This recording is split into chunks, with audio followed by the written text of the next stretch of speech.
Sense and Sensibility. By Jane Austen. The family of Dashwood had long been settled in Sussex.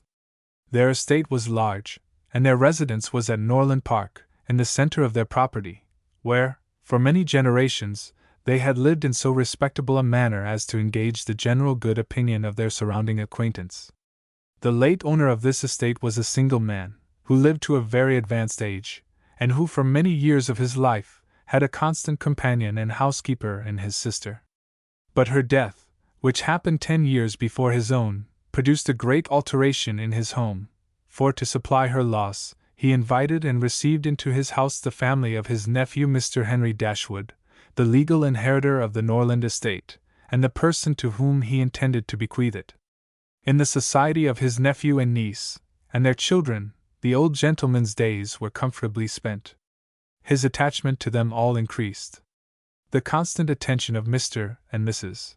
Henry Dashwood to his wishes, which proceeded not merely from interest, but from goodness of heart, gave him every degree of solid comfort which his age could receive, and the cheerfulness of the children added a relish to his existence.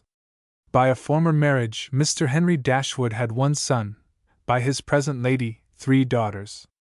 The son, a steady, respectable young man, was amply provided for by the fortune of his mother, which had been large, and half of which devolved on him on his coming of age. By his own marriage, likewise, which happened soon afterwards, he added to his wealth. To him, therefore, the succession to the Norland estate was not so really important as to his sisters, for their fortune, independent of what might arise to them from their father's inheriting that property, could be but small. Their mother had nothing, and their father only £7,000 in his own disposal, for the remaining moiety of his first wife's fortune was also secured to her child, and he had only a life interest in it. The old gentleman died, his will was read, and like almost every other will, gave as much disappointment as pleasure.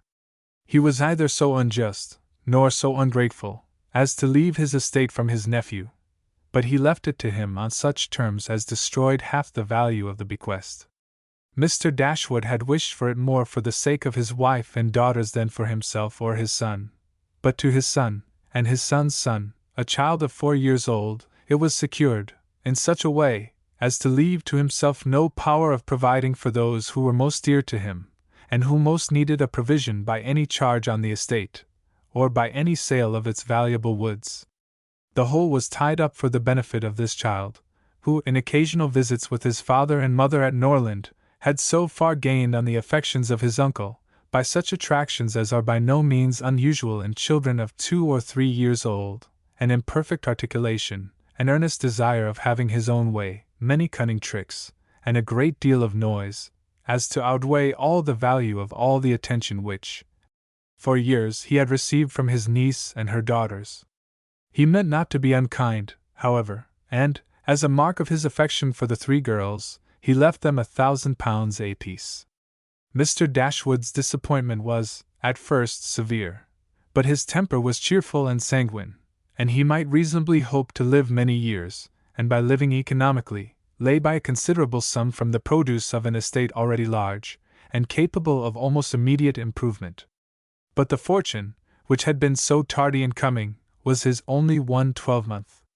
He survived his uncle no longer, and £10,000, including the late legacies, was all that remained for his widow and daughters.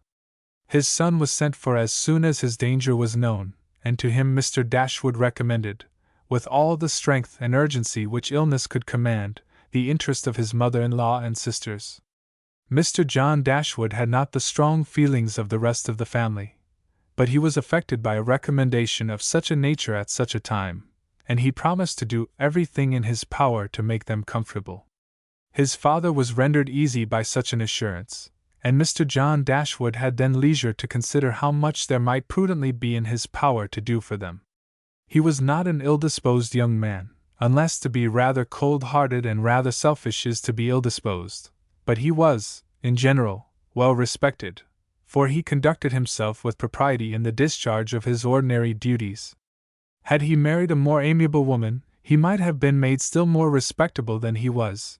He might even have been made amiable himself, for he was very young when he married, and very fond of his wife. But Mrs. John Dashwood was a strong caricature of himself, more narrow-minded and selfish. When he gave his promise to his father, he meditated within himself to increase the fortunes of his sisters by the present of £1,000 apiece. He then really thought himself equal to it. The prospect of £4,000 a year, in addition to his present income, besides the remaining half of his own mother's fortune, warmed his heart, and made him feel capable of generosity. Yes, he would give them £3,000. It would be liberal and handsome. It would be enough to make them completely easy. £3,000! He could spare so considerable a sum with little inconvenience. He thought of it all day long, and for many days successively, and he did not repent. No sooner was his father's funeral over than Mrs. John Dashwood, without sending any notice of her intention to her mother-in-law, arrived with her child and their attendants. No one could dispute her right to come. The house was her husband's from the moment of his father's decease, but the indelicacy of her conduct was so much the greater, and to a woman in Mrs. Dashwood's situation, with only common feelings, must have been highly unpleasing, but in her mind there was a sense of honor so keen, a generosity so romantic, that any offense of the kind, by whomsoever given or received, was to her a source of immovable disgust. Mrs. John Dashwood had never been a favorite with any of her husband's family, but she had had no opportunity, till the present, of showing them with how little attention to the comfort of other people she could act when occasion required it. So acutely did Mrs. Dashwood feel this ungracious behavior, and so earnestly did she despise her daughter-in-law for it, that, on the arrival of the latter, she would have quitted the house forever, had not the entreaty of her eldest girl induced her first to reflect on the propriety of going, and her own tender love for all her 3 children determined her afterwards to stay, and for their sakes avoid a breach with their brother. Eleanor, this eldest daughter, whose advice was so effectual, possessed a strength of understanding, and coolness of judgment, which qualified her, though only 19, to be the counselor of her mother, and enabled her frequently to counteract, to the advantage of them all, that eagerness of mind in Mrs. Dashwood which must generally have led to imprudence.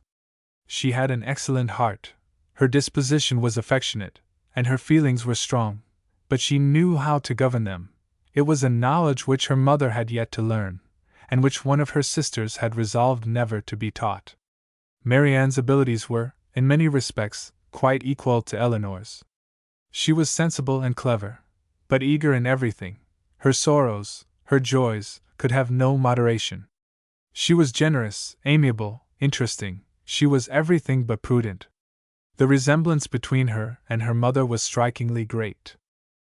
Eleanor saw, with concern, the excess of her sister's sensibility, but by Mrs. Dashwood it was valued and cherished. They encouraged each other now in the violence of their affliction. The agony of grief which overpowered them at first, was voluntarily renewed, was sought for, was created again and again.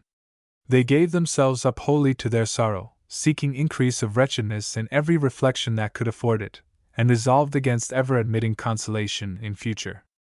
Eleanor, too, was deeply afflicted, but still she could struggle, she could exert herself. She could consult with her brother, could receive her sister-in-law on her arrival, and treat her with proper attention, and could strive to rouse her mother to similar exertion, and encourage her to similar forbearance. Margaret, the other sister, was a good-humored, well-disposed girl, but as she had already imbibed a good deal of Marianne's romance, without having much of her sense, she did not, at 13, bid fair to equal her sisters at a more advanced period of life. Chapter 2. Mrs. John Dashwood now installed herself mistress of Norland, and her mother and sisters-in-law were degraded to the condition of visitors. As such, however, they were treated by her with quiet civility, and by her husband with as much kindness as he could feel towards anybody beyond himself, his wife, and their child. He really pressed them, with some earnestness, to consider Norland as their home, and, as no plan appeared so eligible to Mrs. Dashwood as remaining there till she could accommodate herself with a house in the neighborhood, his invitation was accepted. A continuance in a place where everything reminded her of former delight was exactly what suited her mind. In seasons of cheerfulness, no temper could be more cheerful than hers, or possess, in a greater degree, that sanguine expectation of happiness which is happiness itself. But in sorrow she must be equally carried away by her fancy, and as far beyond consolation as in pleasure she was beyond alloy. Mrs. John Dashwood did not at all approve of what her husband intended to do for his sisters. To take £3,000 from the fortune of their dear little boy would be impoverishing him to the most dreadful degree. She begged him to think again on the subject. How could he answer it to himself to rob his child, and his only child too, of so large a sum? And what possible claim could the Miss Dashwoods, who were related to him only by half-blood, which she considered as no relationship at all, have on his generosity to so large an amount? It was very well known that no affection was ever supposed to exist between the children of any man by different marriages, and why was he to ruin himself, and their poor little Harry, by giving away all his money to his half-sisters? "It was my father's last request to me," replied her husband, "that I should assist his widow and daughters. He did not know what he was talking of, I dare say, 10 to 1, but he was light-headed at the time. Had he been in his right senses, he could not have thought of such a thing as begging you to give away half your fortune from your own child. He did not stipulate for any particular sum, my dear Fanny. He only requested me, in general terms, to assist them, and make their situation more comfortable than it was in his power to do. Perhaps it would have been as well if he had left it wholly to myself. He could hardly suppose I should neglect them. But as he required the promise, I could not do less than give it, at least I thought so at the time. The promise, therefore, was given, and must be performed. Something must be done for them whenever they leave Norland and settle in a new home. Well, then, let something be done for them, but that something need not be £3,000. Consider," she added, "that when the money is once parted with, it never can return. Your sisters will marry, and it will be gone forever. If, indeed, it could be restored to our poor little boy." "Why, to be sure," said her husband very gravely, "that would make great difference. The time may come when Harry will regret that so large a sum was parted with. If he should have a numerous family, for instance, it would be a very convenient addition. To be sure it would. Perhaps, then, it would be better for all parties if the sum were diminished 1/2. £500 would be a prodigious increase to their fortunes. Oh! Beyond anything great! What brother on earth would do half so much for his sisters, even if really his sisters? And as it is, only half-blood, but you have such a generous spirit." "I would not wish to do anything mean," he replied. "One had rather, on such occasions, do too much than too little.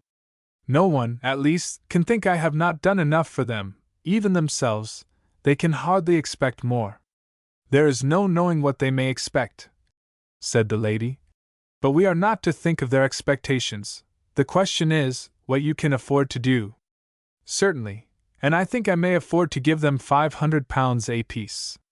As it is, without any addition of mine, they will each have about £3,000 on their mother's death, a very comfortable fortune for any young woman." "To be sure it is, and indeed, it strikes me that they can want no addition at all. They will have £10,000 divided amongst them.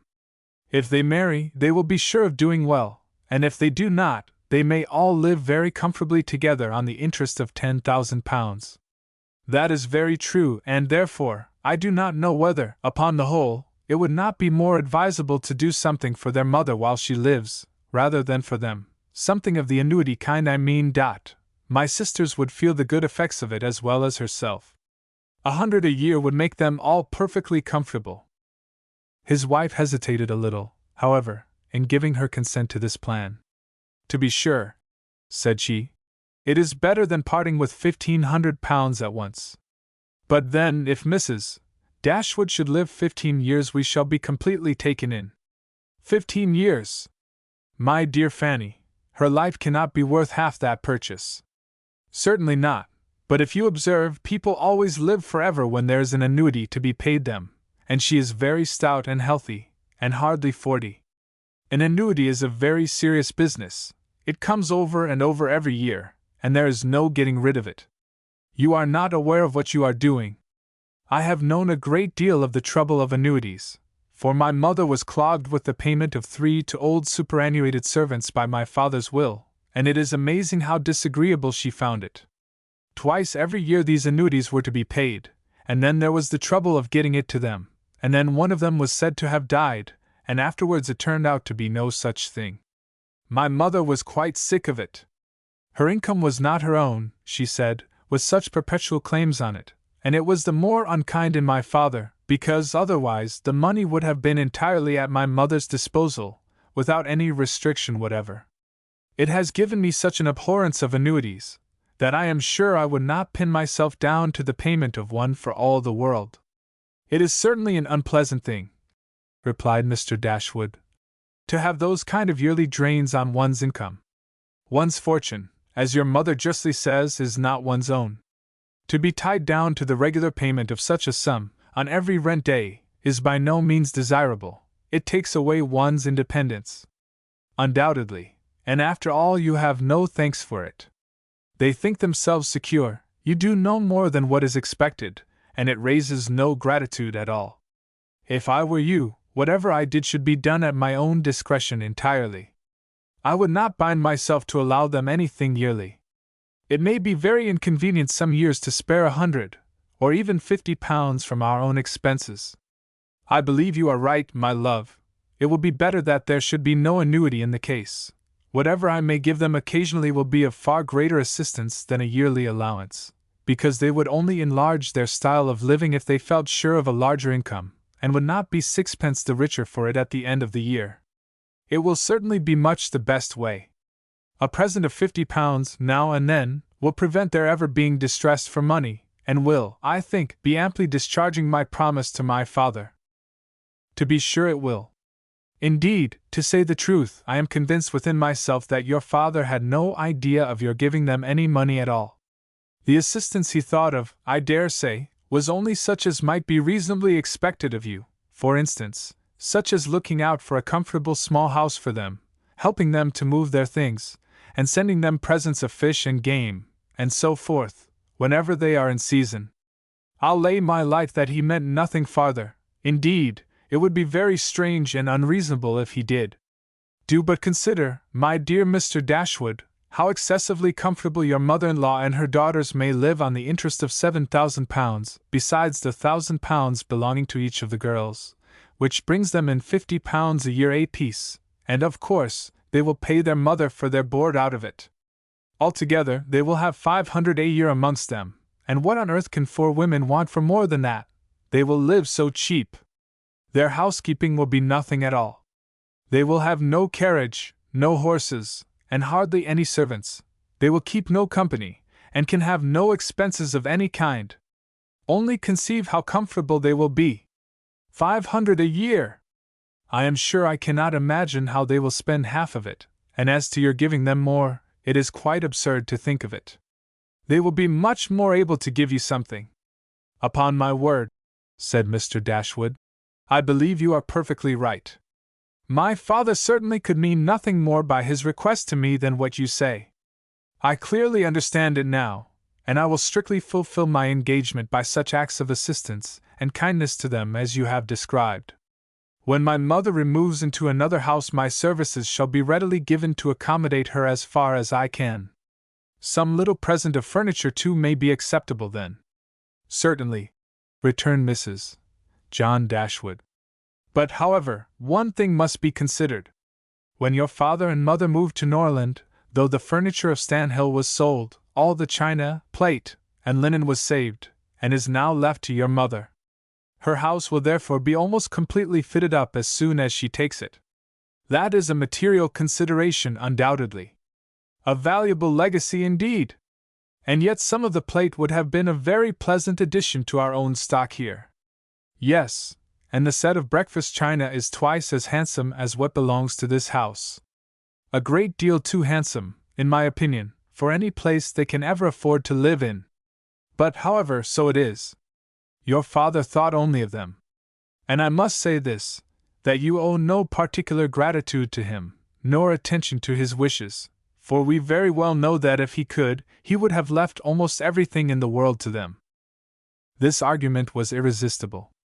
It gave to his intentions whatever of decision was wanting before, and he finally resolved that it would be absolutely unnecessary, if not highly indecorous, to do more for the widow and children of his father than such kind of neighborly acts as his own wife pointed out.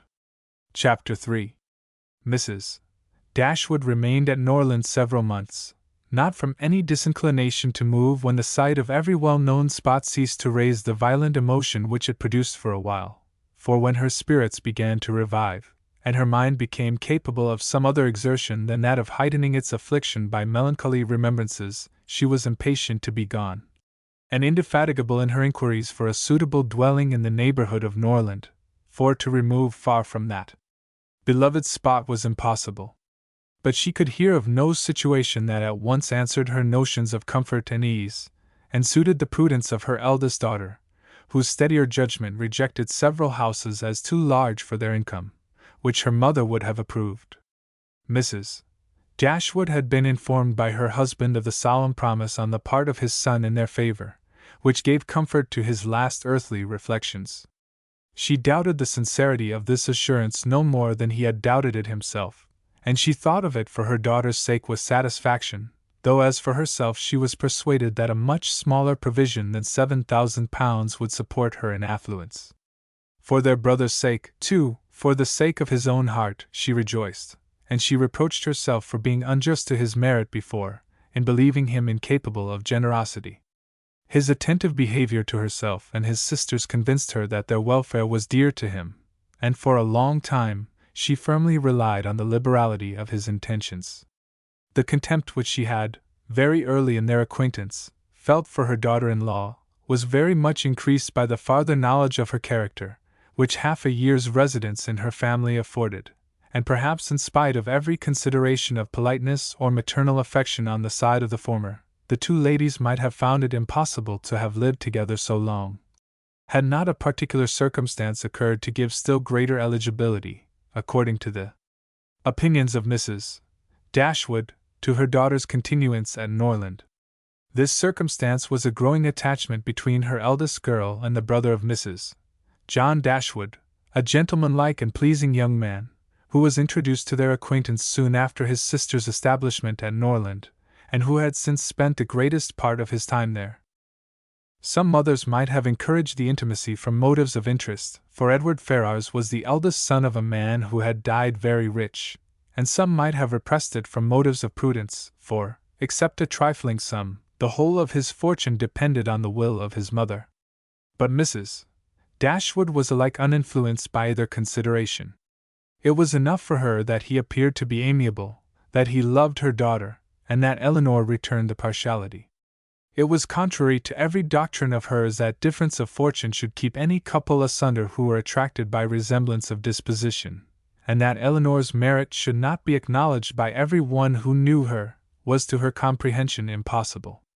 Edward Ferrars was not recommended to their good opinion by any peculiar graces of person or address. He was not handsome, and his manners required intimacy to make them pleasing.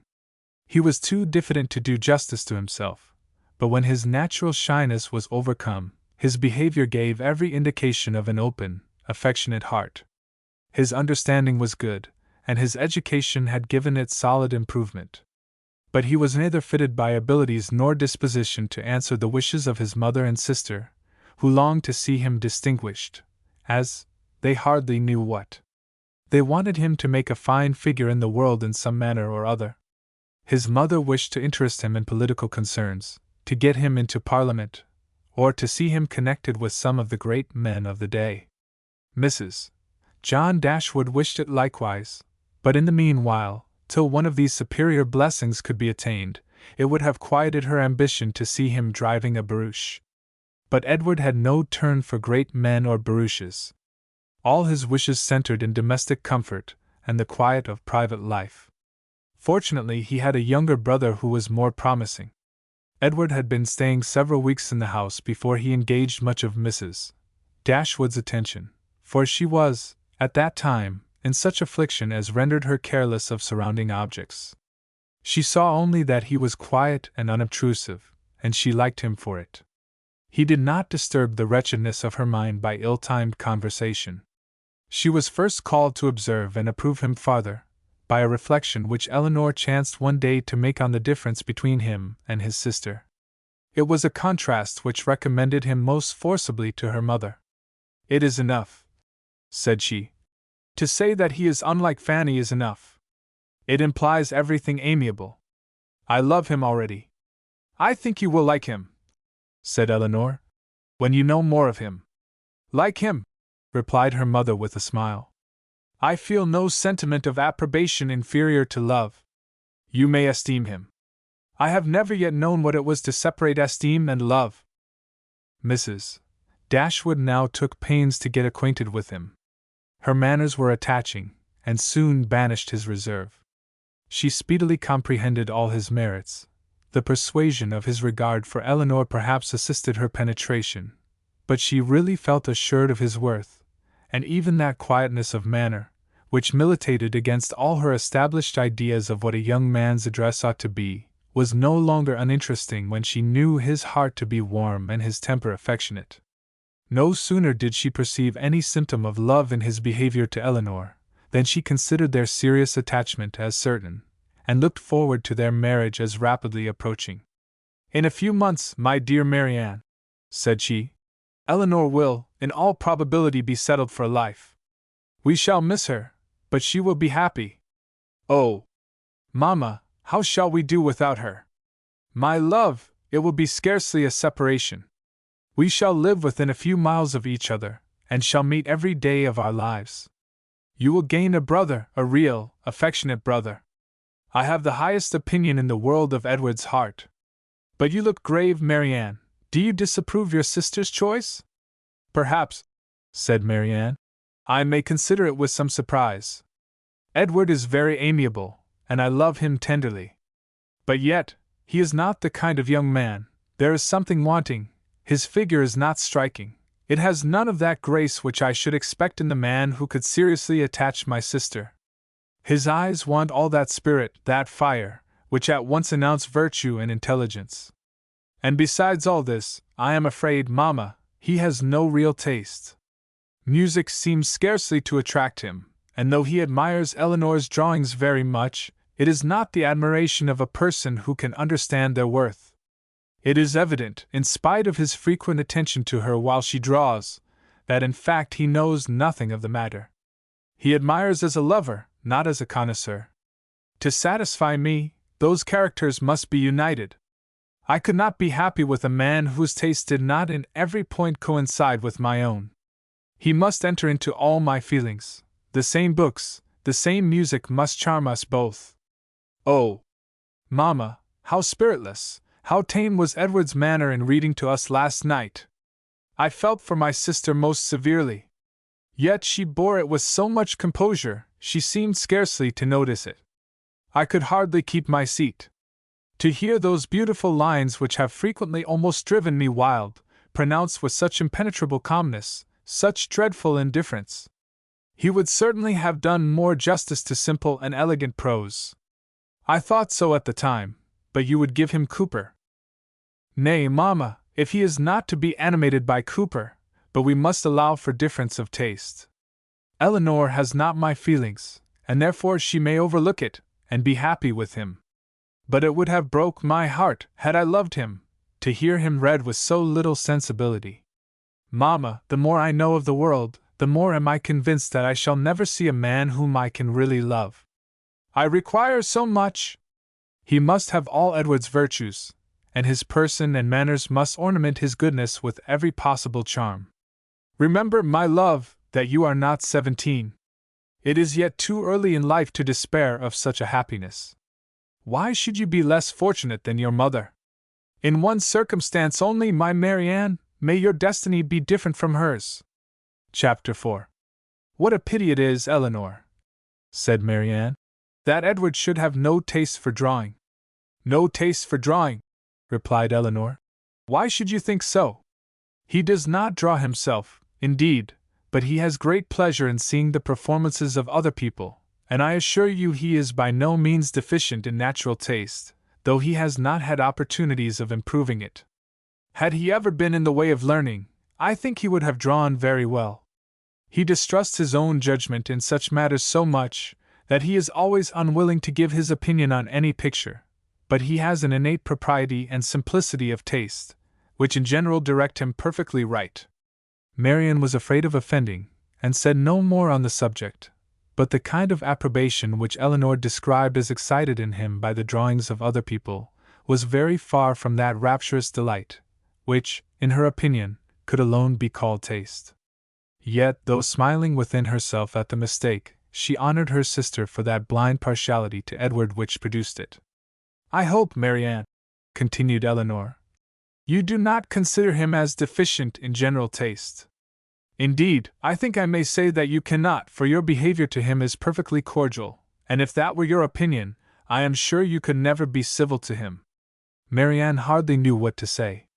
She would not wound the feelings of her sister on any account, and yet to say what she did not believe was impossible.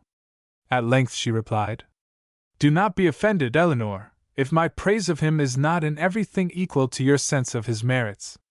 I have not had so many opportunities of estimating the minuter propensities of his mind, his inclinations and tastes, as you have, but I have the highest opinion in the world of his goodness and sense. I think him everything that is worthy and amiable. I am sure," replied Elinor with a smile, "that his dearest friends could not be dissatisfied with such commendation as that.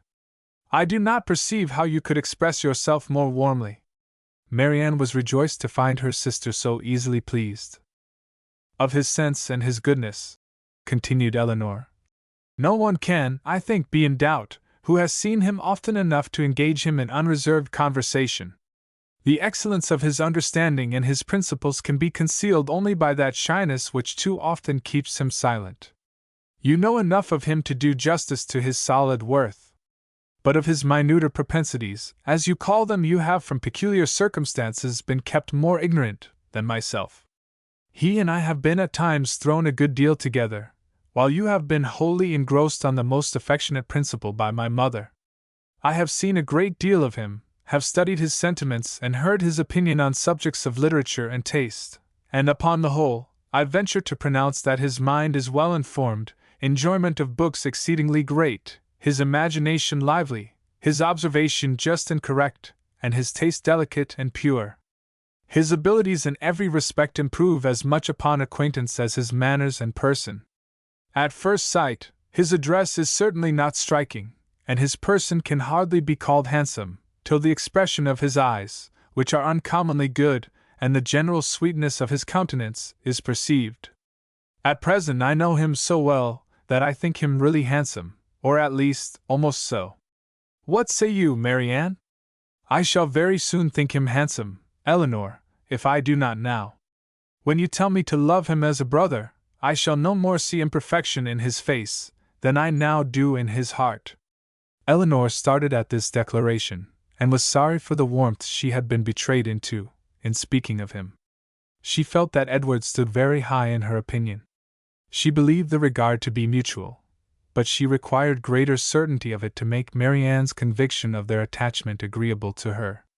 She knew that what Marianne and her mother conjectured one moment, they believed the next, that with them, to wish was to hope, and to hope was to expect. She tried to explain the real state of the case to her sister. "I do not attempt to deny," said she, "that I think very highly of him, that I greatly esteem, that I like him." Marianne here burst forth with indignation. "Esteem him! Like him! Cold-hearted Elinor! Oh! Worse than cold-hearted! Ashamed of being otherwise! Use those words again, and I will leave the room this moment." Elinor could not help laughing. "Excuse me," said she, "and be assured that I meant no offense to you, by speaking, in so quiet a way, of my own feelings. Believe them to be stronger than I have declared, believe them, in short, to be such as his merit, and the suspicion, the hope of his affection for me may warrant, without imprudence or folly. But farther than this you must not believe. I am by no means assured of his regard for me. There are moments when the extent of it seems doubtful, and till his sentiments are fully known, you cannot wonder at my wishing to avoid any encouragement of my own partiality, by believing or calling it more than it is. In my heart I feel little, scarcely any doubt of his preference. But there are other points to be considered besides his inclination. He is very far from being independent. What his mother really is we cannot know, but from Fanny's occasional mention of her conduct and opinions, we have never been disposed to think her amiable, and I am very much mistaken if Edward is not himself aware that there would be many difficulties in his way, if he were to wish to marry a woman who had not either a great fortune or high rank. Marianne was astonished to find how much the imagination of her mother and herself had outstripped the truth. "And you really are not engaged to him," said she. "Yet it certainly soon will happen. But two advantages will proceed from this delay. I shall not lose you so soon, and Edward will have greater opportunity of improving that natural taste for your favorite pursuit which must be so indispensably necessary to your future felicity. Oh! If he should be so far stimulated by your genius as to learn to draw himself, how delightful it would be!" Elinor had given her real opinion to her sister. She could not consider her partiality for Edward in so prosperous a state as Marianne had believed it. There was, at times, a want of spirits about him which, if it did not denote indifference, spoke of something almost as unpromising.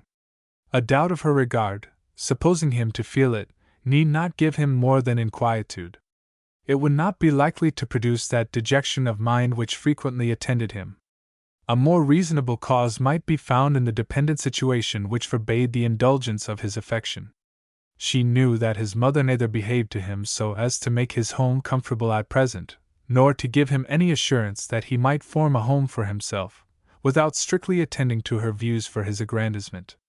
With such a knowledge as this, it was impossible for Elinor to feel easy on the subject. She was far from depending on that result of his preference of her, which her mother and sisters still considered as certain.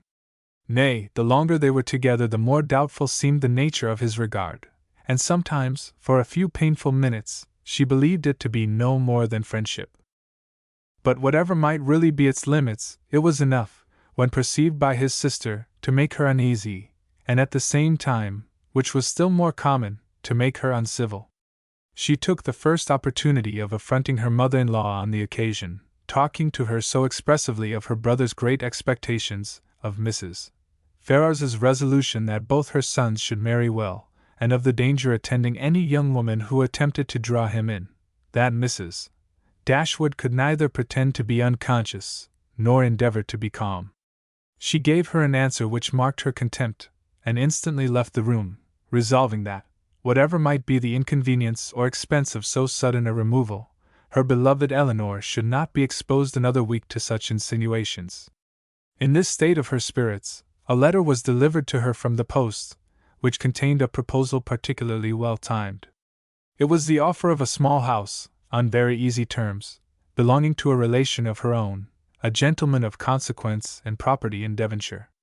The letter was from this gentleman himself, and written in the true spirit of friendly accommodation.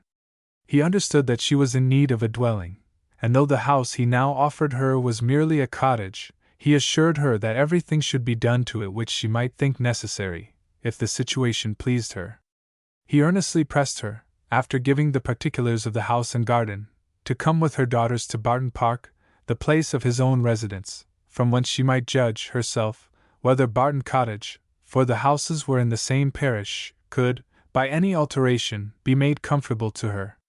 He seemed really anxious to accommodate them, and the whole of his letter was written in so friendly a style as could not fail of giving pleasure to his cousin, more especially at a moment when she was suffering under the cold and unfeeling behavior of her nearer connections. She needed no time for deliberation or inquiry. Her resolution was formed as she read. The situation of Barton, in a county so far distant from Sussex as Devonshire, which, but a few hours before, would have been a sufficient objection to outweigh every possible advantage belonging to the place, was now its first recommendation. To quit the neighborhood of Norland was no longer an evil, it was an object of desire, it was a blessing, in comparison of the misery of continuing her daughter-in-law's guest, and to remove forever from that beloved place would be less painful than to inhabit or visit it while such a woman was its mistress. She instantly wrote Sir John Middleton her acknowledgment of his kindness, and her acceptance of his proposal, and then hastened to show both letters to her daughters, that she might be secure of their approbation before her answer were sent. Eleanor had always thought it would be more prudent for them to settle at some distance from Norland, than immediately amongst their present acquaintance. On that head, therefore, it was not for her to oppose her mother's intention of removing into Devonshire.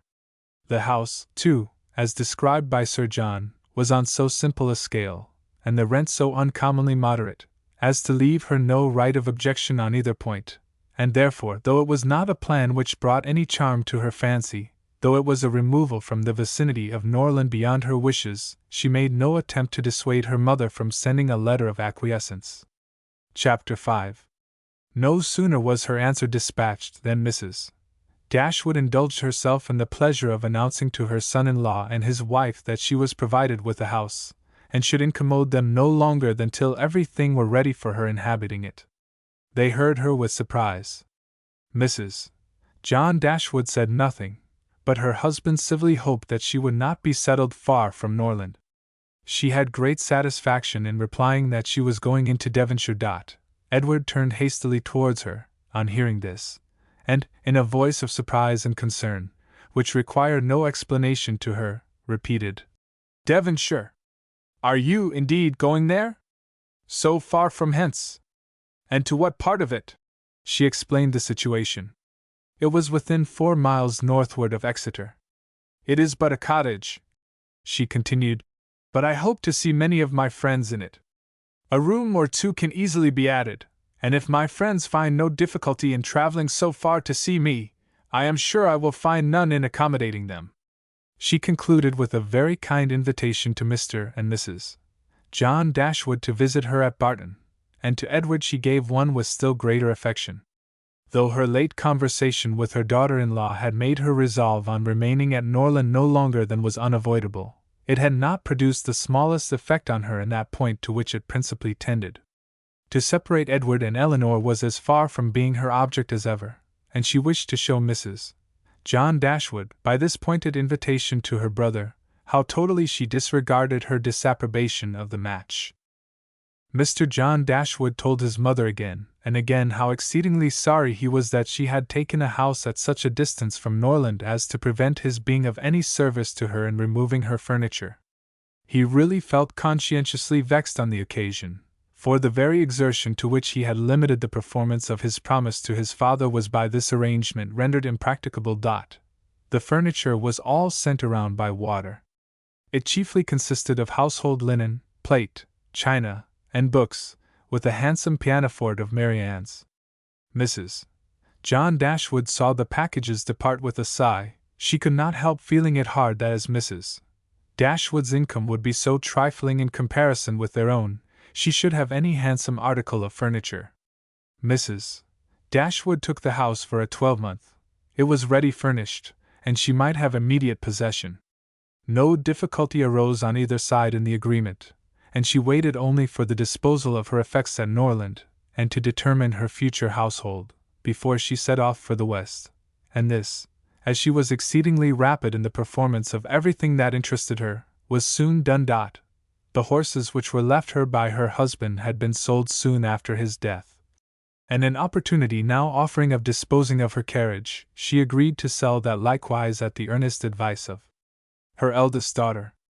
For the comfort of her children, had she consulted only her own wishes, she would have kept it, but the discretion of Eleanor prevailed. Her wisdom too limited the number of their servants to 3, 2 maids and a man, with whom they were speedily provided from amongst those who had formed their establishment at Norland. The man and one of the maids were sent off immediately into Devonshire, to prepare the house for their mistress's arrival, for as Lady Milton was entirely unknown to Mrs. Dashwood, she preferred going directly to the cottage to being a visitor at Barton Park, and she relied so undoubtingly on Sir John's description of the house, as to feel no curiosity to examine it herself till she entered it as her own. Her eagerness to be gone from Norland was preserved from diminution by the evident satisfaction of her daughter-in-law in the prospect of her removal, a satisfaction which was but feebly attempted to be concealed under a cold invitation to her to defer her departure. Now was the time when her son-in-law's promise to his father might with particular propriety be fulfilled. Since he had neglected to do it on first coming to the estate, their quitting his house might be looked on as the most suitable period for its accomplishment. But Mrs. Dashwood began shortly to give over every hope of the kind, and to be convinced, from the general drift of his discourse, that his assistance extended no farther than their maintenance for 6 months at Norland. He so frequently talked of the increasing expenses of housekeeping, and of the perpetual demands upon his purse, which a man of any consequence in the world was beyond calculation exposed to, that he seemed rather to stand in need of more money himself than to have any design of giving money away. In a very few weeks from the day which brought Sir John Middleton's first letter to Norland, everything was so far settled in their future abode as to enable Mrs. Dashwood and her daughters to begin their journey. Many were the tears shed by them in their last adieus to a place so much beloved. "Dear, dear Norland!" said Marianne, as she wandered alone before the house, on the last evening of their being there. "When shall I cease to regret you, when learn to feel a home elsewhere? Oh! Happy house, could you know what I suffer in now viewing you from this spot, from whence perhaps I may view you no more, and you well-known trees, but you will continue the same. No leaf will decay because we are removed, nor any branch become motionless although we can observe you no longer. No, you will continue the same, unconscious of the pleasure or the regret you occasion, and insensible of any change in those who walk under your shade, but who will remain to enjoy you." Chapter 6. The first part of their journey was performed in too melancholy a disposition to be otherwise than tedious and unpleasant. But as they drew towards the end of it, their interest in the appearance of a country which they were to inhabit overcame their dejection, and a view of Barton Valley as they entered it gave them cheerfulness. It was a pleasant fertile spot, well wooded, and rich in pasture. After winding along it for more than a mile, they reached their own house. A small green court was the whole of its domain in front, and a neat wicket gate admitted them into it. As a house, Barton Cottage, though small, was comfortable and compact.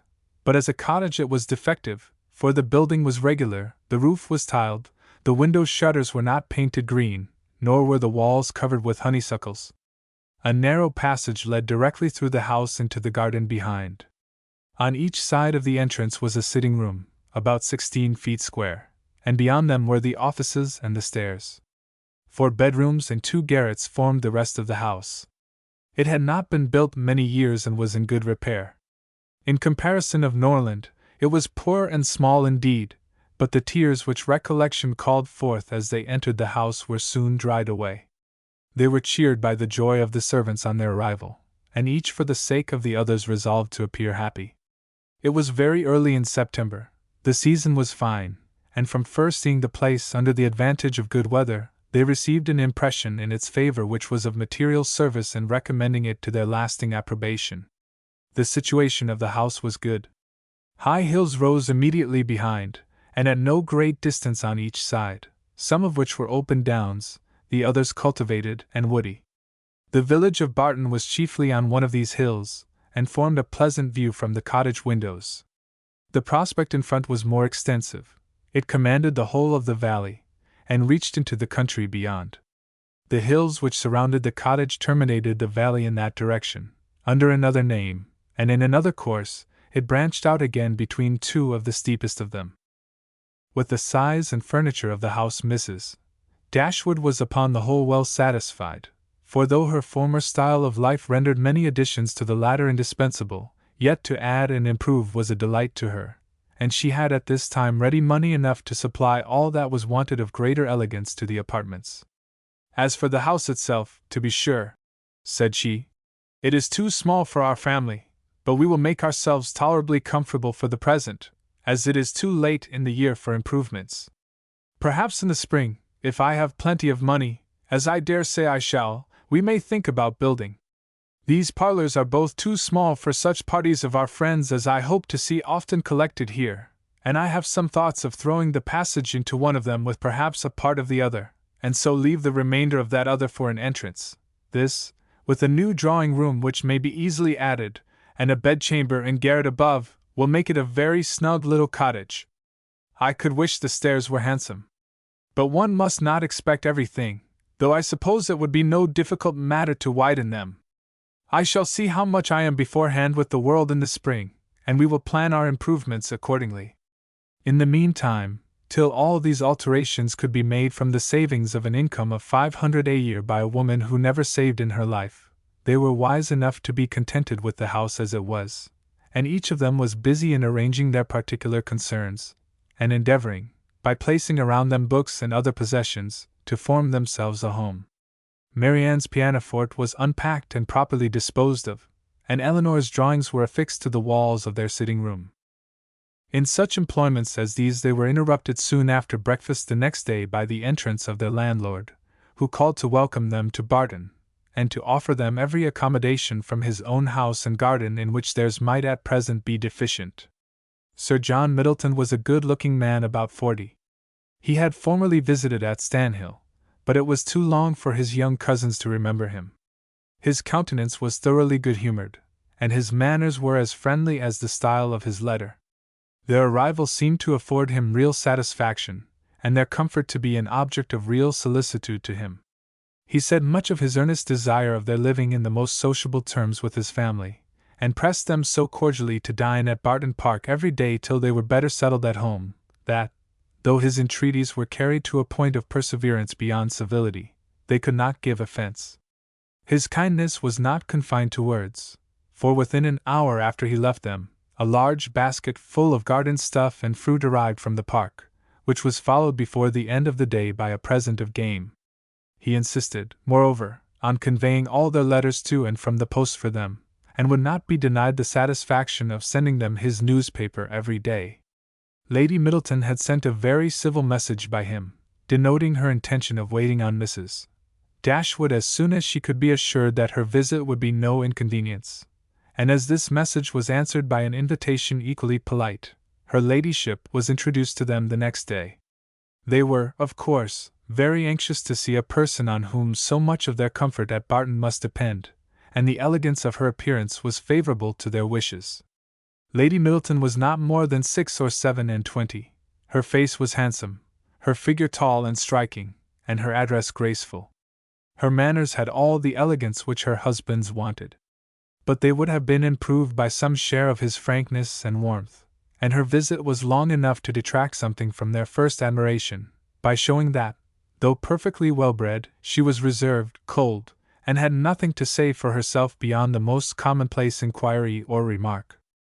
Conversation, however, was not wanted, for Sir John was very chatty, and Lady Middleton had taken the wise precaution of bringing with her their eldest child, a fine little boy about 6 years old, by which means there was one subject always to be recurred to by the ladies in case of extremity, for they had to inquire his name and age, admire his beauty, and asked him questions which his mother answered for him, while he hung about her and held down his head, to the great surprise of her ladyship, who wondered at his being so shy before company, as he could make noise enough at home.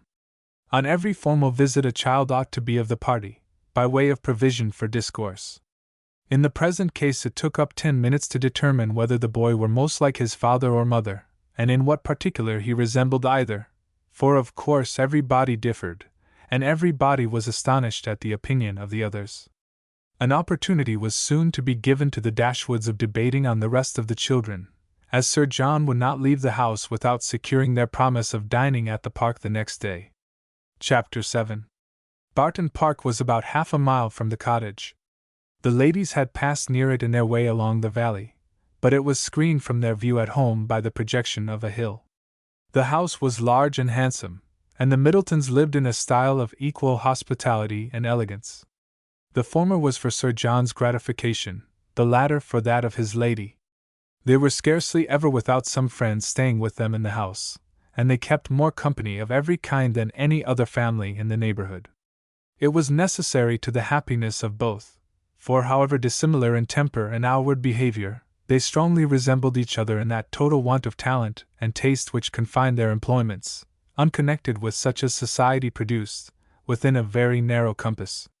Sir John was a sportsman, Lady Middleton a mother. He hunted and shot, and she humored her children, and these were their only resources. Lady Middleton had the advantage of being able to spoil her children all the year round, while Sir John's independent employments were in existence only half the time. Continual engagements at home and abroad, however, supplied all the deficiencies of nature and education, supported the good spirits of Sir John, and gave exercise to the good breeding of his wife. Lady Middleton piqued herself upon the elegance of her table, and of all her domestic arrangements, and from this kind of vanity was her greatest enjoyment in any of their parties. But Sir John's satisfaction in society was much more real. He delighted in collecting about him more young people than his house would hold, and the noisier they were the better was he pleased. He was a blessing to all the juvenile part of the neighborhood, for in summer he was forever forming parties to eat cold ham and chicken out of doors, and in winter his private balls were numerous enough for any young lady who was not suffering under the unsatiable appetite of 15. The arrival of a new family in the country was always a matter of joy to him, and in every point of view he was charmed with the inhabitants he had now procured for his cottage at Barton. The Miss Dashwoods were young, pretty, and unaffected. It was enough to secure his good opinion, for to be unaffected was all that a pretty girl could want to make her mind as captivating as her person. The friendliness of his disposition made him happy in accommodating those whose situation might be considered, in comparison with the past, as unfortunate. In showing kindness to his cousins, therefore, he had the real satisfaction of a good heart, and in settling a family of females only in his cottage, he had all the satisfaction of a sportsman, for a sportsman, though he esteems only those of his sex who are sportsmen likewise, is not often desirous of encouraging their taste by admitting them to a residence within his own manor. Mrs. Dashwood and her daughters were met at the door of the house by Sir John, who welcomed them to Barton Park with unaffected sincerity, and as he attended them to the drawing-room repeated to the young ladies the concern which the same subject had drawn from him the day before, at being unable to get any smart young men to meet them. They would see, he said, only one gentleman there besides himself, a particular friend who was staying at the park, but who was neither very young nor very gay. He hoped they would all excuse the smallness of the party, and could assure them it should never happen so again. He had been to several families that morning in hopes of procuring some addition to their number, but it was moonlight, and every body was full of engagements. Luckily Lady Middleton's mother had arrived at Barton within the last hour, and as she was a very cheerful, agreeable woman, he hoped the young ladies would not find it so very dull as they might imagine. The young ladies, as well as their mother, were perfectly satisfied with having two entire strangers of the party, and wished for no more. Mrs. Jennings, Lady Middleton's mother, was a good-humored, merry, fat, elderly woman, who talked a great deal, seemed very happy, and rather vulgar. She was full of jokes and laughter, and before dinner was over had said many witty things on the subject of lovers and husbands, hoped they had not left their hearts behind them in Sussex, and pretended to see them blush whether they did or not. Marianne was vexed at it for her sister's sake, and turned her eyes towards Elinor to see how she bore these attacks, with an earnestness which gave Elinor far more pain than could arise from such commonplace raillery as Mrs. Jennings's. Colonel Brandon, the friend of Sir John, seemed no more adapted by resemblance of manner to be his friend, than Lady Middleton was to be his wife, or Mrs. Jennings to be Lady Middleton's mother. He was silent and grave. His appearance, however, was not unpleasing, in spite of his being in the opinion of Marianne and Margaret an absolute old bachelor, for he was on the wrong side of 35, but though his face was not handsome, his countenance was sensible, and his address was particularly gentlemanlike. There was nothing in any of the party which could recommend them as companions to the Dashwoods, but the cold insipidity of Lady Middleton was so particularly repulsive, that in comparison of it the gravity of Colonel Brandon, and even the boisterous mirth of Sir John and his mother-in-law was interesting. Lady Middleton seemed to be roused to enjoyment only by the entrance of her 4 noisy children after dinner, who pulled her about, tore her clothes, and put an end to every kind of discourse except what related to themselves. In the evening, as Marianne was discovered to be musical, she was invited to play.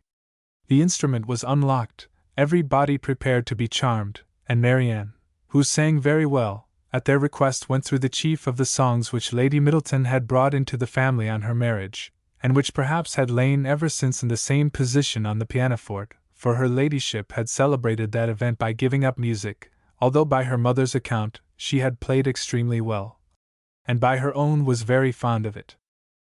Marianne's performance was highly applauded. Sir John was loud in his admiration at the end of every song, and as loud in his conversation with the others while every song lasted. Lady Middleton frequently called him to order, wondered how any one's attention could be diverted from music for a moment, and asked Marianne to sing a particular song which Marianne had just finished. Colonel Brandon alone, of all the party, heard her without being in raptures. He paid her only the compliment of attention, and she felt a respect for him on the occasion, which the others had reasonably forfeited by their shameless want of taste.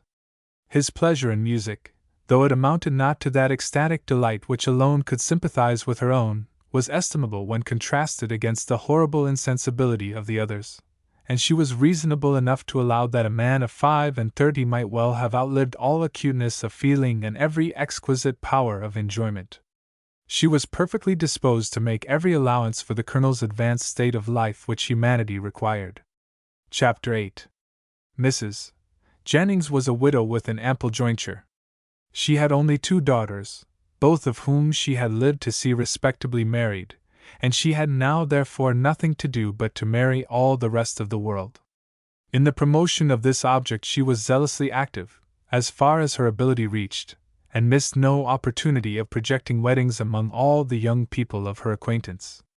She was remarkably quick in the discovery of attachments, and had enjoyed the advantage of raising the blushes and the vanity of many a young lady by insinuations of her power over such a young man, and this kind of discernment enabled her soon after her arrival at Barton decisively to pronounce that Colonel Brandon was very much in love with Marianne Dashwood. She rather suspected it to be so, on the very first evening of their being together, from his listening so attentively while she sang to them, and when the visit was returned by the Middletons dining at the cottage, the fact was ascertained by his listening to her again. It must be so. She was perfectly convinced of it. It would be an excellent match, for he was rich, and she was handsome. Mrs. Jennings had been anxious to see Colonel Brandon while married, ever since her connection with Sir John first brought him to her knowledge, and she was always anxious to get a good husband for every pretty girl. The immediate advantage to herself was by no means inconsiderable, for it supplied her with endless jokes against them both.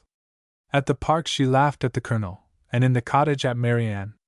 To the former her raillery was probably, as far as it regarded only himself, perfectly indifferent, but to the latter it was at first incomprehensible, and when its object was understood, she hardly knew whether most to laugh at its absurdity, or censure its impertinence, for she considered it as an unfeeling reflection on the Colonel's advanced years, and on his forlorn condition as an old bachelor. Mrs. Dashwood, who could not think a man 5 years younger than herself, so exceedingly ancient as he appeared to the youthful fancy of her daughter, ventured to clear Mrs. Jennings from the probability of wishing to throw ridicule on his age. "But at least, mamma, you cannot deny the absurdity of the accusation, though you may not think it intentionally ill-natured. Colonel Brandon is certainly younger than Mrs. Jennings, but he is old enough to be my father, and if he were ever animated enough to be in love, must have long outlived every sensation of the kind. It is too ridiculous. When is a man to be safe from such wit, if age and infirmity will not protect him?" "Infirmity?" said Eleanor. "Do you call Colonel Brandon infirm? I can easily suppose that his age may appear much greater to you than to my mother, but you can hardly deceive yourself as to his having the use of his limbs. Did not you hear him complain of the rheumatism? And is not that the commonest infirmity of declining life?" "My dearest child," said her mother, laughing, "at this rate you must be in continual terror of my decay, and it must seem to you a miracle that my life has been extended to the advanced age of 40. Mamma, you are not doing me justice. I know very well that Colonel Brandon is not old enough to make his friends yet apprehensive of losing him in the course of nature. He may live 20 years longer. But 35 has nothing to do with matrimony." "Perhaps," said Eleanor, 35 and 17 had better not have anything to do with matrimony together. But if there should by any chance happen to be a woman who is single at 27, I should not think Colonel Brandon's being 35 any objection to his marrying her. A woman of 27, said Marianne, after pausing a moment, can never hope to feel or inspire affection again, and if her home be uncomfortable, or her fortune small, I can suppose that she might bring herself to submit to the offices of a nurse, for the sake of the provision and security of a wife. In his marrying such a woman, therefore, there would be nothing unsuitable. It would be a compact of convenience, and the world would be satisfied. In my eyes it would be no marriage at all, but that would be nothing. To me it would seem only a commercial exchange, in which each wished to be benefited at the expense of the other. It would be impossible, I know, replied Eleanor, to convince you that a woman of 27 could feel for a man of 35 anything near enough to love, to make him a desirable companion to her. But I must object to your dooming Colonel Brandon and his wife to the constant confinement of a sick chamber, merely because he chanced to complain yesterday, a very cold damp day, of a slight rheumatic feel in one of his shoulders.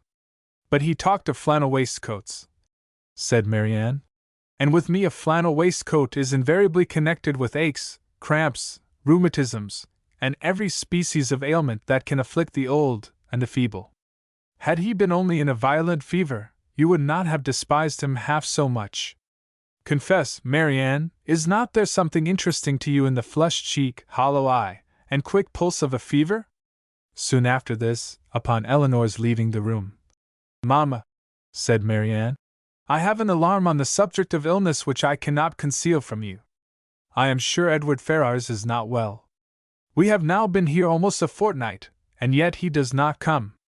Nothing but real indisposition could occasion this extraordinary delay. What else can detain him at Norland? Had you any idea of his coming so soon? Said Mrs. Dashwood. I had none. On the contrary, if I have felt any anxiety at all on the subject, it has been in recollecting that he sometimes showed a want of pleasure and readiness in accepting my invitation, when I talked of his coming to Barton. Does Eleanor expect him already? I have never mentioned it to her, but of course she must. I rather think you are mistaken, for when I was talking to her yesterday of getting a new grate for the spare bedchamber, she observed that there was no immediate hurry for it, as it was not likely that the room would be wanted for some time. How strange this is! What can be the meaning of it? But the whole of their behavior to each other has been unaccountable. How cold, how composed were their last adieus! How languid their conversation the last evening of their being together! In Edward's farewell there was no distinction between Eleanor and me. It was the good wishes of an affectionate brother to both. Twice did I leave them purposely together in the course of the last morning, and each time did he most unaccountably follow me out of the room. And Eleanor, in quitting Norland and Edward, cried not as I did. Even now her self-command is invariable. When is she dejected or melancholy? When does she try to avoid society, or appear restless and dissatisfied in it? Chapter 9. The Dashwoods were now settled at Barton with tolerable comfort to themselves. The house and the garden, with all the objects surrounding them, were now become familiar, and the ordinary pursuits which had given to Norland half its charms were engaged in again with far greater enjoyment than Norland had been able to afford, since the loss of their father. Sir John Middleton, who called on them every day for the first fortnight, and who was not in the habit of seeing much occupation at home, could not conceal his amazement on finding them always employed. Their visitors, except those from Barton Park, were not many, for, in spite of Sir John's urgent entreaties that they would mix more in the neighborhood, and repeated assurances of his carriage being always at their service, the independence of Mrs. Dashwood's spirit overcame the wish of society for her children, and she was resolute in declining to visit any family beyond the distance of a walk. There were but few who could be so classed, and it was not all of them that were attainable. About 1.5 miles from the cottage, along the narrow winding valley of Allenham, which issued from that of Barton, as formerly described, the girls had, in one of their earliest walks, discovered an ancient respectable-looking mansion which, by reminding them a little of Norland, interested their imagination and made them wish to be better acquainted with it. But they learnt, on inquiry, that its possessor, an elderly lady of very good character, was unfortunately too infirm to mix with the world, and never stirred from home. The whole country about them abounded in beautiful walks. The high downs which invited them from almost every window of the cottage to seek the exquisite enjoyment of air on their summits, were a happy alternative when the dirt of the valleys beneath shut up their superior beauties, and towards one of these hills did Marianne and Margaret one memorable morning direct their steps, attracted by the partial sunshine of a showery sky, and unable longer to bear the confinement which the settled rain of the 2 preceding days had occasioned. The weather was not tempting enough to draw the 2 others from their pencil and their book, in spite of Marianne's declaration that the day would be lastingly fair, and that every threatening cloud would be drawn off from their hills, and the 2 girls set off together. They gaily ascended the downs, rejoicing in their own penetration at every glimpse of blue sky, and when they caught in their faces the animating gales of a high southwesterly wind, they pitied the fears which had prevented their mother and Eleanor from sharing such delightful sensations. "Is there a felicity in the world," said Marianne, "superior to this, Margaret? We will walk here at least 2 hours."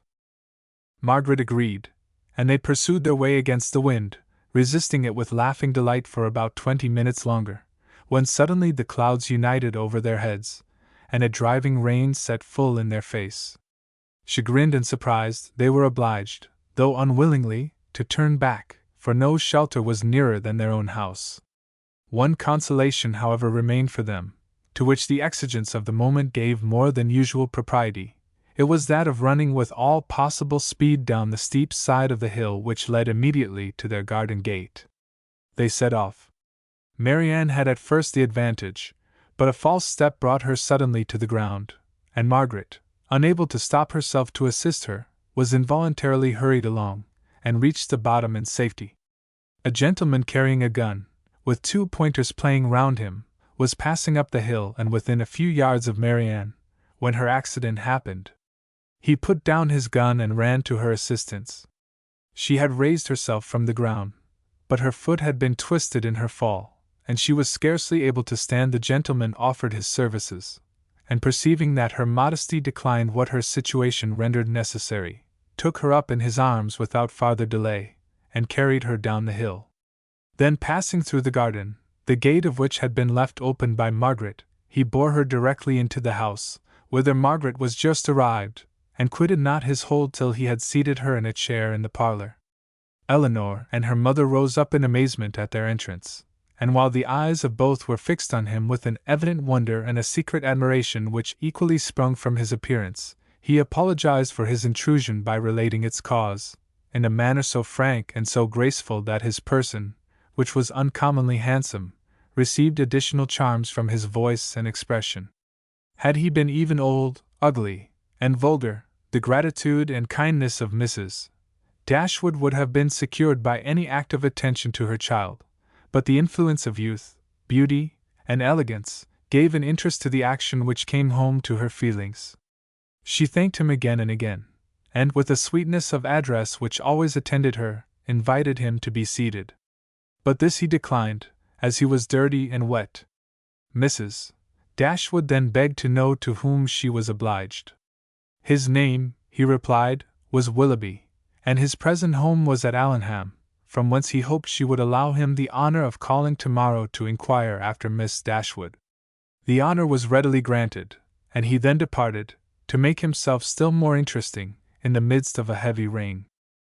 His manly beauty and more than common gracefulness were instantly the theme of general admiration, and the laugh which his gallantry raised against Marianne received particular spirit from his exterior attractions. Marianne herself had seen less of his person than the rest, for the confusion which crimsoned over her face, on his lifting her up, had robbed her of the power of regarding him after their entering the house. But she had seen enough of him to join in all the admiration of the others, and with an energy which always adorned her praise. His person and air were equal to what her fancy had ever drawn for the hero of a favorite story, and in his carrying her into the house with so little previous formality, there was a rapidity of thought which particularly recommended the action to her. Every circumstance belonging to him was interesting. His name was good, his residence was in their favorite village, and she soon found out that of all manly dresses a shooting jacket was the most becoming. Her imagination was busy, her reflections were pleasant, and the pain of a sprained ankle was disregarded. Sir John called on them as soon as the next interval of fair weather that morning allowed him to get out of doors, and Marianne's accident being related to him, he was eagerly asked whether he knew any gentleman of the name of Willoughby at Allenham. "Willoughby!" cried Sir John. "What, is he in the country? That is good news, however. I will ride over tomorrow, and ask him to dinner on Thursday." "You know him, then?" said Mrs. Dashwood. "Know him? To be sure I do. Why, he is down here every year. And what sort of a young man is he? As good a kind of fellow as ever lived, I assure you. A very decent shot, and there is not a bolder rider in England." "And is that all you can say for him?" cried Marianne, indignantly. "But what are his manners on more intimate acquaintance? What his pursuits, his talents, and genius?" Sir John was rather puzzled. "Upon my soul," said he, "I do not know much about him as to all that. But he is a pleasant, good-humored fellow, and has got the nicest little black bitch of a pointer I ever saw. Was she out with him today?" But Marianne could no more satisfy him as to the color of Mr. Willoughby's pointer than he could describe to her the shades of his mind. "But who is he?" said Elinor. "Where does he come from? Has he a house at Allenham?" On this point Sir John could give more certain intelligence, and he told them that Mr. Willoughby had no property of his own in the country, that he resided there only while he was visiting the old lady at Allenham Court, to whom he was related, and whose possessions he was to inherit, adding, Yes, he is very well worth catching, I can tell you, Miss Dashwood. He has a pretty little estate of his own in Somersetshire besides, and if I were you, I would not give him up to my younger sister. In spite of all this tumbling down hills, Miss Marianne must not expect to have all the men to herself. Brandon will be jealous, if she does not take care. I do not believe," said Mrs. Dashwood, with a good-humored smile, "that Mr. Willoughby will be incommoded by the attempts of either of my daughters towards what you call catching him. It is not an employment to which they have been brought up. Men are very safe with us, let them be ever so rich. I am glad to find, however, from what you say, that he is a respectable young man, and one whose acquaintance will not be ineligible. He is as good a sort of fellow, I believe, as ever lived," repeated Sir John. "I remember last Christmas at a little hop at the park, he danced from 8 o'clock till 4, without once sitting down." "Did he indeed?" cried Marianne with sparkling eyes. "And with elegance, with spirit?" "Yes, and he was up again at 8 to ride to covert. That is what I like, that is what a young man ought to be. Whatever be his pursuits, his eagerness in them should know no moderation, and leave him no sense of fatigue." I see how it will be," said Sir John. "I see how it will be. You will be setting your cap at him now, and never think of poor Brandon." "That is an expression, Sir John," said Marianne warmly, "which I particularly dislike. I abhor every commonplace phrase by which wit is intended, and setting one's cap at a man, or making a conquest, are the most odious of all. Their tendency is gross and illiberal, and if their construction could ever be deemed clever, time has long ago destroyed all its ingenuity." Sir John did not much understand this reproof, but he laughed as heartily as if he did, and then replied, "You will make conquests enough, I dare say, one way or other. Poor Brandon! He is quite smitten already, and he is very well worth setting your cap at, I can tell you, in spite of all this tumbling about and spraining of ankles." Chapter 10. Marianne's preserver, as Margaret, with more elegance than precision, styled Willoughby, called at the cottage early the next morning to make his personal inquiries. He was received by Mrs. Dashwood with more than politeness, with a kindness which Sir John's account of him and her own gratitude prompted, and everything that passed during the visit tended to assure him of the sense, elegance, mutual affection, and domestic comfort of the family to whom accident had now introduced him. Of their personal charms he had not required a second interview to be convinced. Miss Dashwood had a delicate complexion, regular features, and a remarkably pretty figure. Marianne was still handsomer. Her form, though not so correct as her sister's, in having the advantage of height, was more striking, and her face was so lovely that when in the common cant of praise she was called a beautiful girl, truth was less violently outraged than usually happens.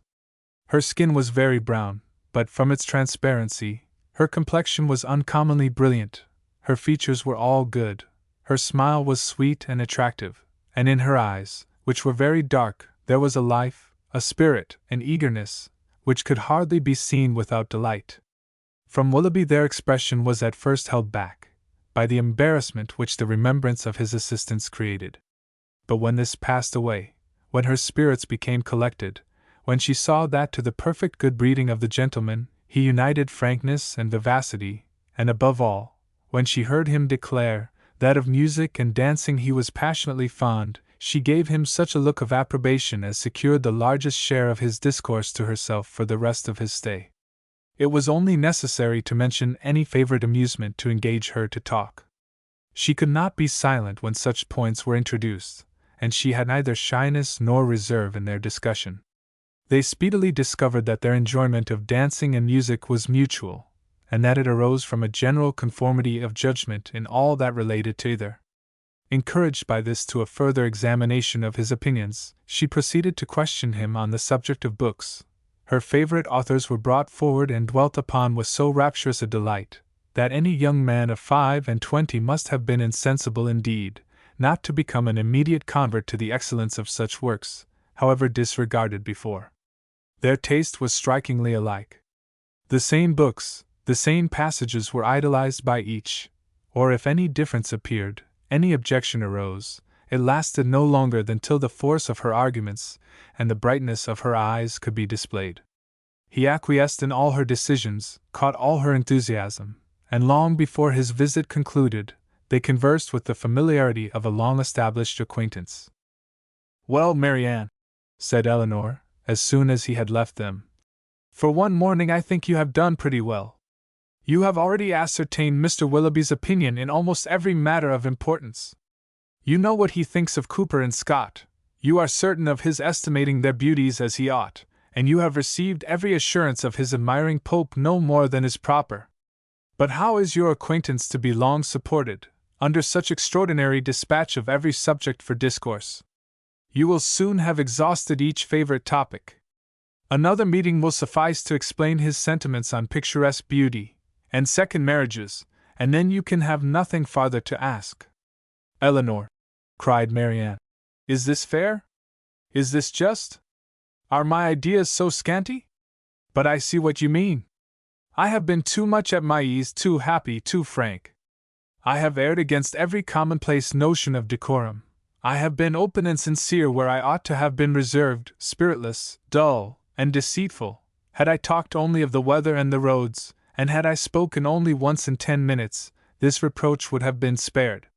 "My love," said her mother, "you must not be offended with Elinor, she was only in jest. I should scold her myself, if she were capable of wishing to check the delight of your conversation with our new friend." Marianne was softened in a moment. Willoughby, on his side, gave every proof of his pleasure in their acquaintance, which an evident wish of improving it could offer. He came to them every day. To inquire after Marianne was at first his excuse, but the encouragement of his reception, to which every day gave greater kindness, made such an excuse unnecessary before it had ceased to be possible, by Marianne's perfect recovery. She was confined for some days to the house, but never had any confinement been less irksome.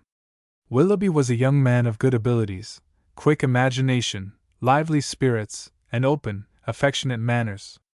He was exactly formed to engage Marianne's heart, for with all this, he joined not only a captivating person, but a natural ardor of mind which was now roused and increased by the example of her own, and which recommended him to her affection beyond everything else. His society became gradually her most exquisite enjoyment. They read, they talked, they sang together. His musical talents were considerable, and he read with all the sensibility and spirit which Edward had unfortunately wanted. In Mrs. Dashwood's estimation he was as faultless as in Marianne's, and Elinor saw nothing to censure in him but a propensity, in which he strongly resembled and peculiarly delighted her sister, of saying too much what he thought on every occasion, without attention to persons or circumstances. In hastily forming and giving his opinion of other people, in sacrificing general politeness to the enjoyment of undivided attention where his heart was engaged, and in slighting too easily the forms of worldly propriety, he displayed a want of caution which Elinor could not approve, in spite of all that he and Marianne could say in its support. Marianne began now to perceive that the desperation which had seized her at 16.5, of ever seeing a man who could satisfy her ideas of perfection, had been rash and unjustifiable. Willoughby was all that her fancy had delineated in that unhappy hour and in every brighter period, as capable of attaching her, and his behavior declared his wishes to be in that respect as earnest, as his abilities were strong. Her mother, too, in whose mind not one speculative thought of their marriage had been raised, by his prospect of riches, was led before the end of a week to hope and expect it, and secretly to congratulate herself on having gained two such sons-in-law as Edward and Willoughby. Colonel Brandon's partiality for Marianne, which had so early been discovered by his friends, now first became perceptible to Elinor, when it ceased to be noticed by them. Their attention and wit were drawn off to his more fortunate rival, and the raillery which the other had incurred before any partiality arose, was removed when his feelings began really to call for the ridicule so justly annexed to sensibility. Elinor was obliged, though unwillingly, to believe that the sentiments which Mrs. Jennings had assigned him for her own satisfaction were now actually excited by her sister, and that however a general resemblance of disposition between the parties might forward the affection of Mr. Willoughby, an equally striking opposition of character was no hindrance to the regard of Colonel Brandon. She saw it with concern, for what could a silent man of 35 hope, when opposed to a very lively one of 25? And as she could not even wish him successful, she heartily wished him indifferent. She liked him, in spite of his gravity and reserve, she beheld in him an object of interest. His manners, though serious, were mild, and his reserve appeared rather the result of some oppression of spirits than of any natural gloominess of temper. Sir John had dropped hints of past injuries and disappointments, which justified her belief of his being an unfortunate man, and she regarded him with respect and compassion. Perhaps she pitied and esteemed him the more because he was slighted by Willoughby and Marianne, who, prejudiced against him for being neither lively nor young, seemed resolved to undervalue his merits. "Brandon is just the kind of man," said Willoughby one day, when they were talking of him together, "whom everybody speaks well of, and nobody cares about, whom all are delighted to see, and nobody remembers to talk to." "That is exactly what I think of him," cried Marianne. "Do not boast of it, however," said Elinor, "for it is injustice in both of you. He is highly esteemed by all the family at the park, and I never see him myself without taking pains to converse with him." "That he is patronized by you," replied Willoughby, "is certainly in his favor, but as for the esteem of the others, it is a reproach in itself. Who would submit to the indignity of being approved by such a woman as Lady Middleton and Mrs. Jennings, that could command the indifference of anybody else? But perhaps the abuse of such people as yourself and Marianne will make amends for the regard of Lady Middleton and her mother. If their praise is censure, your censure may be praise, for they are not more undiscerning than you are prejudiced and unjust. In defense of your protégé you can even be saucy. My protégé, as you call him, is a sensible man, and sense will always have attractions for me. Yes, Marianne, even in a man between 30 and 40. He has seen a great deal of the world, has been abroad, has read, and has a thinking mind. I have found him capable of giving me much information on various subjects, and he has always answered my inquiries with readiness of good breeding and good nature. That is to say," cried Marianne contemptuously, "he has told you that in the East Indies the climate is hot, and the mosquitoes are troublesome. He would have told me so, I doubt not, had I made any such inquiries, but they happened to be points on which I had been previously informed." "Perhaps," said Willoughby, "his observations may have extended to the existence of nabobs, gold moors, and palanquins. I may venture to say that his observations have stretched much further than your candor. But why should you dislike him?" "I do not dislike him. I consider him, on the contrary, as a very respectable man, who has everybody's good word, and nobody's notice, who has more money than he can spend, more time than he knows how to employ, and 2 new coats every year. Add to which, cried Marianne, that he has neither genius, taste, nor spirit. That his understanding has no brilliancy, his feelings no ardor, and his voice no expression. You decide on his imperfections so much in the mass, replied Elinor, and so much on the strength of your own imagination, that the commendation I am able to give of him is comparatively cold and insipid. I can only pronounce him to be a sensible man, well-bred, well-informed, of gentle address, and I believe, possessing an amiable heart. Miss Dashwood, cried Willoughby, you are now using me unkindly. You are endeavoring to disarm me by reason, and to convince me against my will. But it will not do. You shall find me as stubborn as you can be artful. I have 3 unanswerable reasons for disliking Colonel Brandon. He threatened me with rain when I wanted it to be fine. He has found fault with the hanging of my cuckold, and I cannot persuade him to buy my brown mare. If it will be any satisfaction to you, however, to be told that I believe his character to be in other respects irreproachable, I am ready to confess it. And in return for an acknowledgment, which must give me some pain, you cannot deny me the privilege of disliking him as much as ever. Chapter 11. Little had Mrs. Dashwood or her daughters imagined when they first came into Devonshire that so many engagements would arise to occupy their time as shortly presented themselves, or that they should have such frequent invitations and such constant visitors as to leave them little leisure for serious employment. Yet such was the case.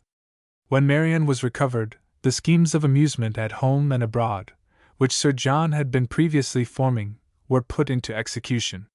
The private balls at the park then began, and parties on the water were made and accomplished as often as a showery October would allow. In every meeting of the kind Willoughby was included, and the ease and familiarity which naturally attended these parties were exactly calculated to give increasing intimacy to his acquaintance with the Dashwoods, to afford him opportunity of witnessing the excellencies of Marianne, of marking his animated admiration of her, and of receiving, in her behavior to himself, the most pointed assurance of her affection. Elinor could not be surprised at their attachment. She only wished that it were less openly shown, and once or twice did venture to suggest the propriety of some self-command to Marianne. But Marianne abhorred all concealment where no real disgrace could attend unreserve, and to aim at the restraint of sentiments which were not in themselves laudable, appeared to her not merely an unnecessary effort, but a disgraceful subjection of reason to commonplace and mistaken notions. Willoughby thought the same, and their behavior at all times was an illustration of their opinions. When he was present she had no eyes for anyone else. Everything he did was right. Everything he said was clever. If their evenings at the park were concluded with cards, he cheated himself and all the rest of the party to get her a good hand. If dancing formed the amusement of the night, they were partners for half the time, and when obliged to separate for a couple of dances, were careful to stand together and scarcely spoke a word to anybody else. Such conduct made them of course most exceedingly laughed at, but ridicule could not shame, and seemed hardly to provoke them. Mrs. Dashwood entered into all their feelings with a warmth which left her no inclination for checking this excessive display of them. To her it was but the natural consequence of a strong affection in a young and ardent mind. This was the season of happiness to Marianne. Her heart was devoted to Willoughby, and the fond attachment to Norland, which she brought with her from Sussex, was more likely to be softened than she had thought it possible before, by the charms which his society bestowed on her present home. Elinor's happiness was not so great. Her heart was not so much at ease, nor her satisfaction in their amusements so pure.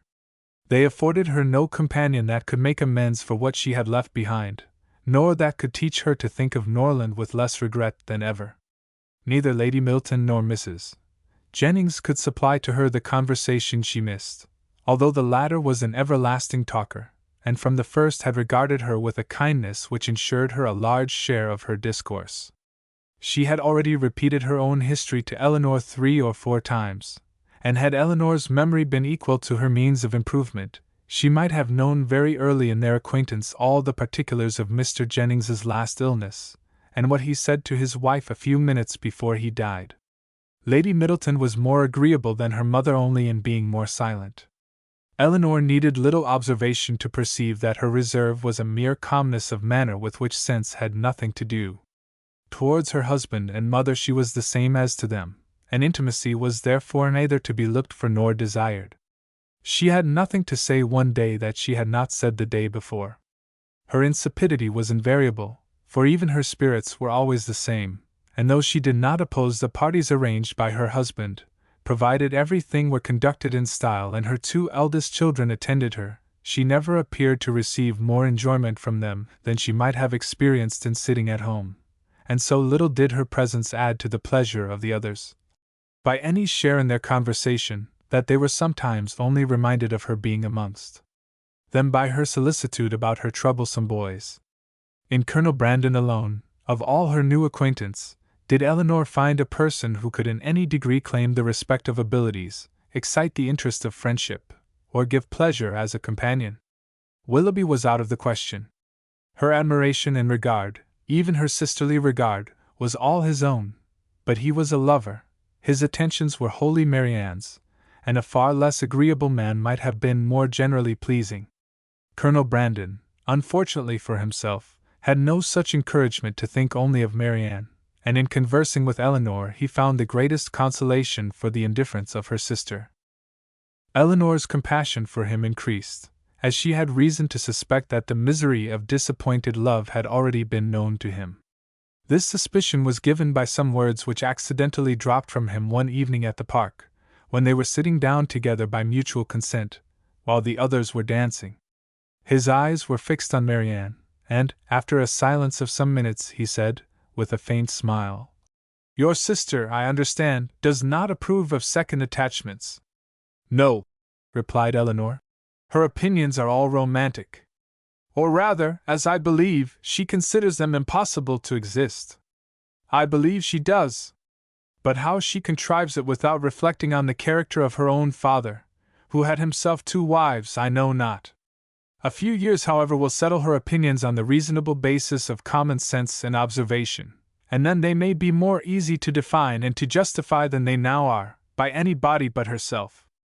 "This will probably be the case," he replied. "And yet there is something so amiable in the prejudices of a young mind, that one is sorry to see them give way to the reception of more general opinions." "I cannot agree with you there," said Elinor. "There are inconveniences attending such feelings as Marianne's, which all the charms of enthusiasm and ignorance of the world cannot atone for. Her systems have all the unfortunate tendency of setting propriety at naught, and a better acquaintance with the world is what I look forward to as her greatest possible advantage." After a short pause he resumed the conversation by saying, "Does your sister make no distinction in her objections against a second attachment? Or is it equally criminal in everybody? Are those who have been disappointed in their first choice, whether from the inconstancy of its object, or the perverseness of circumstances, to be equally indifferent during the rest of their lives? Upon my word, I am not acquainted with the minutiae of her principles. I only know that I never yet heard her admit any instance of a second attachment's being pardonable. This," said he, "cannot hold, but a total change of sentiments. No, no, do not desire it, for when the romantic refinements of a young mind are obliged to give way, how frequently are they succeeded by such opinions as are but too common, and too dangerous. I speak from experience. I once knew a lady who in temper and mind greatly resembled your sister, who thought and judged like her, but who from an enforced change, from a series of unfortunate circumstances—" Here he stopped suddenly, appeared to think that he had said too much, and by his countenance gave rise to conjectures, which might not otherwise have entered Elinor's head. The lady would probably have passed without suspicion, had he not convinced Miss Dashwood that what concerned her ought not to escape his lips. As it was, it required but a slight effort of fancy to connect his emotion with the tender recollection of past regard. Elinor attempted no more. But Marianne, in her place, would not have done so little. The whole story would have been speedily formed under her active imagination, and everything established in the most melancholy order of disastrous love. Chapter 12.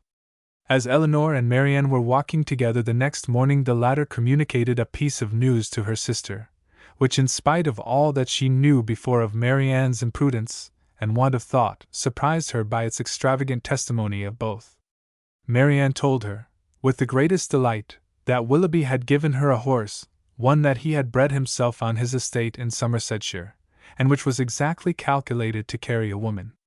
Without considering that it was not in her mother's plan to keep any horse, that if she were to alter her resolution in favor of this gift, she must buy another for the servant, and keep a servant to ride it, and after all, build a stable to receive them, she had accepted the present without hesitation, and told her sister of it in raptures. "He intends to send his groom into Somersetshire immediately for it," she added, "and when it arrives we will ride every day. You shall share its use with me. Imagine to yourself, my dear Eleanor, the delight of a gallop on some of these downs." Most unwilling was she to awaken from such a dream of felicity to comprehend all the unhappy truths which attended the affair, and for some time she refused to submit to them. As to an additional servant, the expense would be a trifle. Mamma, she was sure, would never object to it, and any horse would do for him. He might always get one at the park. As to a stable, the merest shed would be sufficient. Eleanor then ventured to doubt the propriety of her receiving such a present from a man so little, or at least so lately known to her. This was too much. "You are mistaken, Eleanor," said she warmly, "in supposing I know very little of Willoughby. I have not known him long indeed, but I am much better acquainted with him than I am with any other creature in the world, except yourself and Mamma. It is not time or opportunity that is to determine intimacy. It is disposition alone. 7 years would be insufficient to make some people acquainted with each other, and 7 days are more than enough for others. I should hold myself guilty of greater impropriety in accepting a horse from my brother than from Willoughby.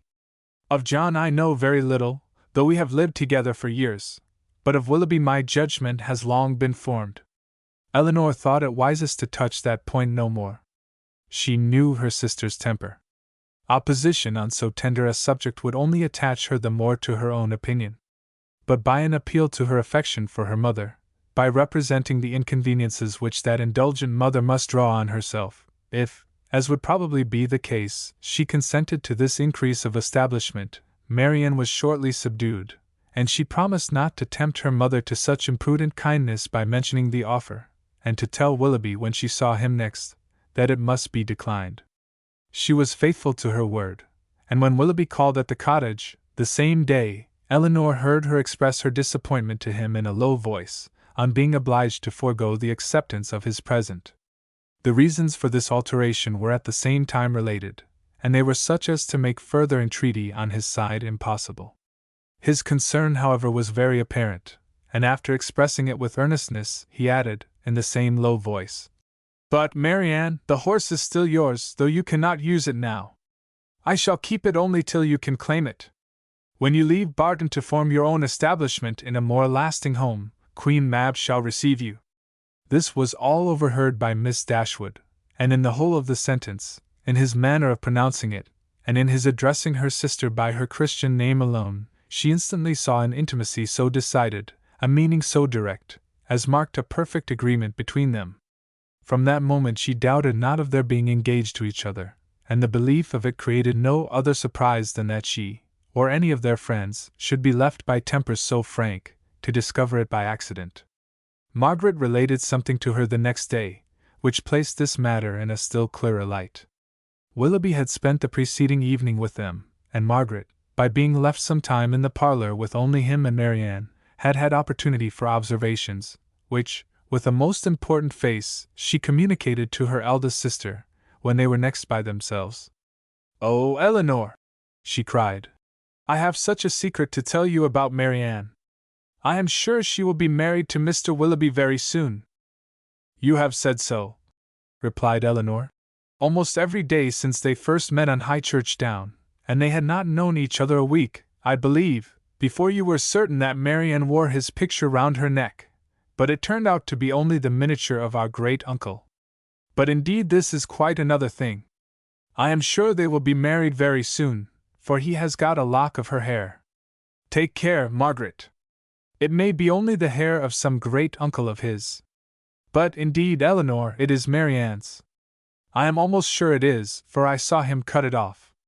Last night after tea, when you and Mamma went out of the room, they were whispering and talking together as fast as could be, and he seemed to be begging something of her, and presently he took up her scissors and cut off a long lock of her hair, for it was all tumbled down her back, and he kissed it, and folded it up in a piece of white paper, and put it into his pocket-book.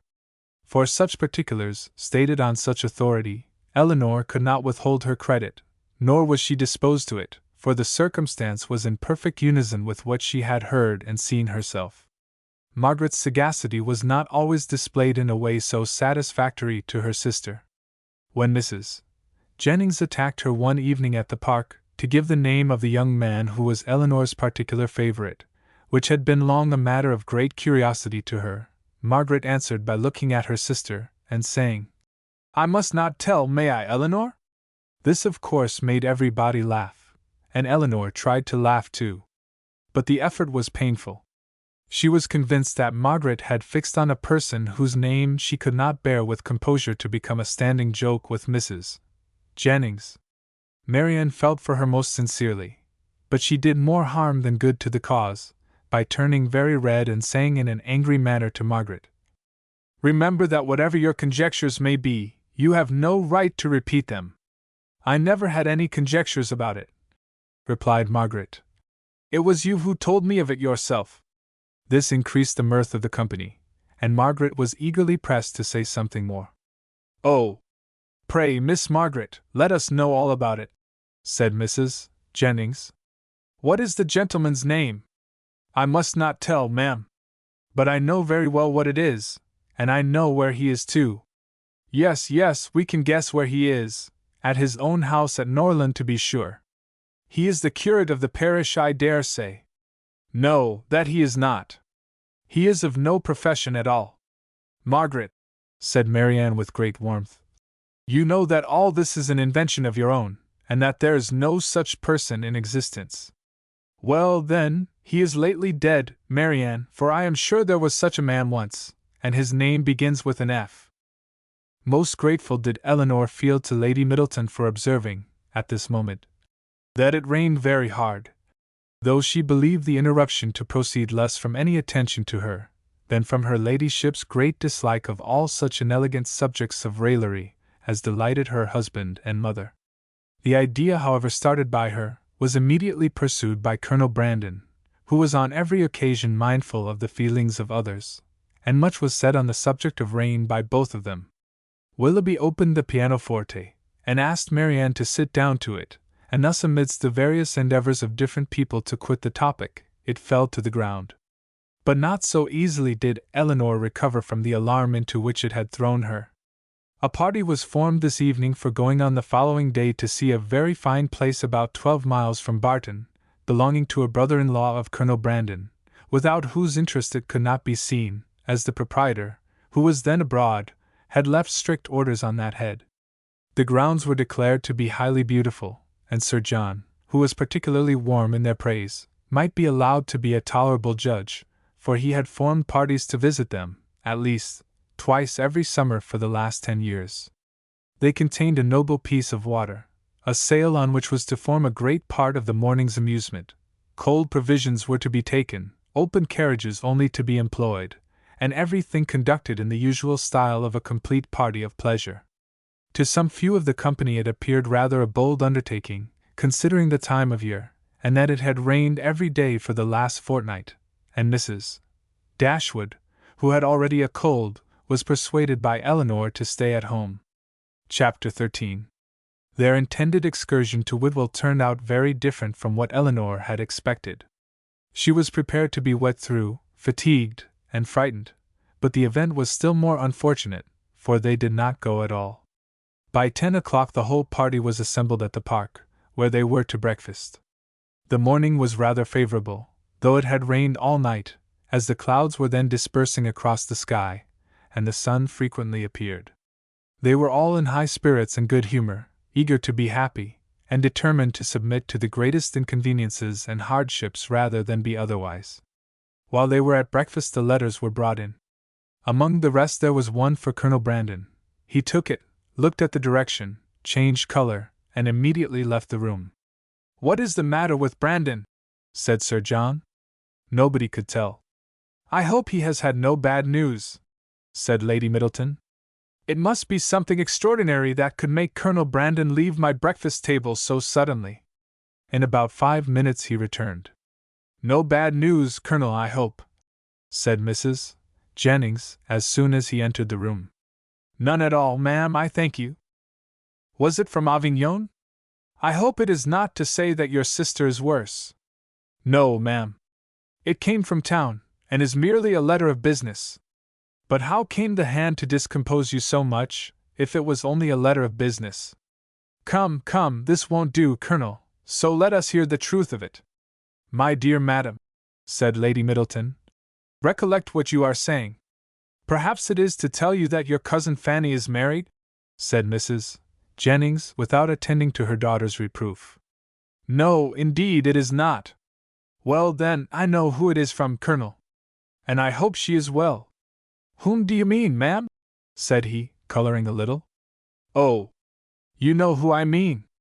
I am particularly sorry, ma'am," said he, addressing Lady Middleton, "that I should receive this letter today, for it is on business which requires my immediate attendance in town." "In town?" cried Mrs. Jennings. "What can you have to do in town at this time of year? My own loss is great," he continued, "in being obliged to leave so agreeable a party, but I am the more concerned, as I fear my presence is necessary to gain your admittance at Whitwell." What a blow upon them all was this! "But if you write a note to the housekeeper, Mr. Brandon," said Marianne eagerly, "will it not be sufficient?" He shook his head. "We must go," said Sir John. "It shall not be put off when we are so near it. You cannot go to town till tomorrow, Brandon, that is all. I wish it could be so easily settled. But it is not in my power to delay my journey for one day. If you would but let us know what your business is," said Mrs. Jennings, "we might see whether it could be put off or not." "You would not be 6 hours later," said Willoughby, "if you were to defer your journey till our return. I cannot afford to lose 1 hour." Elinor then heard Willoughby say, in a low voice to Marianne, "There are some people who cannot bear a party of pleasure. Brandon is one of them.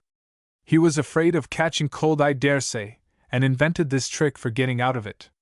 I would lay 50 guineas the letter was of his own writing." "I have no doubt of it," replied Marianne. "There is no persuading you to change your mind, Brandon, I know of old," said Sir John, "when once you are determined on anything. But, however, I hope you will think better of it. Consider, here are the 2 Miss Careys come over from Newton, the 3 Miss Dashwoods walked up from the cottage, and Mr. Willoughby got up 2 hours before his usual time, on purpose to go to Whitwell." Colonel Brandon again repeated his sorrow at being the cause of disappointing the party, but at the same time declared it to be unavoidable. "Well, then, when will you come back again? I hope we shall see you at Barton," added her ladyship, "as soon as you can conveniently leave town, and we must put off the party to Whitwell till you return. You are very obliging. But it is so uncertain, when I may have it in my power to return, that I dare not engage for it at all." "Oh! He must and shall come back," cried Sir John. "If he is not here by the end of the week, I shall go after him." "Aye, so do, Sir John," cried Mrs. Jennings, "and then perhaps you may find out what his business is. I do not want to pry into other men's concerns. I suppose it is something he is ashamed of." Colonel Brandon's horses were announced. "You do not go to town on horseback, do you?" added Sir John. "No, only to Oniton. I shall then go post." "Well, as you are resolved to go, I wish you a good journey. But you had better change your mind. I assure you it is not in my power." He then took leave of the whole party. "Is there no chance of my seeing you and your sisters in town this winter, Miss Dashwood?" "I am afraid none at all." "Then I must bid you farewell for a longer time than I should wish to do."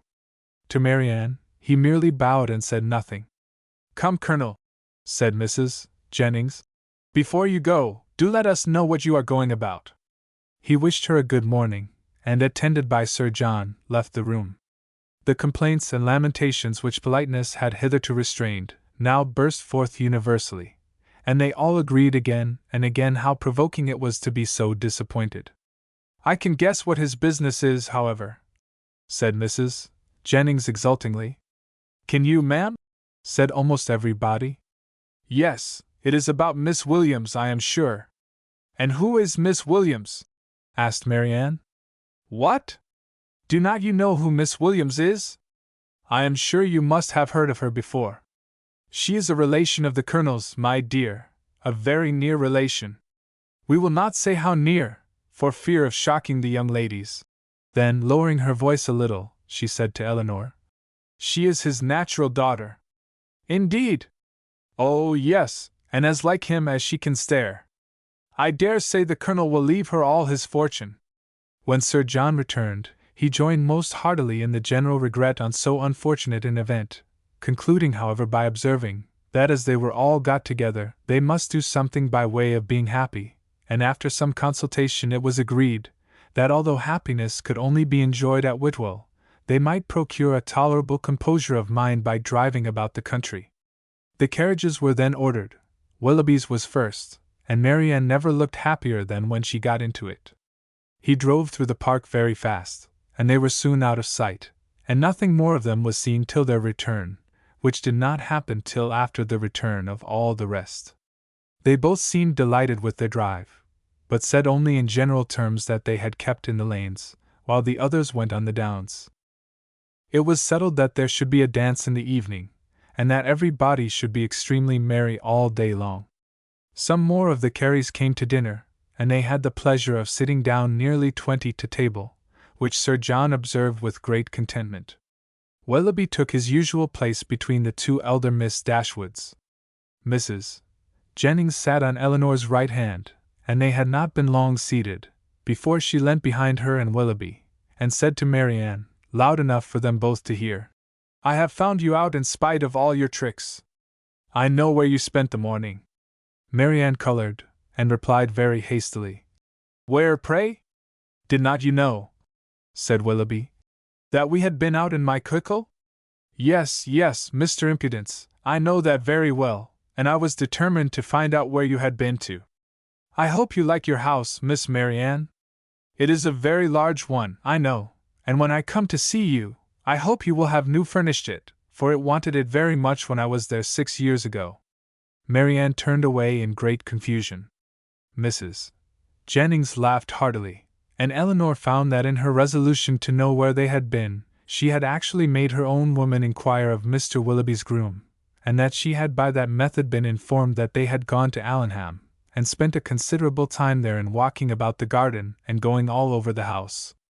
Eleanor could hardly believe this to be true, as it seemed very unlikely that Willoughby should propose, or Marianne consent, to enter the house while Mrs.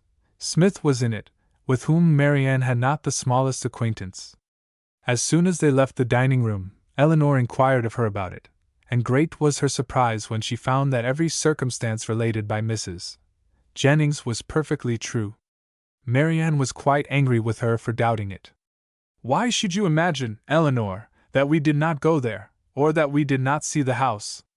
Is not it what you have often wished to do yourself?" "Yes, Marianne, but I would not go while Mrs. Smith was there, and with no other companion than Mr. Willoughby. Mr. Willoughby, however, is the only person who can have a right to show that house, and as he went in an open carriage, it was impossible to have any other companion. I never spent a pleasanter morning in my life." "I am afraid," replied Eleanor, "that the pleasantness of an employment does not always evince its propriety. On the contrary, nothing can be a stronger proof of it, Eleanor, for if there had been any real impropriety in what I did, I should have been sensible of it at the time, for we always know when we are acting wrong, and with such a conviction I could have had no pleasure. But, my dear Marianne, as it has already exposed you to some very impertinent remarks, do you not now begin to doubt the discretion of your own conduct? If the impertinent remarks of Mrs. Jennings are to be the proof of impropriety in conduct, we are all offending every moment of our lives. I value not her censure any more than I should do her commendation. I am not sensible of having done anything wrong in walking over Mrs. Smith's grounds, or in seeing her house. They will one day be Mr. Willoughby's, and if they were one day to be your own, Mary Ann, you would not be justified in what you have done. She blushed at this hint, but it was even visibly gratifying to her, and after a 10 minutes' interval of earnest thought, she came to her sister again, and said with great good humor, "Perhaps, Eleanor, it was rather ill-judged in me to go to Allenham, but Mr. Willoughby wanted particularly to show me the place, and it is a charming house, I assure you. There is one remarkably pretty sitting-room upstairs, of a nice comfortable size for constant use, and with modern furniture it would be delightful. It is a corner room, and has windows on 2 sides. On one side you look across the bowling green, behind the house, to a beautiful hanging wood, and on the other you have a view of the church and village, and beyond them, of those fine bold hills that we have so often admired. I did not see it to advantage, for nothing could be more forlorn than the furniture, but if it were newly fitted up, a couple of £100, Willoughby says, would make it one of the pleasantest summer rooms in England." Could Eleanor have listened to her without interruption from the others, she would have described every room in the house with equal delight. Chapter 14. The sudden termination of Colonel Brandon's visit at the park, with his steadiness in concealing its cause, filled the mind, and raised the wonder of Mrs. Jennings for 2 or 3 days. She was a great wonderer, as every one must be who takes a very lively interest in all the comings and goings of all their acquaintance. She wondered, with little intermission, what could be the reason of it, was sure there must be some bad news, and thought over every kind of distress that could have befallen him, with a fixed determination that he should not escape them all. "Something very melancholy must be the matter, I am sure," said she. "I could see it in his face. Poor man! I am afraid his circumstances may be bad.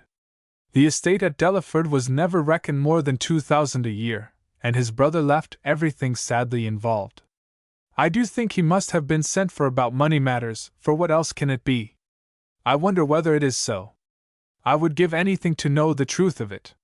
Perhaps it is about Miss Williams, and, by the by, I dare say it is, because he looked so conscious when I mentioned her. Maybe she is ill in town, nothing in the world more likely, for I have a notion she is always rather sickly. I would lay any wager it is about Miss Williams.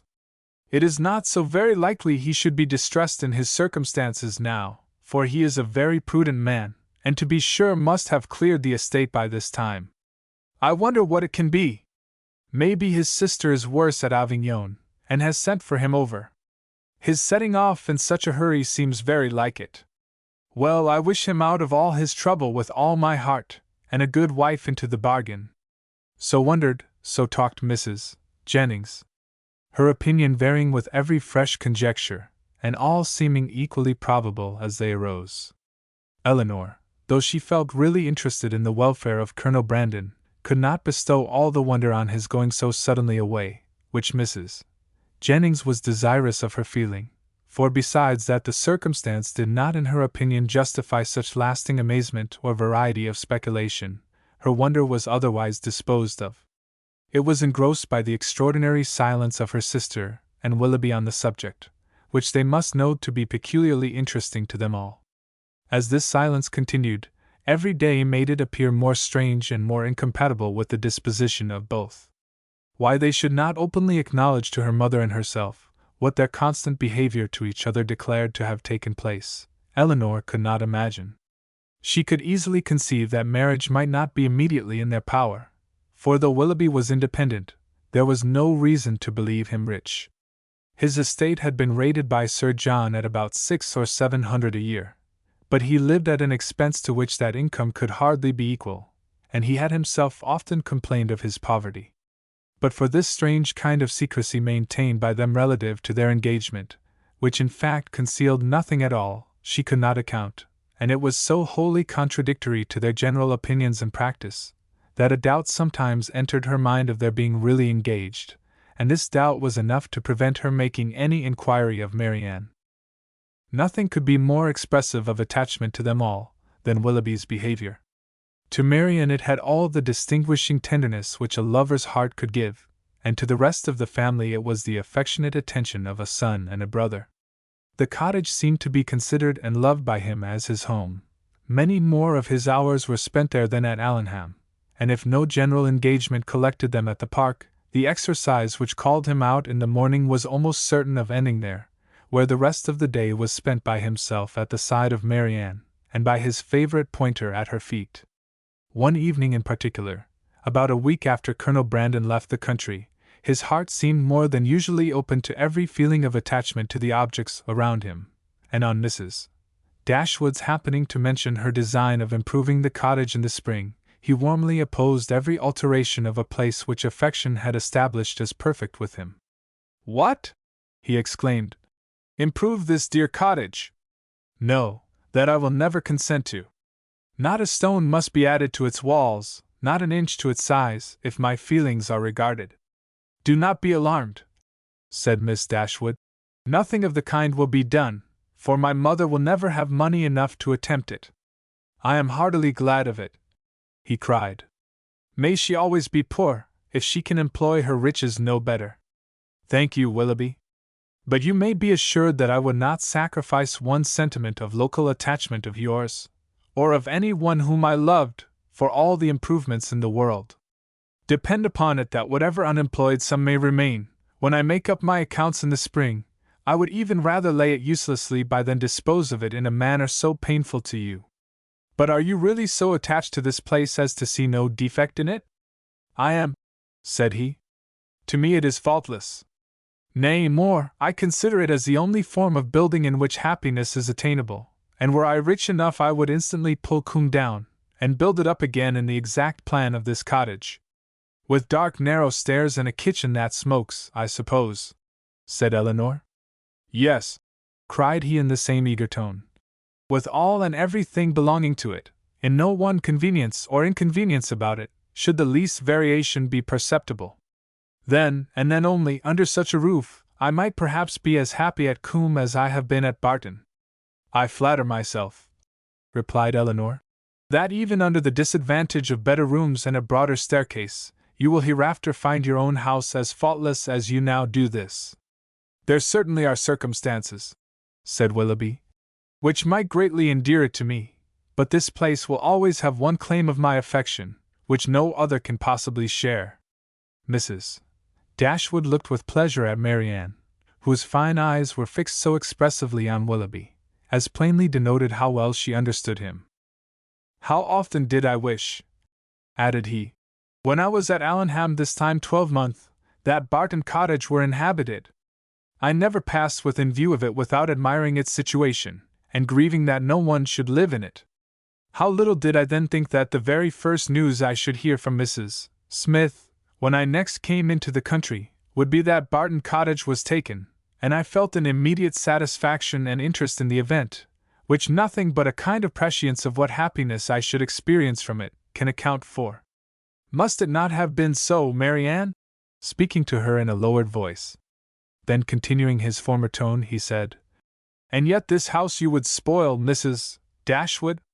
You would rob it of its simplicity by imaginary improvement.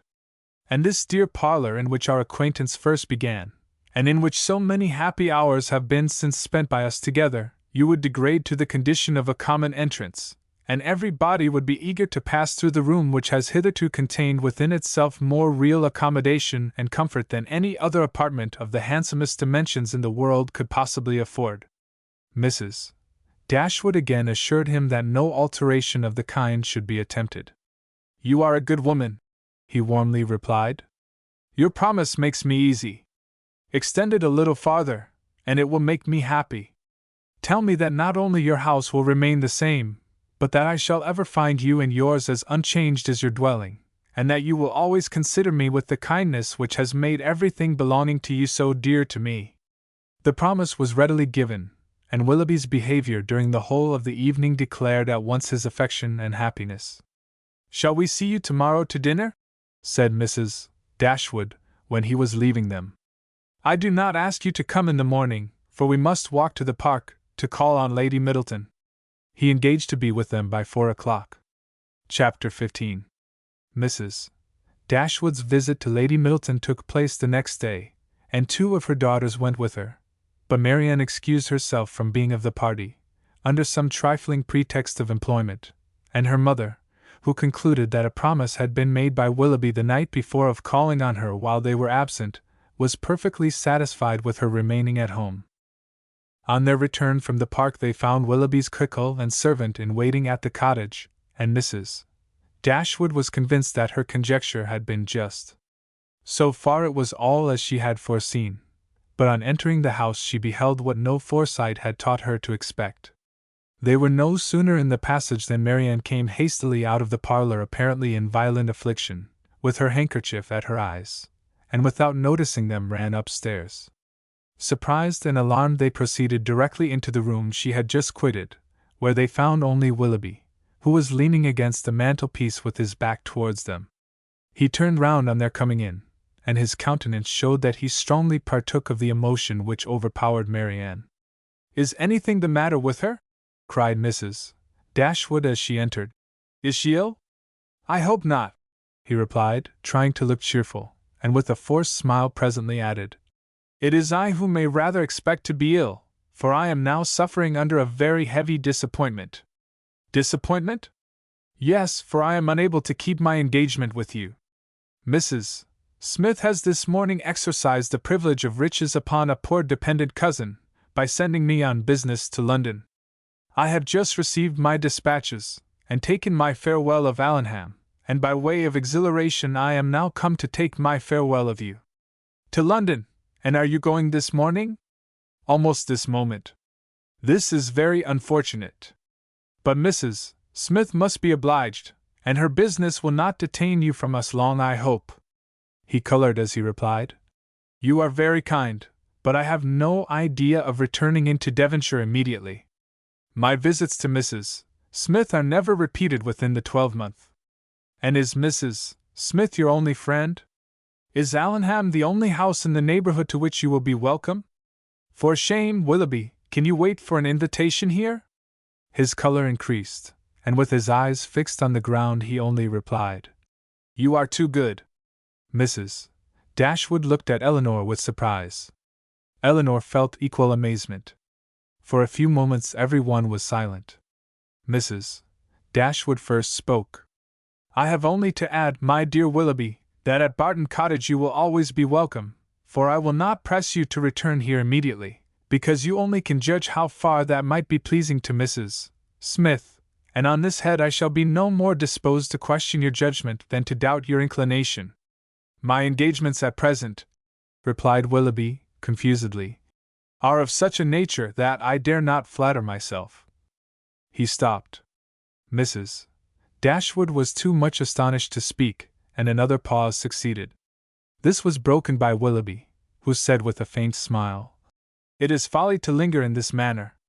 I will not torment myself any longer by remaining among friends whose society it is impossible for me now to enjoy." He then hastily took leave of them all and left the room. They saw him step into his carriage, and in a minute it was out of sight. Mrs. Dashwood felt too much for speech, and instantly quitted the parlor to give way in solitude to the concern and alarm which this sudden departure occasioned. Elinor's uneasiness was at least equal to her mother's. She thought of what had just passed with anxiety and distrust. Willoughby's behavior in taking leave of them, his embarrassment, an affectation of cheerfulness, and above all, his unwillingness to accept her mother's invitation, a backwardness so unlike a lover, so unlike himself, greatly disturbed her. One moment she feared that no serious design had ever been formed on his side, and the next that some unfortunate quarrel had taken place between him and her sister. The distress in which Marianne had quitted the room was such as a serious quarrel could most reasonably account for, though when she considered what Marianne's love for him was, a quarrel seemed almost impossible. But whatever might be the particulars of their separation, her sister's affliction was indubitable, and she thought with the tenderest compassion of that violent sorrow which Marianne was in all probability not merely giving way to as a relief, but feeding and encouraging as a duty. In about half an hour her mother returned, and though her eyes were red, her countenance was not uncheerful. "Our dear Willoughby is now some miles from Barton, Elinor," said she, as she sat down to work. And with how heavy a heart does he travel? It is all very strange. So suddenly to be gone. It seems but the work of a moment. And last night he was with us so happy, so cheerful, so affectionate. And now, after only 10 minutes' notice, gone too without intending to return, something more than what he owned to us must have happened. He did not speak, he did not behave like himself. You must have seen the difference as well as I. What can it be? Can they have quarreled? Why else should he have shown such unwillingness to accept your invitation here? It was not inclination that he wanted, Eleanor. I could plainly see that. He had not the power of accepting it. I have thought it all over, I assure you, and I can perfectly account for everything that at first seemed strange to me as well as to you. Can you, indeed? Yes. I have explained it to myself in the most satisfactory way, but you, Eleanor, who love to doubt where you can, it will not satisfy you, I know, but you shall not talk me out of my trust in it. I am persuaded that Mrs. Smith suspects his regard for Marianne, disapproves of it, perhaps because she has other views for him, and on that account is eager to get him away, and that the business which she sends him off to transact is invented as an excuse to dismiss him. This is what I believe to have happened. He is, moreover, aware that she does disapprove the connection. He dares not therefore at present confess to her his engagement with Marianne, and he feels himself obliged, from his dependent situation, to give in to her schemes, and absent himself from Devonshire for a while. You will tell me, I know, that this may or may not have happened, but I will listen to no cavil, unless you can point out any other method of understanding the affair as satisfactory at this. And now, Eleanor, what have you to say? Nothing, for you have anticipated my answer. Then you would have told me that it might or might not have happened. Oh, Eleanor, how incomprehensible are your feelings! You had rather take evil upon credit than good. You had rather look out for misery for Marianne, and guilt for poor Willoughby, than an apology for the latter. You are resolved to think him blamable, because he took leave of us with less affection than his usual behavior has shown. And is no allowance to be made for inadvertence, or for spirits depressed by recent disappointment? Are no probabilities to be accepted, merely because they are not certainties? Is nothing due to the man whom we have all such reason to love, and no reason in the world to think ill of? To the possibility of motives unanswerable in themselves, though unavoidably secret for a while? And, after all, what is it you suspect him of? I can hardly tell myself. But suspicion of something unpleasant is the inevitable consequence of such an alteration as we just witnessed in him.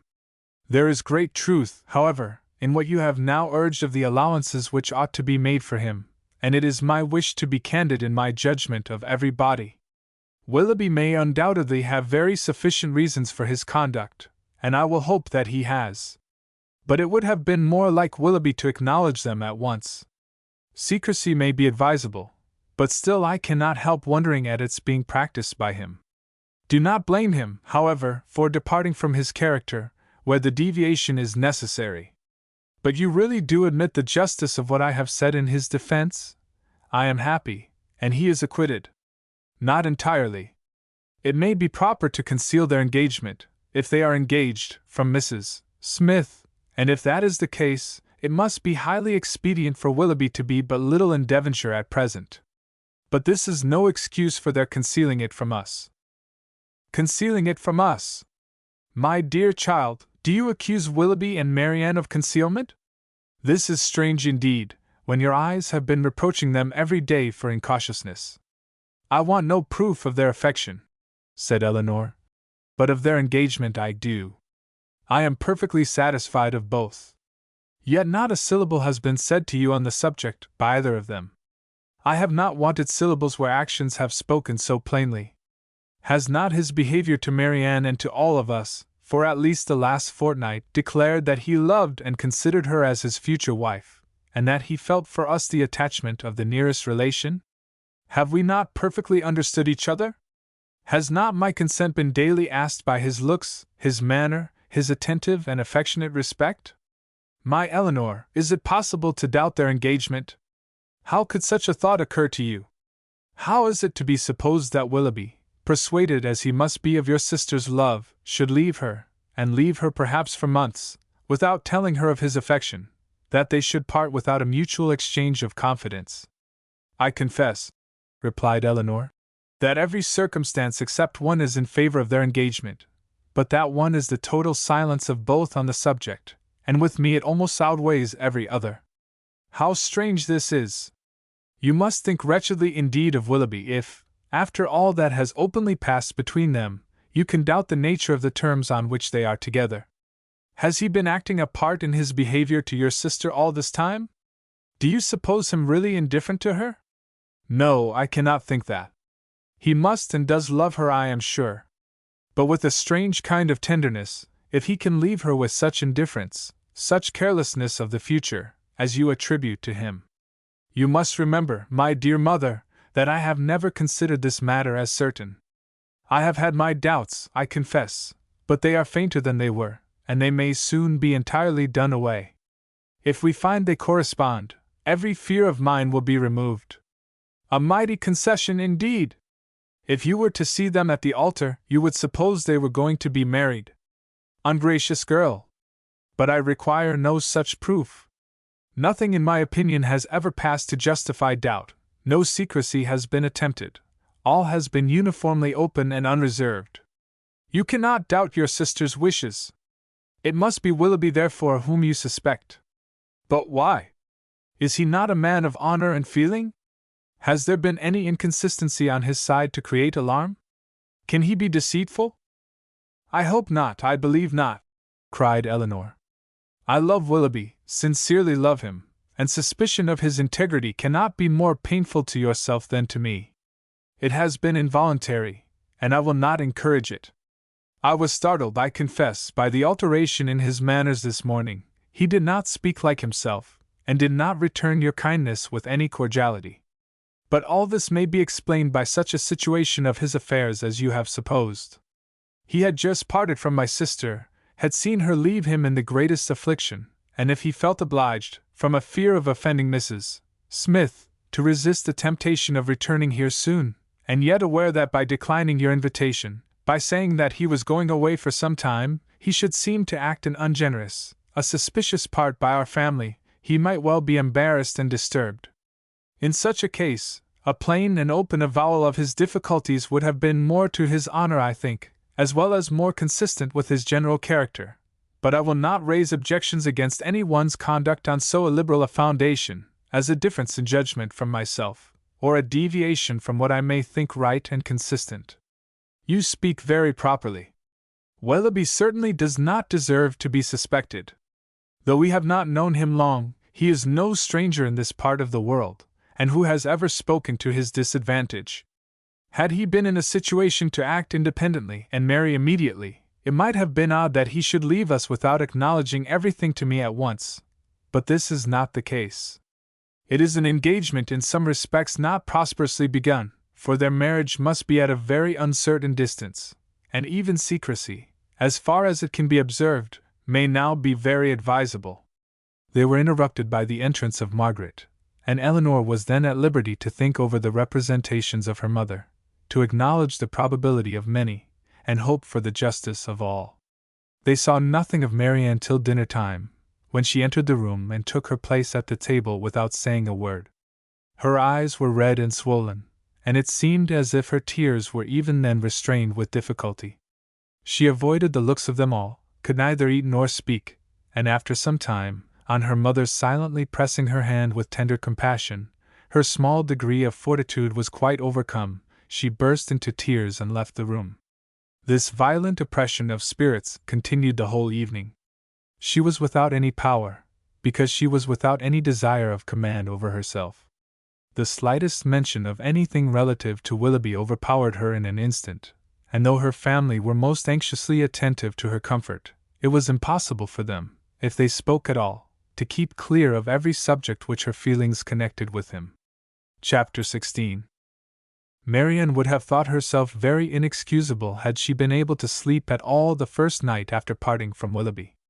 She would have been ashamed to look her family in the face the next morning, had she not risen from her bed in more need of repose than when she lay down in it. But the feelings which made such composure a disgrace, left her in no danger of incurring it. She was awake the whole night, and she wept the greatest part of it. She got up with a headache, was unable to talk, and unwilling to take any nourishment, giving pain every moment to her mother and sisters, and forbidding all attempt at consolation from either. Her sensibility was potent enough. When breakfast was over, she walked out by herself, and wandered about the village of Allenham, indulging the recollection of past enjoyment, and crying over the present reverse for the chief of the morning. The evening passed off in the equal indulgence of feeling. She played over every favorite song that she had been used to play to Willoughby, every air in which their voices had been oftenest joined, and sat at the instrument gazing on every line of music that he had written out for her, till her heart was so heavy that no farther sadness could be gained, and this nourishment of grief was every day applied. She spent whole hours at the pianoforte alternately singing and crying, her voice often totally suspended by her tears. In books too, as well as in music, she courted the misery which a contrast between the past and present was certain of giving. She read nothing but what they had been used to read together. Such violence of affliction indeed could not be supported forever. It sunk within a few days into a calmer melancholy. But these employments, to which she daily recurred, her solitary walks and silent meditations, still produced occasional effusions of sorrow as lively as ever. No letter from Willoughby came, and none seemed expected by Marianne. Her mother was surprised, and Elinor again became uneasy. But Mrs. Dashwood could find explanations whenever she wanted them, which at least satisfied herself.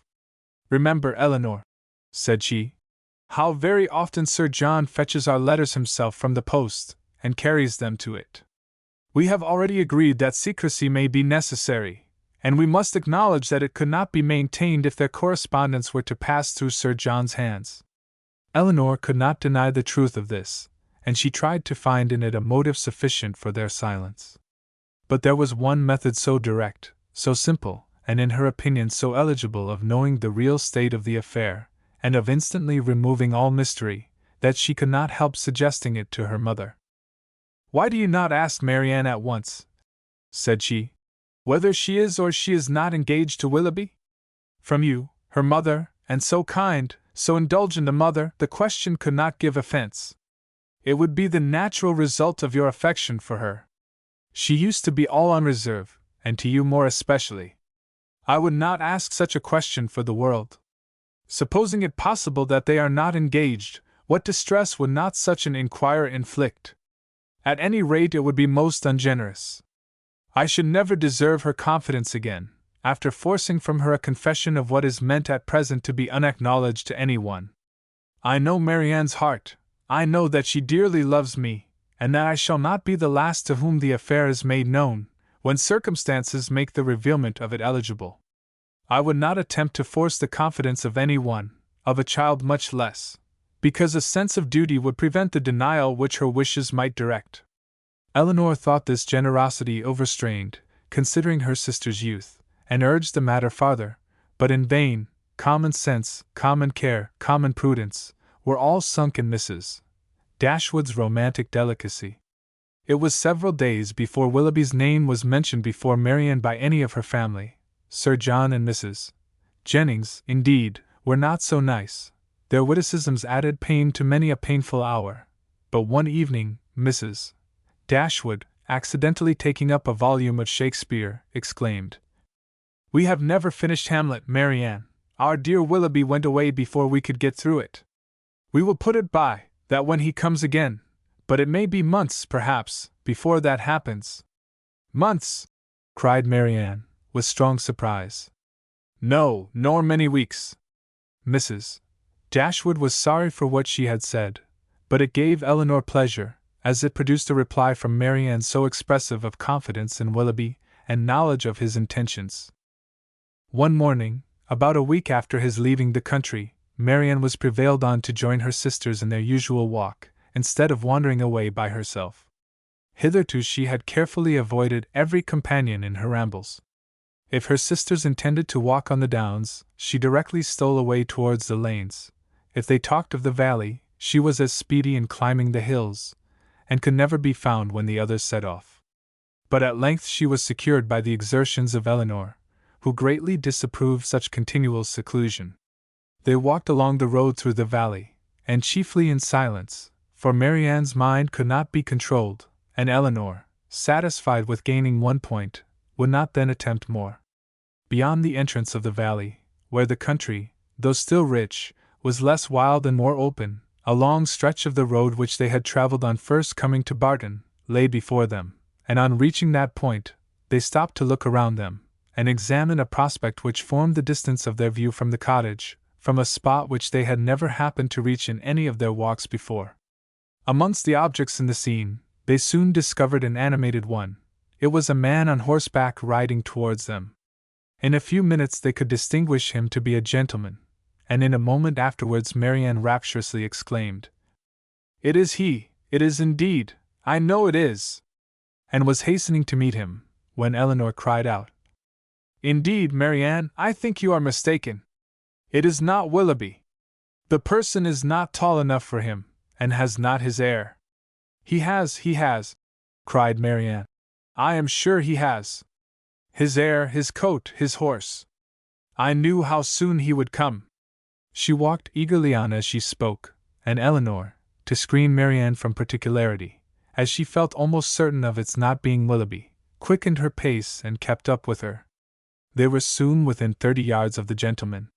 Marianne looked again, her heart sunk within her, and abruptly turning round, she was hurrying back, when the voices of both her sisters were raised to detain her.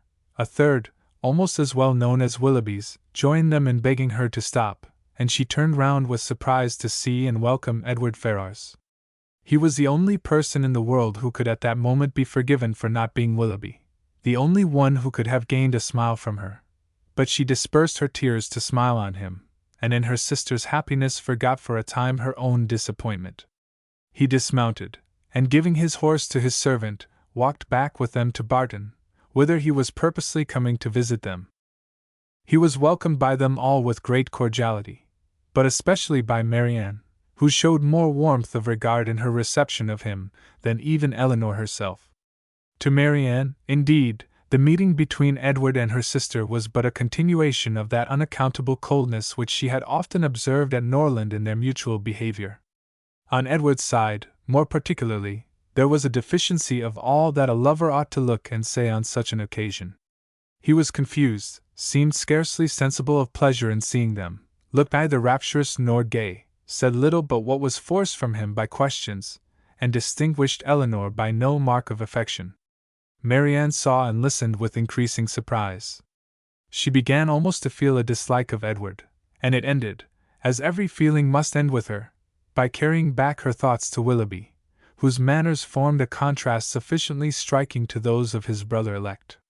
After a short silence which succeeded the first surprise and inquiries of meeting, Marianne asked Edward if he came directly from London. No, he had been in Devonshire a fortnight. A fortnight! She repeated, surprised at his being so long in the same county with Eleanor without seeing her before. He looked rather distressed as he added, that he had been staying with some friends near Plymouth. "Have you been lately in Sussex?" said Eleanor. "I was at Norland about a month ago." "And how does dear, dear Norland look?" cried Marianne. "Dear, dear Norland," said Eleanor. "Probably looks much as it always does at this time of the year. The woods and walks thickly covered with dead leaves." "Oh," cried Marianne, "with what transporting sensation have I formerly seen them fall! How have I delighted, as I walked, to see them driven in showers about me by the wind! What feelings have they, the season, the air altogether inspired! Now there is no one to regard them. They are seen only as a nuisance, swept hastily off, and driven as much as possible from the sight. It is not everyone," said Eleanor, "who has your passion for dead leaves. No, my feelings are not often shared, not often understood. But sometimes they are." As she said this, she sunk into a reverie for a few moments, but rousing herself again. "Now, Edward," said she, calling his attention to the prospect, "here is Barton Valley. Look up to it, and be tranquil if you can. Look at those hills. Did you ever see their equals? To the left is Barton Park, amongst those woods and plantations. You may see the end of the house. And there, beneath that farthest hill, which rises with such grandeur, is our cottage. It is a beautiful country, he replied. But these bottoms must be dirty in winter. How can you think of dirt, with such objects before you? Because, replied he, smiling, among the rest of the objects before me, I see a very dirty lane. How strange, said Marianne to herself as she walked on. Have you an agreeable neighborhood here? Are the Middletons pleasant people? No, not all, answered Marianne. We could not be more unfortunately situated. Marianne, cried her sister, how can you say so? How can you be so unjust? They are a very respectable family, Mr. Ferrars, and towards us have behaved in the friendliest manner. Have you forgot, Marianne, how many pleasant days we have owed to them? No, said Marianne in a low voice, nor how many painful moments. Eleanor took no notice of this, and directing her attention to their visitor, endeavored to support something like discourse with him, by talking of their present residence, its conveniences, and extorting from him occasional questions and remarks. His coldness and reserve mortified her severely. She was vexed and half angry, but resolving to regulate her behavior to him by the past rather than the present, she avoided every appearance of resentment or displeasure, and treated him as she thought he ought to be treated from the family connection. Chapter 17. Mrs. Dashwood was surprised only for a moment at seeing him, for his coming to Barton was, in her opinion, of all things the most natural. Her joy and expression of regard long outlived her wonder. He received the kindest welcome from her, and shyness, coldness, reserve could not stand against such a reception. They had begun to fail him before he entered the house, and they were quite overcome by the captivating manners of Mrs. Dashwood. Indeed, a man could not very well be in love with either of her daughters, without extending the passion to her, and Eleanor had the satisfaction of seeing him soon become more like himself. His affection seemed to reanimate towards them all, and his interest in their welfare again became perceptible. He was not in spirits, however. He praised their house, admired its prospect, was attentive and kind, but still he was not in spirits. The whole family perceived it, and Mrs. Dashwood, attributing it to some want of liberality in his mother, sat down to table indignant against all selfish parents. "What are Mrs. Ferrars's views for you at present, Edward?" said she, when dinner was over and they had drawn round the fire. "Are you still to be a great orator in spite of yourself?" "No. I hope my mother is now convinced that I have no more talents than inclination for a public life. But how is your fame to be established?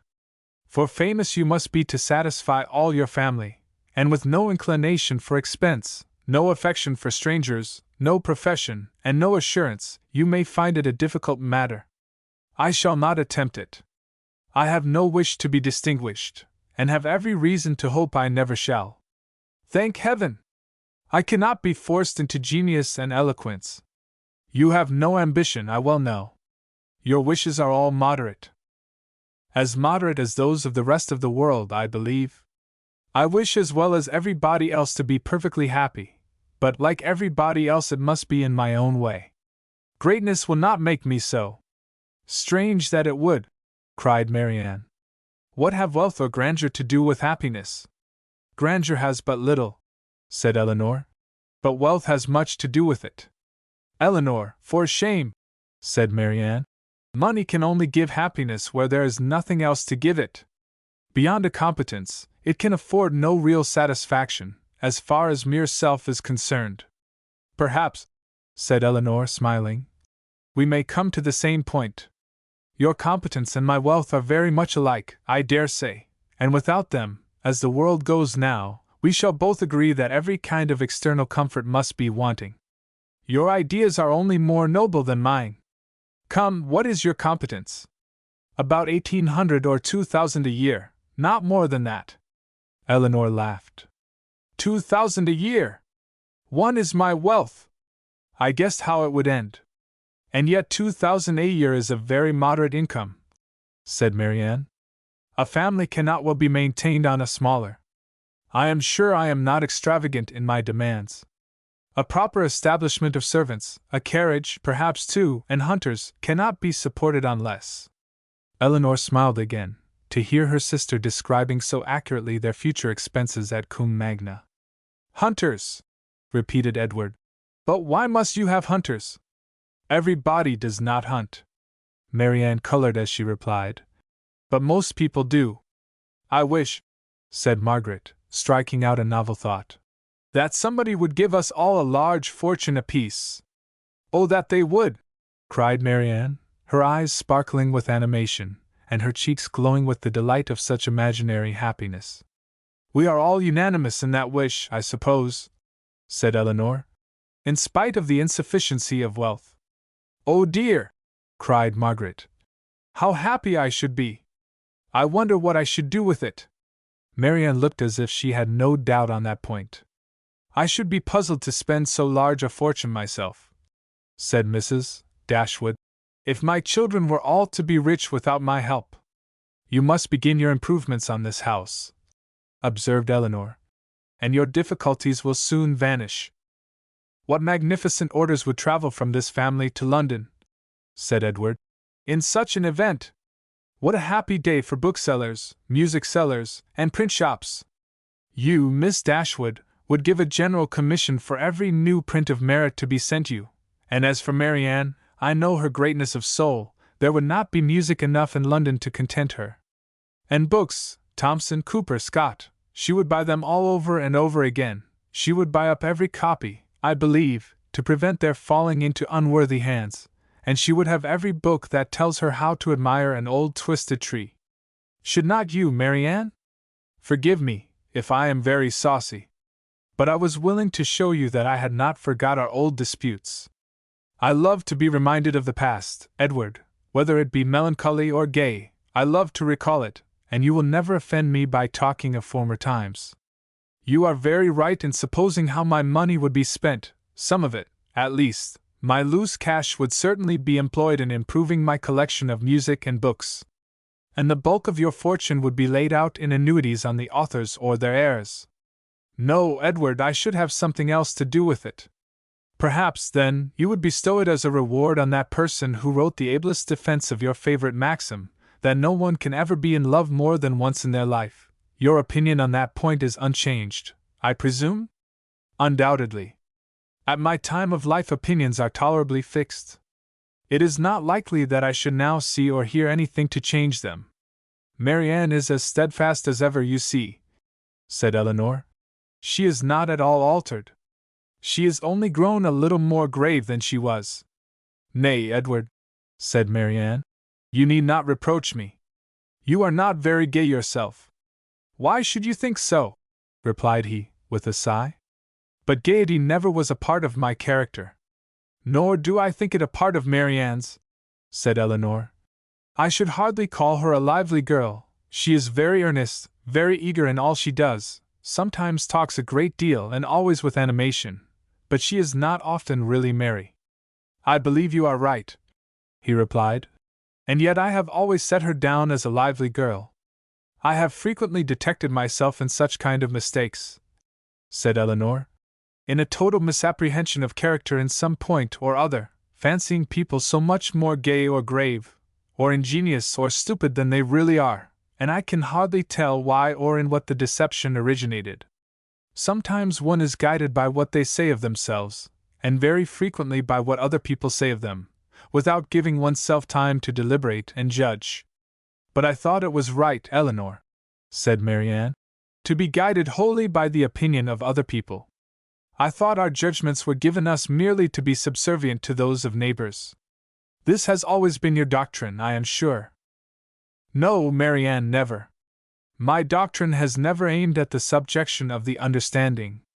All I have ever attempted to influence has been the behavior. You must not confound my meaning. I am guilty, I confess, of having often wished you to treat our acquaintance in general with greater attention. But when have I advised you to adopt their sentiments or to conform to their judgment in serious matters? You have not been able to bring your sister over to your plan of general civility, said Edward to Eleanor. Do you gain no ground? Quite the contrary, replied Eleanor, looking expressively at Marianne. My judgment, he returned, is all on your side of the question, but I am afraid my practice is much more on your sister's. I never wish to offend, but I am so foolishly shy that I often seem negligent, when I am only kept back by my natural awkwardness. I have frequently thought that I must have been intended by nature to be fond of low company. I am so little at my ease among strangers of gentility. Marianne has not shyness to excuse any inattention of hers, said Elinor. She knows her own worth too well for false shame, replied Edward. Shyness is only the effect of a sense of inferiority in some way or other. If I could persuade myself that my manners were perfectly easy and graceful, I should not be shy. But you would still be reserved, said Marianne, and that is worse. Edward started. Reserved? Am I reserved, Marianne? Yes, very. I do not understand you, replied he, coloring. Reserved how? In what manner? What am I to tell you? What can you suppose? Elinor looked surprised at his emotion, but trying to laugh off the subject, she said to him, Do not you know my sister well enough to understand what she means? Do not you know she calls every one reserved who does not talk as fast, and admire what she admires as rapturously as herself? Edward made no answer. His gravity and thoughtfulness returned on him in their fullest extent, and he sat for some time silent and dull. Chapter 18. Elinor saw, with great uneasiness, the low spirits of her friend. His visit afforded her but a very partial satisfaction, while his own enjoyment in it appeared so imperfect. It was evident that he was unhappy. She wished it were equally evident that he still distinguished her by the same affection which once she had felt no doubt of inspiring, but hitherto the continuance of his preference seemed very uncertain, and the reservedness of his manner towards her contradicted one moment what a more animated look had intimated the preceding one. He joined her and Marianne in the breakfast-room the next morning before the others were down, and Marianne, who was always eager to promote their happiness as far as she could, soon left them to themselves. But before she was half-way upstairs she heard the parlor door open, and turning round, was astonished to see Edward himself come out. I am going into the village to see my horses, said he. As you are not yet ready for breakfast, I shall be back again presently. Edward returned to them with fresh admiration of the surrounding country. In his walk to the village, he had seen many parts of the valley to advantage, and the village itself, in a much higher situation than the cottage, afforded a general view of the whole, which had exceedingly pleased him. This was a subject which ensured Marianne's attention, and she was beginning to describe her own admiration of these scenes, and to question him more minutely on the objects that had particularly struck him, when Edward interrupted her by saying, You must not inquire too far, Marianne. Remember I have no knowledge in the picturesque, and I shall offend you by my ignorance and want of taste if we come to particulars.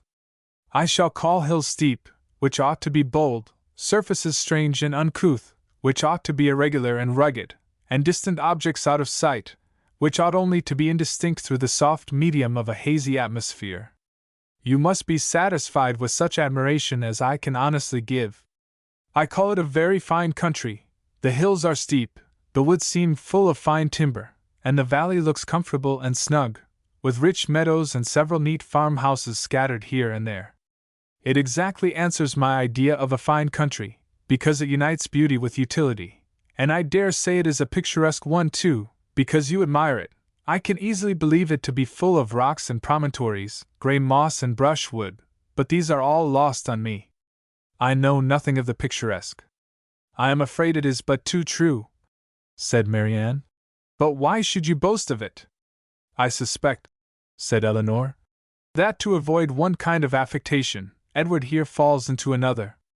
Because he believes many people pretend to more admiration of the beauties of nature than they really feel, and is disgusted with such pretensions, he affects greater indifference and less discrimination in viewing them himself than he possesses. He is fastidious and will have an affectation of his own. It is very true, said Marianne, that admiration of landscape scenery has become a mere jargon. Everybody pretends to feel and tries to describe with the taste and elegance of him who first defined what picturesque beauty was.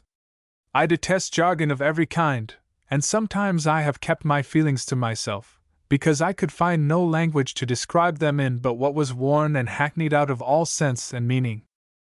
I am convinced, said Edward, that you really feel all the delight in a fine prospect which you profess to feel. But, in return, your sister must allow me to feel no more than I profess. I like a fine prospect, but not on picturesque principles. I do not like crooked, twisted, blasted trees. I admire them much more if they are tall, straight, and flourishing. I do not like ruined, tattered cottages. I am not fond of nettles or thistles, or heath blossoms. I have more pleasure in a snug farmhouse than a watchtower, and a troop of tidy, happy villagers please me better than the finest banditti in the world. Marianne looked with amazement at Edward, with compassion at her sister. Elinor only laughed. The subject was continued no farther, and Marianne remained thoughtfully silent, till a new object suddenly engaged her attention. She was sitting by Edward, and in taking his tea from Mrs. Dashwood, his hand passed so directly before her as to make a ring, with a plait of hair in the center, very conspicuous on one of his fingers. I never saw you wear a ring before, Edward, she cried. Is that Fanny's hair? I remember her promising to give you some. But I should have thought her hair had been darker. Marianne spoke inconsiderately what she really felt, but when she saw how much she had pained Edward, her own vexation at her want of thought could not be surpassed by his. He colored very deeply, and giving a momentary glance at Elinor, replied, Yes, it is my sister's hair. The setting always casts a different shade on it, you know. Elinor had met his eye, and looked conscious likewise. That the hair was her own, she instantaneously felt as well satisfied as Marianne. The only difference in their conclusions was, that what Marianne considered as a free gift from her sister, Elinor was conscious must have been procured by some theft or contrivance unknown to herself. She was not in a humor, however, to regard it as an affront, and affecting to take no notice of what passed, by instantly talking of something else, she internally resolved henceforward to catch every opportunity of eyeing the hair and of satisfying herself, beyond all doubt, that it was exactly the shade of her own. Edward's embarrassment lasted some time, and it ended in an absence of mind still more settled. He was particularly grave the whole morning. Marianne severely censured herself for what she had said, but her own forgiveness might have been more speedy, had she known how little offense it had given her sister. Before the middle of the day, they were visited by Sir John and Mrs. Jennings, who, having heard of the arrival of a gentleman at the cottage, came to take a survey of the guest. With the assistance of his mother-in-law, Sir John was not long in discovering that the name of Ferrars began with an F, and this prepared a future mine of raillery against the devoted Elinor, which nothing but the newness of their acquaintance with Edward could have prevented from being immediately sprung. But as it was, she only learned, from some very significant looks, how far their penetration, founded on Margaret's instructions, extended. Sir John never came to the Dashwoods without either inviting them to dine at the park the next day, or to drink tea with them that evening. On the present occasion, for the better entertainment of their visitor, towards whose amusement he felt himself bound to contribute, he wished to engage them for both. You must drink tea with us tonight, said he, for we shall be quite alone, and tomorrow you must absolutely dine with us, for we shall be a large party. Mrs. Jennings enforced the necessity. And who knows but you may raise a dance, said she. And that will tempt you, Miss Marianne. A dance, cried Marianne. Impossible! Who is to dance? Who? Why, yourselves, and the Careys, and Whitakers to be sure. What? You thought nobody could dance because a certain person that shall be nameless is gone. I wish with all my soul, cried Sir John, that Willoughby were among us again. This, and Marianne's blushing, gave new suspicions to Edward. And who is Willoughby? Said he, in a low voice, to Miss Dashwood, by whom he was sitting. She gave him a brief reply. Marianne's countenance was more communicative. Edward saw enough to comprehend, not only the meaning of others, but such of Marianne's expressions as had puzzled him before, and when their visitors left them, he went immediately round her, and said, in a whisper, I have been guessing. Shall I tell you my guess? What do you mean? Shall I tell you? Certainly. Well then, I guess that Mr. Willoughby hunts. Marian was surprised and confused, yet she could not help smiling at the quiet archness of his manner, and after a moment's silence said, "Oh, Edward! How can you? But the time will come, I hope. I am sure you will like him." "I do not doubt it," replied he, rather astonished at her earnestness and warmth, for had he not imagined it to be a joke for the good of her acquaintance in general, founded only on a something or a nothing between Mr. Willoughby and herself, he would not have ventured to mention it. Chapter 19. Edward remained a week at the cottage. He was earnestly pressed by Mrs. Dashwood to stay longer, but, as if he were bent only on self-mortification, he seemed resolved to be gone when his enjoyment among his friends was at the height.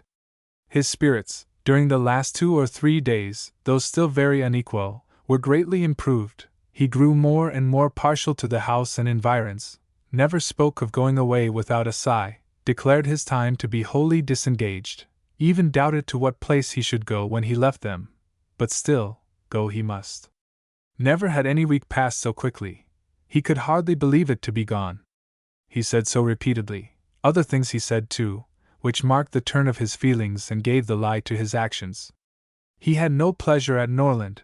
He detested being in town, but either to Norland or London he must go. He valued their kindness beyond anything, and his greatest happiness was in being with them. Yet he must leave them at the end of a week, in spite of their wishes and his own, and without any restraint on his time. Elinor placed all that was astonishing in this way of acting to his mother's account, and it was happy for her that he had a mother whose character was so imperfectly known to her, as to be the general excuse for everything strange on the part of her son. Disappointed, however, and vexed as she was, and sometimes displeased with his uncertain behavior to herself, she was very well disposed on the whole to regard his actions with all the candid allowances and generous qualifications, which had been rather more painfully extorted from her, for Willoughby's service, by her mother. His want of spirits, of openness, and of consistency, were most usually attributed to his want of independence, and his better knowledge of Mrs. Ferrars's disposition and designs. The shortness of his visit, the steadiness of his purpose in leaving them, originated in the same fettered inclination, the same inevitable necessity of temporizing with his mother. The old well-established grievance of duty against will, parent against child, was the cause of all. She would have been glad to know when these difficulties were to cease, this opposition was to yield, when Mrs. Ferrars would be reformed, and her son be at liberty to be happy. But from such vain wishes she was forced to turn for comfort to the renewal of her confidence in Edward's affection, to the remembrance of every mark of regard in look or word which fell from him while at Barton, and above all to that flattering proof of it which he constantly wore round his finger. "I think, Edward," said Mrs. Dashwood, as they were at breakfast the last morning, "you would be a happier man if you had any profession to engage your time and give an interest to your plans and actions. Some inconvenience to your friends, indeed, might result from it. You would not be able to give them so much of your time. But with a smile, you would be materially benefited in one particular at least. You would know where to go when you left them." "I do assure you," he replied, "that I have long thought on this point, as you think now. It has been, and is, and probably will always be a heavy misfortune to me, that I have had no necessary business to engage me, no profession to give me employment, or afford me anything like independence. But unfortunately my own nicety, and the nicety of my friends, have made me what I am, an idle, helpless being. We never could agree in our choice of a profession. I always preferred the church, as I still do. But that was not smart enough for my family. They recommended the army. That was a great deal too smart for me. The law was allowed to be genteel enough. Many young men, who had chambers in the Temple, made a very good appearance in the first circles, and drove about town in very knowing gigs. But I had no inclination for the law, even in this less abstruse study of it, which my family approved. As for the navy, it had fashion on its side, but I was too old when the subject was first started to enter it, and at length, as there was no necessity for my having any profession at all, as I might be as dashing and expensive without a red coat on my back as with one, idleness was pronounced on the whole to be most advantageous and honorable. and a young man of 18 is not in general so earnestly bent on being busy as to resist the solicitations of his friends to do nothing. I was therefore entered at Oxford and have been properly idle ever since. The consequence of which, I suppose, will be, said Mrs. Dashwood, since leisure has not promoted your own happiness, that your sons will be brought up to as many pursuits, employments, professions, and trades as Columella's. They will be brought up, said he, in a serious accent, to be as unlike myself as is possible. In feeling, in action, in condition, in everything. Come, come, this is all an effusion of immediate want of spirits, Edward. You are in a melancholy humor, and fancy that any one unlike yourself must be happy. But remember that the pain of parting from friends will be felt by everybody at times, whatever be their education or state. Know your own happiness. You want nothing but patience, or give it a more fascinating name, call it hope. Your mother will secure to you, in time, that independence you are so anxious for. It is her duty, and it must ere long become her happiness to prevent your whole youth from being wasted in discontent. How much may not a few months do? I think, replied Edward, that I may defy many months to produce any good to me. This desponding turn of mind, though it could not be communicated to Mrs. Dashwood, gave additional pain to them all in the parting, which shortly took place, and left an uncomfortable impression on Elinor's feelings especially, which required some trouble and time to subdue. But as it was her determination to subdue it, and to prevent herself from appearing to suffer more than what all her family suffered on his going away, she did not adopt the method so judiciously employed by Marianne, on a similar occasion, to augment and fix her sorrow, by seeking silence, solitude, and idleness. Their means were as different as their objects, and equally suited to the advancement of each. Elinor sat down to her drawing table as soon as he was out of the house, busily employed herself the whole day, either sought nor avoided the mention of his name, appeared to interest herself almost as much as ever in the general concerns of the family, and if, by this conduct, she did not lessen her own grief, it was at least prevented from unnecessary increase, and her mother and sisters were spared much solicitude on her account. Such behavior as this, so exactly the reverse of her own, appeared no more meritorious to Marianne than her own had seemed faulty to her. The business of self-command she settled very easily. With strong affections it was impossible, with calm ones it could have no merit.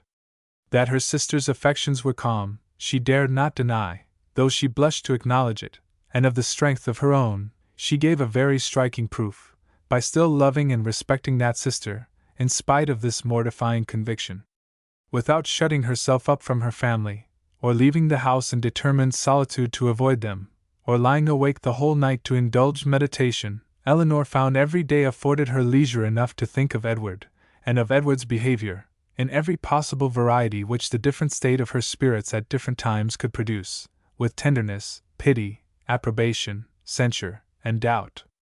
There were moments in abundance, when, if not by the absence of her mother and sisters, at least by the nature of their employments, conversation was forbidden among them, and every effect of solitude was produced. Her mind was inevitably at liberty, her thoughts could not be chained elsewhere, and the past and the future, on a subject so interesting, must be before her, must force her attention, and engross her memory, her reflection, and her fancy. From a reverie of this kind, as she sat at her drawing table, she was roused one morning, soon after Edward's leaving them, by the arrival of company. She happened to be quite alone. The closing of the little gate, at the entrance of the green court in front of the house, drew her eyes to the window, and she saw a large party walking up to the door. Amongst them were Sir John and Lady Middleton and Mrs.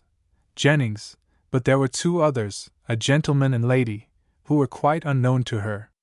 She was sitting near the window, and as soon as Sir John perceived her, he left the rest of the party to the ceremony of knocking at the door, and stepping across the turf, obliged her to open the casement to speak to him, though the space was so short between the door and the window, as to make it hardly possible to speak at one without being heard at the other.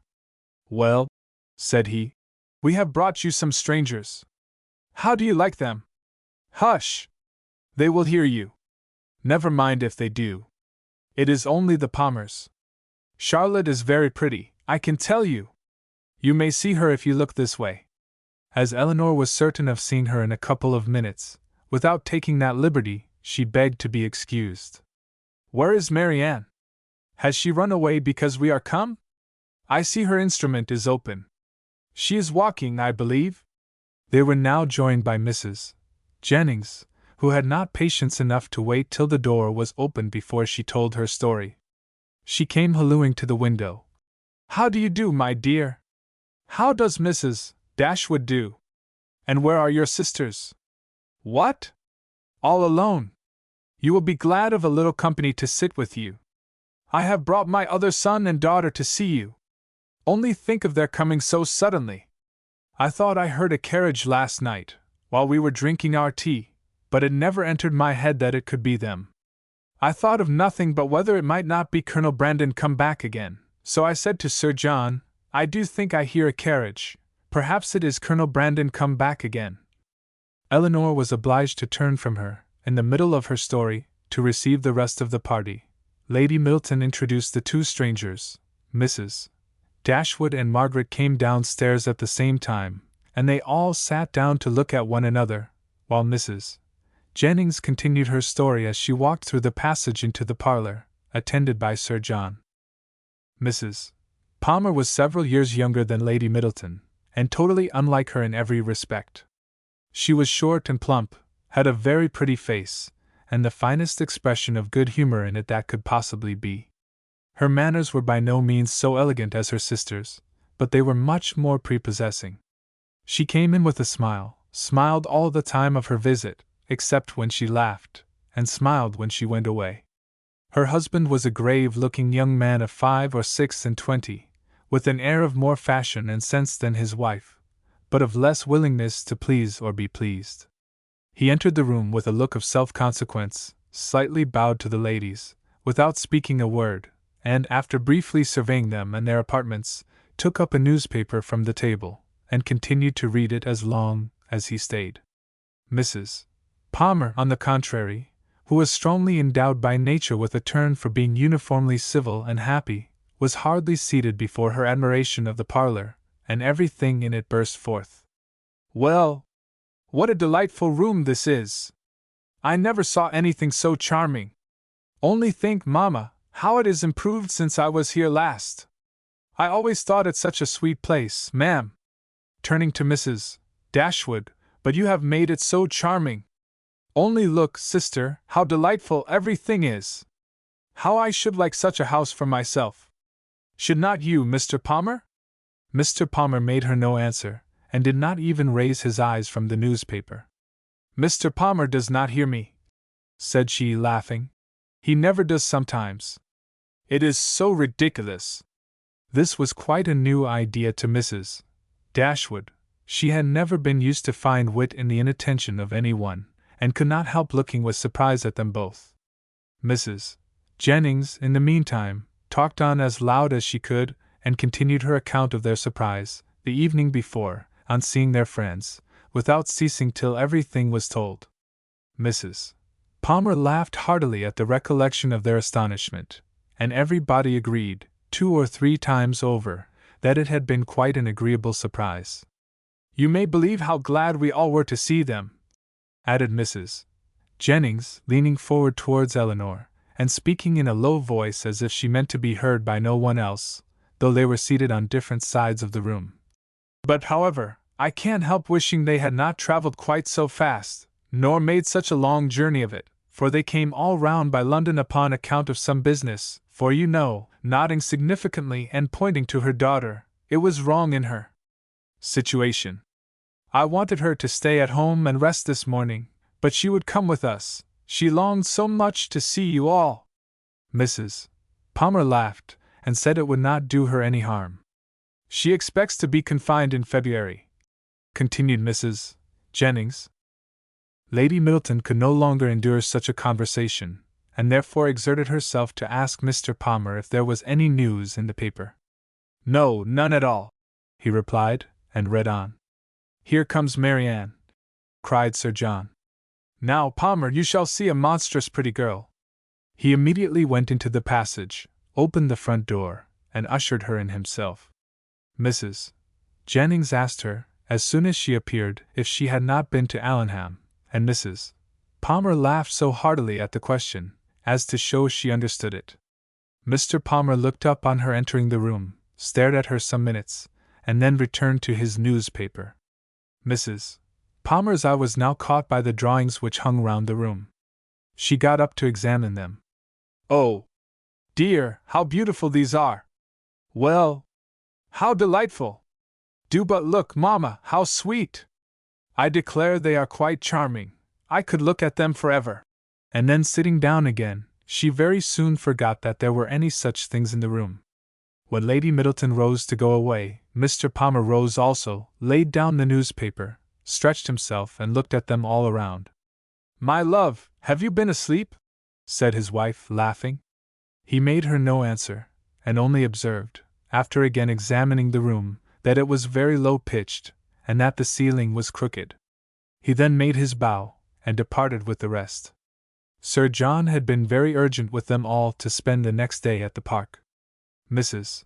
Dashwood, who did not choose to dine with them oftener than they dined at the cottage, absolutely refused on her own account. Her daughters might do as they pleased. But they had no curiosity to see how Mr. and Mrs. Palmer ate their dinner, and no expectation of pleasure from them in any other way. They attempted, therefore, likewise, to excuse themselves. The weather was uncertain, and not likely to be good. But Sir John would not be satisfied. The carriage should be sent for them, and they must come. Lady Middleton, too, though she did not press their mother, pressed them. Mrs. Jennings and Mrs. Palmer joined their entreaties. All seemed equally anxious to avoid a family party, and the young ladies were obliged to yield. "Why should they ask us?" said Marianne, as soon as they were gone. "The rent of this cottage is said to be low, but we have it on very hard terms, if we are to dine at the park whenever any one is staying either with them, or with us. They mean no less to be civil and kind to us now," said Elinor, "by these frequent invitations than by those which we received from them a few weeks ago. The alteration is not in them, if their parties are grown tedious and dull. We must look for the change elsewhere." Chapter 20. As the Miss Dashwoods entered the drawing-room of the park the next day, at one door, Mrs. Palmer came running in at the other, looking as good-humored and merry as before. She took them all most affectionately by the hand, and expressed great delight in seeing them again. "I am so glad to see you," said she, seating herself between Elinor and Marianne. "For it is so bad a day I was afraid you might not come, which would be a shocking thing, as we go away again tomorrow. We must go, for the Westons come to us next week, you know. It was quite a sudden thing our coming at all, and I knew nothing of it till the carriage was coming to the door, and then Mr. Palmer asked me if I would go with him to Barton. He is so droll. He never tells me anything. I am so sorry we cannot stay longer. However, we shall meet again in town very soon, I hope." They were obliged to put an end to such an expectation. "Not go to town!" cried Mrs. Palmer, with a laugh. "I shall be quite disappointed if you do not. I could get the nicest house in the world for you, next door to ours, in Hanover Square. You must come, indeed.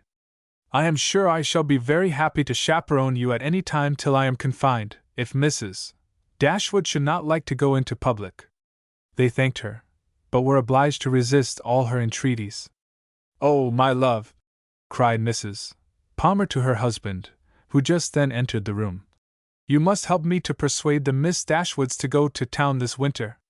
Her love made no answer, and after slightly bowing to the ladies, began complaining of the weather.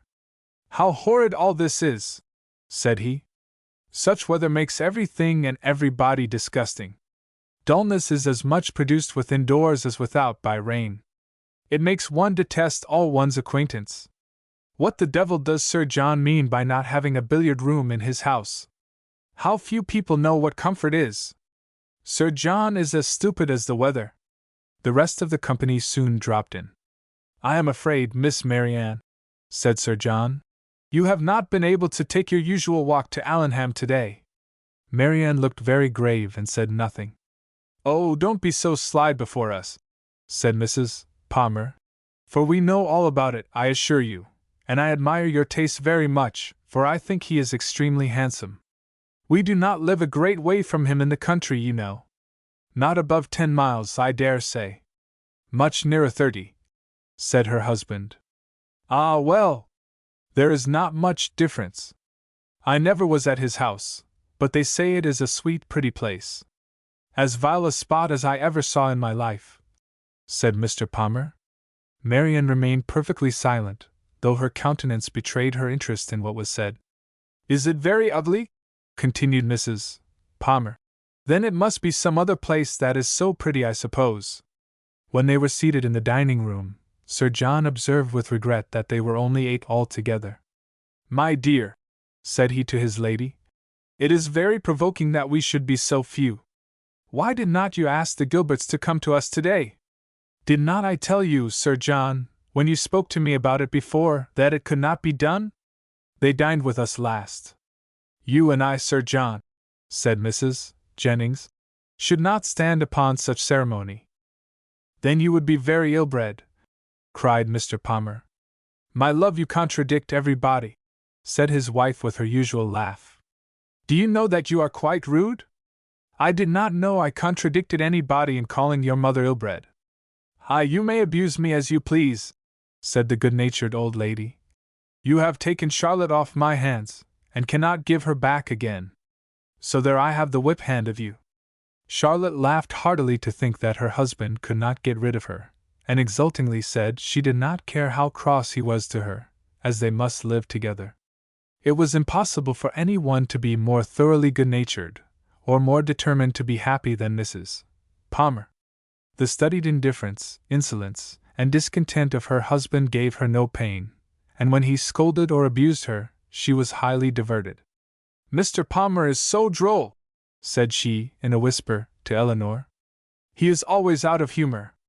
Eleanor was not inclined, after a little observation, to give him credit for being so genuinely and unaffectedly ill-natured or ill-bred as he wished to appear. His temper might perhaps be a little soured by finding, like many others of his sex, that through some unaccountable bias in favor of beauty, he was the husband of a very silly woman, but she knew that this kind of blunder was too common for any sensible man to be lastingly hurt by it. It was rather a wish of distinction, she believed, which produced his contemptuous treatment of everybody, and his general abuse of everything before him. It was the desire of appearing superior to other people. The motive was too common to be wondered at, but the means, however they might succeed by establishing his superiority in ill-breeding, were not likely to attach any one to him except his wife. Oh, my dear Miss Dashwood, said Mrs. Palmer soon afterwards, I have got such a favor to ask of you and your sister. Will you come and spend some time at Cleveland this Christmas?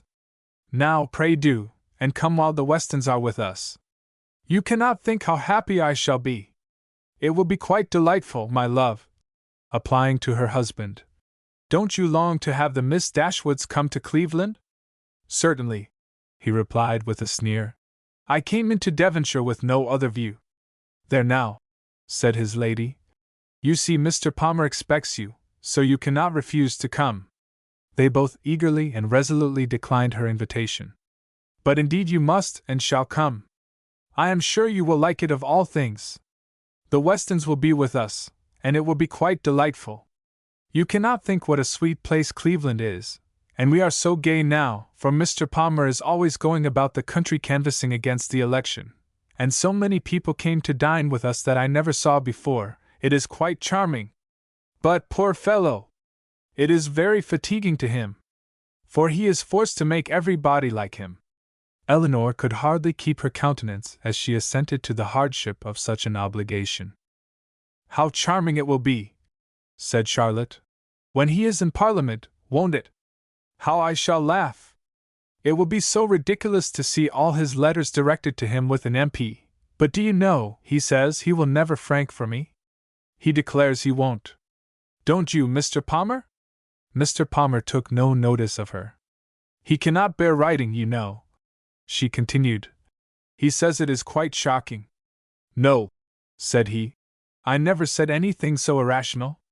Don't palm all your abuses of language upon me. There now, you see how droll he is. This is always the way with him.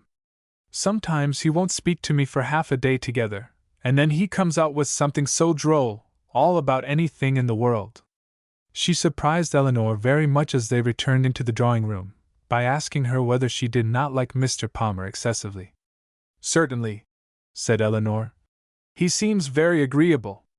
"Well, I am so glad you do.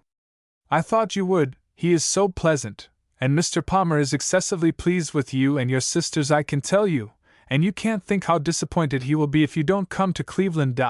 I can't imagine why you should object to it." Eleanor was again obliged to decline her invitation, and by changing the subject, put a stop to her entreaties. She thought it probable that as they lived in the same county, Mrs. Palmer might be able to give some more particular account of Willoughby's general character than could be gathered from the Middletons' partial acquaintance with him, and she was eager to gain from any one such a confirmation of his merits as might remove the possibility of fear from Marianne. She began by inquiring if they saw much of Mr. Willoughby at Cleveland, and whether they were intimately acquainted with him. "Oh dear, yes, I know him extremely well," replied Mrs. Palmer. "Not that I ever spoke to him, indeed, but I have seen him forever in town. Somehow or other I never happened to be staying at Barton while he was at Allenham. Mamma saw him here once before, but I was with my uncle at Weymouth. However, I dare say we should have seen a great deal of him in Somersetshire, if it had not happened very unluckily that we should never have been in the country together.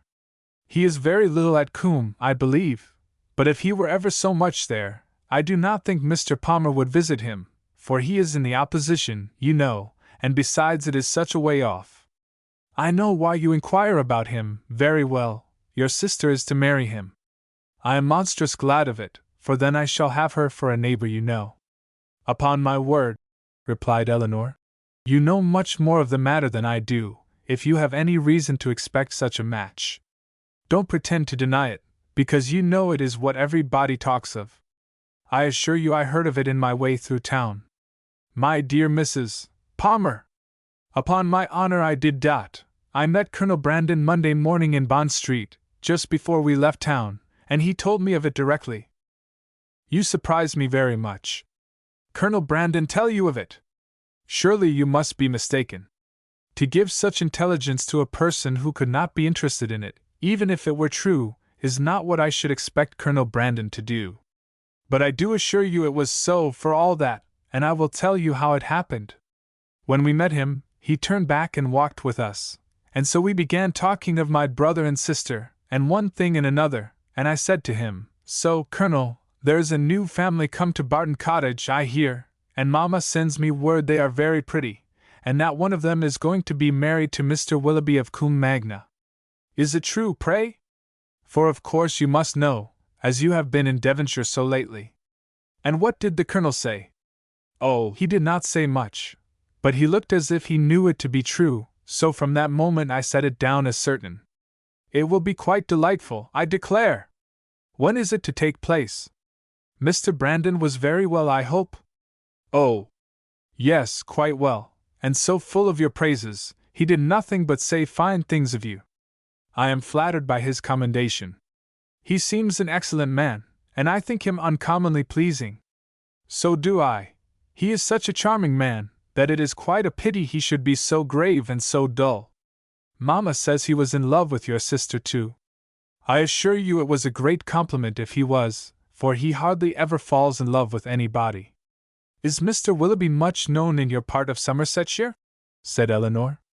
"Oh, yes, extremely well. That is, I do not believe many people are acquainted with him, because Combe Magna is so far off, but they all think him extremely agreeable, I assure you. Nobody is more liked than Mr. Willoughby wherever he goes, and so you may tell your sister. She is a monstrous lucky girl to get him, upon my honor, not but that he is much more lucky in getting her, because she is so very handsome and agreeable, that nothing can be good enough for her. However, I don't think her hardly at all handsomer than you, I assure you, for I think you both excessively pretty, and so does Mr. Palmer too, I am sure, though we could not get him to own it last night." Mrs. Palmer's information respecting Willoughby was not very material, but any testimony in his favor, however small, was pleasing to her. "I am so glad we are got acquainted at last," continued Charlotte. And now I hope we shall always be great friends. You can't think how much I long to see you. It is so delightful that you should live at the cottage. Nothing can be like it, to be sure. And I am so glad your sister is going to be well married. I hope you will be a great deal at Combe Magna. It is a sweet place, by all accounts. You have been long acquainted with Colonel Brandon, have not you? Yes, a great while, ever since my sister married. He was a particular friend of Sir John's. I believe, she added in a low voice, he would have been very glad to have had me, if he could. Sir John and Lady Middleton wished it very much. But Mamma did not think the match good enough for me, otherwise Sir John would have mentioned it to the Colonel, and we should have been married immediately. Did not Colonel Brandon know of Sir John's proposal to your mother before it was made? Had he never owned his affection to yourself? Oh, no, but if Mamma had not objected to it, I dare say he would have liked it of all things. He had not seen me then above twice, for it was before I left school. However, I am much happier as I am. Mr. Palmer is the kind of man I like. Chapter 21. The Palmers returned to Cleveland the next day, and the two families at Barton were again left to entertain each other. But this did not last long. Eleanor had hardly got their last visitors out of her head, had hardly done wondering at Charlotte's being so happy without a cause, at Mr. Palmer's acting so simply, with good abilities, and at the strange unsuitableness which often existed between husband and wife, before Sir John's and Mrs. Jennings's active zeal in the cause of society, procured her some other new acquaintance to see and observe. In a morning's excursion to Exeter, they had met with two young ladies, whom Mrs. Jennings had the satisfaction of discovering to be her relations, and this was enough for Sir John to invite them directly to the park, as soon as their present engagements at Exeter were over. Their engagements at Exeter instantly gave way before such an invitation, and Lady Middleton was thrown into no little alarm on the return of Sir John, by hearing that she was very soon to receive a visit from two girls whom she had never seen in her life, and of whose elegance, whose tolerable gentility even, she could have no proof, for the assurances of her husband and mother on that subject went for nothing at all. Their being her relations too made it so much the worse, and Mrs. Jennings's attempts at consolation were therefore unfortunately founded, when she advised her daughter not to care about their being so fashionable, because they were all cousins and must put up with one another. As it was impossible, however, now to prevent their coming, Lady Middleton resigned herself to the idea of it, with all the philosophy of a well-bred woman, contenting herself with merely giving her husband a gentle reprimand on the subject 5 or 6 times every day. The young ladies arrived. Their appearance was by no means ungenteel or unfashionable. Their dress was very smart, their manners very civil, they were delighted with the house, and in raptures with the furniture, and they happened to be so dotingly fond of children that Lady Middleton's good opinion was engaged in their favor before they had been an hour at the park. She declared them to be very agreeable girls indeed, which for her ladyship was enthusiastic admiration. Sir John's confidence in his own judgment rose with this animated praise, and he set off directly for the cottage to tell the Miss Dashwoods of the Miss Steele's arrival, and to assure them of their being the sweetest girls in the world. From such commendation as this, however, there was not much to be learned. Eleanor well knew that the sweetest girls in the world were to be met with in every part of England, under every possible variation of form, face, temper, and understanding. Sir John wanted the whole family to walk to the park directly and look at his guests. Benevolent, philanthropic man! It was painful to him even to keep a third cousin to himself. "Do come now," said he. "Pray come, you must come, I declare you shall come, you can't think how you will like them. Lucy is monstrous pretty, and so good-humored and agreeable. The children are all hanging about her already, as if she was an old acquaintance. And they both long to see you of all things, for they have heard at Exeter that you are the most beautiful creatures in the world, and I have told them it is all very true, and a great deal more. You will be delighted with them, I am sure. They have brought the whole coach full of playthings for the children. How can you be so cross as not to come? Why, they are your cousins, you know, after a fashion. You are my cousins, and they are my wife's, so you must be related." But Sir John could not prevail. He could only obtain a promise of their calling at the park within a day or two, and then left them in amazement at their indifference, to walk home and boast anew of their attractions to the Miss Steeles, as he had been already boasting of the Miss Steeles to them. When their promised visit to the park and consequent introduction to these young ladies took place, they found in the appearance of the eldest, who was nearly 30, with a very plain and not a sensible face, nothing to admire, but in the other, who was not more than 2 or 23, they acknowledged considerable beauty. Her features were pretty, and she had a sharp, quick eye, and a smartness of air, which, though it did not give actual elegance or grace, gave distinction to her person. Their manners were particularly civil, and Eleanor soon allowed them credit for some kind of sense, when she saw with what constant and judicious attention they were making themselves agreeable to Lady Middleton. With her children they were in continual raptures, extolling their beauty, courting their notice, and humoring their whims, and such of their time as could be spared from the importunate demands which this politeness made on it, was spent in admiration of whatever her ladyship was doing, if she happened to be doing anything, or in taking patterns of some elegant new dress, in which her appearance the day before had thrown them into unceasing delight. Fortunately for those who pay their court through such foibles, a fond mother, though, in pursuit of praise for her children, the most rapacious of human beings, is likewise the most credulous. Her demands are exorbitant, but she will swallow anything, and the excessive affection and endurance of the Miss Steeles towards her offspring were viewed therefore by Lady Middleton without the smallest surprise or distrust. She saw with maternal complacency all the impertinent encroachments and mischievous tricks to which her cousins submitted. She saw their sashes untied, their hair pulled about their ears, their work-bags searched, and their knives and scissors stolen away, and felt no doubt of its being a reciprocal enjoyment. It suggested no other surprise than that Eleanor and Marianne should sit so composedly by, without claiming a share in what was passing. "John is in such spirits today," said she, on his taking Miss Steeles's pocket handkerchief, and throwing it out of window. "He is full of monkey tricks." And soon afterwards, on the second boy's violently pinching one of the same lady's fingers, she fondly observed, "How playful William is!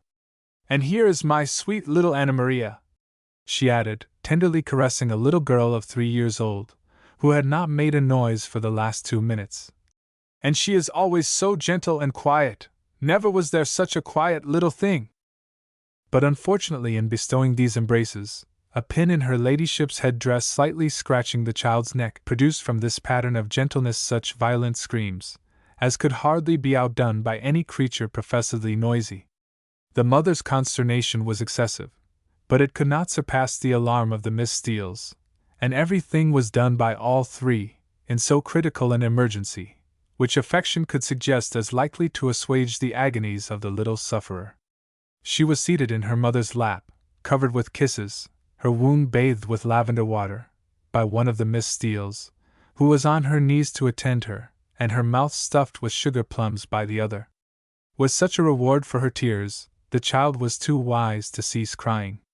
She still screamed and sobbed lustily, kicked her 2 brothers for offering to touch her, and all their united soothings were ineffectual till Lady Middleton, luckily remembering that in a scene of similar distress last week, some apricot marmalade had been successfully applied for a bruised temple, the same remedy was eagerly proposed for this unfortunate scratch, and a slight intermission of screams in the young lady on hearing it gave them reason to hope that it would not be rejected.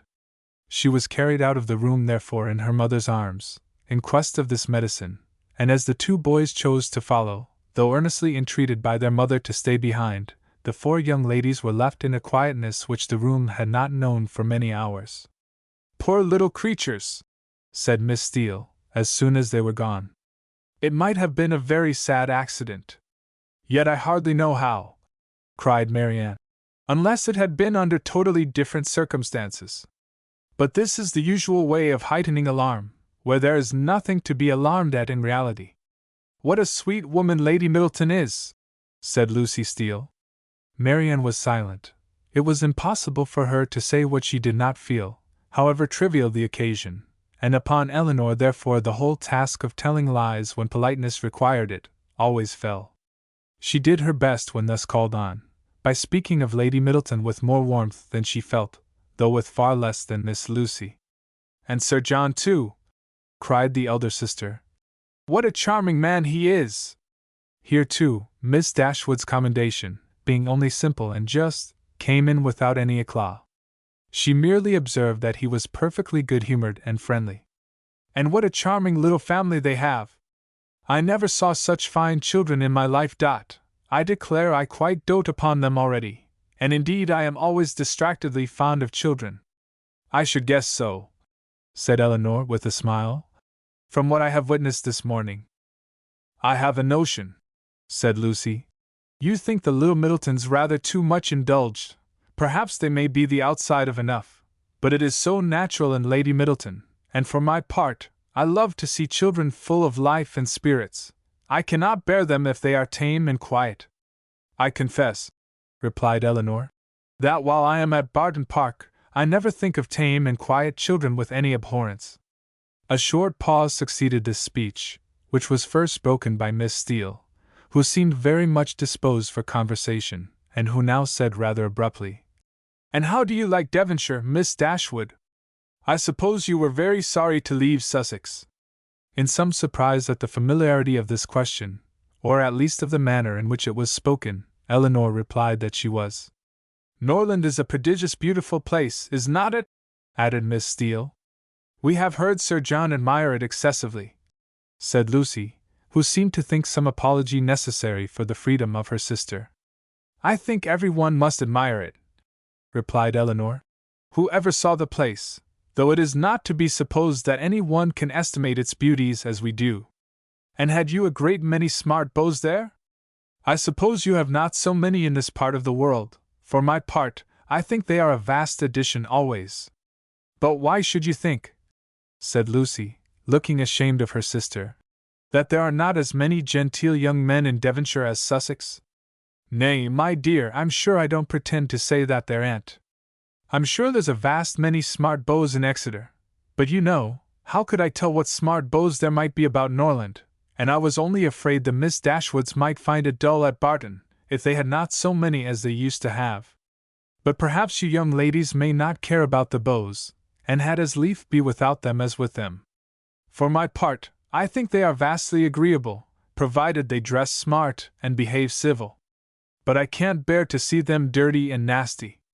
Now there's Mr. Rose at Exeter, a prodigious smart young man, quite a beau, clerk to Mr. Simpson, you know, and yet if you do but meet him of a morning, he is not fit to be seen. I suppose your brother was quite a beau, Miss Dashwood, before he married, as he was so rich? Upon my word, replied Elinor, I cannot tell you, for I do not perfectly comprehend the meaning of the word. But this I can say, that if he ever was a beau before he married, he is one still, for there is not the smallest alteration in him. Oh, dear! One never thinks of married men's being beaux, they have something else to do. Lord! Anne, cried her sister, you can talk of nothing but beaux, you will make Miss Dashwood believe you think of nothing else. And then, to turn the discourse, she began admiring the house and the furniture. This specimen of the Miss Steeles was enough. The vulgar freedom and folly of the eldest left her no recommendation, and as Elinor was not blinded by the beauty, or the shrewd look of the youngest, to her want of real elegance and artlessness, she left the house without any wish of knowing them better. Not so the Miss Steeles. They came from Exeter, well provided with admiration for the use of Sir John Middleton, his family, and all his relations, and no niggardly proportion was now dealt out to his fair cousins, whom they declared to be the most beautiful, elegant, accomplished, and agreeable girls they had ever beheld, and with whom they were particularly anxious to be better acquainted. And to be better acquainted, therefore, Elinor soon found was their inevitable lot, for as Sir John was entirely on the side of the Miss Steeles, their party would be too strong for opposition, and that kind of intimacy must be submitted to, which consists of sitting an hour or two together in the same room almost every day. Sir John could do no more, but he did not know that any more was required. To be together was, in his opinion, to be intimate, and while his continual schemes for their meeting were effectual, he had not a doubt of their being established friends. To do him justice, he did everything in his power to promote their unreserve, by making the Miss Steeles acquainted with whatever he knew or supposed of his cousin's situations in the most delicate particulars, and Elinor had not seen them more than twice, before the eldest of them wished her joy on her sister's having been so lucky as to make a conquest of a very smart beau since she came to Barton. "'Twill be a fine thing to have her married so young, to be sure," said she. "And I hear he is quite a beau, and prodigious handsome. And I hope you may have as good luck yourself soon, but perhaps you may have a friend in the corner already." Elinor could not suppose that Sir John would be more nice in proclaiming his suspicions of her regard for Edward than he had been with respect to Marianne. Indeed, it was rather his favorite joke of the two, as being somewhat newer and more conjectural, and since Edward's visit, they had never dined together without his drinking to her best affections with so much significancy and so many nods and winks as to excite general attention. The letter F had been likewise invariably brought forward, and found productive of such countless jokes, that its character as the wittiest letter in the alphabet had been long established with Elinor. The Miss Steeles, as she expected, had now all the benefit of these jokes, and in the eldest of them they raised a curiosity to know the name of the gentleman alluded to, which, though often impertinently expressed, was perfectly of a piece with her general inquisitiveness into the concerns of their family. But Sir John did not sport long with the curiosity which he delighted to raise, for he had at least as much pleasure in telling the name as Miss Steele had in hearing it. "His name is Ferrars," said he, in a very audible whisper. "But pray do not tell it, for it's a great secret." "Ferrars," repeated Miss Steele. "Mr. Ferrars is the happy man, is he?" "What? Your sister-in-law's brother, Miss Dashwood? A very agreeable young man, to be sure. I know him very well." "How can you say so, Anne?"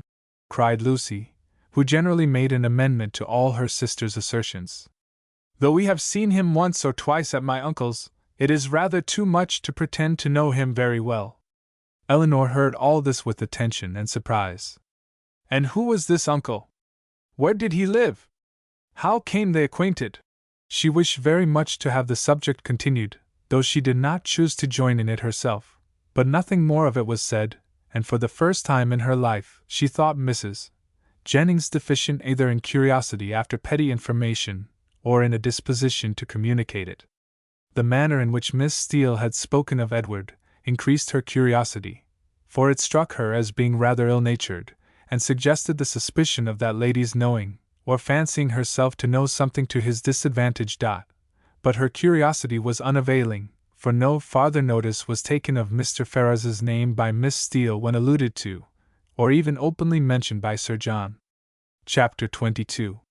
Marianne, who had never much toleration for anything like impertinence, vulgarity, inferiority of parts, or even difference of taste from herself, was at this time particularly ill-disposed, from the state of her spirits, to be pleased with the Miss Steeles, or to encourage their advances, and to the invariable coldness of her behavior towards them, which checked every endeavor at intimacy on their side. Elinor principally attributed that preference of herself which soon became evident in the manners of both, but especially of Lucy, who missed no opportunity of engaging her in conversation, or of striving to improve their acquaintance by an easy and frank communication of her sentiments. Lucy was naturally clever. Her remarks were often just and amusing, and as a companion for half an hour Elinor frequently found her agreeable. But her powers had received no aid from education, she was ignorant and illiterate, and her deficiency of all mental improvement, her want of information in the most common particulars, could not be concealed from Miss Dashwood, in spite of her constant endeavor to appear to advantage.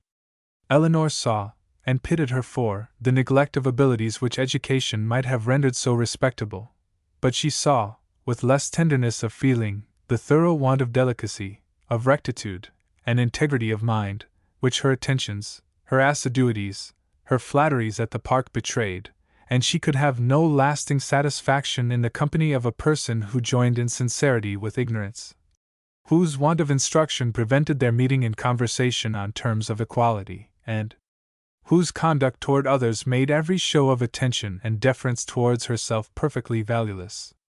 "You will think my question an odd one, I dare say," said Lucy to her one day, as they were walking together from the park to the cottage. But pray, are you personally acquainted with your sister-in-law's mother, Mrs. Ferrars? Eleanor did think the question a very odd one, and her countenance expressed it, as she answered that she had never seen Mrs. Ferrars. Indeed, replied Lucy. I wonder at that, for I thought you must have seen her at Norland sometimes. Then, perhaps, you cannot tell me what sort of a woman she is. No, returned Eleanor, cautious of giving her real opinion of Edward's mother, and not very desirous of satisfying what seemed impertinent curiosity. I know nothing of her. I am sure you think me very strange, for inquiring about her in such a way, said Lucy, eyeing Eleanor attentively as she spoke. But perhaps there may be reasons, I wish I might venture. But however, I hope you will do me the justice of believing that I do not mean to be impertinent. Eleanor made her a civil reply, and they walked on for a few minutes in silence. It was broken by Lucy, who renewed the subject again by saying, with some hesitation, I cannot bear to have you think me impertinently curious. I am sure I would rather do anything in the world than be thought so by a person whose good opinion is so well worth having as yours. And I am sure I should not have the smallest fear of trusting you. Indeed, I should be very glad of your advice how to manage in such an uncomfortable situation as I am. But however, there is no occasion to trouble you. I am sorry you do not happen to know Mrs. Ferrars. I am sorry I do not, said Eleanor, in great astonishment. If it could be of any use to you to know my opinion of her. But really I never understood that you were at all connected with that family, and therefore I am a little surprised, I confess, at so serious an inquiry into her character. I dare say you are, and I am sure I do not at all wonder at it. But if I dared tell you all, you would not be so much surprised. Mrs. Ferrars is certainly nothing to me at present, but the time may come, how soon it will come must depend upon herself, when we may be very intimately connected. She looked down as she said this, amiably bashful, with only one side glance at her companion to observe its effect on her. Good heavens! Cried Eleanor. What do you mean? Are you acquainted with Mr. Robert Ferrars? Can you be? And she did not feel much delighted with the idea of such a sister-in-law. No, replied Lucy. Not to Mr. Robert Ferrars. I never saw him in my life, but, fixing her eyes upon Eleanor, to his eldest brother. What felt Eleanor at that moment? Astonishment that would have been as painful as it was strong, had not an immediate disbelief of the assertion attended it. She turned towards Lucy in silent amazement, unable to divine the reason or object of such a declaration, and though her complexion varied, she stood firm in incredulity, and felt in no danger of an hysterical fit, or a swoon. You may well be surprised, continued Lucy, for to be sure you could have had no idea of it before, for I dare say he never dropped the smallest hint of it to you or any of your family, because it was always meant to be a great secret, and I am sure has been faithfully kept so by me to this hour. Not a soul of all my relations know of it but and I never should have mentioned it to you, if I had not felt the greatest dependence in the world upon your secrecy, and I really thought my behavior in asking so many questions about Mrs. Ferrars must seem so odd that it ought to be explained. And I do not think Mr. Ferrars can be displeased, when he knows I have trusted you, because I know he has the highest opinion in the world of all your family, and looks upon yourself and the other Miss Dashwoods quite as his own sisters. She paused. Eleanor for a few moments remained silent. Her astonishment at what she heard was at first too great for words, but at length forcing herself to speak, and to speak cautiously, she said, with calmness of manner, which tolerably well concealed her surprise and solicitude, May I ask if your engagement is of long standing? We have been engaged these 4 years. 4 years? Yes. Eleanor, though greatly shocked, still felt unable to believe it. I did not know, said she, that you were even acquainted till the other day. Our acquaintance, however, is of many years' date. He was under my uncle's care, you know, a considerable while. Your uncle? Yes, Mr. Pratt. Did you never hear him talk of Mr. Pratt? I think I have, replied Eleanor, with an exertion of spirits, which increased with her increase of emotion. He was 4 years with my uncle, who lives at Longstaple, near Plymouth. It was there our acquaintance begun, for my sister and me was often staying with my uncle, and it was there our engagement was formed, though not till a year after he had quitted as a pupil, but he was almost always with us afterwards. I was very unwilling to enter into it, as you may imagine, without the knowledge and approbation of his mother, but I was too young, and loved him too well, to be so prudent as I ought to have been. Though you do not know him so well as me, Miss Dashwood, you must have seen enough of him to be sensible he is very capable of making a woman sincerely attached to him. Certainly, answered Elinor, without knowing what she said, but after a moment's reflection, she added, with revived security of Edward's honor and love, and her companion's falsehood. Engaged to Mr. Edward Ferrars, I confess myself so totally surprised at what you tell me, that really, I beg your pardon, but surely there must be some mistake of person or name. We cannot mean the same Mr. Ferrars. We can mean no other, cried Lucy, smiling. Mr. Edward Ferrars, the eldest son of Mrs. Ferrars, of Park Street, and brother of your sister-in-law, Mrs. John Dashwood, is the person I mean. You must allow that I am not likely to be deceived as to the name of the man on whom all my happiness depends. It is strange, replied Elinor, in a most painful perplexity, that I should never have heard him even mention your name. No, considering our situation, it was not strange. Our first care has been to keep the matter secret. You knew nothing of me, or my family, and therefore, there could be no occasion for ever mentioning my name to you, and, as he was always particularly afraid of his sister's suspecting anything, that was reason enough for his not mentioning it. She was silent. Elinor's security sunk, but her self-command did not sink with it. For years you have been engaged, said she with a firm voice. Yes, and heaven knows how much longer we may have to wait. Poor Edward! It puts him quite out of heart. Then taking a small miniature from her pocket, she added, to prevent the possibility of mistake, be so good as to look at this face. It does not do him justice, to be sure, but yet I think you cannot be deceived as to the person it was drew for. I have had it above these 3 years. She put it into her hands as she spoke, and when Elinor saw the painting, whatever other doubts her fear of a too hasty decision, or her wish of detecting falsehood might suffer to linger in her mind, she could have none of its being Edward's face. She returned it almost instantly, acknowledging the likeness. I have never been able, continued Lucy, to give him my picture in return, which I am very much vexed at, for he has been always so anxious to get it. But I am determined to set for it the very first opportunity. You are quite in the right, replied Elinor calmly. They then proceeded a few paces in silence. Lucy spoke first.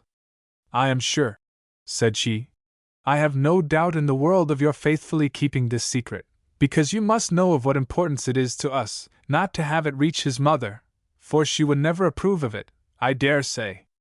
I shall have no fortune, and I fancy she is an exceeding proud woman. I certainly did not seek your confidence, said Elinor, but you do me no more than justice in imagining that I may be depended on. Your secret is safe with me, but pardon me if I express some surprise at so unnecessary a communication. You must at least have felt that my being acquainted with it could not add to its safety. As she said this, she looked earnestly at Lucy, hoping to discover something in her countenance, perhaps the falsehood of the greatest part of what she had been saying, but Lucy's countenance suffered no change.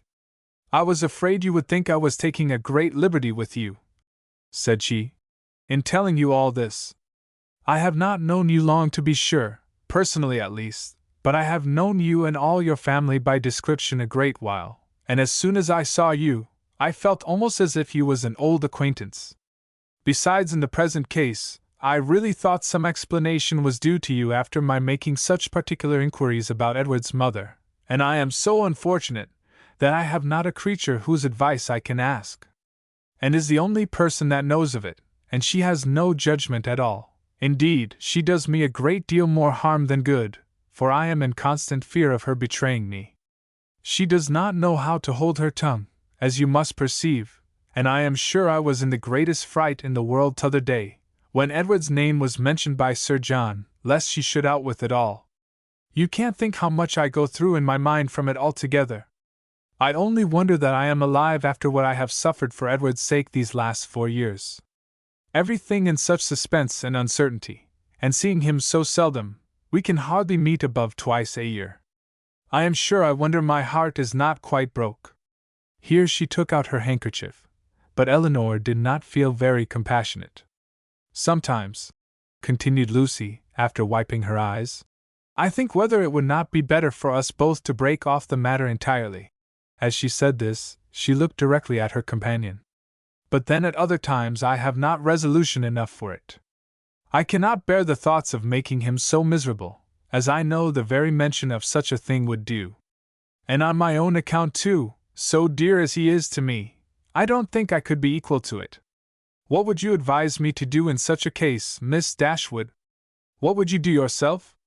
Pardon me, replied Eleanor, startled by the question, but I can give you no advice under such circumstances. Your own judgment must direct you. To be sure, continued Lucy, after a few minutes' silence on both sides, his mother must provide for him some time or other, but poor Edward is so cast down by it. Did you not think him dreadful low-spirited when he was at Barton? He was so miserable when he left us at Longstaple, to go to you, that I was afraid you would think him quite ill. Did he come from your uncle's, then, when he visited us? Oh, yes, he had been staying a fortnight with us. Did you think he came directly from town? No, replied Eleanor, most feelingly sensible of every fresh circumstance in favor of Lucy's veracity. I remember he told us that he had been staying a fortnight with some friends near Plymouth. She remembered, too, her own surprise at the time, at his mentioning nothing farther of those friends, at his total silence with respect even to their names. Did not you think him sadly out of spirits? Repeated Lucy. We did, indeed, particularly so when he first arrived. I begged him to exert himself for fear you should suspect what was the matter, but it made him so melancholy, not being able to stay more than a fortnight with us, and seeing me so much affected. Poor fellow! I am afraid it is just the same with him now, for he writes in wretched spirits. I heard from him just before I left Exeter. Taking a letter from her pocket, and carelessly showing the direction to Eleanor. You know his hand, I dare say, a charming one it is, but that is not written so well as usual. He was tired, I dare say, for he had just filled the sheet to me as full as possible. Eleanor saw that it was his hand, and she could doubt no longer. This picture, she had allowed herself to believe, might have been accidentally obtained. It might not have been Edward's gift, but a correspondence between them by letter could subsist only under a positive engagement, could be authorized by nothing else. For a few moments she was almost overcome, her heart sunk within her, and she could hardly stand, but exertion was indispensably necessary, and she struggled so resolutely against the oppression of her feelings, that her success was speedy, and for the time complete. Writing to each other, said Lucy, returning the letter into her pocket, is the only comfort we have in such long separations. Yes, I have one other comfort in his picture, but poor Edward has not even that. If he had but my picture, he says he should be easy. I gave him a lock of my hair set in a ring when he was at Longstaple last, and that was some comfort to him, he said, but not equal to a picture. Perhaps you might notice the ring when you saw him? I did, said Eleanor, with a composure of voice, under which was concealed an emotion and distress beyond anything she had ever felt before. She was mortified, shocked, confounded. Fortunately for her, they had now reached the cottage, and the conversation could be continued no farther. After sitting with them a few minutes, the Miss Steeles returned to the park, and Eleanor was then at liberty to think and be wretched. Chapter 23. However small Eleanor's general dependence on Lucy's veracity might be, it was impossible for her on serious reflection to suspect it in the present case, where no temptation could be answerable to the folly of inventing a falsehood of such a description. What Lucy had asserted to be true, therefore, Eleanor could not, dared not longer doubt, supported as it was too on every side by such probabilities and proofs, and contradicted by nothing but her own wishes.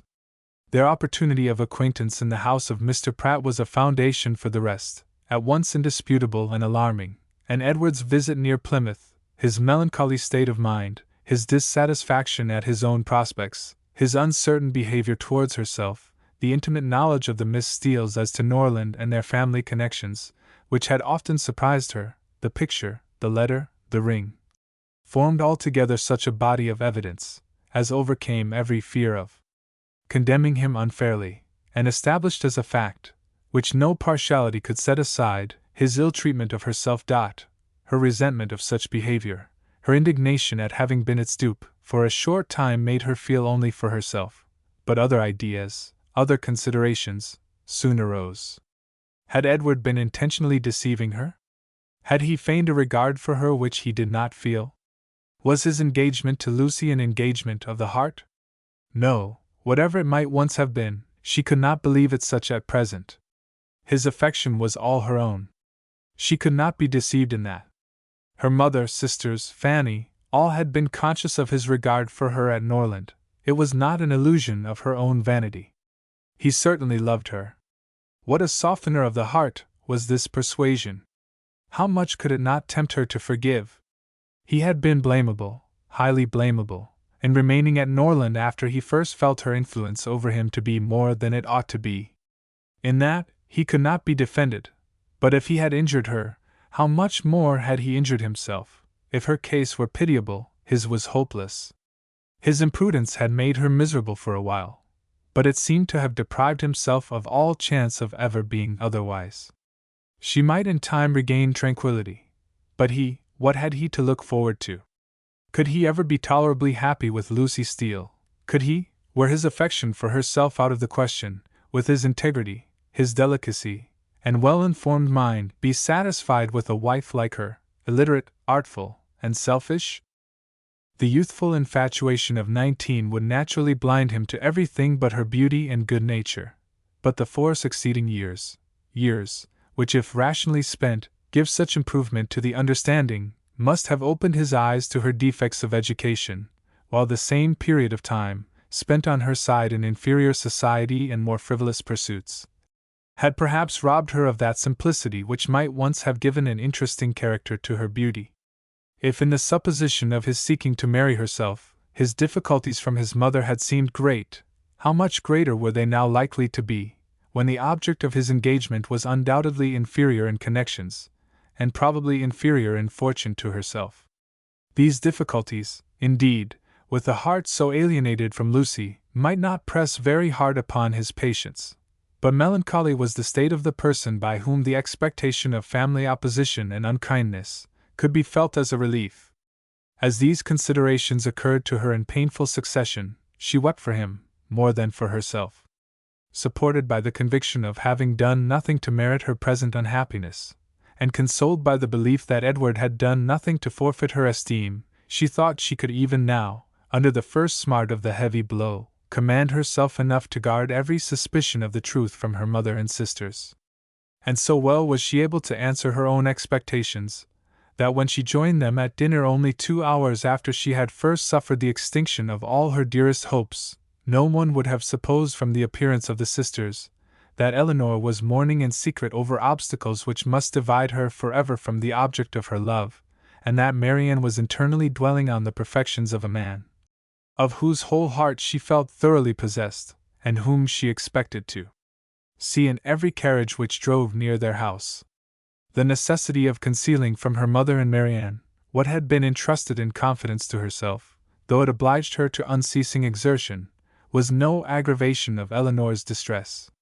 On the contrary, it was a relief to her, to be spared the communication of what would give such affliction to them, and to be saved likewise from hearing that condemnation of Edward, which would probably flow from the excess of their partial affection for herself, and which was more than she felt equal to support. From their counsel, or their conversation, she knew she could receive no assistance. Their tenderness and sorrow must add to her distress, while her self-command would neither receive encouragement from their example nor from their praise. She was stronger alone, and her own good sense so well supported her, that her firmness was as unshaken, her appearance of cheerfulness as invariable, as with regrets so poignant and so fresh, it was possible for them to be. Much as she had suffered from her first conversation with Lucy on the subject, she soon felt an earnest wish of renewing it, and this for more reasons than one. She wanted to hear many particulars of their engagement repeated again. She wanted more clearly to understand what Lucy really felt for Edward, whether there were any sincerity in her declaration of tender regard for him, and she particularly wanted to convince Lucy, by her readiness to enter on the matter again, and her calmness in conversing on it, that she was no otherwise interested in it than as a friend, which she very much feared her involuntary agitation, in their morning discourse, must have left at least doubtful. That Lucy was disposed to be jealous of her appeared very probable. It was plain that Edward had always spoken highly in her praise, not merely from Lucy's assertion, but from her venturing to trust her on so short a personal acquaintance, with a secret so confessedly and evidently important. And even Sir John's joking intelligence must have had some weight. But indeed, while Elinor remained so well assured within herself of being really beloved by Edward, it required no other consideration of probabilities to make it natural that Lucy should be jealous, and that she was so, her very confidence was a proof. What other reason for the disclosure of the affair could there be, but that Elinor might be informed by it of Lucy's superior claims on Edward, and be taught to avoid him in future? She had little difficulty in understanding thus much of her rival's intentions, and while she was firmly resolved to act by her as every principle of honor and honesty directed, to combat her own affection for Edward and to see him as little as possible, she could not deny herself the comfort of endeavoring to convince Lucy that her heart was unwounded. And as she could now have nothing more painful to hear on the subject than had already been told, she did not mistrust her own ability of going through a repetition of particulars with composure. But it was not immediately that an opportunity of doing so could be commanded, though Lucy was as well disposed as herself to take advantage of any that occurred, for the weather was not often fine enough to allow of their joining in a walk, where they might most easily separate themselves from the others, and though they met at least every other evening either at the park or cottage, and chiefly at the former, they could not be supposed to meet for the sake of conversation. Such a thought would never enter either Sir John or Lady Middleton's head, and therefore very little leisure was ever given for a general chat, and none at all for particular discourse. They met for the sake of eating, drinking, and laughing together, playing at cards, or consequences, or any other game that was sufficiently noisy. One or two meetings of this kind had taken place, without affording Elinor any chance of engaging Lucy in private, when Sir John called at the cottage one morning, to beg, in the name of charity, that they would all dine with Lady Middleton that day, as he was obliged to attend the club at Exeter, and she would otherwise be quite alone, except her mother and the two Miss Steeles. Elinor, who foresaw a fairer opening for the point she had in view, in such a party as this was likely to be, more at liberty among themselves under the tranquil and well-bred direction of Lady Middleton than when her husband united them together in one noisy purpose, immediately accepted the invitation. Margaret, with her mother's permission, was equally compliant, and Marianne, though always unwilling to join any of their parties, was persuaded by her mother, who could not bear to have her seclude herself from any chance of amusement, to go likewise. The young ladies went, and Lady Middleton was happily preserved from the frightful solitude which had threatened her. The insipidity of the meeting was exactly such as Elinor had expected.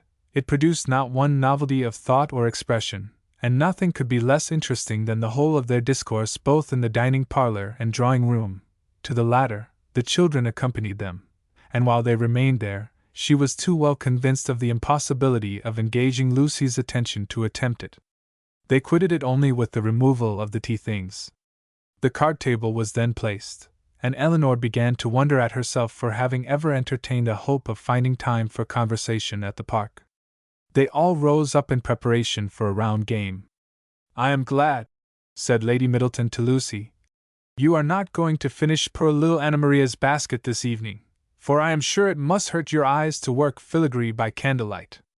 And we will make the dear little love some amends for her disappointment tomorrow, and then I hope she will not much mind it."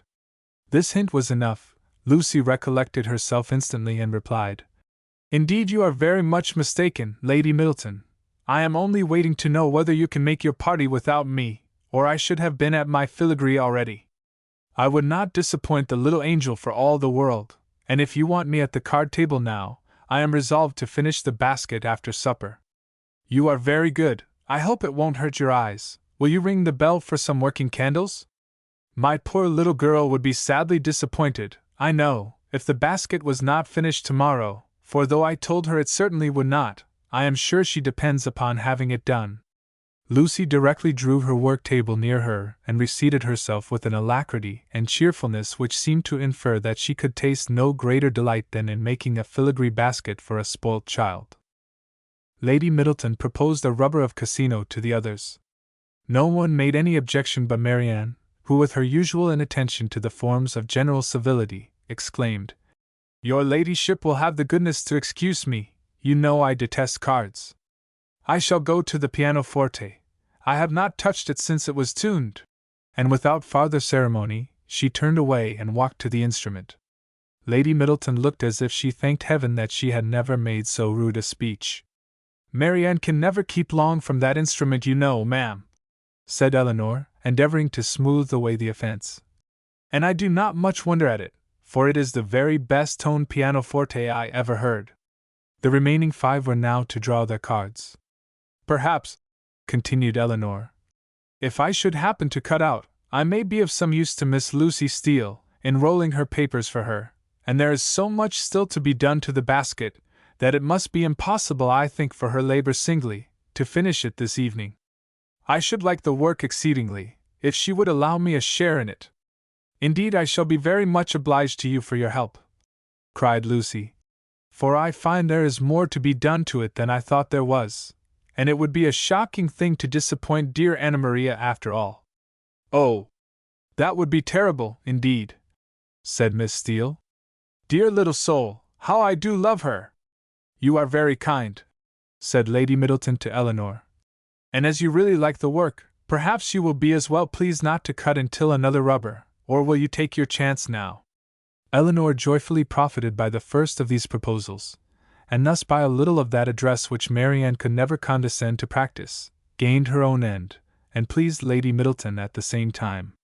Lucy made room for her with ready attention, and the 2 fair rivals were thus seated side by side at the same table, and, with the utmost harmony, engaged in forwarding the same work.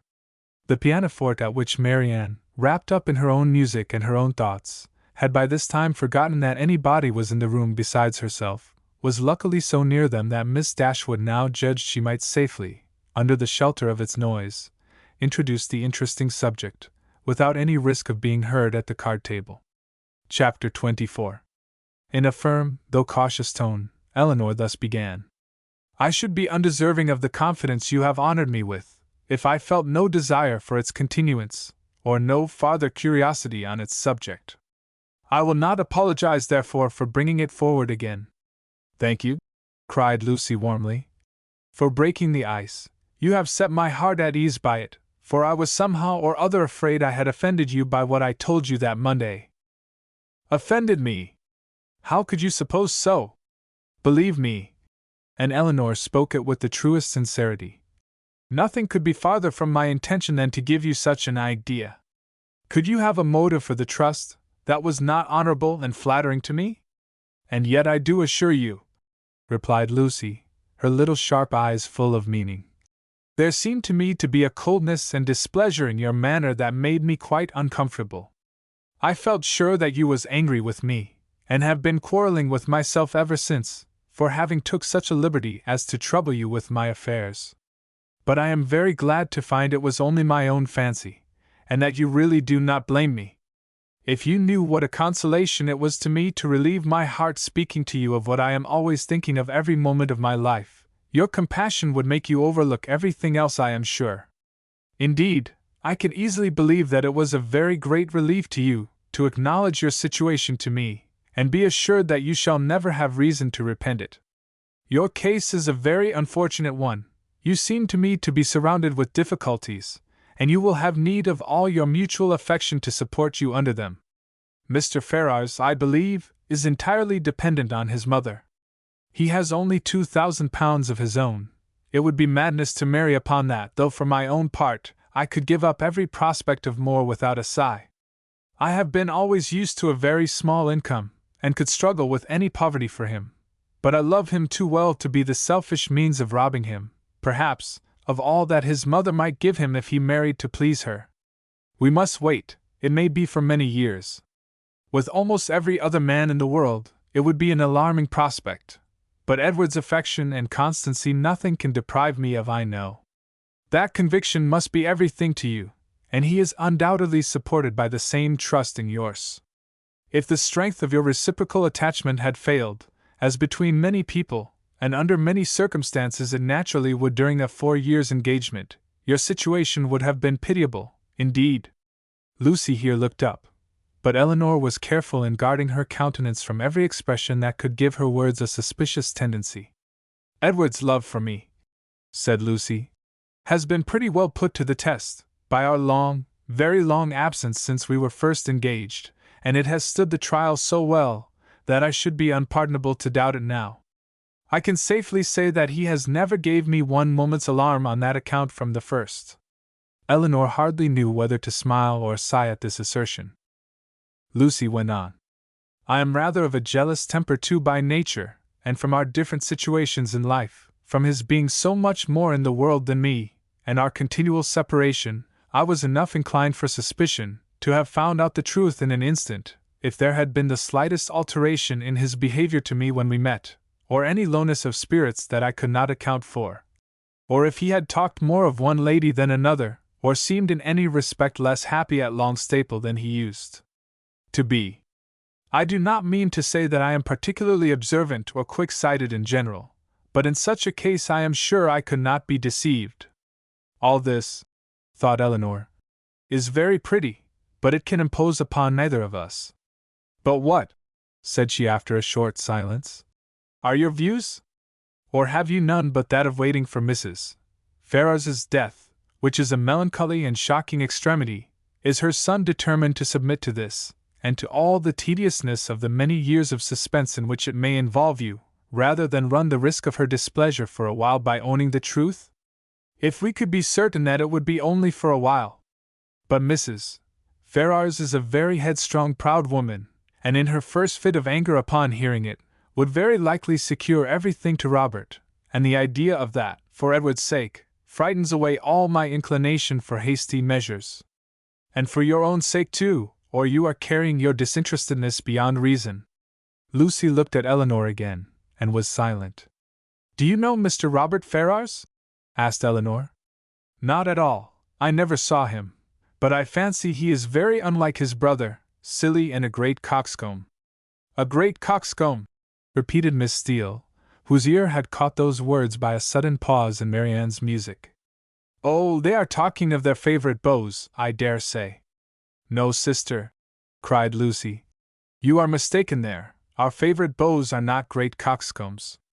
I can answer for it that Miss Dashwood's is not, said Mrs. Jennings, laughing heartily. For he is one of the modestest, prettiest behaved young men I ever saw. But as for Lucy, she is such a sly little creature, there is no finding out who she likes. Oh, cried Miss Steele, looking significantly round at them. I dare say Lucy's beau is quite as modest and pretty behaved as Miss Dashwood's. Elinor blushed in spite of herself. Lucy bit her lip, and looked angrily at her sister. A mutual silence took place for some time. Lucy first put an end to it by saying in a lower tone, though Marianne was then giving them the powerful protection of a very magnificent concerto. I will honestly tell you of one scheme which has lately come into my head, for bringing matters to bear. Indeed, I am bound to let you into the secret, for you are a party concerned. I dare say you have seen enough of Edward to know that he would prefer the church to every other profession. Now my plan is that he should take orders as soon as he can, and then through your interest, which I am sure you would be kind enough to use out of friendship for him, and I hope out of some regard to me, your brother might be persuaded to give him Norland living, which I understand is a very good one, and the present incumbent not likely to live a great while. That would be enough for us to marry upon, and we might trust to time and chance for the rest. I should always be happy, replied Elinor, to show any mark of my esteem and friendship for Mr. Ferrars. But do you not perceive that my interest on such an occasion would be perfectly unnecessary? He is brother to Mrs. John Dashwood, that must be recommendation enough to her husband. But Mrs. John Dashwood would not much approve of Edward's going into orders. Then I rather suspect that my interest would do very little. They were again silent for many minutes. At length Lucy exclaimed with a deep sigh, I believe it would be the wisest way to put an end to the business at once by dissolving the engagement. We seem so beset with difficulties on every side, that though it would make us miserable for a time, we should be happier perhaps in the end. But you will not give me your advice, Miss Dashwood? No, answered Elinor, with a smile, which concealed very agitated feelings. On such a subject I certainly will not. You know very well that my opinion would have no weight with you, unless it were on the side of your wishes. Indeed you wrong me, replied Lucy, with great solemnity. I know nobody of whose judgment I think so highly as I do of yours, and I do really believe that if you was to say to me, I advise you by all means to put an end to your engagement with Edward Ferrars, it would be more for the happiness of both of you, I should resolve upon doing it immediately. Elinor blushed for the insincerity of Edward's future wife, and replied, This compliment would effectually frighten me from giving any opinion on the subject had I formed one. It raises my influence much too high. The power of dividing two people so tenderly attached is too much for an indifferent person. 'Tis because you are an indifferent person, said Lucy, with some pique, and laying a particular stress on those words, that your judgment might justly have such weight with me. If you could be supposed to be biased in any respect by your own feelings, your opinion would not be worth having. Elinor thought it wisest to make no answer to this, lest they might provoke each other to an unsuitable increase of ease and unreserve, and was even partly determined never to mention the subject again. Another pause, therefore, of many minutes' duration, succeeded this speech, and Lucy was still the first to end it. Shall you be in town this winter, Miss Dashwood? Said she with all her customary complacency. Certainly not. I am sorry for that, returned the other, while her eyes brightened at the information. It would have gave me such pleasure to meet you there. But I dare say you will go for all that. To be sure, your brother and sister will ask you to come to them. It will not be in my power to accept their invitation if they do. How unlucky that is! I had quite depended upon meeting you there. And in me are to go the latter end of January to some relations who have been wanting us to visit them these several years. But I only go for the sake of seeing Edward. He will be there in February, otherwise London would have no charms for me. I have not spirits for it. Elinor was soon called to the card table by the conclusion of the first rubber, and the confidential discourse of the two ladies was therefore at an end, to which both of them submitted without any reluctance, for nothing had been said on either side to make them dislike each other less than they had done before. And Elinor sat down to the card table with the melancholy persuasion that Edward was not only without affection for the person who was to be his wife, but that he had not even the chance of being tolerably happy in marriage, which sincere affection on her side would have given, for self-interest alone could induce a woman to keep a man to an engagement, of which she seemed so thoroughly aware that he was weary. From this time the subject was never revived by Elinor, and when entered on by Lucy, who seldom missed an opportunity of introducing it, and was particularly careful to inform her confidante of her happiness whenever she received a letter from Edward, it was treated by the former with calmness and caution, and dismissed as soon as civility would allow. For she felt such conversations to be an indulgence which Lucy did not deserve, and which were dangerous to herself. The visit of the Miss Steeles at Barton Park was lengthened far beyond what the first invitation implied. Their favor increased. They could not be spared. Sir John would not hear of their going, and in spite of their numerous and long-arranged engagements in Exeter, in spite of the absolute necessity of returning to fulfill them immediately, which was in full force at the end of every week, they were prevailed on to stay nearly 2 months at the park, and to assist in the due celebration of that festival which requires a more than ordinary share of private balls and large dinners to proclaim its importance. Chapter 25. Though Mrs. Jennings was in the habit of spending a large portion of the year at the houses of her children and friends, she was not without a settled habitation of her own. Since the death of her husband, who had traded with success in a less elegant part of the town, she had resided every winter in a house in one of the streets near Portman Square. Towards this home, she began on the approach of January to turn her thoughts, and thither she one day abruptly, and very unexpectedly by them, asked the elder Mrs. Dashwood to accompany her. Eleanor, without observing the varying complexion of her sister, and the animated look which spoke no indifference to the plan, immediately gave a grateful but absolute denial for both, in which she believed herself to be speaking their united inclinations. The reason alleged was their determined resolution of not leaving their mother at that time of the year. Mrs. Jennings received the refusal with some surprise, and repeated her invitation immediately. "Oh, Lord! I am sure your mother can spare you very well, and I do beg you will favor me with your company, for I've quite set my heart upon it. Don't fancy that you will be any inconvenience to me, for I shan't put myself at all out of my way for you. It will only be sending Betty by the coach, and I hope I can afford that. We three shall be able to go very well in my chaise, and when we are in town, if you do not like to go wherever I do, well and good, you may always go with one of my daughters. I am sure your mother will not object to it, for I have had such good luck in getting my own children off my hands that she will think me a very fit person to have the charge of you, and if I don't get one of you at least well married before I have done with you, it shall not be my fault. I shall speak a good word for you to all the young men, you may depend upon it. I have a notion," said Sir John, "that Miss Marianne would not object to such a scheme, if her elder sister would come into it. It is very hard indeed that she should not have a little pleasure, because Miss Dashwood does not wish it. So I would advise you, too, to set off for town, when you are tired of Barton, without saying a word to Miss Dashwood about it." "Nay," cried Mrs. Jennings, "I am sure I shall be monstrous glad of Miss Marianne's company, whether Miss Dashwood will go or not, only the more the merrier, say I, and I thought it would be more comfortable for them to be together, because, if they got tired of me, they might talk to one another, and laugh at my odd ways behind my back. But one or the other, if not both of them, I must have. Lord bless me! How do you think I can live poking by myself, I who have been always used till this winter to have Charlotte with me? Come, Miss Marianne, let us strike hands upon the bargain, and if Miss Dashwood will change her mind by and by, why so much the better." "I thank you, ma'am, sincerely thank you," said Marianne with warmth. "Your invitation has ensured my gratitude forever, and it would give me such happiness, yes, almost the greatest happiness I am capable of, to be able to accept it.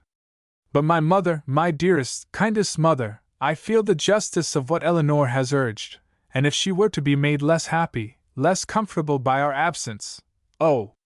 No, nothing should tempt me to leave her. It should not, must not be a struggle." Mrs. Jennings repeated her assurance that Mrs.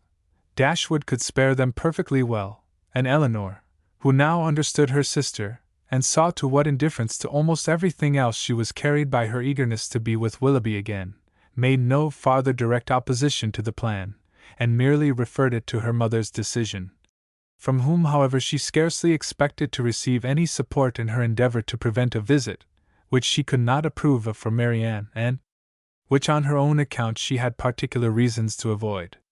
Whatever Marianne was desirous of, her mother would be eager to promote. She could not expect to influence the latter to cautiousness of conduct in an affair respecting which she had never been able to inspire her with distrust, and she dared not explain the motive of her own disinclination for going to London.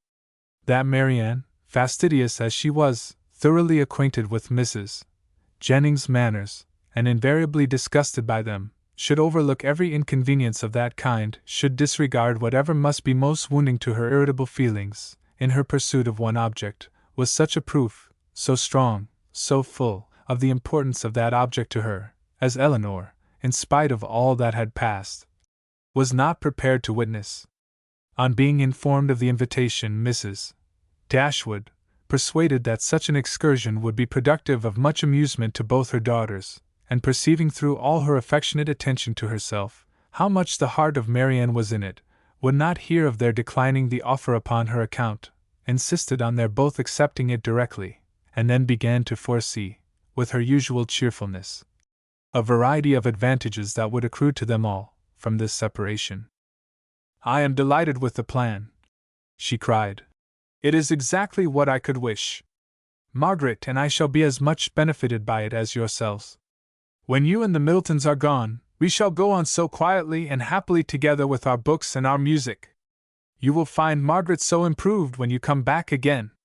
I have a little plan of alteration for your bedrooms too, which may now be performed without any inconvenience to anyone. It is very right that you should go to town. I would have every young woman of your condition in life acquainted with the manners and amusements of London. You will be under the care of a motherly good sort of woman, of whose kindness to you I can have no doubt. And in all probability you will see your brother, and whatever may be his faults, or the faults of his wife, when I consider whose son he is, I cannot bear to have you so wholly estranged from each other.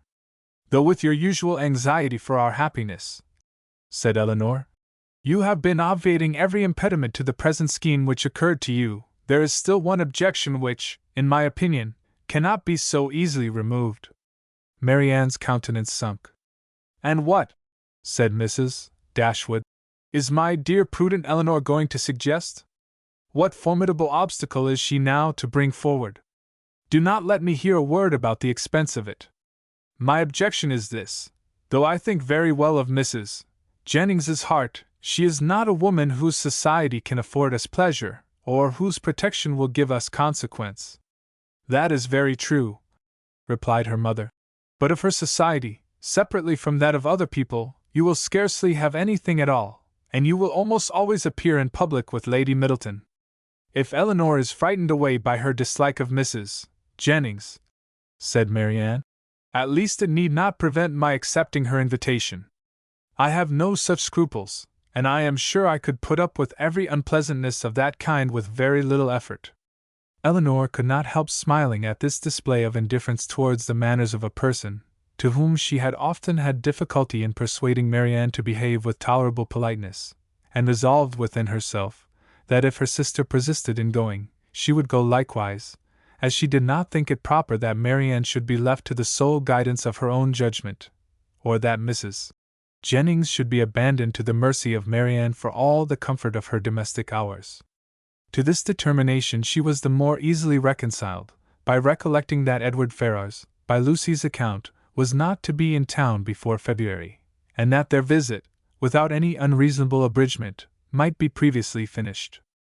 "I will have you both go," said Mrs. Dashwood. "These objections are nonsensical. You will have much pleasure in being in London, and especially in being together, and if Elinor would ever condescend to anticipate enjoyment, she would foresee it there from a variety of sources. She would, perhaps, expect some from improving her acquaintance with her sister-in-law's family." Elinor had often wished for an opportunity of attempting to weaken her mother's dependence on the attachment of Edward and herself, that the shock might be less when the whole truth were revealed, and now on this attack, though almost hopeless of success, she forced herself to begin her design by saying, as calmly as she could, "I like Edward Ferrars very much, and shall always be glad to see him, but as to the rest of the family, it is a matter of perfect indifference to me, whether I am ever known to them or not." Mrs. Dashwood smiled, and said nothing. Marianne lifted up her eyes in astonishment, and Elinor conjectured that she might as well have held her tongue. After very little farther discourse, it was finally settled that the invitation should be fully accepted. Mrs. Jennings received the information with a great deal of joy, and many assurances of kindness and care, nor was it a matter of pleasure merely to her. Sir John was delighted, for to a man, whose prevailing anxiety was the dread of being alone, the acquisition of 2, to the number of inhabitants in London, was something. Even Lady Middleton took the trouble of being delighted, which was putting herself rather out of her way, and as for the Miss Steeles, especially Lucy, they had never been so happy in their lives as this intelligence made them. Elinor submitted to the arrangement, which counteracted her wishes with less reluctance than she had expected to feel. With regard to herself, it was now a matter of unconcern whether she went to town or not, and when she saw her mother so thoroughly pleased with the plan, and her sister exhilarated by it in look, voice, and manner, restored to all her usual animation, and elevated to more than her usual gaiety, she could not be dissatisfied with the cause, and would hardly allow herself to distrust the consequence. Marianne's joy was almost a degree beyond happiness, so great was the perturbation of her spirits, and her impatience to be gone. Her unwillingness to quit her mother was her only restorative to calmness, and at the moment of parting her grief on that score was excessive. Her mother's affliction was hardly less, and Eleanor was the only one of the three who seemed to consider the separation as anything short of eternal. Their departure took place in the first week in January. The Middletons were to follow in about a week. The Miss Steeles kept their station at the park, and were to quit it only with the rest of the family. Chapter 26. Eleanor could not find herself in the carriage with Mrs. Jennings, and beginning a journey to London under her protection, and as her guest, without wondering at her own situation, so short had their acquaintance with that lady been, so wholly unsuited were they in age and disposition, and so many had been her objections against such a measure only a few days before. But these objections had all, with that happy ardor of youth which Marianne and her mother equally shared, been overcome or overlooked, and Eleanor, in spite of every occasional doubt of Willoughby's constancy, could not witness the rapture of delightful expectation which filled the whole soul and beamed in the eyes of Marianne, without feeling how blank was her own prospect, how cheerless her own state of mind in the comparison, and how gladly she would engage in the solicitude of Marianne's situation to have the same animating object in view, the same possibility of hope. A very short time, however, must now decide what Willoughby's intentions were. In all probability he was already in town. Marianne's eagerness to be gone declared her dependence on finding him there, and Eleanor was resolved not only upon gaining every new light as to his character which her own observation or the intelligence of others could give her, but likewise upon watching his behavior to her sister with such zealous attention, as to ascertain what he was and what he meant, before many meetings had taken place. Should the result of her observations be unfavorable, she was determined at all events to open the eyes of her sister. Should it be otherwise, her exertions would be of a different nature. She must then learn to avoid every selfish comparison, and banish every regret which might lessen her satisfaction in the happiness of Marianne. They were 3 days on their journey, and Marianne's behavior as they traveled was a happy specimen of what future complaisance and companionableness to Mrs. Jennings might be expected to be. She sat in silence almost all the way, wrapped in her own meditations, and scarcely ever voluntarily speaking, except when any object of picturesque beauty within their view drew from her an exclamation of delight exclusively addressed to her sister. To atone for this conduct, therefore, Eleanor took immediate possession of the post of civility which she had assigned herself, behaved with the greatest attention to Mrs. Jennings, talked with her, laughed with her, and listened to her whenever she could, and Mrs.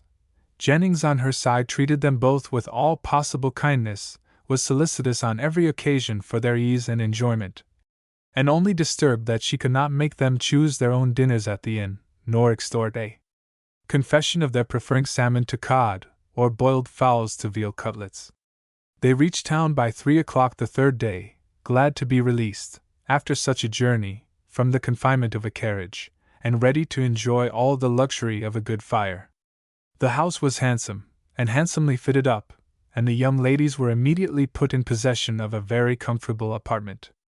It had formerly been Charlotte's, and over the mantelpiece still hung a landscape in colored silks of her performance, in proof of her having spent 7 years at a great school in town to some effect.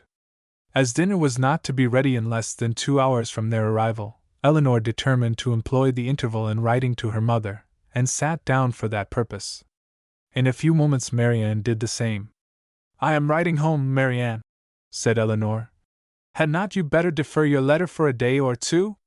"I am not going to write to my mother," replied Marianne, hastily, and as if wishing to avoid any farther inquiry. Eleanor said no more. It immediately struck her that she must then be writing to Willoughby, and the conclusion which as instantly followed was, that, however mysteriously they might wish to conduct the affair, they must be engaged. This conviction, though not entirely satisfactory, gave her pleasure, and she continued her letter with greater alacrity. Marianne's was finished in a very few minutes. In length it could be no more than a note. It was then folded up, sealed, and directed with eager rapidity. Eleanor thought she could distinguish a large W in the direction, and no sooner was it complete than Marianne, ringing the bell, requested the footman who answered it to get that letter conveyed for her to the twopenny post. This decided the matter at once. Her spirits still continued very high, but there was a flutter in them which prevented their giving much pleasure to her sister, and this agitation increased as the evening drew on. She could scarcely eat any dinner, and when they afterwards returned to the drawing-room, seemed anxiously listening to the sound of every carriage. It was a great satisfaction to Eleanor that Mrs. Jennings, by being much engaged in her own room, could see little of what was passing. The tea things were brought in, and already had Marianne been disappointed more than once by a rap at a neighboring door, when a loud one was suddenly heard which could not be mistaken for one at any other house. Eleanor felt secure of its announcing Willoughby's approach, and Marianne, starting up, moved towards the door. Everything was silent. This could not be borne many seconds. She opened the door, advanced a few steps towards the stairs, and after listening half a minute, returned into the room in all the agitation which a conviction of having heard him would naturally produce. In the ecstasy of her feelings at that instant she could not help exclaiming, "Oh, Eleanor, it is Willoughby, indeed it is!" and seemed almost ready to throw herself into his arms, when Colonel Brandon appeared. It was too great a shock to be borne with calmness, and she immediately left the room.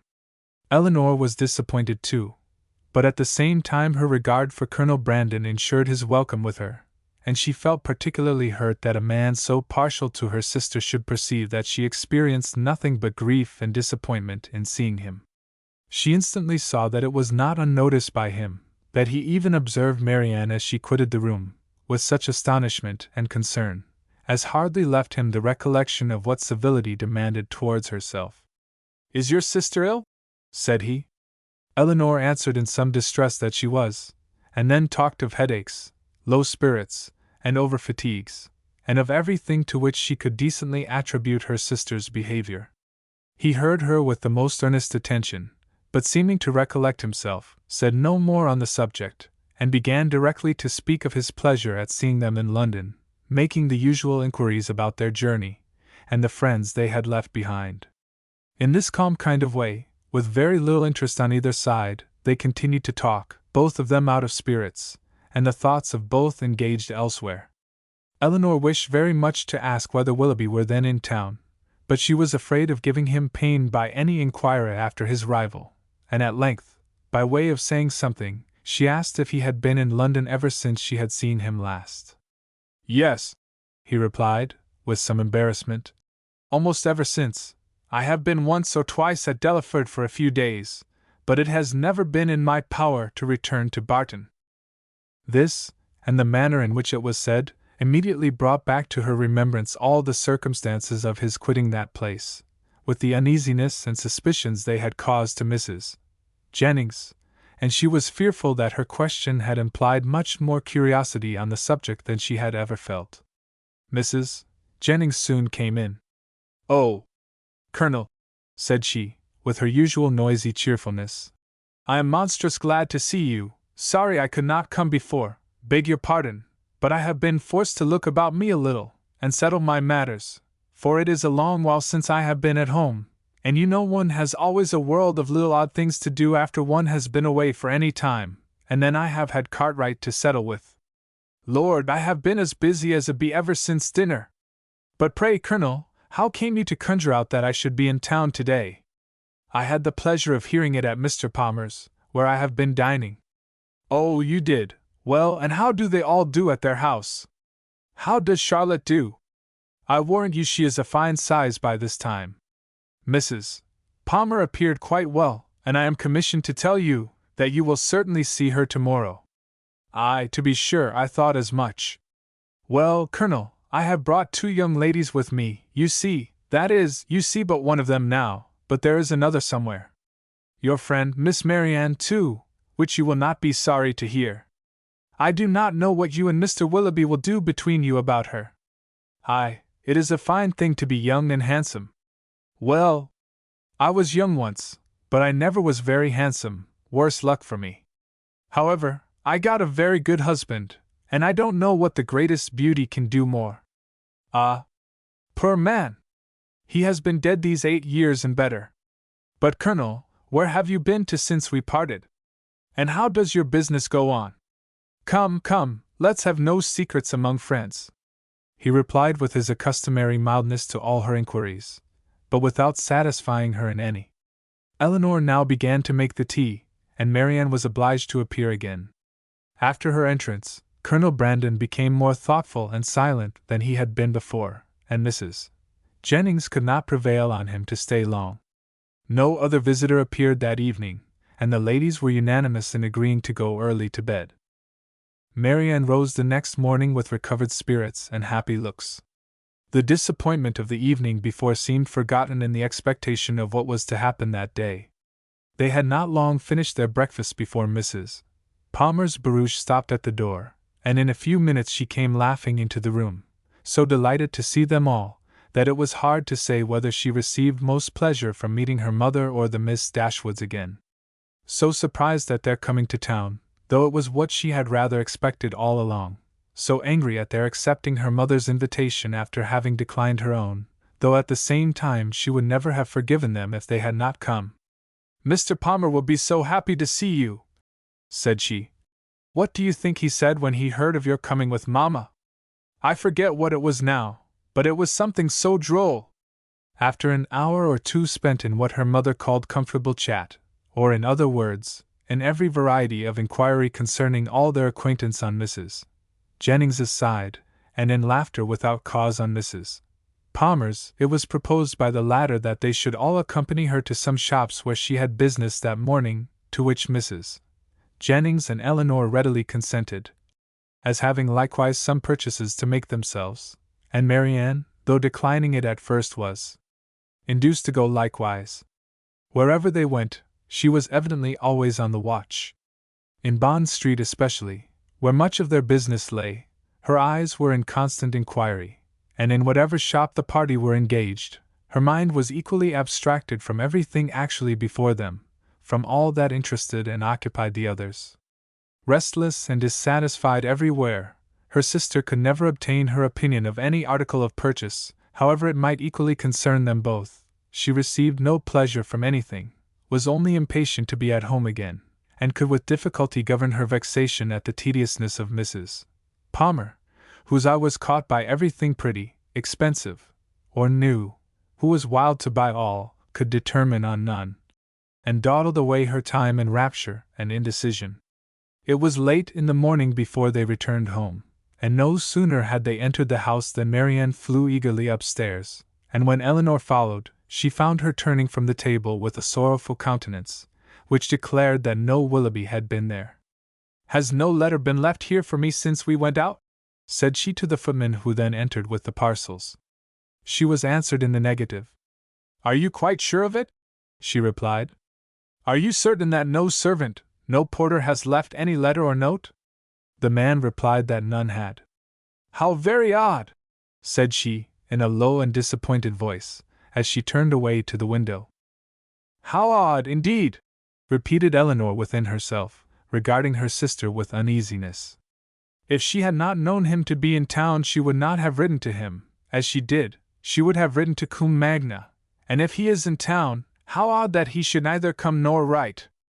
"Oh, my dear mother, you must be wrong in permitting an engagement between a daughter so young, a man so little known, to be carried on in so doubtful, so mysterious a manner. I long to inquire, and how will my interference be borne?" She determined, after some consideration, that if appearances continued many days longer as unpleasant as they now were, she would represent in the strongest manner to her mother the necessity of some serious inquiry into the affair. Mrs. Palmer and two elderly ladies of Mrs. Jennings's intimate acquaintance, whom she had met and invited in the morning, dined with them. The former left them soon after tea to fulfill her evening engagements, and Eleanor was obliged to assist in making a whist table for the others. Marianne was of no use on these occasions, as she would never learn the game, but though her time was therefore at her own disposal, the evening was by no means more productive of pleasure to her than to Eleanor, for it was spent in all the anxiety of expectation and the pain of disappointment.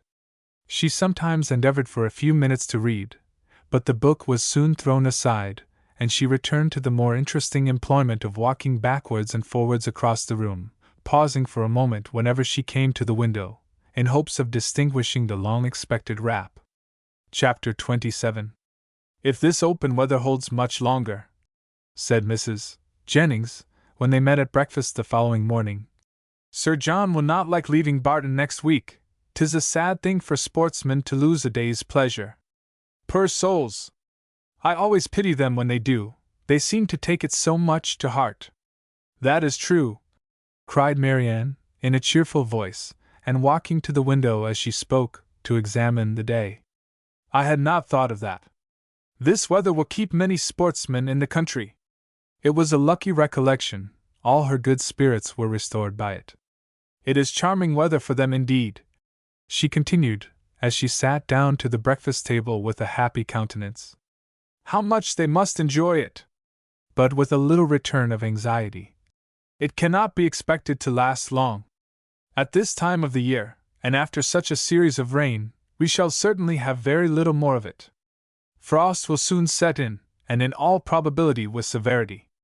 In another day or two perhaps, this extreme mildness can hardly last longer, nay, perhaps it may freeze tonight." "At any rate," said Eleanor, wishing to prevent Mrs. Jennings from seeing her sister's thoughts as clearly as she did, "I dare say we shall have Sir John and Lady Middleton in town by the end of next week." "Aye, my dear, I'll warrant you we do. Mary always has her own way." "And now," silently conjectured Eleanor, "she will write to Combe by this day's post." But if she did, the letter was written and sent away with a privacy which eluded all her watchfulness to ascertain the fact. Whatever the truth of it might be, and far as Eleanor was from feeling thorough contentment about it, yet while she saw Marianne in spirits, she could not be very uncomfortable herself. And Marianne was in spirits, happy in the mildness of the weather, and still happier in her expectation of a frost. The morning was chiefly spent in leaving cards at the houses of Mrs. Jennings's acquaintance to inform them of her being in town, and Marianne was all the time busy in observing the direction of the wind, watching the variations of the sky and imagining an alteration in the air. "Don't you find it colder than it was in the morning, Eleanor? There seems to me a very decided difference. I can hardly keep my hands warm even in my muff. It was not so yesterday, I think. The clouds seem parting too, the sun will be out in a moment, and we shall have a clear afternoon." Eleanor was alternately diverted and pained, but Marianne persevered, and saw every night in the brightness of the fire, and every morning in the appearance of the atmosphere, the certain symptoms of approaching frost. The Miss Dashwoods had no greater reason to be dissatisfied with Mrs. Jennings's style of living, and set of acquaintance, than with her behavior to themselves, which was invariably kind. Everything in her household arrangements was conducted on the most liberal plan, and excepting a few old city friends, whom, to Lady Middleton's regret, she had never dropped, she visited no one to whom an introduction could at all discompose the feelings of her young companions. Pleased to find herself more comfortably situated in that particular than she had expected, Eleanor was very willing to compound for the want of much real enjoyment from any of their evening parties, which, whether at home or abroad, formed only for cards, could have little to amuse her. Colonel Brandon, who had a general invitation to the house, was with them almost every day. He came to look at Marianne and talk to Eleanor, who often derived more satisfaction from conversing with him than from any other daily occurrence, but who saw at the same time with much concern his continued regard for her sister. She feared it was a strengthening regard. It grieved her to see the earnestness with which he often watched Marianne, and his spirits were certainly worse than when at Barton. About a week after their arrival, it became certain that Willoughby was also arrived. His card was on the table when they came in from the morning's drive. "Good God!" cried Marianne. "He has been here while we were out." Eleanor, rejoiced to be assured of his being in London, now ventured to say, "Depend upon it, he will call again tomorrow." But Marianne seemed hardly to hear her, and on Mrs. Jennings's entrance, escaped with the precious card. This event, while it raised the spirits of Eleanor, restored to those of her sister all, and more than all, their former agitation. From this moment her mind was never quiet. The expectation of seeing him every hour of the day made her unfit for anything. She insisted on being left behind, the next morning, when the others went out. Eleanor's thoughts were full of what might be passing in Berkeley Street during their absence. But a moment's glance at her sister when they returned was enough to inform her that Willoughby had paid no second visit there. A note was just then brought in, and laid on the table. "For me!" cried Marianne, stepping hastily forward. "No, ma'am, for my mistress." But Marianne, not convinced, took it instantly up. "It is indeed for Mrs. Jennings. How provoking!" "You are expecting a letter, then?" said Eleanor, unable to be longer silent. "Yes, a little, not much." After a short pause. "You have no confidence in me, Marianne." "Nay, Eleanor, this reproach from you, you who have confidence in no one." "Me!" returned Eleanor in some confusion. "Indeed, Marianne, I have nothing to tell." "Nor I," answered Marianne with energy. "Our situations then are alike.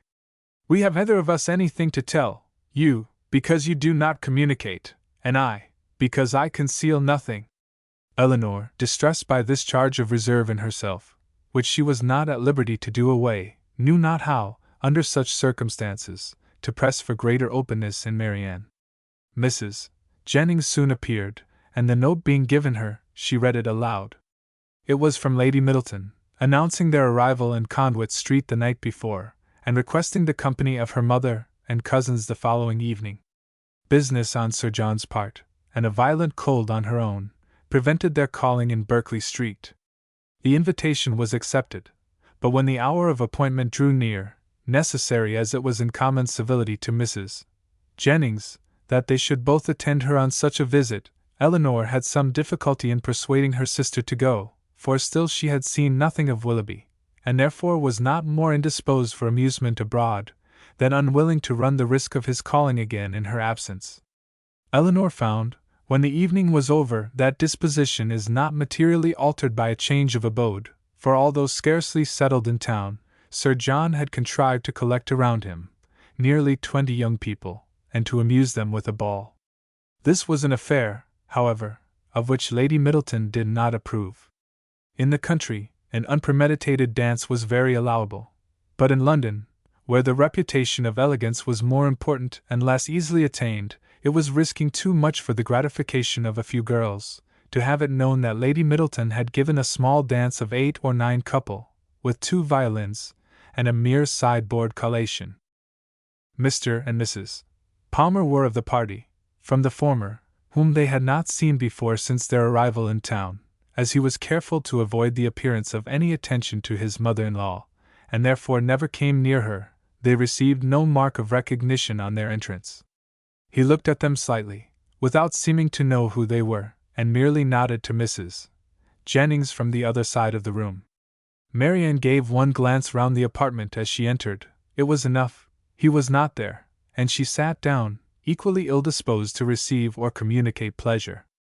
After they had been assembled about an hour, Mr. Palmer sauntered towards the Miss Dashwoods to express his surprise on seeing them in town, though Colonel Brandon had been first informed of their arrival at his house, and he had himself said something very droll on hearing that they were to come.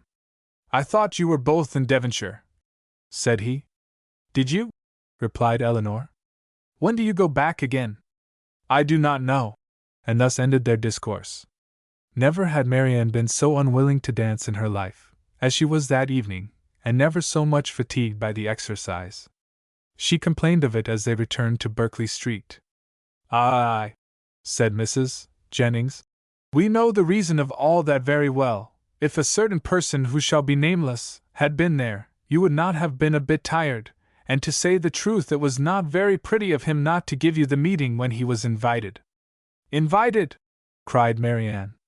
"So my daughter Middleton told me, for it seems Sir John met him somewhere in the street this morning." Marianne said no more, but looked exceedingly hurt. Impatient in this situation to be doing something that might lead to her sister's relief, Eleanor resolved to write the next morning to her mother, and hoped by awakening her fears for the health of Marianne, to procure those inquiries which had been so long delayed, and she was still more eagerly bent on this measure by perceiving after breakfast on the morrow that Marianne was again writing to Willoughby. For she could not suppose it to be to any other person. About the middle of the day, Mrs. Jennings went out by herself on business, and Eleanor began her letter directly, while Marianne, too restless for employment, too anxious for conversation, walked from one window to the other, or sat down by the fire in melancholy meditation.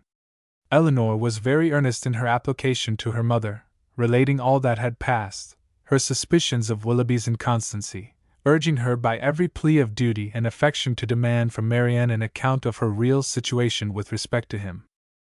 Her letter was scarcely finished, when a rap foretold a visitor, and Colonel Brandon was announced. Marianne, who had seen him from the window, and who hated company of any kind, left the room before he entered it. He looked more than usually grave, and though expressing satisfaction at finding Miss Dashwood alone, as if he had somewhat in particular to tell her, sat for some time without saying a word. Eleanor, persuaded that he had some communication to make in which her sister was concerned, impatiently expected its opening.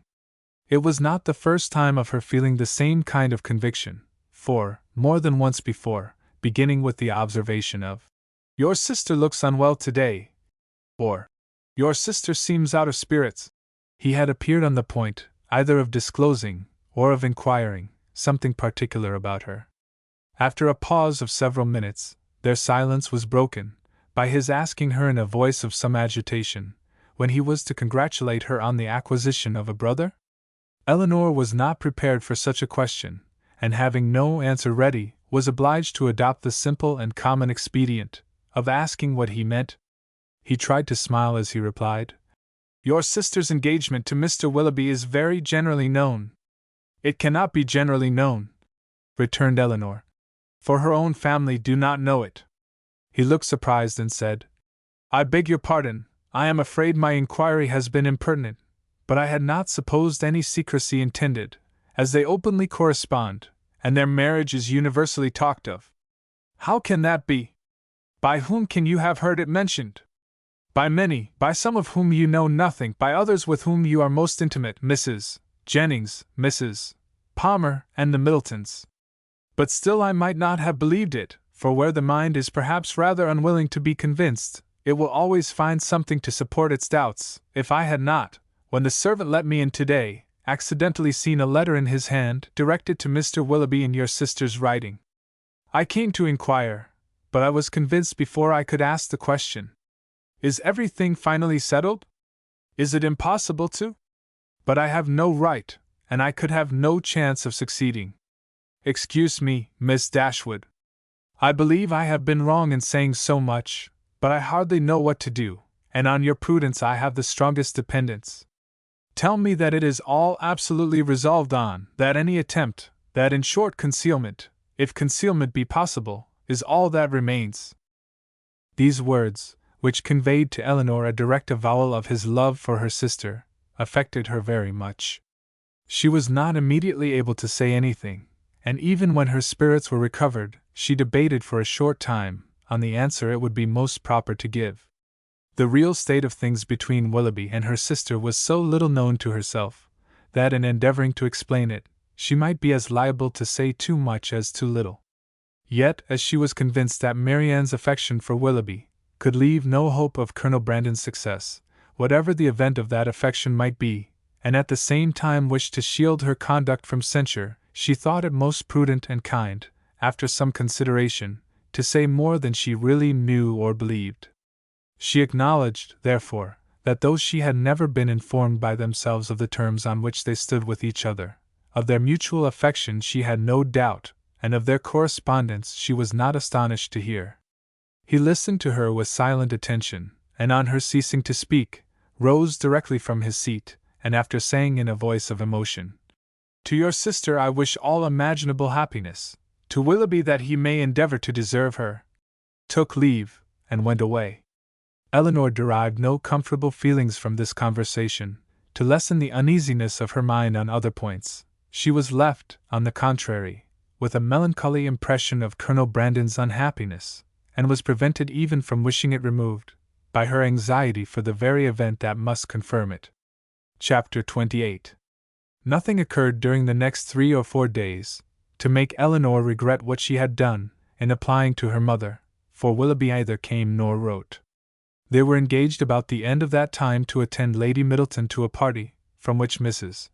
Jennings was kept away by the indisposition of her youngest daughter, and for this party, Marianne, wholly dispirited, careless of her appearance, and seeming equally indifferent whether she went or stayed, prepared, without one look of hope or one expression of pleasure. She sat by the drawing-room fire after tea, till the moment of Lady Middleton's arrival, without once stirring from her seat, or altering her attitude, lost in her own thoughts, and insensible of her sister's presence, and when at last they were told that Lady Middleton waited for them at the door, she started as if she had forgotten that any one was expected. They arrived in due time at the place of destination, and as soon as the string of carriages before them would allow, alighted, ascended the stairs, heard their names announced from one landing place to another in an audible voice, and entered a room splendidly lit up, quite full of company, and insufferably hot. When they had paid their tribute of politeness by curtsying to the lady of the house, they were permitted to mingle in the crowd, and take their share of the heat and inconvenience, to which their arrival must necessarily add. After some time spent in saying little or doing less, Lady Middleton sat down to Cassino, and as Marianne was not in spirits for moving about, she and Elinor, luckily succeeding to chairs, placed themselves at no great distance from the table. They had not remained in this manner long, before Elinor perceived Willoughby, standing within a few yards of them, in earnest conversation with a very fashionable-looking young woman. She soon caught his eye, and he immediately bowed, but without attempting to speak to her or to approach Marianne, though he could not but see her, and then continued his discourse with the same lady. Elinor turned involuntarily to Marianne, to see whether it could be unobserved by her. At that moment she first perceived him, and her whole countenance glowing with sudden delight, she would have moved towards him instantly, had not her sister caught hold of her. "Good heavens!" she exclaimed. "He is there! He is there! Oh! Why does he not look at me? Why cannot I speak to him?"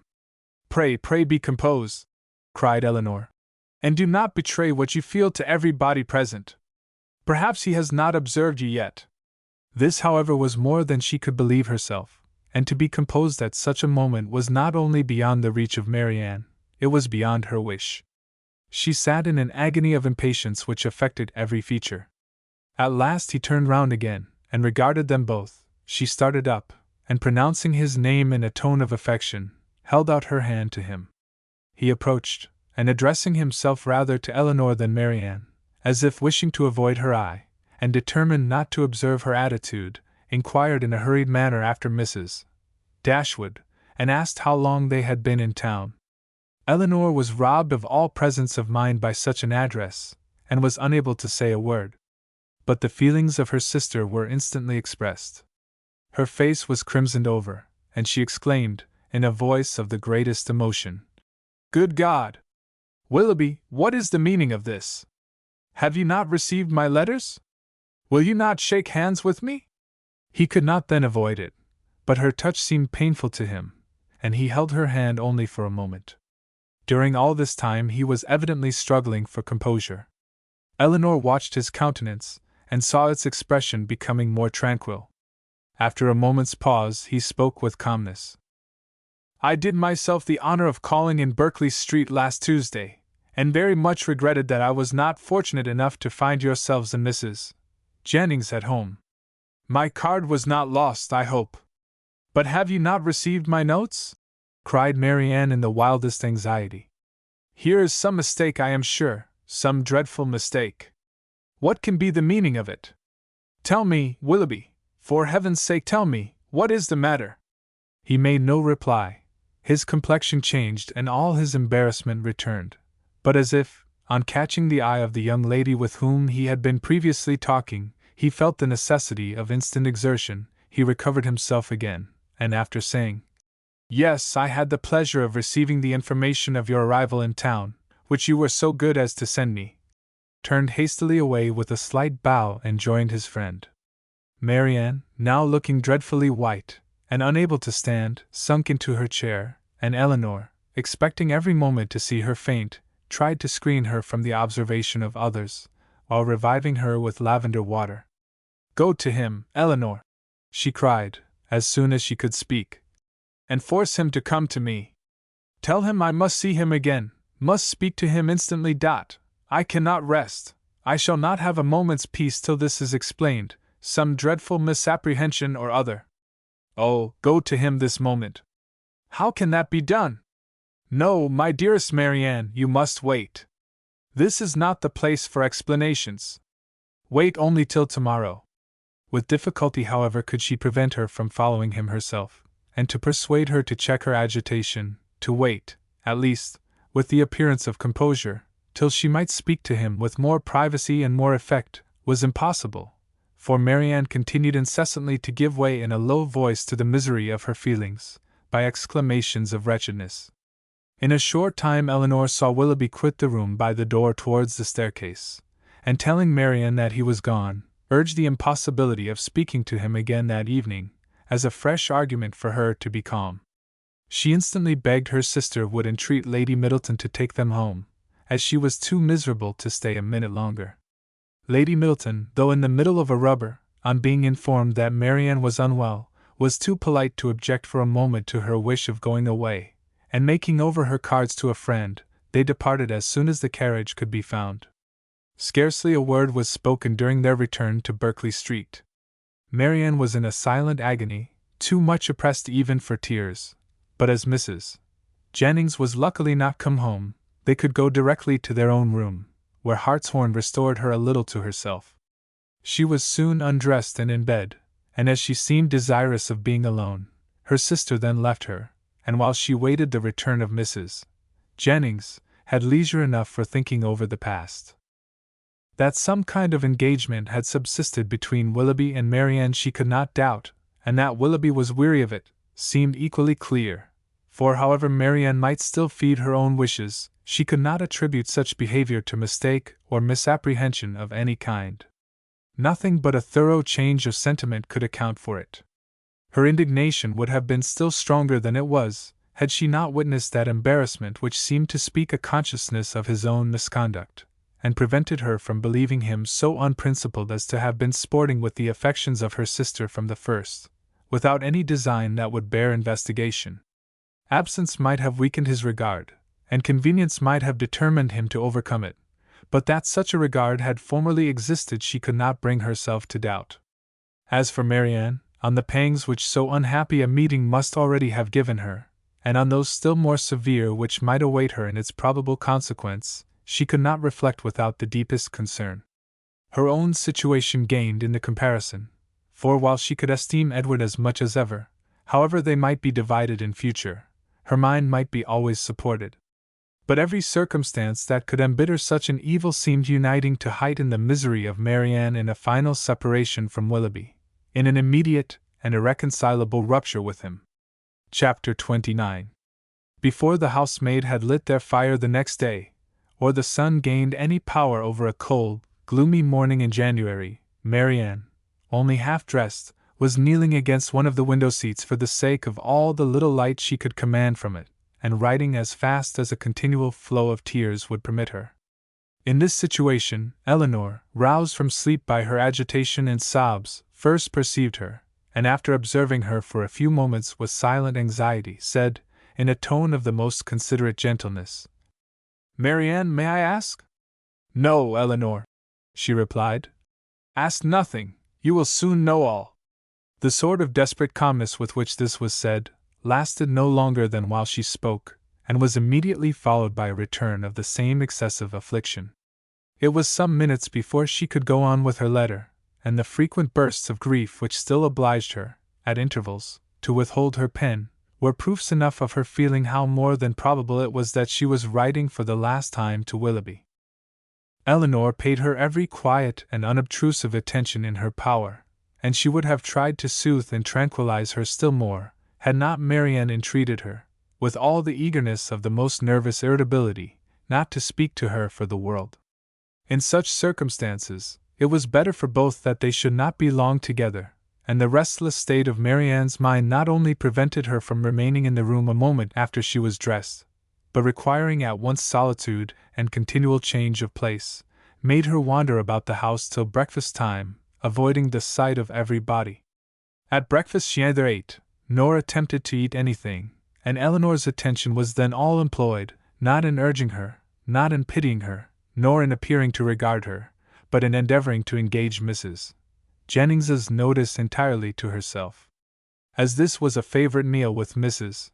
Jennings, it lasted a considerable time, and they were just setting themselves, after it, round the common working table, when a letter was delivered to Marianne, which she eagerly caught from the servant, and turning of a death-like paleness, instantly ran out of the room.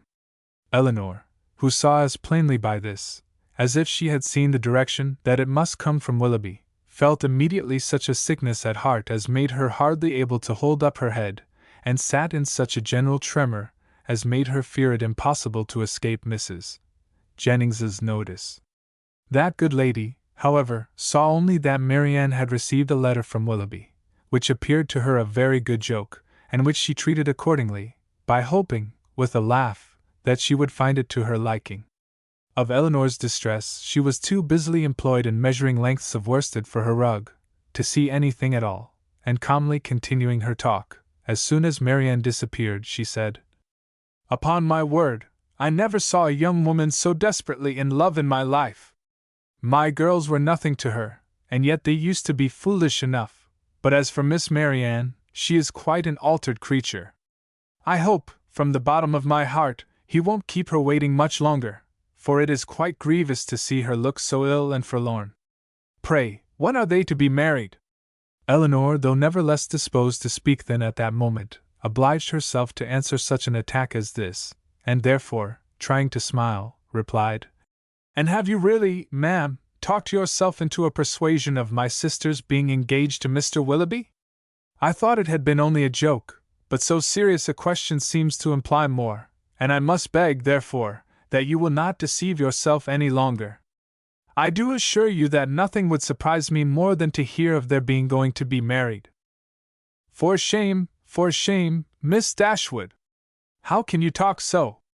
Don't we all know that it must be a match, that they were over head and ears in love with each other from the first moment they met? Did not I see them together in Devonshire every day, and all day long, and did not I know that your sister came to town with me on purpose to buy wedding clothes? Come, this won't do. Because you are so sly about it yourself, you think nobody else has any senses. But it is no such thing, I can tell you, for it has been known all over town this ever so long. I tell everybody of it, and so does Charlotte." "Indeed, ma'am," said Eleanor very seriously, "you are mistaken. Indeed, you are doing a very unkind thing in spreading the report, and you will find that you have, though you will not believe me now." Mrs. Jennings laughed again, but Eleanor had not spirits to say more, and eager at all events to know what Willoughby had written, hurried away to their room, where, on opening the door, she saw Marianne stretched on the bed, almost choked by grief, one letter in her hand, and 2 or 3 others lying by her. Eleanor drew near, but without saying a word, and seating herself on the bed, took her hand, kissed her affectionately several times, and then gave way to a burst of tears, which at first was scarcely less violent than Marianne's. The latter, though unable to speak, seemed to feel all the tenderness of this behavior, and after some time thus spent in joint affliction, she put all the letters into Eleanor's hands, and then covering her face with her handkerchief, almost screamed with agony. Eleanor, who knew that such grief, shocking as it was to witness it, must have its course, watched by her till this excess of suffering had somewhat spent itself, and then turning eagerly to Willoughby's letter, read as follows: "Bond Street, January. My dear Madam, I have just had the honor of receiving your letter, for which I beg to return my sincere acknowledgments. I am much concerned to find there was anything in my behavior last night that did not meet your approbation, and though I am quite at a loss to discover in what point I could be so unfortunate as to offend you, I entreat your forgiveness of what I can assure you to have been perfectly unintentional. I shall never reflect on my former acquaintance with your family in Devonshire without the most grateful pleasure, and flatter myself it will not be broken by any mistake or misapprehension of my actions. My esteem for your whole family is very sincere, but if I have been so unfortunate as to give rise to a belief of more than I felt, or meant to express, I shall reproach myself for not having been more guarded in my professions of that esteem. That I should ever have meant more you will allow to be impossible, when you understand that my affections have been long engaged elsewhere, and it will not be many weeks, I believe, before this engagement is fulfilled. It is with great regret that I obey your commands in returning the letters with which I have been honored from you, and the lock of hair, which you so obligingly bestowed on me. I am, dear madam, your most obedient, humble servant, J. W. Willoughby. With what indignation such a letter as this must be read by Miss Dashwood may be imagined. Though aware, before she began it, that it must bring a confession of his inconstancy, and confirm their separation forever, she was not aware that such language could be suffered to announce it, nor could she have supposed Willoughby capable of departing so far from the appearance of every honorable and delicate feeling, so far from the common decorum of a gentleman, as to send a letter so impudently cruel, a letter which, instead of bringing with his desire of a release any professions of regret, acknowledged no breach of faith, denied all peculiar affection whatever, a letter of which every line was an insult, and which proclaimed its writer to be deep in hardened villainy. She paused over it for some time with indignant astonishment, then read it again and again. But every perusal only served to increase her abhorrence of the man, and so bitter were her feelings against him, that she dared not trust herself to speak, lest she might wound Marianne still deeper by treating their disengagement, not as a loss to her of any possible good but as an escape from the worst and most irremediable of all evils, a connection, for life, with an unprincipled man, as a deliverance the most real, a blessing the most important. In her earnest meditations on the contents of the letter, on the depravity of that mind which could dictate it, and probably, on the very different mind of a very different person, who had no other connection whatever with the affair than what her heart gave him with everything that passed, Elinor forgot the immediate distress of her sister, forgot that she had 3 letters on her lap yet unread, and so entirely forgot how long she had been in the room, that when on hearing a carriage drive up to the door, she went to the window to see who could be coming so unreasonably early, she was all astonishment to perceive Mrs. Jennings's chariot, which she knew had not been ordered till 1. Determined not to quit Marianne, though hopeless of contributing, at present, to her ease, she hurried away to excuse herself from attending Mrs. Jennings, on account of her sister being indisposed. Mrs.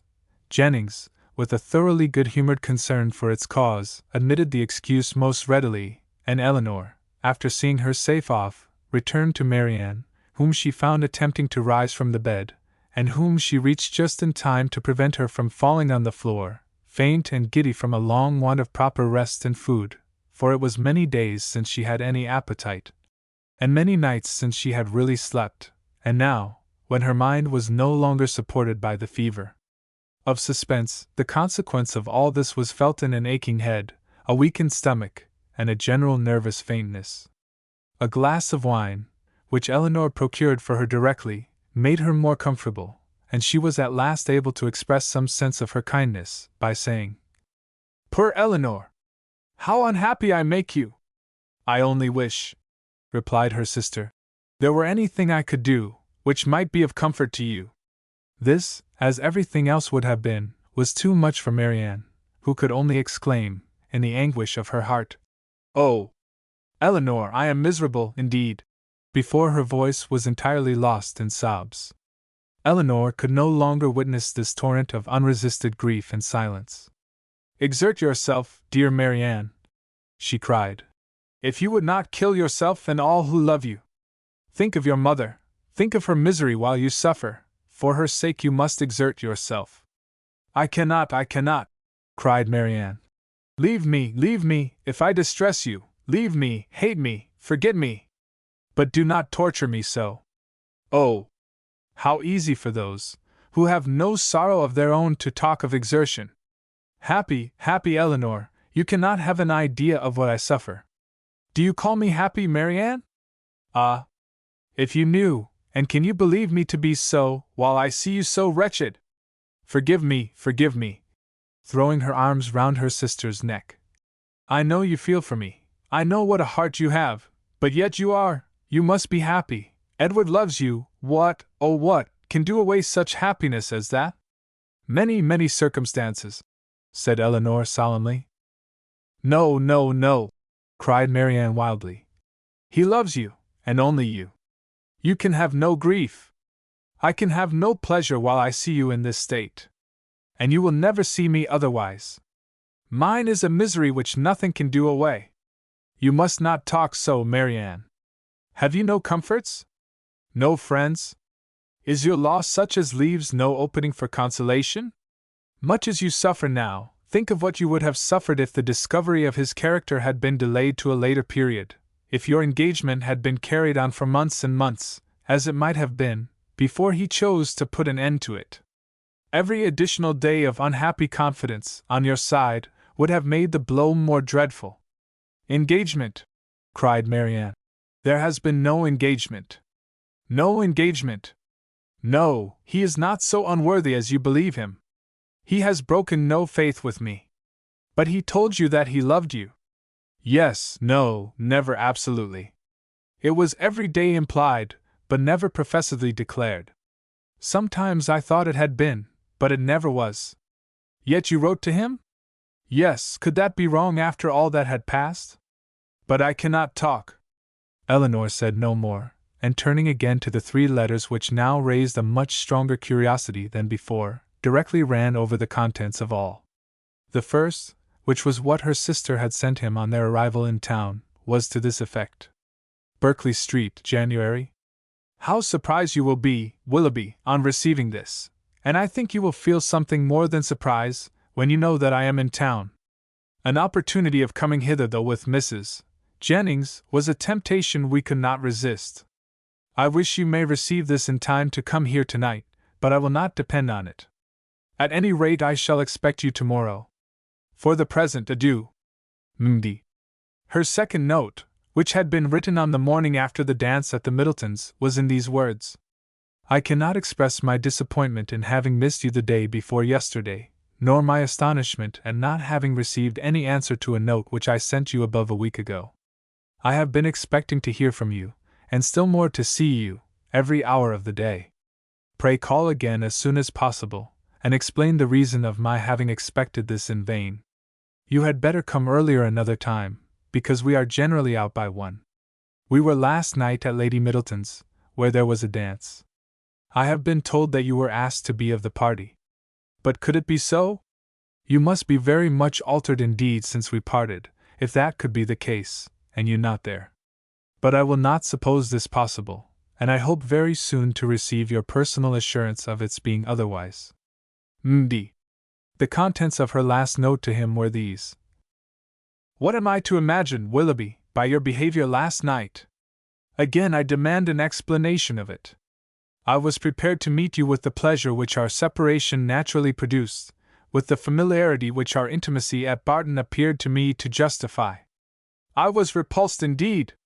I have passed a wretched night in endeavoring to excuse a conduct which can scarcely be called less than insulting, but though I have not yet been able to form any reasonable apology for your behavior, I am perfectly ready to hear your justification of it. You have perhaps been misinformed, or purposely deceived, in something concerning me, which may have lowered me in your opinion. Tell me what it is, explain the grounds on which you acted, and I shall be satisfied, in being able to satisfy you. It would grieve me indeed to be obliged to think ill of you, but if I am to do it, if I am to learn that you are not what we have hitherto believed you, that your regard for us all was insincere, that your behavior to me was intended only to deceive, let it be told as soon as possible. My feelings are at present in a state of dreadful indecision. I wish to acquit you, but certainty on either side will be ease to what I now suffer. If your sentiments are no longer what they were, you will return my notes, and the lock of my hair which is in your possession. Md. That such letters, so full of affection and confidence, could have been so answered, Eleanor, for Willoughby's sake, would have been unwilling to believe. But her condemnation of him did not blind her to the impropriety of their having been written at all, and she was silently grieving over the imprudence which had hazarded such unsolicited proofs of tenderness, not warranted by anything preceding, and most severely condemned by the event, when Marianne, perceiving that she had finished the letters, observed to her that they contained nothing but what any one would have written in the same situation. I felt myself, she added, to be as solemnly engaged to him, as if the strictest legal covenant had bound us to each other. "I can believe it," said Eleanor. But unfortunately he did not feel the same. He did feel the same, Eleanor. For weeks and weeks he felt it. I know he did. Whatever may have changed him now, and nothing but the blackest art employed against me can have done it, I was once as dear to him as my own soul could wish. This lock of hair, which now he can so readily give up, was begged of me with the most earnest supplication. Had you seen his look, his manner, had you heard his voice at that moment? Have you forgot the last evening of our being together at Barton? The morning that we parted too? When he told me that it might be many weeks before we met again, his distress, can I ever forget his distress? For a moment or two she could say no more, but when this emotion had passed away, she added, in a firmer tone, "Eleanor, I have been cruelly used, but not by Willoughby." "Dearest Marianne, who but himself? By whom can he have been instigated? By all the world, rather than by his own heart. I could rather believe every creature of my acquaintance leagued together to ruin me in his opinion, than believe his nature capable of such cruelty. This woman of whom he writes, whoever she be, or any one, in short, but your own dear self, Mamma, and Edward, may have been so barbarous to belly me. Beyond you three, is there a creature in the world whom I would not rather suspect of evil than Willoughby, whose heart I know so well?" Eleanor would not contend, and only replied, "Whoever may have been so detestably your enemy, let them be cheated of their malignant triumph, my dear sister, by seeing how nobly the consciousness of your own innocence and good intentions supports your spirits. It is a reasonable and laudable pride which resists such malevolence." "No, no," cried Marianne. "Misery such as mine has no pride. I care not who knows that I am wretched. The triumph of seeing me so may be open to all the world. Eleanor, Eleanor, they who suffer little may be proud and independent as they like, may resist insult, or return mortification, but I cannot. I must feel, I must be wretched, and they are welcome to enjoy the consciousness of it that can. But for my mother's sake and mine, I would do more than for my own. But to appear happy when I am so miserable, oh! Who can require it?" Again they were both silent. Eleanor was employed in walking thoughtfully from the fire to the window, from the window to the fire, without knowing that she received warmth from one, or discerning objects through the other, and Marianne, seated at the foot of the bed, with her head leaning against one of its posts, again took up Willoughby's letter, and, after shuddering over every sentence, exclaimed, "It is too much! Oh, Willoughby, Willoughby, could this be yours? Cruel, cruel! Nothing can acquit you. Eleanor, nothing can.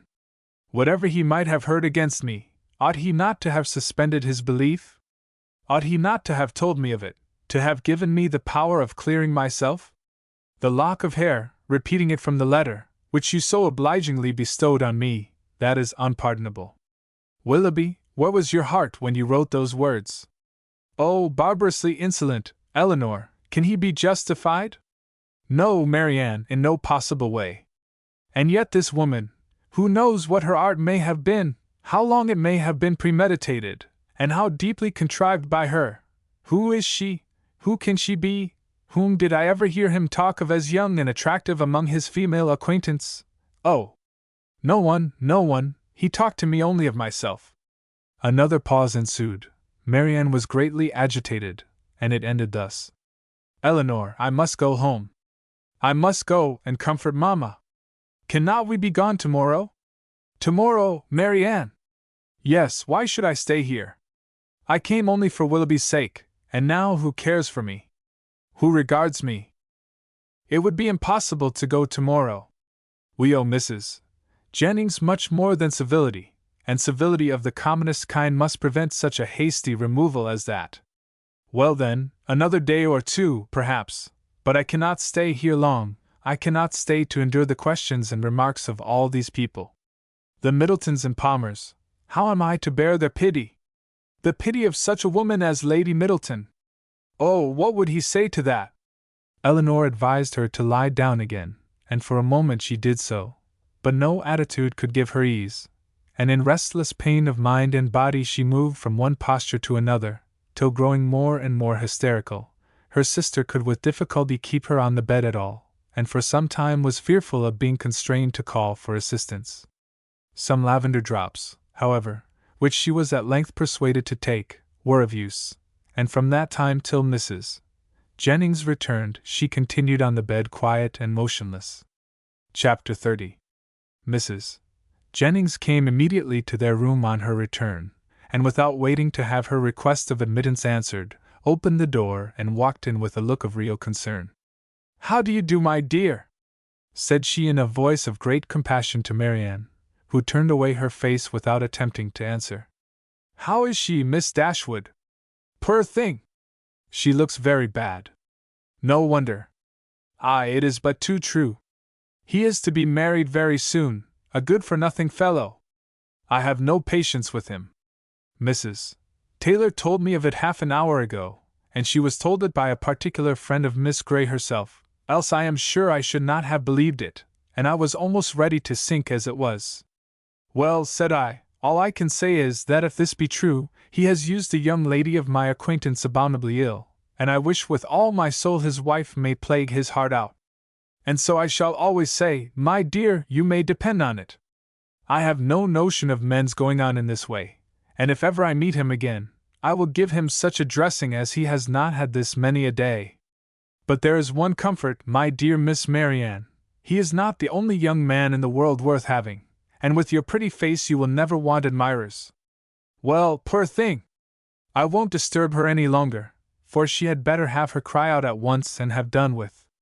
The Parrys and Sandersons luckily are coming tonight, you know, and that will amuse her." She then went away, walking on tiptoe out of the room, as if she supposed her young friend's affliction could be increased by noise. Marianne, to the surprise of her sister, determined on dining with them. Elinor even advised her against it. But, no, she would go down, she could bear it very well, and the bustle about her would be less. Elinor, pleased to have her governed for a moment by such a motive, though believing it hardly possible that she could sit out the dinner, said no more, and adjusting her dress for her as well as she could, while Marianne still remained on the bed, was ready to assist her into the dining-room as soon as they were summoned to it. When there, though looking most wretchedly, she ate more and was calmer than her sister had expected. Had she tried to speak, or had she been conscious of half Mrs. Jennings's well-meant but ill-judged attentions to her, this calmness could not have been maintained, but not a syllable escaped her lips, and the abstraction of her thoughts preserved her in ignorance of everything that was passing before her. Elinor, who did justice to Mrs. Jennings's kindness, though its effusions were often distressing, and sometimes almost ridiculous, made her those acknowledgments, and returned her those civilities, which her sister could not make or return for herself. Their good friend saw that Marianne was unhappy, and felt that everything was due to her which might make her at all less so. She treated her, therefore, with all the indulgent fondness of a parent towards a favorite child on the last day of its holidays. Marianne was to have the best place by the fire, was to be tempted to eat by every delicacy in the house, and to be amused by the relation of all the news of the day. Had not Elinor, in the sad countenance of her sister, seen a check to all mirth, she could have been entertained by Mrs. Jennings's endeavors to cure a disappointment in love, by a variety of sweetmeats and olives, and a good fire. As soon, however, as the consciousness of all this was forced by continual repetition on Marianne, she could stay no longer. With a hasty exclamation of misery, and a sign to her sister not to follow her, she directly got up and hurried out of the room. "Poor soul!" cried Mrs. Jennings, as soon as she was gone. "How it grieves me to see her! And I declare if she is not gone away without finishing her wine! And the dried cherries, too! Lord! Nothing seems to do her any good. I am sure if I knew of anything she would like, I would send all over the town for it. Well, it is the oddest thing to me, that a man should use such a pretty girl so ill. But when there is plenty of money on one side, and next to none on the other, Lord bless you! They care no more about such things. The lady then, Miss Grey I think you called her, is very rich? £50,000, my dear. Did you ever see her? A smart, stylish girl, they say, but not handsome. I remember her aunt very well, Biddy Henshaw. She married a very wealthy man. But the family are all rich together. £50,000. And by all accounts, it won't come before it's wanted, for they say he is all to pieces. No wonder! Dashing about with his cockle and hunters. Well, it don't signify talking, but when a young man, be who he will, comes and makes love to a pretty girl, and promises marriage, he has no business to fly off from his word only because he grows poor, and a richer girl is ready to have him. Why don't he, in such a case, sell his horses, let his house, turn off his servants, and make a thorough reform at once? I warrant you, Miss Marianne would have been ready to wait till matters came round. But that won't do nowadays. Nothing in the way of pleasure can ever be given up by the young men of this age. Do you know what kind of a girl Miss Grey is? Is she said to be amiable? I never heard any harm of her. Indeed, I hardly ever heard her mentioned, except that Mrs. Taylor did say this morning that one day Miss Walker hinted to her that she believed Mr. and Mrs. Ellison would not be sorry to have Miss Grey married, for she and Mrs. Ellison could never agree. And who are the Ellisons? Her guardians, my dear. But now she is of age and may choose for herself, and a pretty choice she has made. What now? After pausing a moment. Your poor sister is gone to her own room, I suppose, to moan by herself. Is there nothing one can get to comfort her? Poor dear, it seems quite cruel to let her be alone. Well, by and by we shall have a few friends, and that will amuse her a little. What shall we play at? She hates whist, I know, but is there no round game she cares for? Dear ma'am, this kindness is quite unnecessary. Marianne, I dare say, will not leave her room again this evening. I shall persuade her if I can to go early to bed, for I am sure she wants rest. I believe that will be best for her. Let her name her own supper, and go to bed. Lord!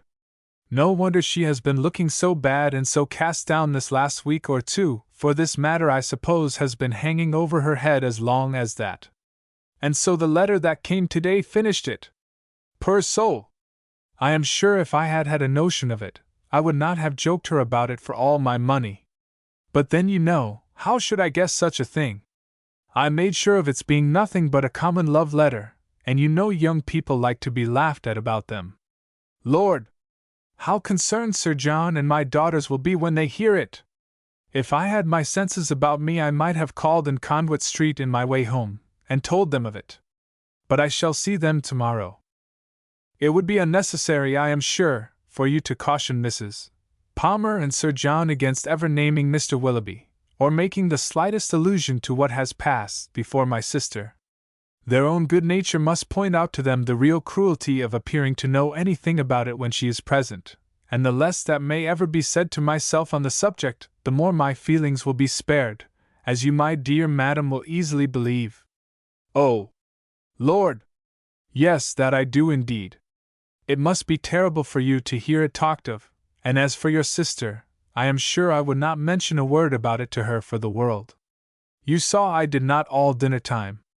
No more would Sir John, nor my daughters, for they are all very thoughtful and considerate, especially if I give them a hint, as I certainly will.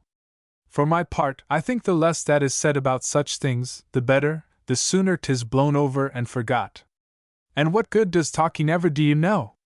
In this affair it can only do harm, more so perhaps than in many cases of a similar kind, for it has been attended by circumstances which, for the sake of every one concerned in it, make it unfit to become the public conversation. I must do this justice to Mr. Willoughby. He has broken no positive engagement with my sister. Law, my dear! Don't pretend to defend him. No positive engagement, indeed! After taking her all over Allenham House, and fixing on the very rooms they were to live in hereafter. Eleanor, for her sister's sake, could not press the subject farther, and she hoped it was not required of her for Willoughby's, since, though Marianne might lose much, he could gain very little by the enforcement of the real truth. After a short silence on both sides, Mrs. Jennings, with all her natural hilarity, burst forth again. Well, my dear, 'tis a true saying about an ill wind, for it will be all the better for Colonel Brandon. He will have her at last, aye, that he will. Mind me, now, if they ain't married by midsummer. Lord! How he'll chuckle over this news! I hope he will come tonight. It will be all to one a better match for your sister. 2,000 a year without debt or drawback, except the little love child, indeed. I had forgot her, but she may be prenticed out at a small cost, and then what does it signify? Delaford is a nice place, I can tell you, exactly what I call a nice old-fashioned place, full of comforts and conveniences, quite shut in with great garden walls that are covered with the best fruit trees in the country, and such a mulberry tree in one corner. Lord! How Charlotte and I did stuff the only time we were there. Then, there's a dovecote, some delightful stewpans, and a very pretty canal, and everything, in short, that one could wish for, and moreover, it is close to the church, and only a quarter of a mile from the turnpike road, so 'tis never dull, for if you only go and sit up in an old yew arbor behind the house, you may see all the carriages that pass along. Oh! 'Tis a nice place! A butcher hard by in the village, and the parsonage house within a stone's throw. To my fancy, 1,000 times prettier than Barton Park, where they are forced to send 3 miles for their meat, and have not a neighbor nearer than your mother. Well, I shall spirit up the Colonel as soon as I can. One shoulder of mutton, you know, drives another down. If we can but put Willoughby out of her head!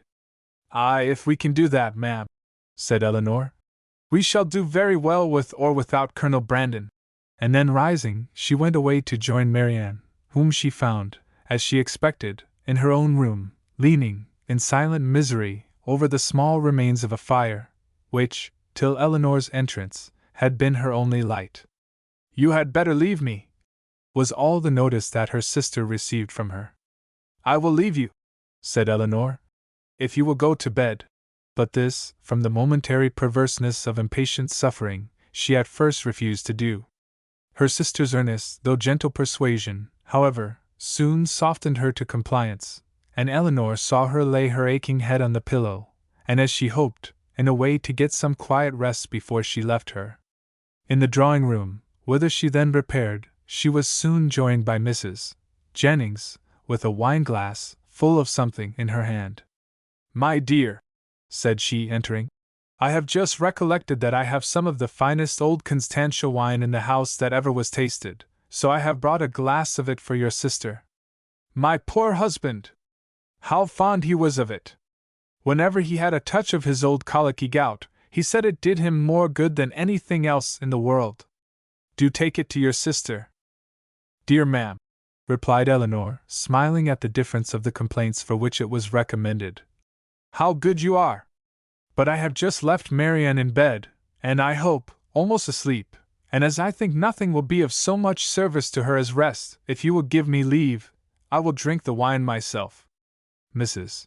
Jennings, though regretting that she had not been 5 minutes earlier, was satisfied with the compromise, and Elinor, as she swallowed the chief of it, reflected that though its effects on a colicky gout were, at present, of little importance to her, its healing powers, on a disappointed heart, might be as reasonably tried on herself as on her sister. Colonel Brandon came in while the party were at tea, and by his manner of looking round the room for Marianne, Elinor immediately fancied that he either expected nor wished to see her there, and, in short, that he was already aware of what occasioned her absence. Mrs. Jennings was not struck by the same thought, for soon after his entrance she walked across the room to the tea-table where Elinor presided, and whispered, The Colonel looks as grave as ever you see. He knows nothing of it, do tell him, my dear. He shortly afterwards drew a chair close to hers, and with a look which perfectly assured her of his good information, inquired after her sister. Marianne is not well, said she. She has been indisposed all day, and we have persuaded her to go to bed. Perhaps, then, he hesitatingly replied, what I heard this morning may be, there may be more truth in it than I could believe possible at first. What did you hear? That a gentleman, whom I had reason to think, in short, that a man, whom I knew to be engaged, but how shall I tell you? If you know it already, as surely you must, I may be spared.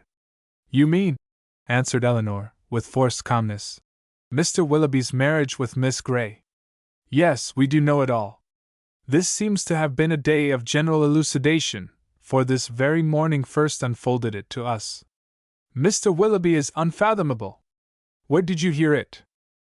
In a stationer's shop in Pall Mall, where I had business. Two ladies were waiting for their carriage, and one of them was giving the other an account of the intended match, in a voice so little attempting concealment, that it was impossible for me not to hear all. The name of Willoughby, John Willoughby, frequently repeated, first caught my attention, and what followed was a positive assertion that everything was now finally settled respecting his marriage with Miss Grey. It was no longer to be a secret, it would take place even within a few weeks, with many particulars of preparations and other matters. One thing, especially, I remember, because it served to identify the man still more. As soon as the ceremony was over, they were to go to Combe Magna, his seat in Somersetshire. My astonishment, but it would be impossible to describe what I felt. The communicative lady, I learnt, on inquiry, for I stayed in the shop till they were gone, was a Mrs. Ellison, and that, as I have been since informed, is the name of Miss Grey's guardian. It is. But have you likewise heard that Miss Grey has £50,000? In that, if in anything, we may find an explanation. It may be so, but Willoughby is capable, at least I think. He stopped a moment, then added in a voice which seemed to distrust itself. And your sister, how did she? Her sufferings have been very severe. I have only to hope that they may be proportionately short. It is a most cruel affliction. Till yesterday, I believe, she never doubted his regard, and even now, perhaps, but I am almost convinced that he never was really attached to her. He has been very deceitful, and in some points there seems a hardness of heart about him. Ah, said Colonel Brandon, there is, indeed. But your sister does not, I think you said so, she does not consider quite as you do? You know her disposition, and may believe how eagerly she would still justify him if she could. He made no answer, and soon afterwards, by the removal of the tea things, and the arrangement of the card parties, the subject was necessarily dropped. Mrs. Jennings, who had watched them with pleasure while they were talking, and who expected to see the effect of Miss Dashwood's communication, in such an instantaneous gaiety on Colonel Brandon's side, as might have become a man in the bloom of youth, of hope and happiness, saw him, with amazement, remain the whole evening more serious and thoughtful than usual. Chapter 31. From a night of more sleep than she had expected, Marianne awoke the next morning to the same consciousness of misery in which she had closed her eyes. Elinor encouraged her as much as possible to talk of what she felt, and before breakfast was ready, they had gone through the subject again and again, and with the same steady conviction and affectionate counsel on Elinor's side, the same impetuous feelings and varying opinions on Marianne's, as before. Sometimes she could believe Willoughby to be as unfortunate and as innocent as herself, and at others, lost every consolation in the impossibility of acquitting him. At one moment she was absolutely indifferent to the observation of all the world, at another she would seclude herself from it forever, and at a third could resist it with energy. In one thing, however, she was uniform, when it came to the point, in avoiding, where it was possible, the presence of Mrs. Jennings, and in a determined silence when obliged to endure it. Her heart was hardened against the belief of Mrs. Jennings's entering into her sorrows with any compassion. No, no, no, it cannot be, she cried. She cannot feel. Her kindness is not sympathy. Her good nature is not tenderness. All that she wants is gossip, and she only likes me now because I supply it. Elinor had not needed this to be assured of the injustice to which her sister was often led in her opinion of others, by the irritable refinement of her own mind, and the too great importance placed by her on the delicacies of a strong sensibility, and the graces of a polished manner. Like half the rest of the world, if more than half there be that are clever and good, Marianne, with excellent abilities and an excellent disposition, was neither reasonable nor candid.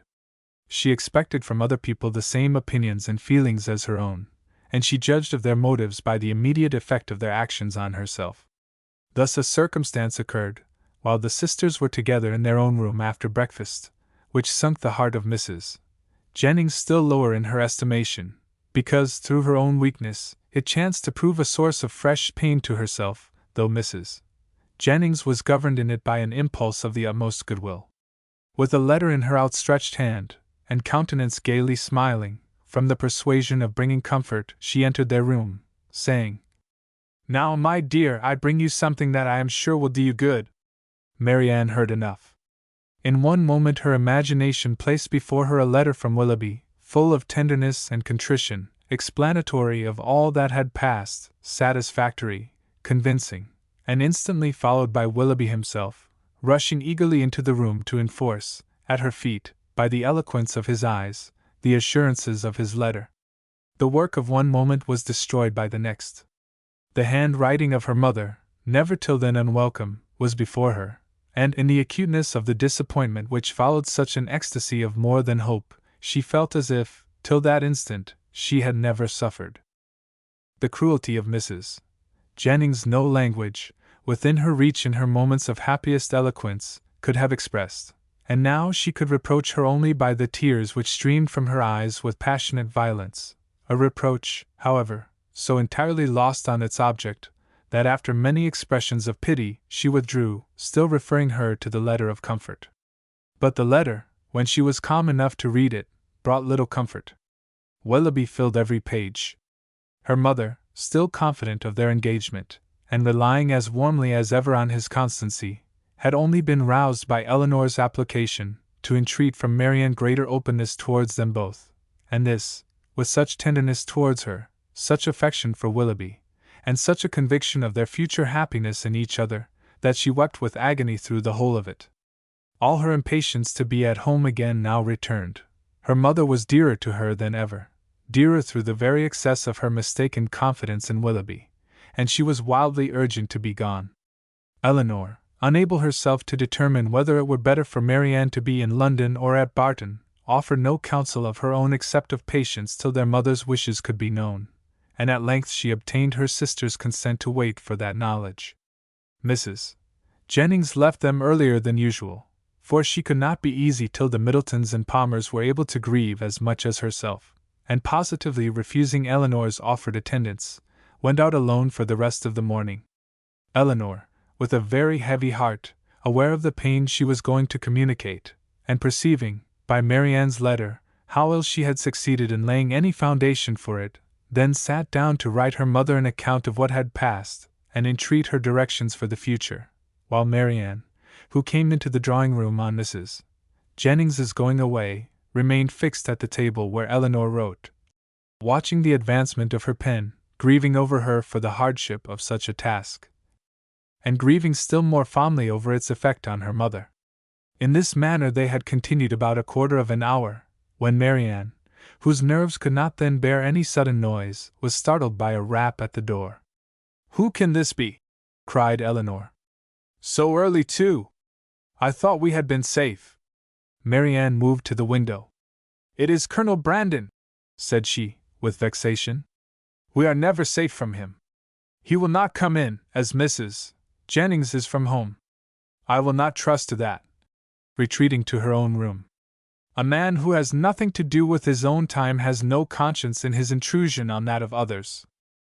The event proved her conjecture right, though it was founded on injustice and error, for Colonel Brandon did come in, and Eleanor, who was convinced that solicitude for Marianne brought him thither, and who saw that solicitude in his disturbed and melancholy look, and in his anxious though brief inquiry after her, could not forgive her sister for esteeming him so lightly.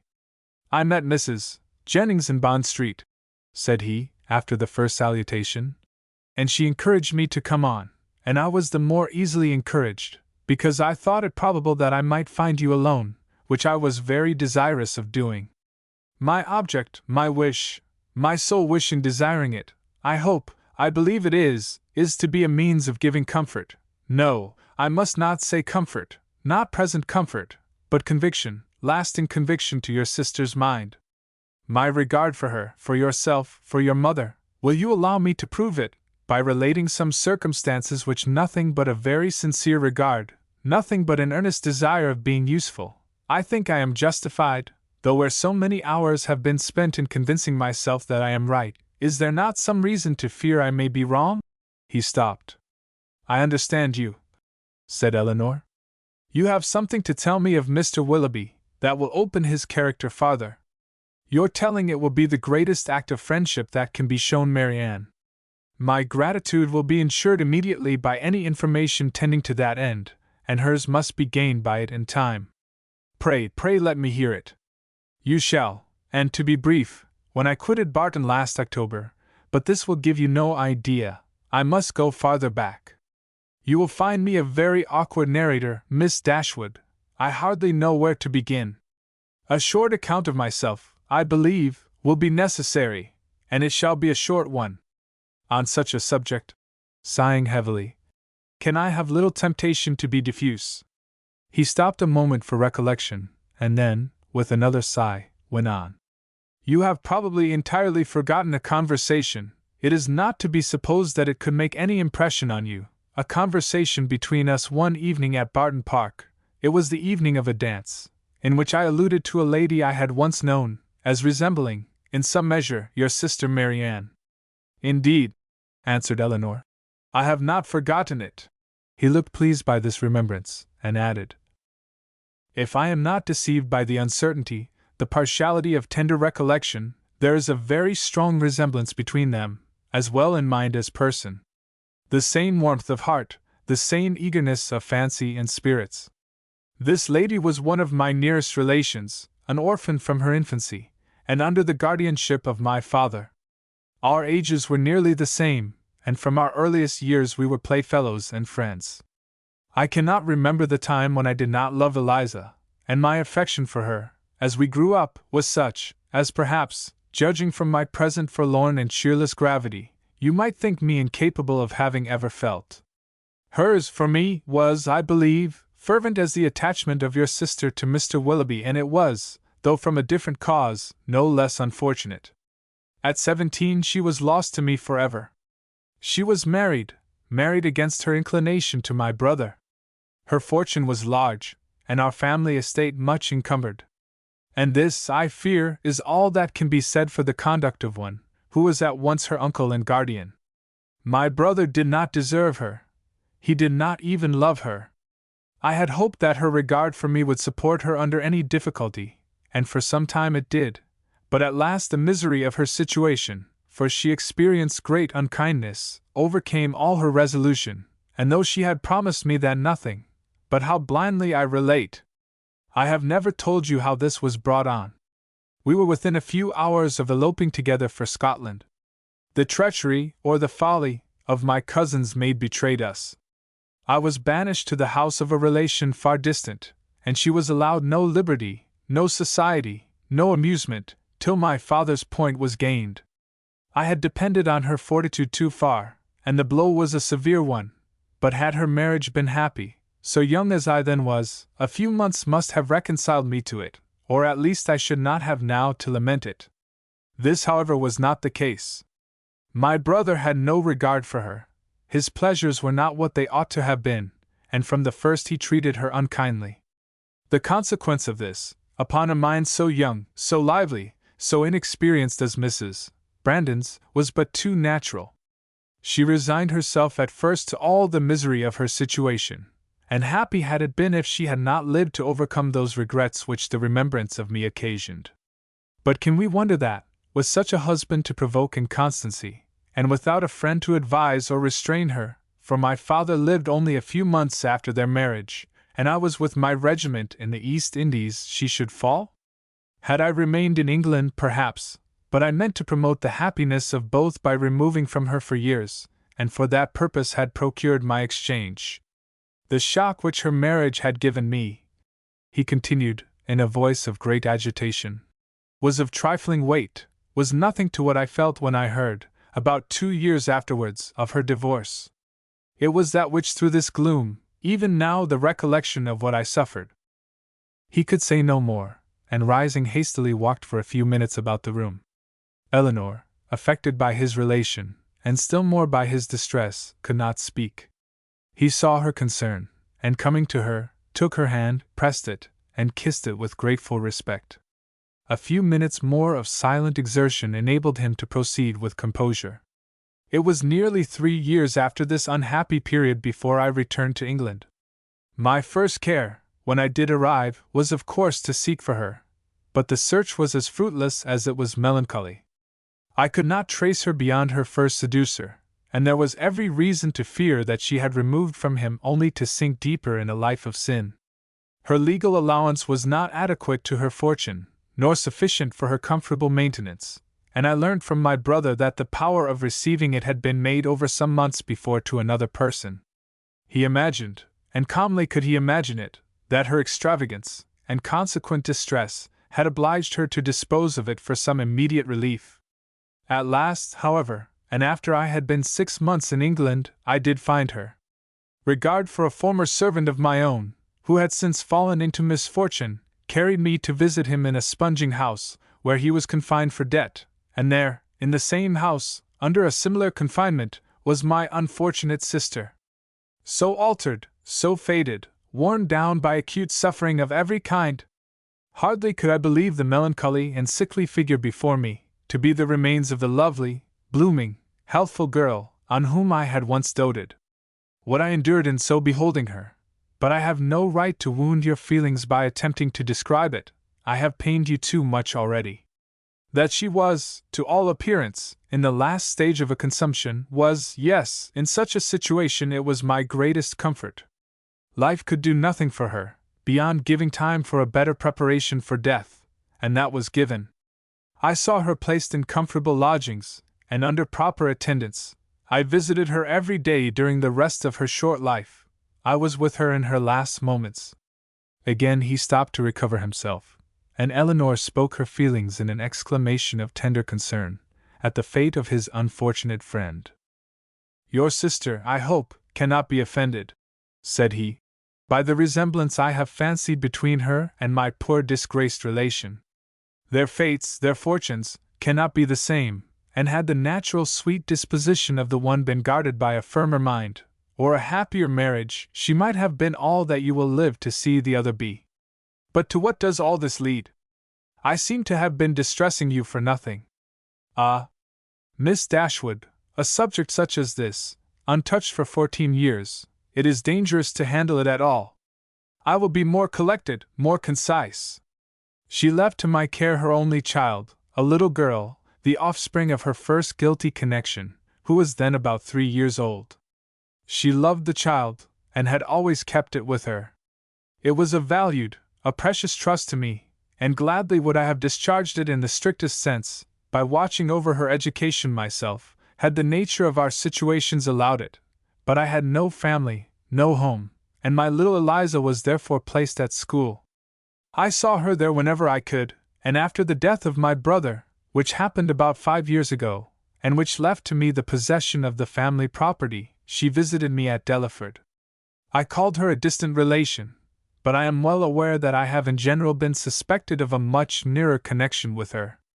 It is now 3 years ago, she had just reached her 14th year, that I removed her from school, to place her under the care of a very respectable woman, residing in Dorsetshire, who had the charge of 4 or 5 other girls of about the same time of life, and for 2 years I had every reason to be pleased with her situation. But last February, almost a 12-month back, she suddenly disappeared. I had allowed her, imprudently, as it has since turned out, at her earnest desire, to go to Bath with one of her young friends, who was attending her father there for his health.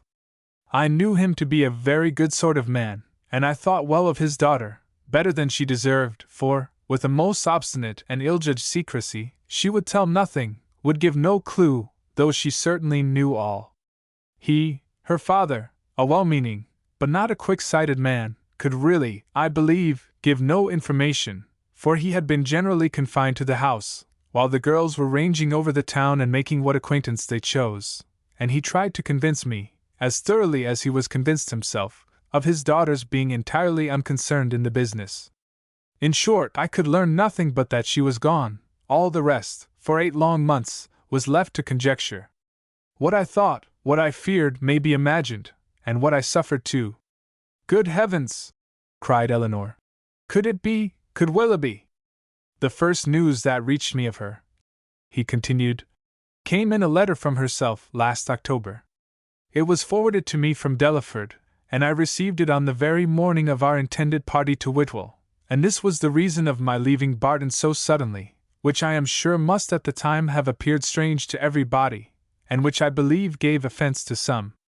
Little did Mr. Willoughby imagine, I suppose, when his looks censured me for incivility in breaking up the party, that I was called away to the relief of one whom he had made poor and miserable. But had he known it, what would it have availed? Would he have been less gay or less happy in the smiles of your sister? No, he had already done that, which no man who can feel for another would do. He had left the girl whose youth and innocence he had seduced, in a situation of the utmost distress, with no creditable home, no help, no friends, ignorant of his address. He had left her, promising to return. He neither returned, nor wrote, nor relieved her. "This is beyond everything!" exclaimed Eleanor. "His character is now before you, expensive, dissipated, and worse than both. Knowing all this, as I have now known it many weeks, guess what I must have felt on seeing your sister as fond of him as ever, and on being assured that she was to marry him. Guess what I must have felt for all your sakes. When I came to you last week and found you alone, I came determined to know the truth, though irresolute what to do when it was known. My behavior must have seemed strange to you then, but now you will comprehend it. To suffer you all to be so deceived, to see your sister, but what could I do? I had no hope of interfering with success, and sometimes I thought your sister's influence might yet reclaim him. But now, after such dishonorable usage, who can tell what were his designs on her? Whatever they may have been, however, she may now, and hereafter doubtless will turn with gratitude towards her own condition, when she compares it with that of my poor Eliza, when she considers the wretched and hopeless situation of this poor girl, and pictures her to herself, with an affection for him so strong, still as strong as her own, and with a mind tormented by self-reproach, which must attend her through life. Surely this comparison must have its use with her. She will feel her own sufferings to be nothing. They proceed from no misconduct, and can bring no disgrace. On the contrary, every friend must be made still more her friend by them. Concern for her unhappiness, and respect for her fortitude under it, must strengthen every attachment. Use your own discretion, however, in communicating to her what I have told you. You must know best what will be its effect, but had I not seriously, and from my heart believed it might be of service, might lessen her regrets, I would not have suffered myself to trouble you with this account of my family afflictions, with a recital which may seem to have been intended to raise myself at the expense of others.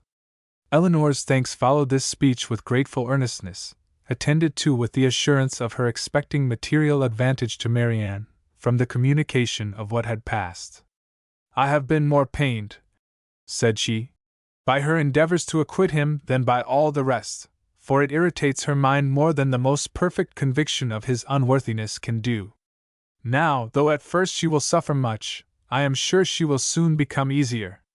Have you," she continued, after a short silence, "ever seen Mr. Willoughby since you left him at Barton?"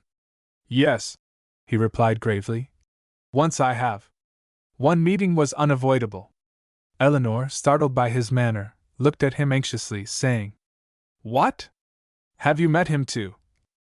"I could meet him no other way. Eliza had confessed to me, though most reluctantly, the name of her lover, and when he returned to town, which was within a fortnight after myself, we met by appointment, he to defend, I to punish his conduct. We returned unwounded, and the meeting, therefore, never got abroad." Eleanor sighed over the fancied necessity of this, but to a man and a soldier she presumed not to censure it.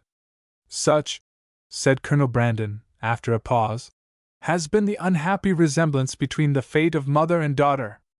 And so imperfectly have I discharged my trust. Is she still in town?" "No. As soon as she recovered from her lying in, for I found her near her delivery, I removed her and her child into the country, and there she remains." Recollecting, soon afterwards, that he was probably dividing Eleanor from her sister, he put an end to his visit, receiving from her again the same grateful acknowledgments, and leaving her full of compassion and esteem for him. Chapter 32. When the particulars of this conversation were repeated by Miss Dashwood to her sister, as they very soon were, the effect on her was not entirely such as the former had hoped to see.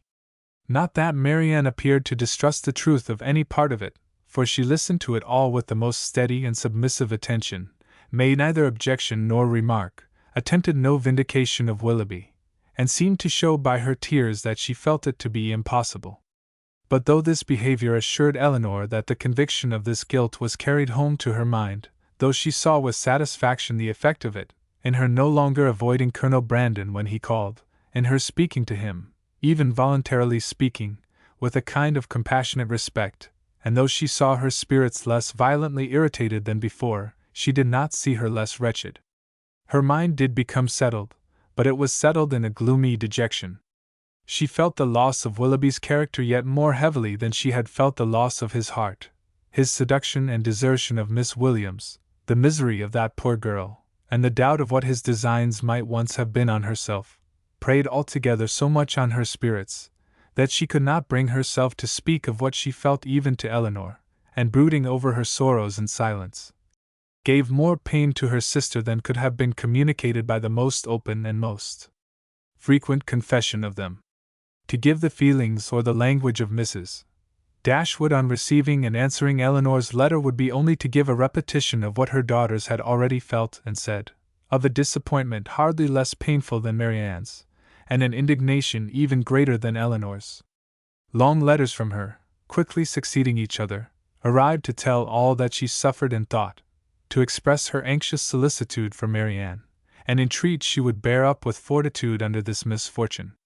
Bad indeed must the nature of Marianne's affliction be, when her mother could talk of fortitude. Mortifying and humiliating must be the origin of those regrets, which she could wish her not to indulge.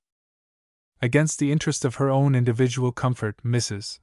Dashwood had determined that it would be better for Marianne to be anywhere, at that time, than at Barton, where everything within her view would be bringing back the past in the strongest and most afflicting manner, by constantly placing Willoughby before her, such as she had always seen him there. She recommended it to her daughters, therefore, by all means not to shorten their visit to Mrs. Jennings, the length of which, though never exactly fixed, had been expected by all to comprise at least 5 or 6 weeks.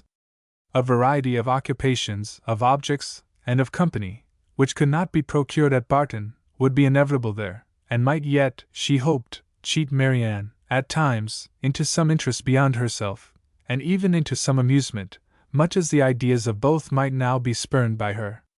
From all danger of seeing Willoughby again, her mother considered her to be at least equally safe in town as in the country, since his acquaintance must now be dropped by all who called themselves her friends. Design could never bring them in each other's way, negligence could never leave them exposed to a surprise, and chance had less in its favour in the crowd of London than even in the retirement of Barton, where it might force him before her while paying that visit at Allenham on his marriage, which Mrs. Dashwood, from foreseeing at first as a probable event, had brought herself to expect as a certain one. She had yet another reason for wishing her children to remain where they were. A letter from her son-in-law had told her that he and his wife were to be in town before the middle of February, and she judged it right that they should sometimes see their brother. Marianne had promised to be guided by her mother's opinion, and she submitted to it therefore without opposition, though it proved perfectly different from what she wished and expected, though she felt it to be entirely wrong, formed on mistaken grounds, and that by requiring her longer continuance in London it deprived her of the only possible alleviation of her wretchedness, the personal sympathy of her mother, and doomed her to such society and such scenes as must prevent her ever knowing a moment's rest. But it was a matter of great consolation to her that what brought evil to herself would bring good to her sister, and Elinor, on the other hand, suspecting that it would not be in her power to avoid Edward entirely, comforted herself by thinking that though their longer stay would therefore militate against her own happiness, it would be better for Marianne than an immediate return into Devonshire. Her carefulness in guarding her sister from ever hearing Willoughby's name mentioned was not thrown away. Marianne, though without knowing it herself, reaped all its advantage, for neither Mrs. Jennings, nor Sir John, nor even Mrs. Palmer herself, ever spoke of him before her. Eleanor wished that the same forbearance could have extended towards herself, but that was impossible, and she was obliged to listen day after day to the indignation of them all. Sir John could not have thought it possible. A man of whom he had always had such reason to think well. Such a good-natured fellow. He did not believe there was a bolder rider in England. It was an unaccountable business. He wished him at the devil with all his heart. He would not speak another word to him, meet him where he might, for all the world. No, not if it were to be by the side of Barton Covert, and they were kept watching for 2 hours together. Such a scoundrel of a fellow! Such a deceitful dog! It was only the last time they met that he had offered him one of Folly's puppies. And this was the end of it. Mrs. Palmer, in her way, was equally angry. She was determined to drop his acquaintance immediately, and she was very thankful that she had never been acquainted with him at all. She wished with all her heart Combe Magna was not so near Cleveland, but it did not signify, for it was a great deal too far off to visit. She hated him so much that she was resolved never to mention his name again, and she should tell everybody she saw how good for nothing he was. The rest of Mrs. Palmer's sympathy was shown in procuring all the particulars in her power of the approaching marriage, and communicating them to Eleanor. She could soon tell at what coachmakers the new carriage was building, by what painter Mr. Willoughby's portrait was drawn, and at what warehouse Miss Grey's clothes might be seen. The calm and polite unconcern of Lady Middleton on the occasion was a happy relief to Eleanor's spirits, oppressed as they often were by the clamorous kindness of the others. It was a great comfort to her to be sure of exciting no interest in one person at least among their circle of friends, a great comfort to know that there was one who would meet her without feeling any curiosity after particulars, or any anxiety for her sister's health. Every qualification is raised at times, by the circumstances of the moment, to more than its real value, and she was sometimes worried down by officious condolence to rate good breeding as more indispensable to comfort than good nature. Lady Middleton expressed her sense of the affair about once every day, or twice, if the subject occurred very often, by saying, "It is very shocking, indeed," and by the means of this continual though gentle vent, was able not only to see the Miss Dashwoods from the first without the smallest emotion, but very soon to see them without recollecting a word of the matter, and having thus supported the dignity of her own sex, and spoken her decided censure of what was wrong in the other, she thought herself at liberty to attend to the interest of her own assemblies, and therefore determined, though rather against the opinion of Sir John, that as Mrs. Willoughby would at once be a woman of elegance and fortune, to leave her card with her as soon as she married. Colonel Brandon's delicate, unobtrusive inquiries were never unwelcome to Miss Dashwood. He had abundantly earned the privilege of intimate discussion of her sister's disappointment, by the friendly zeal with which he had endeavored to soften it, and they always conversed with confidence. His chief reward for the painful exertion of disclosing past sorrows and present humiliations was given in the pitying eye with which Marianne sometimes observed him, and the gentleness of her voice whenever, though it did not often happen, she was obliged, or could oblige herself to speak to him. These assured him that his exertion had produced an increase of goodwill towards himself, and these gave Eleanor hopes of its being farther augmented hereafter. But Mrs. Jennings, who knew nothing of all this, who knew only that the colonel continued as grave as ever, and that she could neither prevail on him to make the offer himself, nor commission her to make it for him, began, at the end of 2 days, to think that, instead of midsummer, they would not be married till Michaelmas, and by the end of a week that it would not be a match at all. The good understanding between the colonel and Miss Dashwood seemed rather to declare that the honors of the mulberry tree, the canal, and the yew arbor would all be made over to her, and Mrs. Jennings had, for some time, ceased to think at all of Mrs. Ferrars. Early in February, within a fortnight from the receipt of Willoughby's letter, Eleanor had the painful office of informing her sister that he was married. She had taken care to have the intelligence conveyed to herself, as soon as it was known that the ceremony was over, as she was desirous that Marianne should not receive the first notice of it from the public papers, which she saw her eagerly examining every morning. She received the news with resolute composure, made no observation on it, and at first shed no tears, but after a short time they would burst out, and for the rest of the day she was in a state hardly less pitiable than when she first learned to expect the event.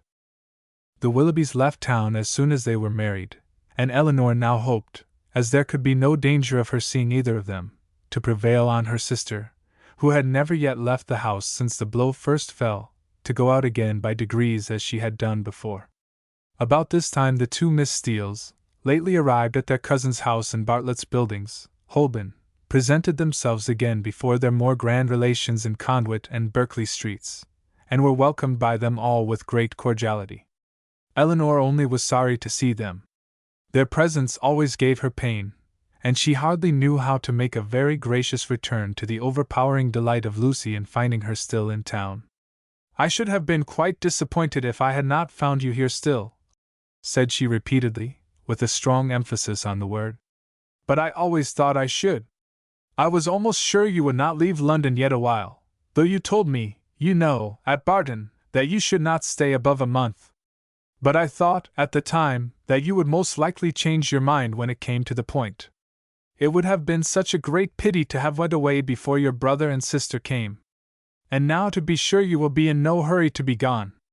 I am amazingly glad you did not keep to your word."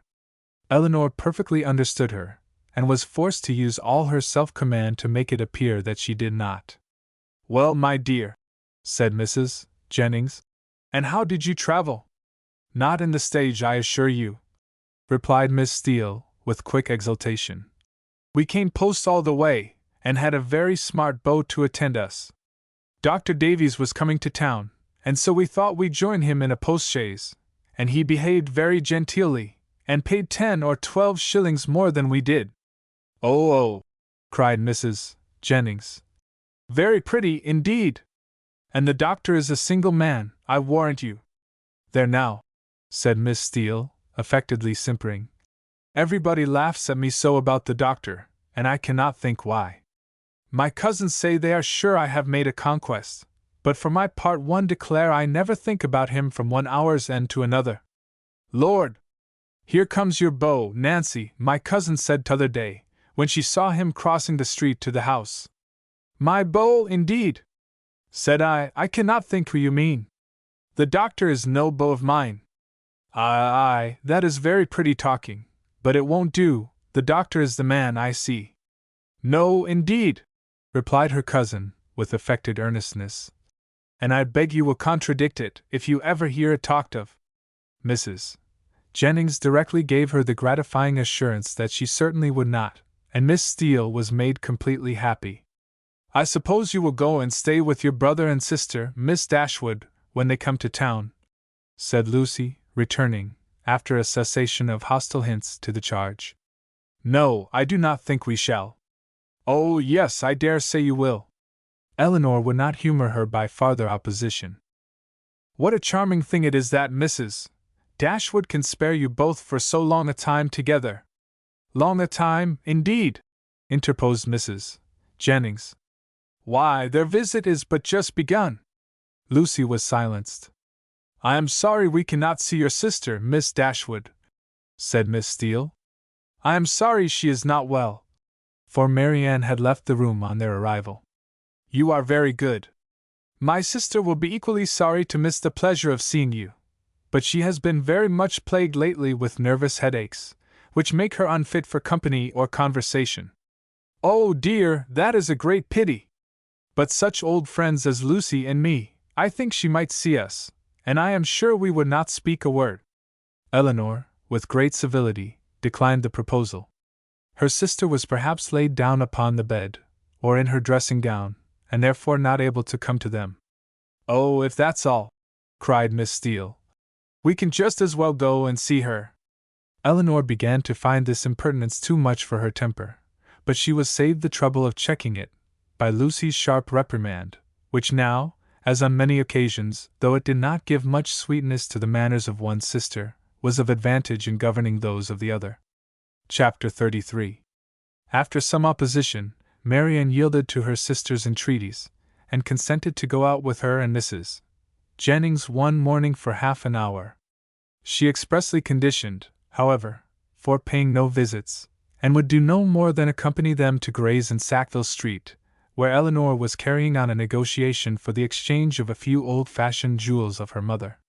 When they stopped at the door, Mrs. Jennings recollected that there was a lady at the other end of the street on whom she ought to call, and as she had no business at Gray's, it was resolved that while her young friends transacted theirs, she should pay her visit and return for them. On ascending the stairs, the Miss Dashwoods found so many people before them in the room that there was not a person at liberty to tend to their orders, and they were obliged to wait. All that could be done was to sit down at that end of the counter which seemed to promise the quickest succession. One gentleman only was standing there, and it is probable that Eleanor was not without hope of exciting his politeness to a quicker dispatch. But the correctness of his eye, and the delicacy of his taste, proved to be beyond his politeness. He was giving orders for a toothpick case for himself, until its size, shape, and ornaments were determined, all of which, after examining and debating for a quarter of an hour over every toothpick case in the shop, were finally arranged by his own inventive fancy. He had no leisure to bestow any other attention on the two ladies than what was comprised in 3 or 4 very broad stares. A kind of notice which served to imprint on Eleanor the remembrance of a person and face of strong, natural, sterling insignificance, though adorned in the first style of fashion.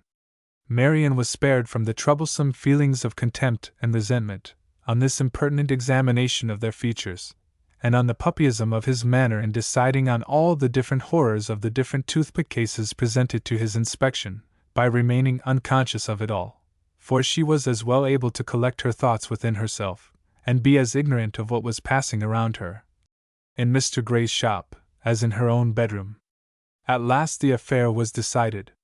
The ivory, the gold, and the pearls, all received their appointment, and the gentleman having named the last day on which his existence could be continued without the possession of the toothpick case, drew on his gloves with leisurely care, and bestowing another glance on the Miss Dashwoods, but such a one as seemed rather to demand than express admiration, walked off with a happy air of real conceit and affected indifference.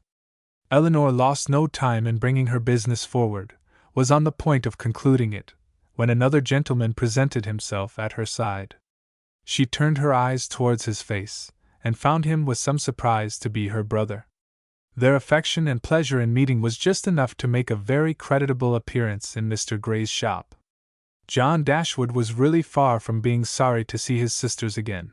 It rather gave them satisfaction, and his inquiries after their mother were respectful and attentive. Eleanor found that he and Fanny had been in town 2 days. "I wished very much to call upon you yesterday," said he, "but it was impossible, for we were obliged to take Harry to see the wild beasts at Exeter Exchange, and we spent the rest of the day with Mrs. Ferrars. Harry was vastly pleased. This morning I had fully intended to call on you, if I could possibly find a spare half-hour, but one has always so much to do on first coming to town. I am come here to bespeak Fanny a seal. But tomorrow I think I shall certainly be able to call in Berkeley Street, and be introduced to your friend Mrs. Jennings. I understand she is a woman of very good fortune. And the Middletons too, you must introduce me to them. As my mother-in-law's relations, I shall be happy to show them every respect. They are excellent neighbors to you in the country, I understand. Excellent indeed. Their attention to our comfort, their friendliness in every particular, is more than I can express. I am extremely glad to hear it, upon my word, extremely glad indeed. But so it ought to be. They are people of large fortune, they are related to you, and every civility and accommodation that can serve to make your situation pleasant might be reasonably expected. And so you are most comfortably settled in your little cottage and want for nothing. Edward brought us a most charming account of the place, the most complete thing of its kind, he said, that ever was, and you all seemed to enjoy it beyond anything. It was a great satisfaction to us to hear it, I assure you." Eleanor did feel a little ashamed of her brother, and was not sorry to be spared the necessity of answering him, by the arrival of Mrs. Jennings' servant, who came to tell her that his mistress waited for them at the door. Mr. Dashwood attended them downstairs, was introduced to Mrs. Jennings at the door of her carriage, and repeating his hope of being able to call on them the next day, took leave. His visit was duly paid. He came with a pretense at an apology from their sister-in-law for not coming too. But she was so much engaged with her mother that really she had no leisure for going anywhere. Mrs. Jennings, however, assured him directly that she should not stand upon ceremony, for they were all cousins, or something like it, and she should certainly wait on Mrs. John Dashwood very soon, and bring her sisters to see her. His manners to them, though calm, were perfectly kind, to Mrs. Jennings most attentively civil, and on Colonel Brandon's coming in soon after himself, he eyed him with a curiosity which seemed to say that he only wanted to know him to be rich, to be equally civil to him. After staying with them half an hour, he asked Eleanor to walk with him to Conduit Street, and introduce him to Sir John and Lady Middleton. The weather was remarkably fine, and she readily consented. As soon as they were out of the house, his inquiries began. "Who is Colonel Brandon? Is he a man of fortune?" "Yes, he has very good property in Dorsetshire." "I am glad of it. He seems a most gentlemanlike man, and I think, Eleanor, I may congratulate you on the prospect of a very respectable establishment in life." "Me, brother? What do you mean?" "He likes you. I observed him narrowly, and am convinced of it." "What is the amount of his fortune?" "I believe about 2,000 a year." 2,000 a year. And then, working himself up to a pitch of enthusiastic generosity, he added, "Eleanor, I wish with all my heart it were twice as much, for your sake." "Indeed, I believe you," replied Eleanor. "But I am very sure that Colonel Brandon has not the smallest wish of marrying me." "You are mistaken, Eleanor, you are very much mistaken. A very little trouble on your side secures him. Perhaps just at present he may be undecided. The smallness of your fortune may make him hang back. His friends may all advise him against it. But some of those little attentions and encouragements which ladies can so easily give will fix him, in spite of himself. And there can be no reason why you should not try for him. It is not to be supposed that any prior attachment on your side, in short, you know, as to an attachment of that kind, it is quite out of the question. The objections are insurmountable. You have too much sense not to see all that. Colonel Brandon must be the man, and no civility shall be wanting on my part to make him pleased with you and your family. It is a match that must give universal satisfaction. In short, it is a kind of thing that," lowering his voice to an important whisper, "will be exceedingly welcome to all parties." Recollecting himself, however, he added, "That is, I mean to say, your friends are all truly anxious to see you well settled, Fanny particularly, for she has your interests very much at heart, I assure you.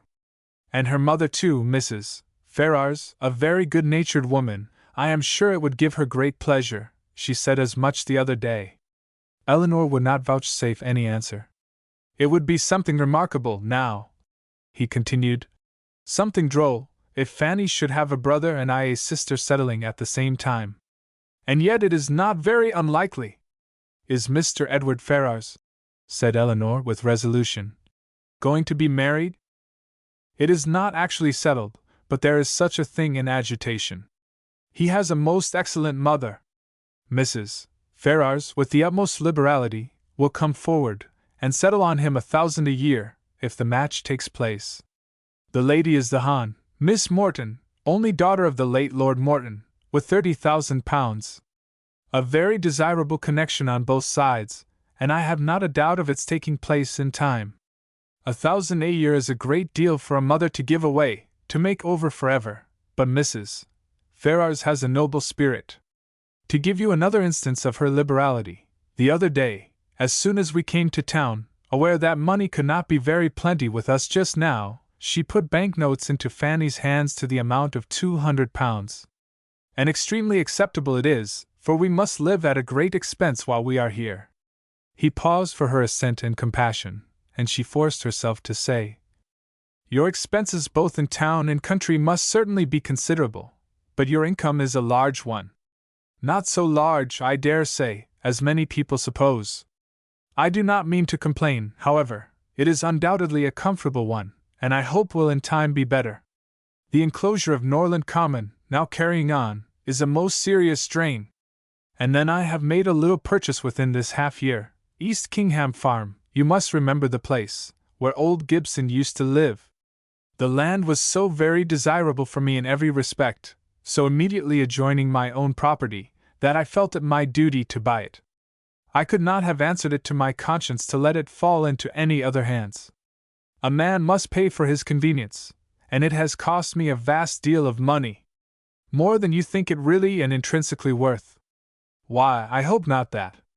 I might have sold it again, the next day, for more than I gave, but with regard to the purchase money, I might have been very unfortunate indeed, for the stocks were at that time so low that if I had not happened to have the necessary sum in my banker's hands, I must have sold out to very great loss. Eleanor could only smile.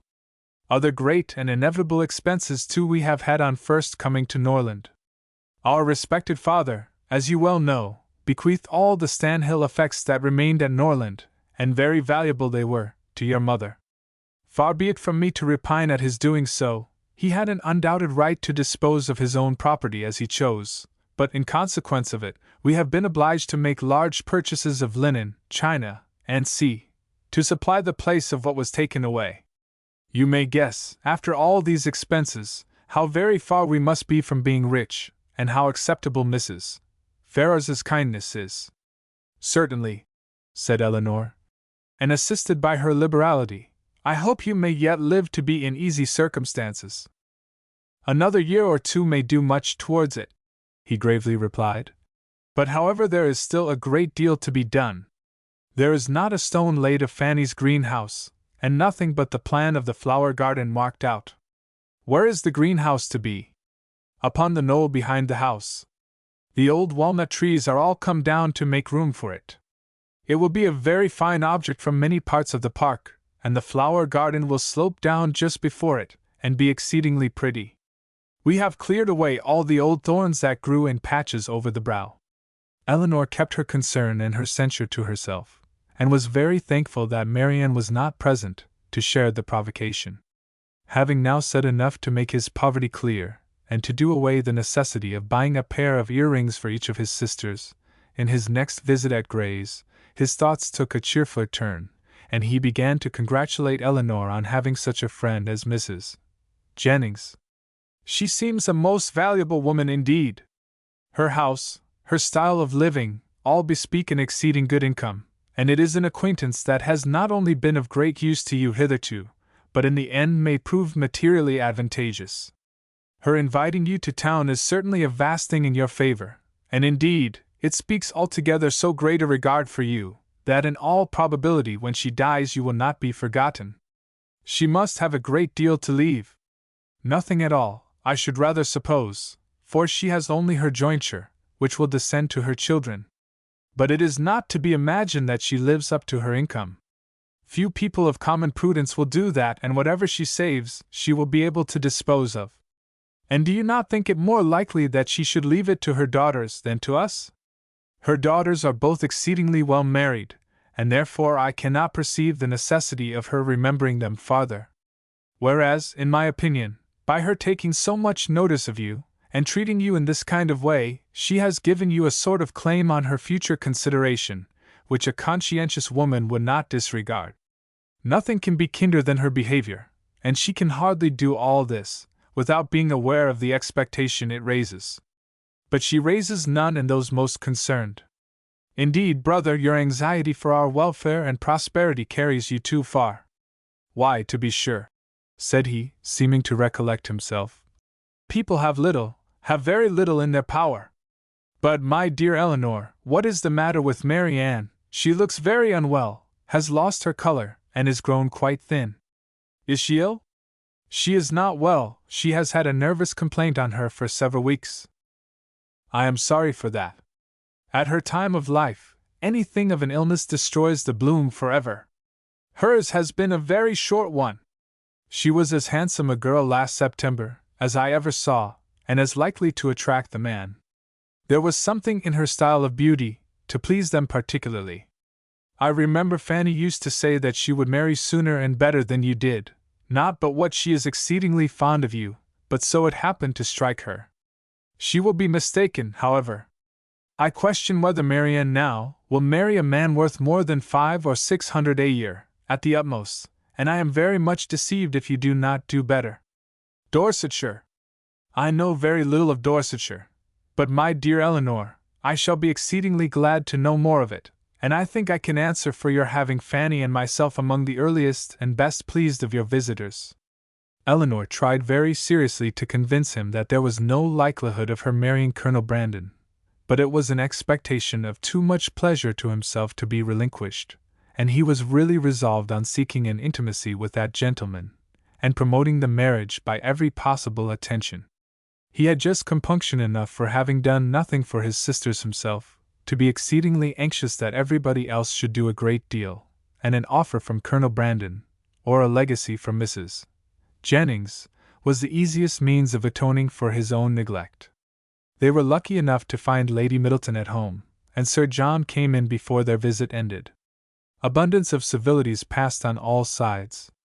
Sir John was ready to like anybody, and though Mr. Dashwood did not seem to know much about horses, he soon set him down as a very good-natured fellow, while Lady Middleton saw enough of fashion in his appearance to think his acquaintance worth having, and Mr. Dashwood went away delighted with both. "I shall have a charming account to carry to Fanny," said he, as he walked back with his sister. "Lady Middleton is really a most elegant woman. Such a woman as I am sure Fanny will be glad to know. And Mrs. Jennings, too, an exceedingly well-behaved woman, though not so elegant as her daughter. Your sister need not have any scruple even of visiting her, which, to say the truth, has been a little the case, and very naturally, for we only knew that Mrs. Jennings was the widow of a man who had got all his money in a low way, and Fanny and Mrs. Ferrars were both strongly prepossessed that neither she nor her daughters were such kind of women as Fanny would like to associate with. But now I can carry her a most satisfactory account of both."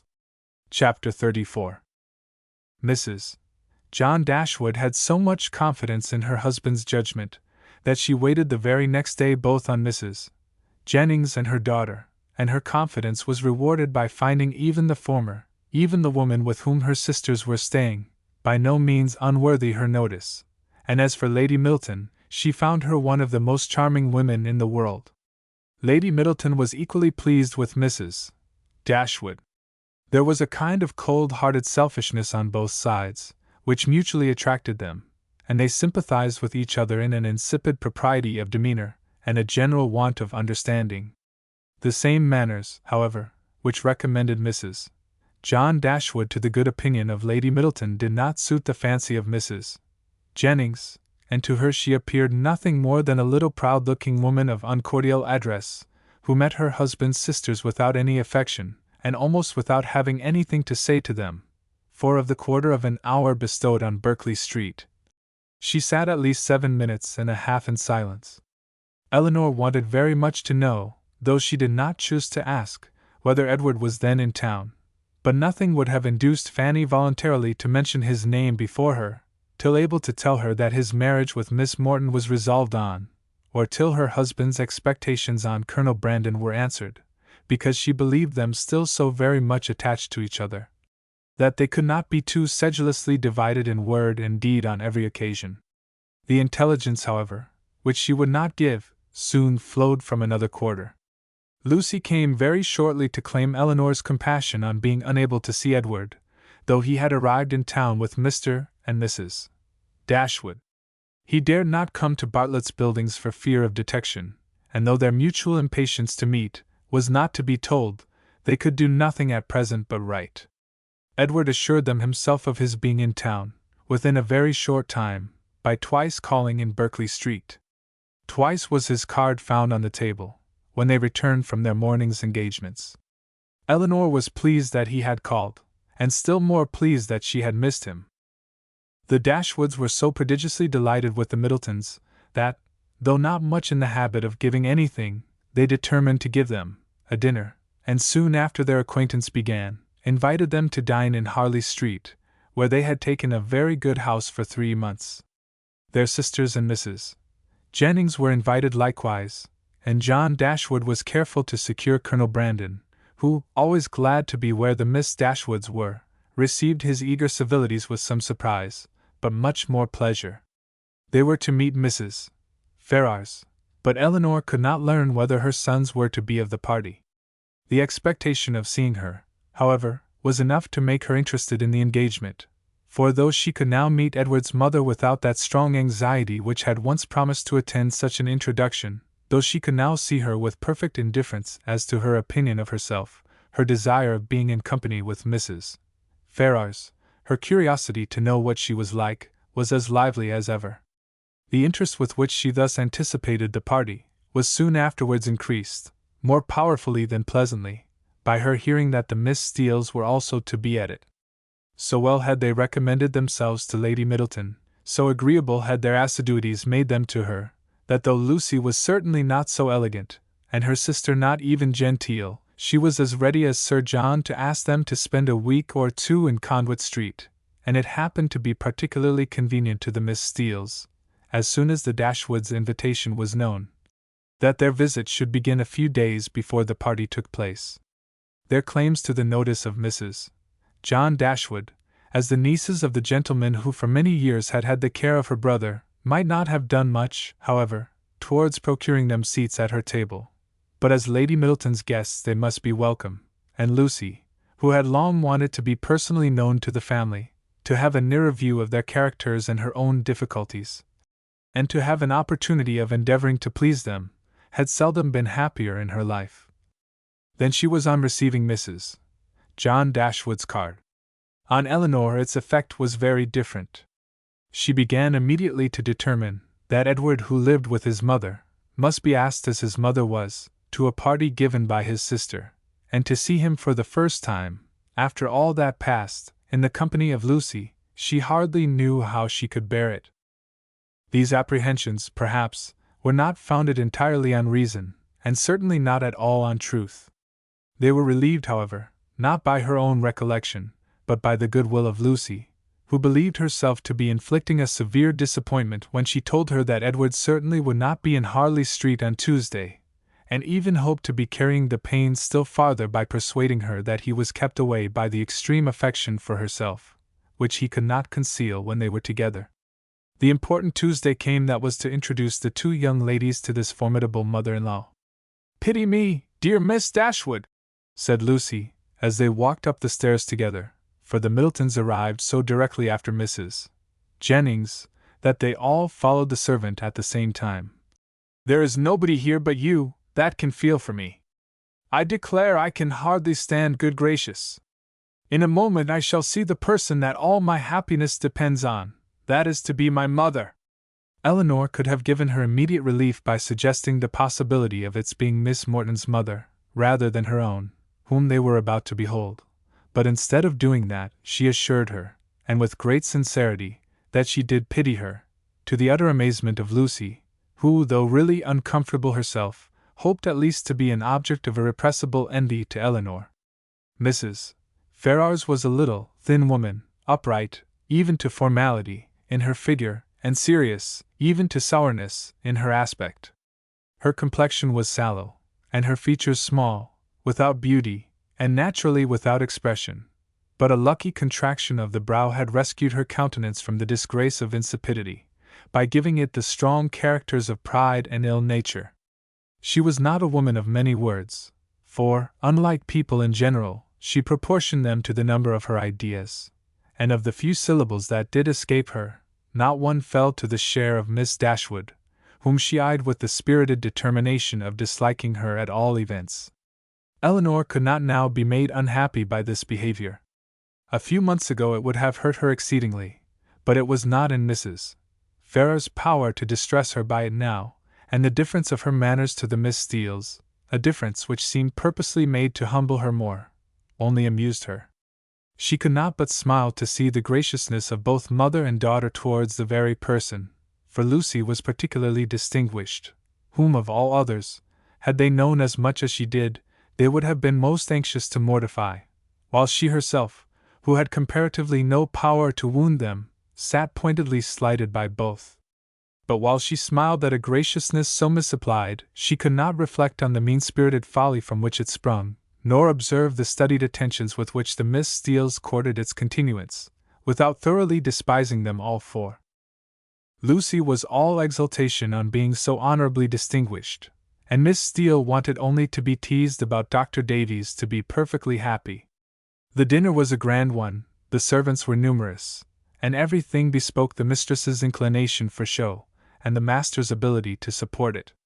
In spite of the improvements and additions which were making to the Norland estate, and in spite of its owner having once been within some £1,000 of being obliged to sell out at a loss, nothing gave any symptom of that indigence which he had tried to infer from it.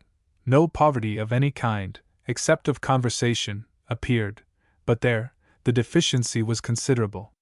John Dashwood had not much to say for himself that was worth hearing, and his wife had still less. But there was no peculiar disgrace in this, for it was very much the case with the chief of their visitors, who almost all labored under one or other of these disqualifications for being agreeable: want of sense, either natural or improved; want of elegance; want of spirits; or want of temper.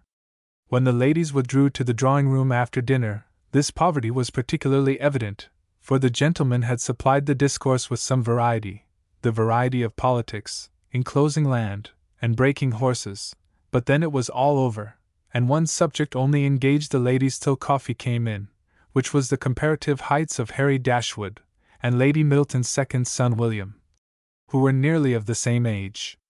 Had both the children been there, the affair might have been determined too easily by measuring them at once. But as Harry only was present, it was all conjectural assertion on both sides, and every body had a right to be equally positive in their opinion, and to repeat it over and over again as often as they liked. The parties stood thus. The two mothers, though each really convinced that her own son was the tallest, politely decided in favor of the other.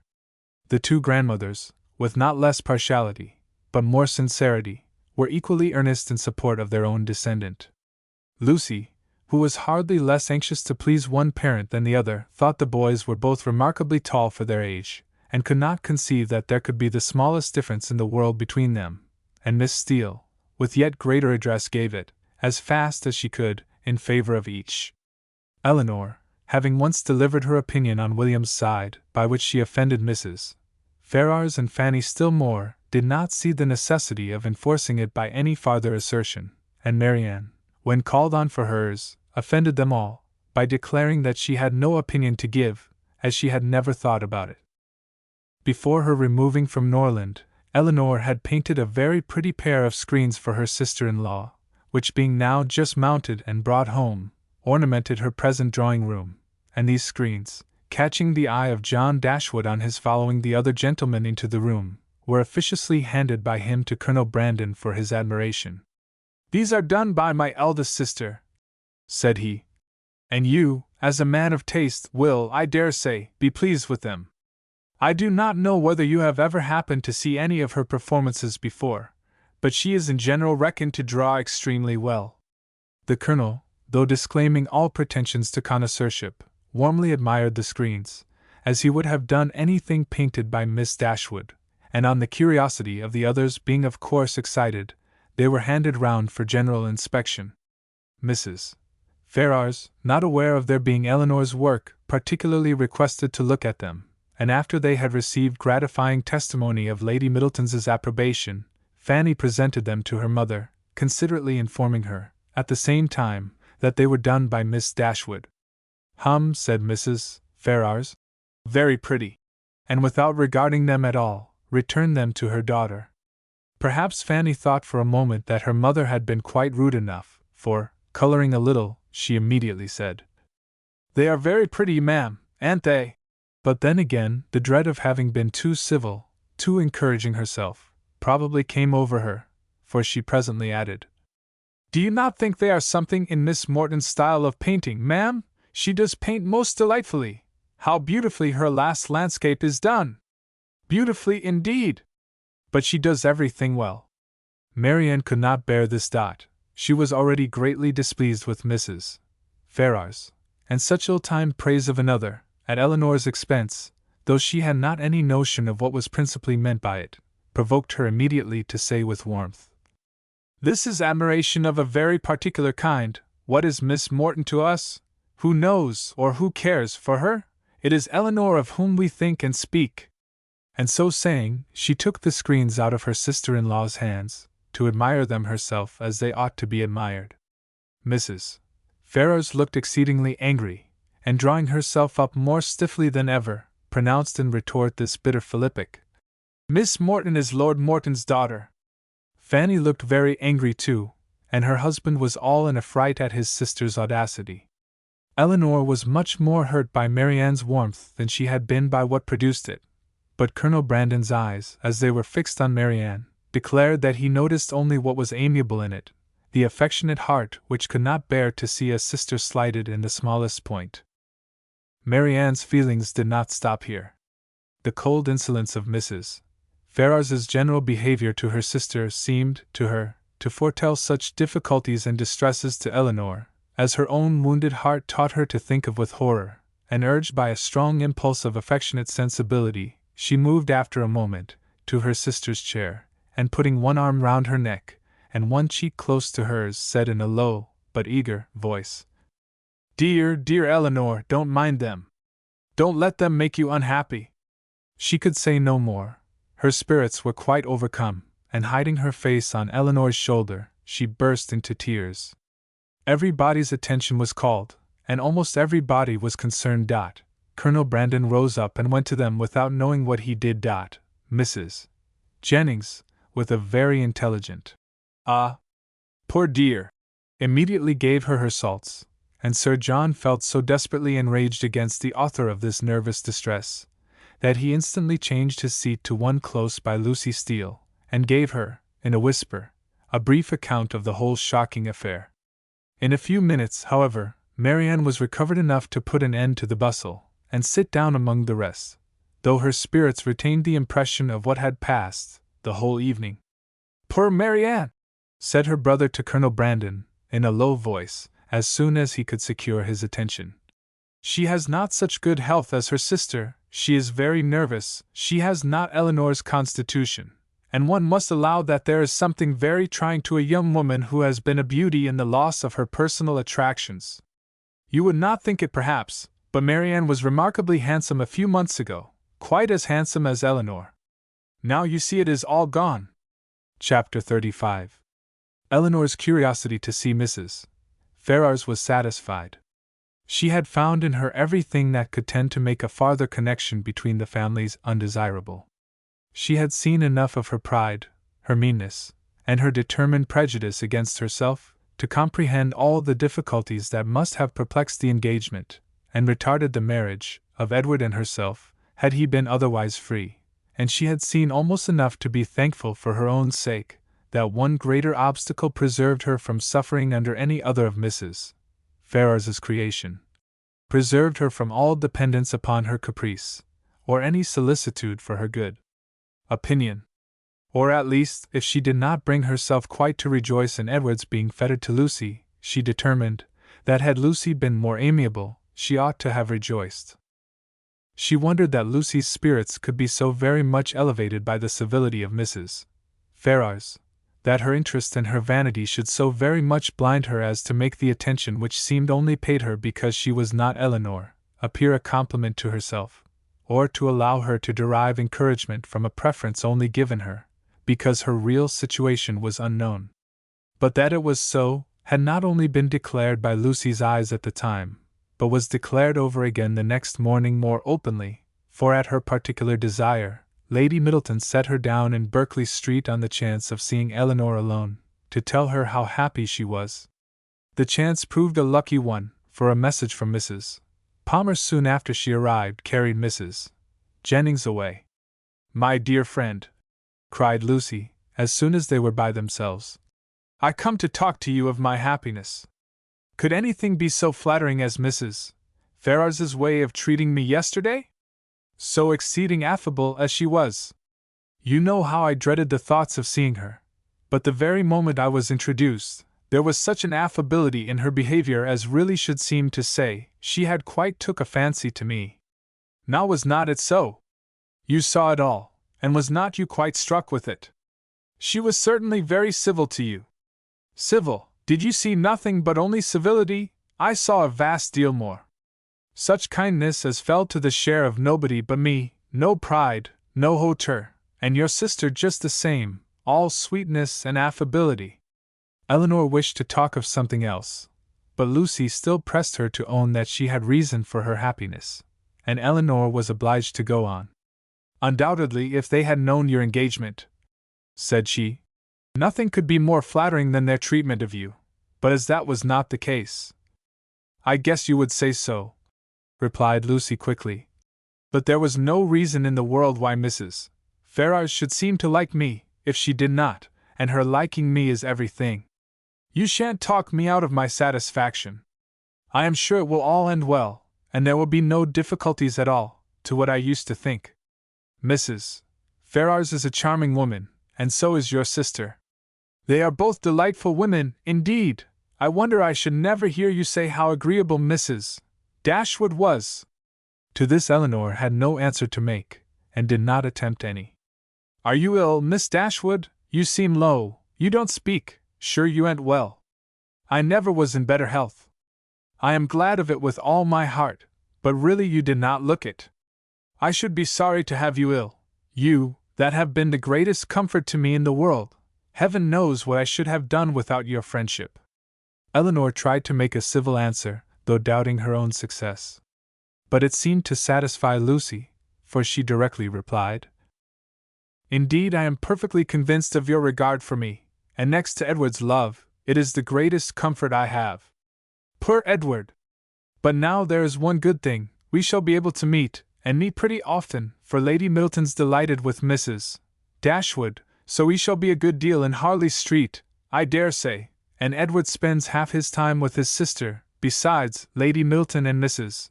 Ferrars will visit now, and Mrs. Ferrars and your sister were both so good to say more than once, they should always be glad to see me. They are such charming women. I am sure if ever you tell your sister what I think of her, you cannot speak too high. But Eleanor would not give her any encouragement to hope that she should tell her sister. Lucy continued, I am sure I should have seen it in a moment if Mrs. Ferrars had took a dislike to me. If she had only made me a formal courtesy, for instance, without saying a word, and never after had took any notice of me, and never looked at me in a pleasant way, you know what I mean, if I had been treated in that forbidding sort of way, I should have gave it all up in despair. I could not have stood it. For where she does dislike, I know it is most violent. Eleanor was prevented from making any reply to this civil triumph, by the doors being thrown open, the servants announcing Mr. Ferrars, and Edward's immediately walking in. It was a very awkward moment, and the countenance of each showed that it was so. They all looked exceedingly foolish, and Edward seemed to have as great an inclination to walk out of the room again, as to advance farther into it. The very circumstance, in its unpleasantest form, which they would each have been most anxious to avoid, had fallen on them.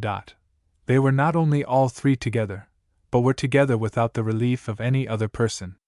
The ladies recovered themselves first. It was not Lucy's business to put herself forward, and the appearance of secrecy must still be kept up. She could therefore only look her tenderness, and after slightly addressing him, said no more. But Eleanor had more to do, and so anxious was she, for his sake and her own, to do it well, that she forced herself, after a moment's recollection, to welcome him, with a look and manner that were almost easy, and almost open, and another struggle, another effort still improved them. She would not allow the presence of Lucy, nor the consciousness of some injustice towards herself, to deter her from saying that she was happy to see him, and that she had very much regretted being from home, when he called before in Berkeley Street. She would not be frightened from paying him those attentions which, as a friend and almost a relation, were his due, by the observant eyes of Lucy, though she soon perceived them to be narrowly watching her. Her manners gave some reassurance to Edward, and he had courage enough to sit down, but his embarrassment still exceeded that of the ladies in a proportion, which the case rendered reasonable, though his sex might make it rare, for his heart had not the indifference of Lucy's, nor could his conscience have quite the ease of Eleanor's. Lucy, with a demure and settled air, seemed determined to make no contribution to the comfort of the others, and would not say a word, and almost everything that was said proceeded from Eleanor, who was obliged to volunteer all the information about her mother's health, their coming to town, and which Edward ought to have inquired about, but never did. Her exertions did not stop here, for she soon afterwards felt herself so heroically disposed as to determine, under pretense of fetching Marianne, to leave the others by themselves. And she really did it, and that in the handsomest manner, for she loitered away several minutes on the landing place, with the most high-minded fortitude, before she went to her sister. When that was once done, however, it was time for the raptures of Edward to cease, for Marianne's joy hurried her into the drawing-room immediately. Her pleasure in seeing him was like every other of her feelings, strong in itself, and strongly spoken. She met him with a hand that would be taken, and a voice that expressed the affection of a sister. "Dear Edward," she cried, "this is a moment of great happiness. This would almost make amends for everything." Edward tried to return her kindness as it deserved, but before such witnesses he dared not say half what he really felt. Again they all sat down, and for a moment or two all were silent, while Marianne was looking with the most speaking tenderness, sometimes at Edward and sometimes at Elinor, regretting only that their delight in each other should be checked by Lucy's unwelcome presence. Edward was the first to speak, and it was to notice Marianne's altered looks, and express his fear of her not finding London agree with her. "Oh, don't think of me," she replied with spirited earnestness, though her eyes were filled with tears as she spoke. "Don't think of my health. Elinor is well, you see. That must be enough for us both." This remark was not calculated to make Edward or Elinor more easy, nor to conciliate the goodwill of Lucy, who looked up at Marianne with no very benignant expression. "Do you like London?" said Edward, willing to say anything that might introduce another subject. "Not at all. I expected much pleasure in it, but I have found none. The sight of you, Edward, is the only comfort it has afforded, and thank Heaven! You are what you always were." She paused, no one spoke. "I think, Elinor," she presently added, "we must employ Edward to take care of us in our return to Barton. In a week or two, I suppose, we shall be going, and I trust Edward will not be very unwilling to accept the charge." Poor Edward muttered something, but what it was, nobody knew, not even himself. But Marianne, who saw his agitation, and could easily trace it to whatever cause best pleased herself, was perfectly satisfied, and soon talked of something else. "We spent such a day, Edward, in Harley Street yesterday. So dull, so wretchedly dull, but I have much to say to you on that head, which cannot be said now." And with this admirable discretion did she defer the assurance of her finding their mutual relatives more disagreeable than ever, and of her being particularly disgusted with his mother, till they were more in private. "But why were you not there, Edward? Why did you not come?" "I was engaged elsewhere." "Engaged? But what was that, when such friends were to be met?" "Perhaps, Miss Marianne," cried Lucy, eager to take some revenge on her, "you think young men never stand upon engagements, if they have no mind to keep them, little as well as great." Elinor was very angry, but Marianne seemed entirely insensible of the sting, for she calmly replied, "Not so, indeed, for, seriously speaking, I am very sure that conscience only kept Edward from Harley Street. And I really believe he has the most delicate conscience in the world, the most scrupulous in performing every engagement, however minute, and however it may make against his interest or pleasure.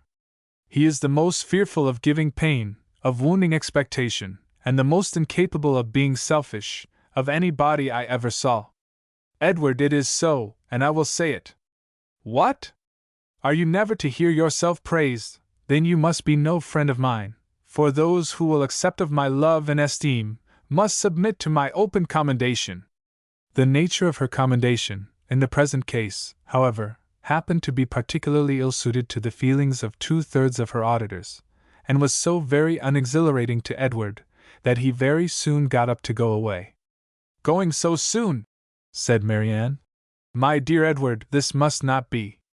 And drawing him a little aside, she whispered her persuasion that Lucy could not stay much longer. But even this encouragement failed, for he would go, and Lucy, who would have outstayed him, had his visit lasted 2 hours, soon afterwards went away. "What can bring her here so often?"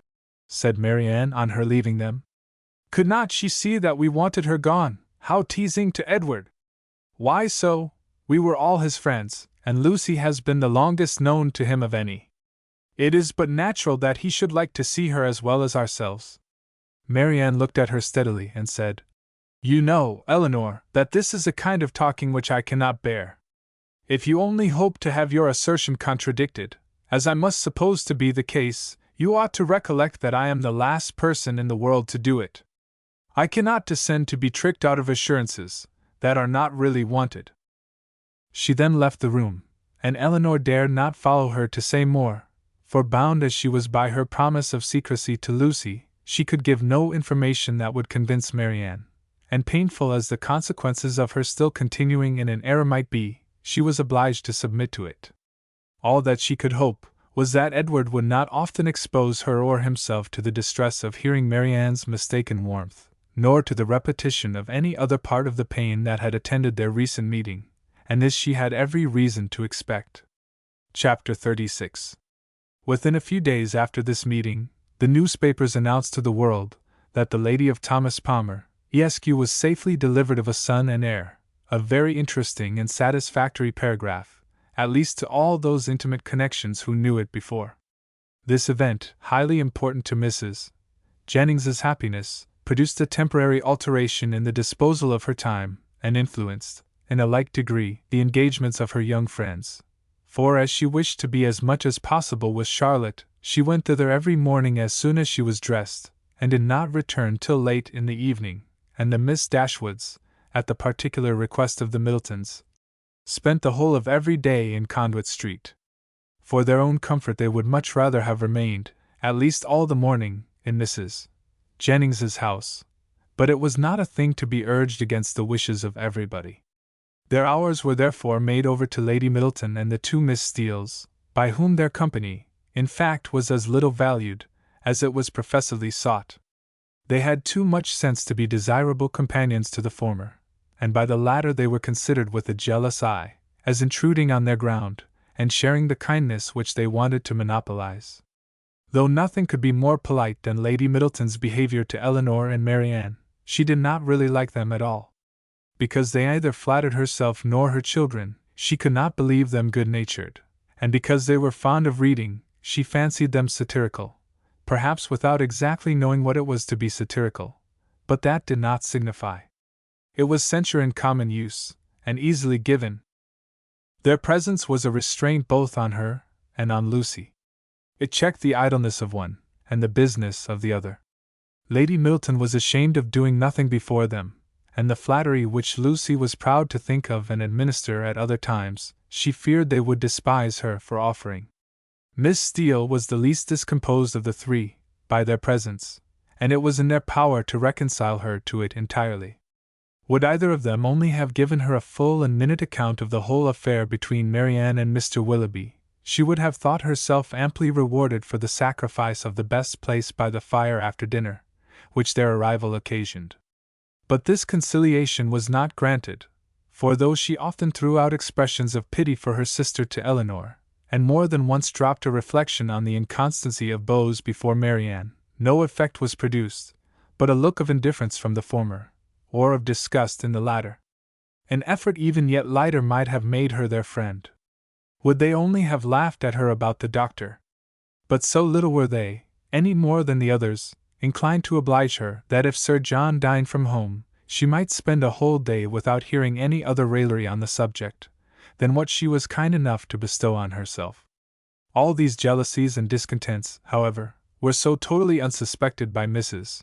Jennings, that she thought it a delightful thing for the girls to be together, and generally congratulated her young friends every night on having escaped the company of a stupid old woman so long. She joined them sometimes at Sir John's, sometimes at her own house, but wherever it was, she always came in excellent spirits, full of delight and importance, attributing Charlotte's well-doing to her own care, and ready to give so exact, so minute a detail of her situation, as only Miss Steele had curiosity enough to desire. One thing did disturb her, and of that she made her daily complaint. Mr. Palmer maintained the common, but unfatherly opinion among his sex, of all infants being alike, and though she could plainly perceive, at different times, The most striking resemblance between this baby and every one of his relations on both sides, there was no convincing his father of it, no persuading him to believe that it was not exactly like every other baby of the same age. Nor could he even be brought to acknowledge the simple proposition of its being the finest child in the world. I come now to the relation of a misfortune, which about this time befell Mrs. John Dashwood. It so happened that while her two sisters with Mrs. Jennings were first calling on her in Harley Street, another of her acquaintance had dropped in, a circumstance in itself not apparently likely to produce evil to her. But while the imaginations of other people will carry them away to form wrong judgments of our conduct, and to decide on it by slight appearances, one's happiness must in some measure be always at the mercy of chance.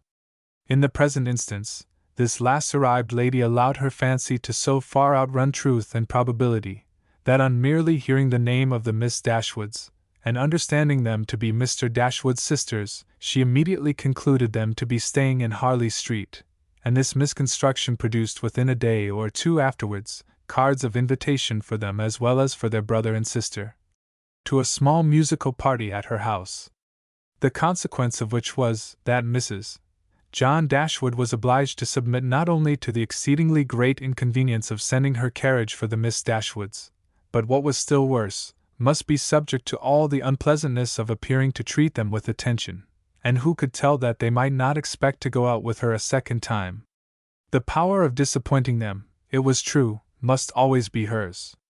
But that was not enough, for when people are determined on a mode of conduct which they know to be wrong, they feel injured by the expectation of anything better from them. Marianne had now been brought by degrees so much into the habit of going out every day, that it was become a matter of indifference to her, whether she went or not, and she prepared quietly and mechanically for every evening's engagement, though without expecting the smallest amusement from any, and very often without knowing, till the last moment, where it was to take her.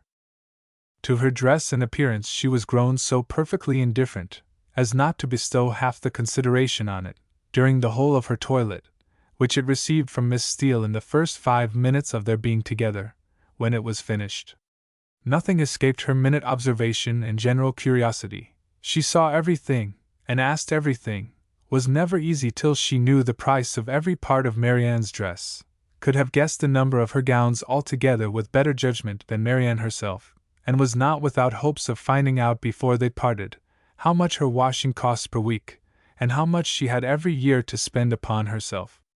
The impertinence of these kind of scrutinies, moreover, was generally concluded with a compliment, which though meant as its douceur, was considered by Marianne as the greatest impertinence of all, for after undergoing an examination into the value and make of her gown, the color of her shoes, and the arrangement of her hair, she was almost sure of being told that upon her word she looked vastly smart, and she dared to say she would make a great many conquests. With such encouragement as this, was she dismissed on the present occasion, to her brother's carriage, which they were ready to enter 5 minutes after it stopped at the door, a punctuality not very agreeable to their sister-in-law, who had preceded them to the house of her acquaintance, and was there hoping for some delay on their part that might inconvenience either herself or her coachman. The events of this evening were not very remarkable.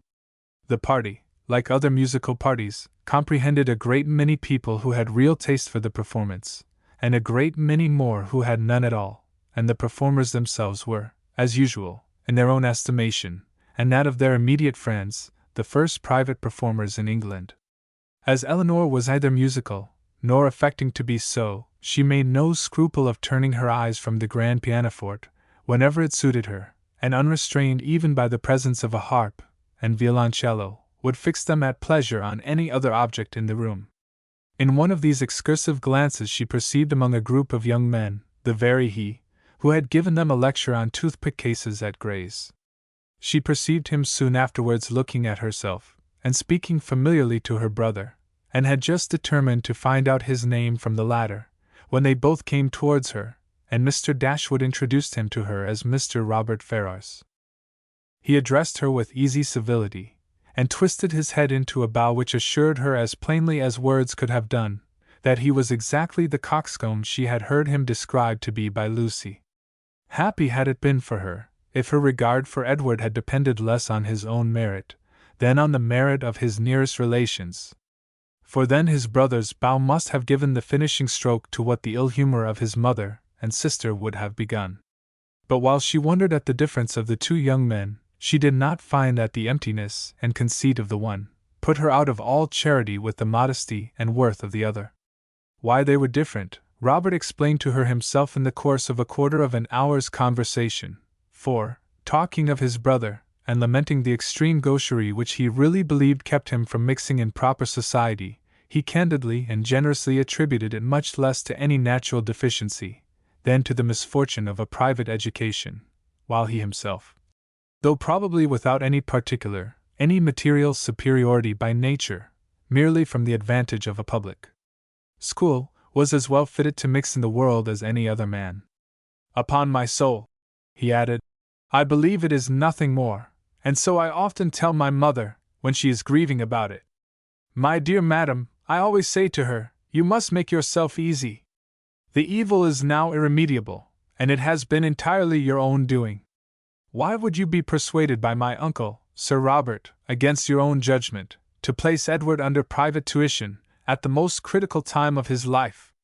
If you had only sent him to Westminster as well as myself, instead of sending him to Mr. Pratt's, all this would have been prevented. This is the way in which I always consider the matter, and my mother is perfectly convinced of her error. Elinor would not oppose his opinion, because, whatever might be her general estimation of the advantage of a public school, she could not think of Edward's abode in Mr. Pratt's family with any satisfaction. You reside in Devonshire, I think, was his next observation. In a cottage near Dawlish. Elinor set him right as to its situation, and it seemed rather surprising to him that anybody could live in Devonshire without living near Dawlish. He bestowed his hearty approbation, however, on their species of house. For my own part, said he, I am excessively fond of a cottage. There is always so much comfort, so much elegance about them. And I protest, if I had any money to spare, I should buy a little land and build one myself, within a short distance of London, where I might drive myself down at any time, and collect a few friends about me, and be happy. I advise everybody who is going to build a cottage. My friend Lord Courtland came to me the other day on purpose to ask my advice, and laid before me 3 different plans of Bonomi's. I was to decide on the best of them. My dear Courtland, said I, immediately throwing them all into the fire, do not adopt either of them, but by all means build a cottage, and that, I fancy, will be the end of it. Some people imagine that there can be no accommodations, no space in a cottage, but this is all a mistake. I was last month at my friend Eliot's, near Dartford. Lady Eliot wished to give a dance. But how can it be done, said she. My dear Ferrars, do tell me how it is to be managed. There is not a room in this cottage that will hold 10 couple, and where can the supper be? I immediately saw that there could be no difficulty in it, so I said, my dear Lady Eliot, do not be uneasy. The dining parlour will admit 18 couple with ease. Card tables may be placed in the drawing room. The library may be opened for tea and other refreshments, and let the supper be set out in the saloon. Lady Eliot was delighted with the thought. We measured the dining room, and found it would hold exactly 18 couple, and the affair was arranged precisely after my plan. So that, in fact, you see, if people do but know how to set about it, every comfort may be as well enjoyed in a cottage as in the most spacious dwelling. Elinor agreed to it all, for she did not think he deserved the compliment of rational opposition. As John Dashwood had no more pleasure in music than his eldest sister, his mind was equally at liberty to fix on anything else, and a thought struck him during the evening, which he communicated to his wife, for her approbation, when they got home. The consideration of Mrs. Dennison's mistake, in supposing his sisters their guests, had suggested the propriety of their being really invited to become such, while Mrs. Jennings's engagements kept her from home. The expense would be nothing, the inconvenience not more, and it was altogether an attention which the delicacy of his conscience pointed out to be requisite to its complete enfranchisement from his promise to his father. Fanny was startled at the proposal. I do not see how it can be done, said she, without affronting Lady Middleton, for they spend every day with her, otherwise I should be exceedingly glad to do it. You know I am always ready to pay them any attention in my power, as my taking them out this evening shows. But they are Lady Middleton's visitors. How can I ask them away from her?" Her husband, but with great humility, did not see the force of her objection. They had already spent a week in this manner in Conduit Street, and Lady Middleton could not be displeased at their giving the same number of days to such near relations. Fanny paused a moment, and then, with fresh vigor, said, "My love, I would ask them with all my heart, if it was in my power. But I had just settled within myself to ask the Miss Steeles to spend a few days with us. They are very well behaved, good kind of girls, and I think the attention is due to them, as their uncle did so very well by Edward. We can ask your sisters some other year, you know, but the Miss Steeles may not be in town any more. I am sure you will like them. Indeed, you do like them, you know, very much already, and so does my mother, and they are such favorites with Harry." Mr. Dashwood was convinced. He saw the necessity of inviting the Miss Steeles immediately, and his conscience was pacified by the resolution of inviting his sisters another year, at the same time, however, slyly suspecting that another year would make the invitation needless, by bringing Eleanor to town as Colonel Brandon's wife, and Marianne as their visitor. Fanny, rejoicing in her escape, and proud of the ready wit that had procured it, wrote the next morning to Lucy, to request her company and her sisters for some days in Harley Street, as soon as Lady Middleton could spare them. This was enough to make Lucy really and reasonably happy. Mrs. Dashwood seemed actually working for her, herself, cherishing all her hopes, and promoting all her views. Such an opportunity of being with Edward and his family was, above all things, the most material to her interest, and such an invitation the most gratifying to her feelings. It was an advantage that could not be too gratefully acknowledged, nor too speedily made use of, and the visit to Lady Middleton, which had not before had any precise limits, was instantly discovered to have been always meant to end in 2 days' time.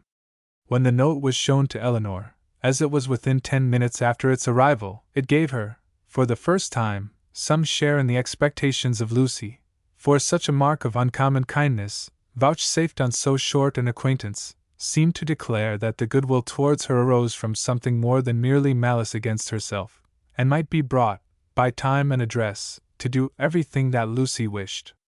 Her flattery had already subdued the pride of Lady Middleton, and made an entry into the close heart of Mrs. John Dashwood, and these were effects that laid open the probability of greater. The Miss Steeles removed to Harley Street, and all that reached Eleanor of their influence there, strengthened her expectation of the event. Sir John, who called on them more than once, brought home such accounts of the favor they were in, as must be universally striking. Mrs. Dashwood had never been so much pleased with any young women in her life, as she was with them, had given each of them a needle book made by some emigrant, called Lucy by her Christian name, and did not know whether she should ever be able to part with them. Chapter 37. Mrs. Palmer was so well at the end of a fortnight that her mother felt it no longer necessary to give up the whole of her time to her, and contenting herself with visiting her once or twice a day, returned from that period to her own home, and her own habits, in which she found the Miss Dashwoods very ready to resume their former share. About the 3rd or 4th morning after their being thus resettled in Berkeley Street, Mrs. Jennings, on returning from her ordinary visit to Mrs. Palmer, entered the drawing-room, where Eleanor was sitting by herself, with an air of such hurrying importance as prepared her to hear something wonderful, and giving her time only to form that idea, began directly to justify it, by saying, "Lord! My dear Miss Dashwood! Have you heard the news?" "No, ma'am." "What is it?" "Something so strange. But you shall hear it all. When I got to Mr. Palmer's, I found Charlotte quite in a fuss about the child. She was sure it was very ill, it cried, and fretted, and was all over pimples. So I looked at it directly, and Lord! My dear, says I, it is nothing in the world but the red gum, and nurse said just the same. But Charlotte, she would not be satisfied, so Mr. Donovan was sent for, and luckily he happened to just come in from Harley Street, so he stepped over directly, and as soon as ever he saw the child, he said just as we did, that it was nothing in the world but the red gum, and then Charlotte was easy. And so, just as he was going away again, it came into my head, I am sure I do not know how I happened to think of it, but it came into my head to ask him if there was any news. So upon that, he smirked, and simpered, and looked grave, and seemed to know something or other, and at last he said in a whisper, for fear any unpleasant report should reach the young ladies under your care as to their sister's indisposition, I think it advisable to say, that I believe there is no great reason for alarm. I hope Mrs. Dashwood will do very well. What? Is Fanny ill? That is exactly what I said, my dear. Lord, says I, is Mrs. Dashwood ill? So then it all came out, and the long and the short of the matter, by all I can learn, seems to be this. Mr. Edward Ferrars, the very young man I used to joke with you about, but however, as it turns out, I am monstrous glad there was never anything in it. Mr. Edward Ferrars, it seems, has been engaged above this 12-month to my cousin Lucy. There's for you, my dear! And not a creature knowing a syllable of the matter, except Nancy. Could you have believed such a thing possible?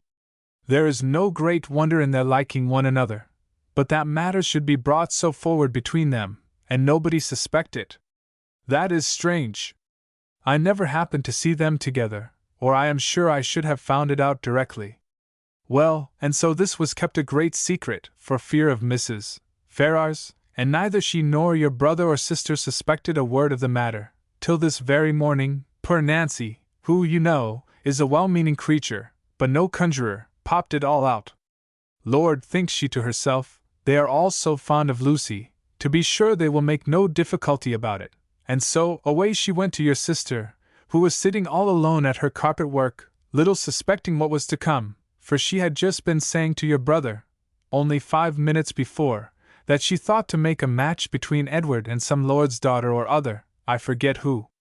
So you may think what a blow it was to all her vanity and pride.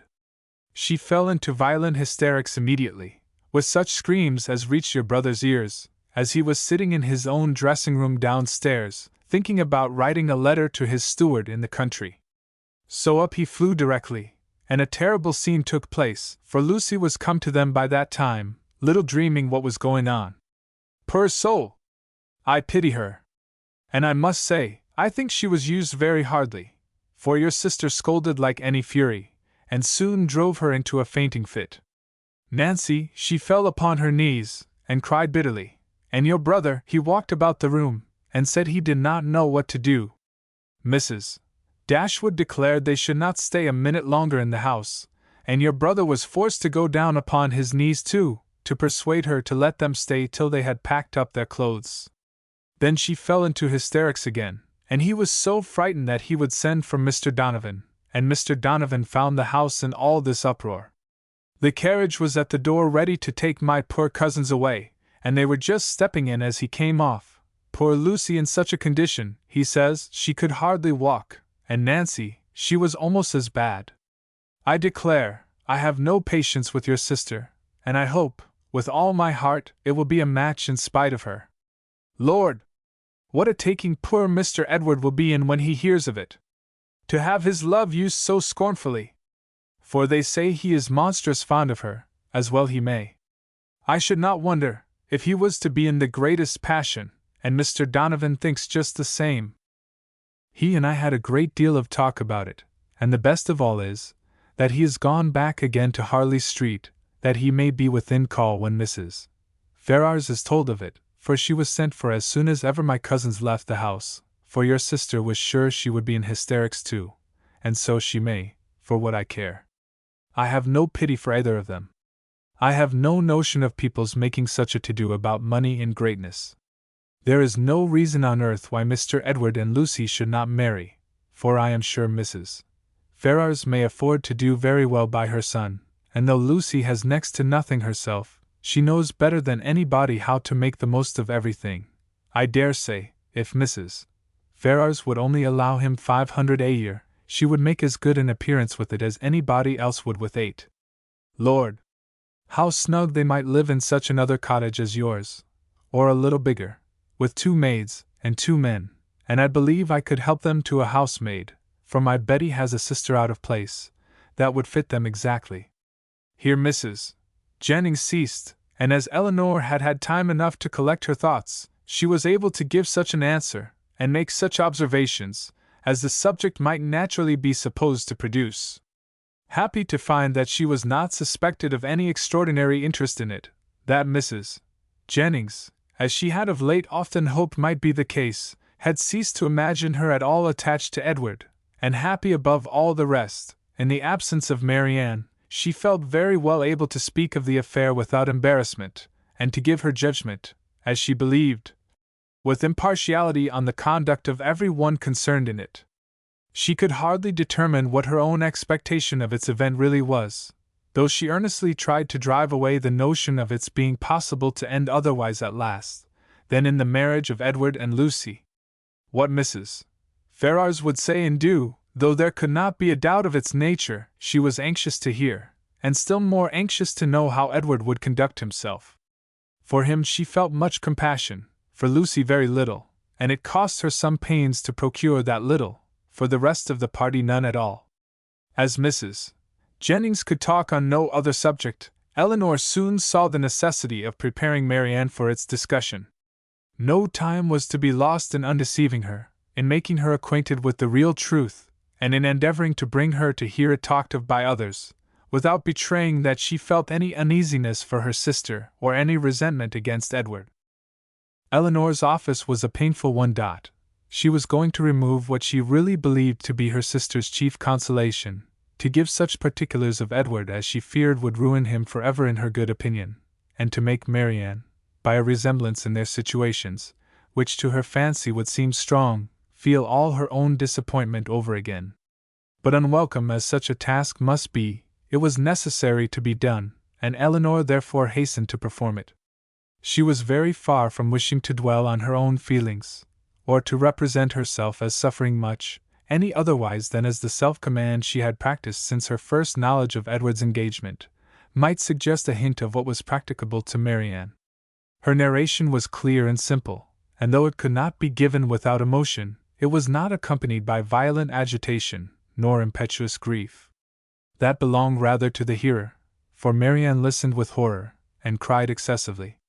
Eleanor was to be the comforter of others in her own distresses, no less than in theirs, and all the comfort that could be given by assurances of her own composure of mind, and a very earnest vindication of Edward from every charge but of imprudence, was readily offered. But Marianne for some time would give credit to either. Edward seemed a second Willoughby, and acknowledging as Eleanor did, that she had loved him most sincerely, could she feel less than herself? As for Lucy Steele, she considered her so totally unamiable, so absolutely incapable of attaching a sensible man, that she could not be persuaded at first to believe, and afterwards to pardon, any former affection of Edward for her. She would not even admit it to have been natural, and Eleanor left her to be convinced that it was so, by that which only could convince her, a better knowledge of mankind. Her first communication had reached no farther than to state the fact of the engagement, and the length of time it had existed. Marianne's feelings had then broken in, and put an end to all regularity of detail, and for some time all that could be done was to soothe her distress, lessen her alarms, and combat her resentment. The first question on her side, which led to farther particulars, was, "How long has this been known to you, Eleanor? Has he written to you?" "I have known it these 4 months. When Lucy first came to Barton Park last November, she told me in confidence of her engagement." At these words, Marianne's eyes expressed the astonishment which her lips could not utter. After a pause of wonder, she exclaimed, "4 months? Have you known of this 4 months?" Eleanor confirmed it. "What? While attending me in all my misery, has this been on your heart? And I have reproached you for being happy. It was not fit that you should then know how much I was the reverse." "4 months!" cried Marianne again. "So calm! So cheerful! How have you been supported?" "By feeling that I was doing my duty. My promise to Lucy obliged me to be secret. I owed it to her, therefore, to avoid giving any hint of the truth, and I owed it to my family and friends, not to create in them a solicitude about me, which it could not be in my power to satisfy." Marianne seemed much struck. I have very often wished to undeceive yourself and my mother," added Eleanor. "And once or twice I have attempted it, but without betraying my trust, I never could have convinced you." "For months! And yet you loved him?" "Yes. But I did not love only him, and while the comfort of others was dear to me, I was glad to spare them from knowing how much I felt.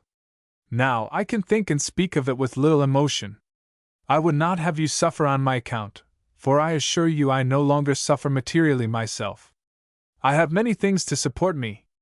I am not conscious of having provoked the disappointment by any imprudence of my own. I have borne it as much as possible without spreading it farther. I acquit Edward of essential misconduct.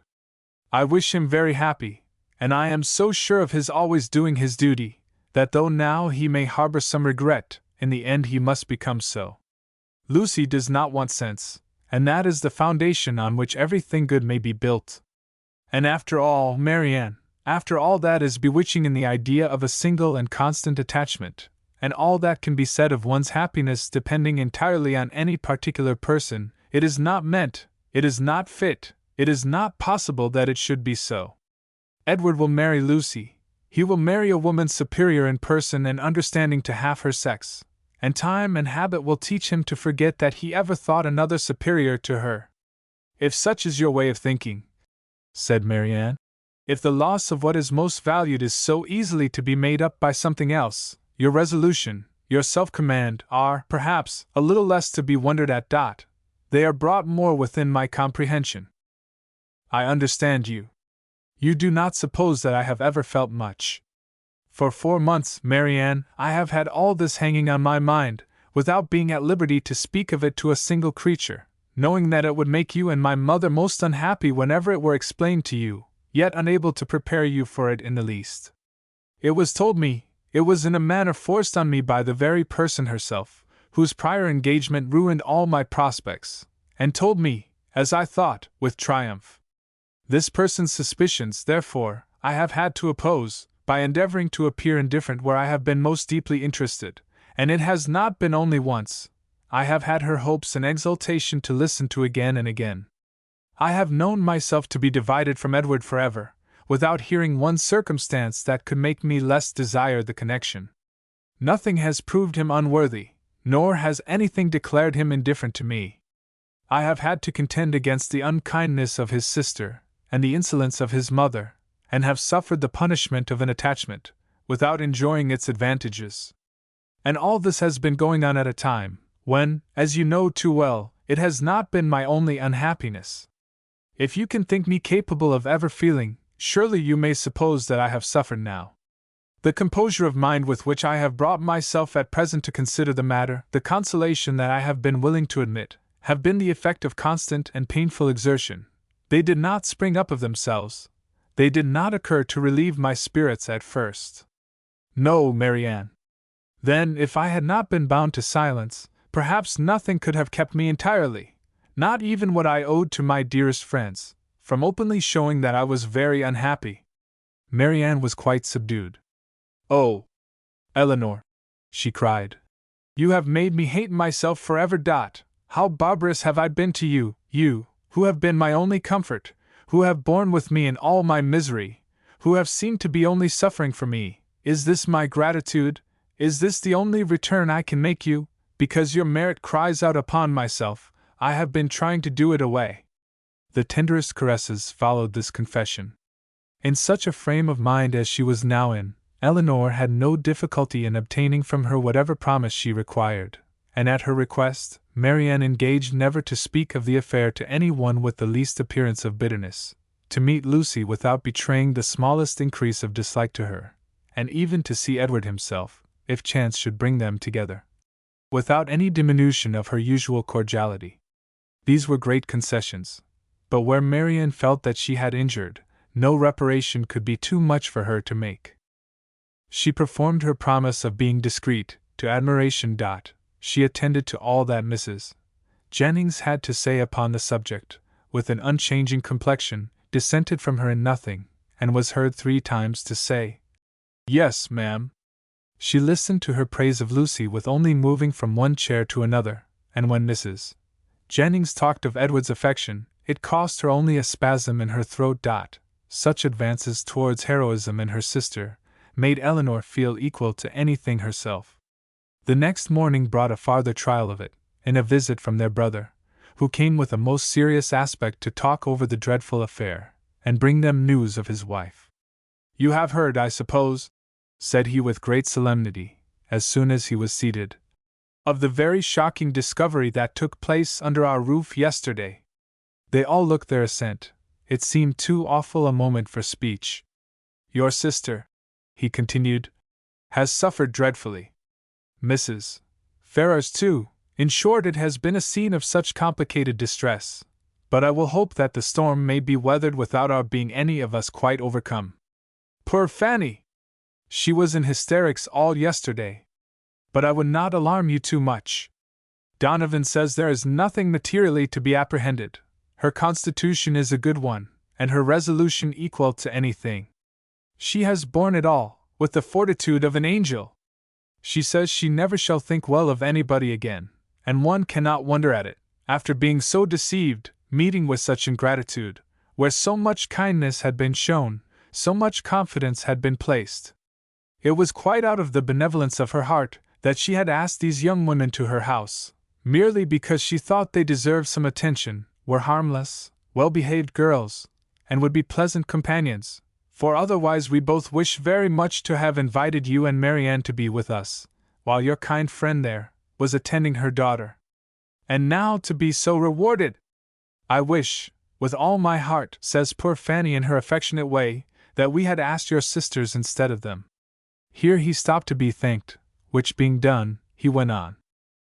"What poor Mrs. Ferrars suffered, when first Fanny broke it to her, is not to be described. While she with the truest affection had been planning a most eligible connection for him, was it to be supposed that he could be all the time secretly engaged to another person? Such a suspicion could never have entered her head. If she suspected any prepossession elsewhere, it could not be in that quarter. There, to be sure, said she, I might have thought myself safe. She was quite in an agony. We consulted together, however, as to what should be done, and at last she determined to send for Edward. He came. But I am sorry to relate what ensued. All that Mrs. Ferrars could say to make him put an end to the engagement, assisted too, as you may well suppose, by my arguments, and Fanny's entreaties, was of no avail. Duty, affection, everything was disregarded. I never thought Edward so stubborn, so unfeeling before. His mother explained to him her liberal designs, in case of his marrying Miss Morton, told him she would settle on him the Norfolk estate, which, clear of land tax, brings in a good 1,000 a year, offered even, when matters grew desperate, to make it 1,200, and in opposition to this, if he still persisted in this low connection, represented to him the certain penury that must attend the match. His own £2,000 she protested should be his all. She would never see him again, and so far would she be from affording him the smallest assistance, that if he were to enter into any profession with a view of better support, she would do all in her power to prevent him advancing in it. Here Marianne, in an ecstasy of indignation, clapped her hands together, and cried, Gracious God! Can this be possible? Well may you wonder, Marianne, replied her brother, at the obstinacy which could resist such arguments as these. Your exclamation is very natural.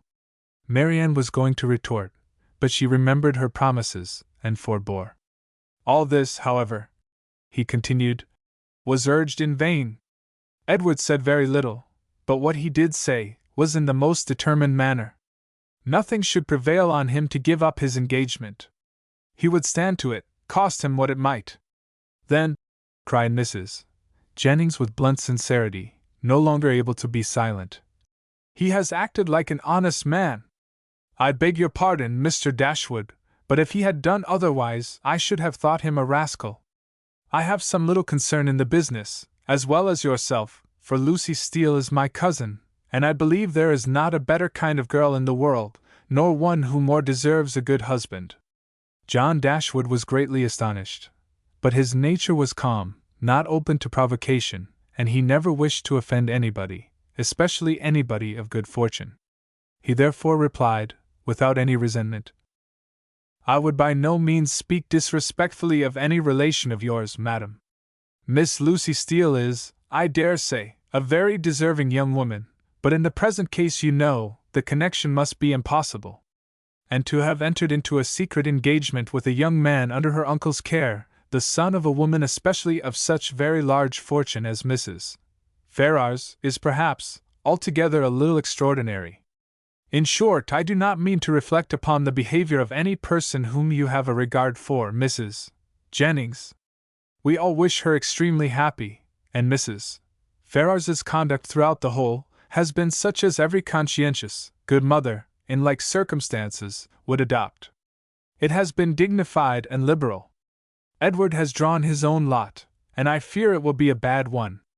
Marianne sighed out her similar apprehension, and Eleanor's heart wrung for the feelings of Edward, while braving his mother's threats for a woman who could not reward him. Well, sir, said Mrs. Jennings, and how did it end? I am sorry to say, ma'am, in a most unhappy rupture. Edward is dismissed forever from his mother's notice. He left her house yesterday, but where he is gone, or whether he is still in town, I do not know, for we of course can make no inquiry. Poor young man, and what is to become of him? What, indeed, ma'am? It is a melancholy consideration. Born to the prospect of such affluence, I cannot conceive a situation more deplorable. The interest of £2,000, how can a man live on it? And when to that is added the recollection that he might, but for his own folly, within 3 months have been in the receipt of £2,500 a year, for Miss Morton has £30,000, I cannot picture to myself a more wretched condition. We must all feel for him, and the more so, because it is totally out of our power to assist him.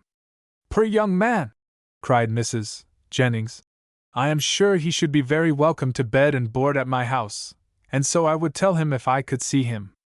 It is not fit that he should be living about at his own charge now, at lodgings and taverns. Eleanor's heart thanked her for such kindness towards Edward, though she could not forbear smiling at the form of it. If he would only have done as well by himself, said John Dashwood, as all his friends were disposed to do by him, he might now have been in his proper situation, and would have wanted for nothing. But as it is, it must be out of anybody's power to assist him. And there's one thing more preparing against him, which must be worse than all. His mother has determined, with a very natural kind of spirit, to settle that estate upon Robert immediately, which might have been Edward's, on proper conditions. I left her this morning with her lawyer, talking over the business. Well, said Mrs. Jennings, that is her revenge. Everybody has a way of their own. But I don't think mine would be, to make one son independent, because another had plagued me. Marianne got up and walked about the room. Can anything be more galling to the spirit of a man, continued John, than to see his younger brother in possession of an estate which might have been his own? Poor Edward! I feel for him sincerely. A few minutes more spent in the same kind of effusion concluded his visit, and with repeated assurances to his sisters that he really believed there was no material danger in Fanny's indisposition, and that they need not therefore be very uneasy about it, he went away, leaving the 3 ladies unanimous in their sentiments on the present occasion, as far at least as it regarded Mrs. Ferrars's conduct, the Dashwoods' and Edward's. Marianne's indignation burst forth as soon as he quitted the room, and as her vehemence made reserve impossible in Eleanor, and unnecessary in Mrs. Jennings, they all joined in a very spirited critique upon the party. Chapter 38. Mrs. Jennings was very warm in her praise of Edward's conduct, but only Eleanor and Marianne understood its true merit. They only knew how little he had had to tempt him to be disobedient, and how small was the consolation, beyond the consciousness of doing right, that could remain to him in the loss of friends and fortune. Eleanor gloried in his integrity, and Marianne forgave all his offenses in compassion for his punishment. But though confidence between them was, by this public discovery, restored to its proper state, it was not a subject on which either of them were fond of dwelling when alone. Eleanor avoided it upon principle, as tending to fix still more upon her thoughts, by the too warm, too positive assurances of Marianne, that belief of Edward's continued affection for herself which she rather wished to do away, and Marianne's courage soon failed her, in trying to converse upon a topic which always left her more dissatisfied with herself than ever. By the comparison it necessarily produced between Eleanor's conduct and her own. She felt all the force of that comparison, but not as her sister had hoped, to urge her to exertion now. She felt it with all the pain of continual self-reproach, regretted most bitterly that she had never exerted herself before, but it brought only the torture of penitence, without the hope of amendment. Her mind was so much weakened that she still fancied present exertion impossible, and therefore it only dispirited her more. Nothing new was heard by them, for a day or two afterwards, of affairs in Harley Street, or Bartlett's Buildings. But though so much of the matter was known to them already, that Mrs. Jennings might have had enough to do in spreading that knowledge farther, without seeking after more, she had resolved from the first to pay a visit of comfort and inquiry to her cousins as soon as she could, and nothing but the hindrance of more visitors than usual had prevented her going to them within that time. The third day succeeding their knowledge of the particulars was so fine, so beautiful a Sunday as to draw many to Kensington Gardens, though it was only the second week in March. Mrs. Jennings and Eleanor were of the number, but Marianne, who knew that the Willoughbys were again in town, and had a constant dread of meeting them, chose rather to stay at home than venture into so public a place. An intimate acquaintance of Mrs. Jennings joined them soon after they entered the gardens, and Eleanor was not sorry that by her continuing with them, and engaging all Mrs. Jennings's conversation, she was herself left to quiet reflection. She saw nothing of the Willoughbys, nothing of Edward, and for some time nothing of anybody who could by any chance, whether grave or gay, be interesting to her. But at last she found herself with some surprise accosted by Miss Steele, who, though looking rather shy, expressed great satisfaction in meeting them, and on receiving encouragement from the particular kindness of Mrs. Jennings, left her own party for a short time to join theirs. Mrs. Jennings immediately whispered to Eleanor, "Get it all out of her, my dear. She will tell you anything if you ask. You see, I cannot leave Mrs. Clark." It was lucky, however, for Mrs. Jennings's curiosity and Eleanor's too, that she would tell anything without being asked, for nothing would otherwise have been learnt. "I am so glad to meet you," said Miss Steele, taking her familiarly by the arm, "for I wanted to see you of all things in the world," and then lowering her voice, "I suppose Mrs. Jennings has heard all about it. Is she angry?" "Not at all, I believe, with you." "That is a good thing. And Lady Middleton, is she angry?" "I cannot suppose it possible that she should be. I am monstrous glad of it. Good gracious! I have had such a time of it. I never saw Lucy in such a rage in my life. She vowed at first she would never trim me up a new bonnet, nor do anything else for me again, so long as she lived, but now she is quite come to, and we are as good friends as ever. Look, she made me this bow to my hat, and put in the feather last night. There now, you are going to laugh at me too. But why should not I wear pink ribbons? I do not care if it is the doctor's favorite color. I am sure, for my part, I should never have known he did like it better than any other color, if he had not happened to say so. My cousins have been so plaguing me. I declare sometimes I do not know which way to look before them." She had wandered away to a subject on which Eleanor had nothing to say, and therefore soon judged it expedient to find her way back again to the first.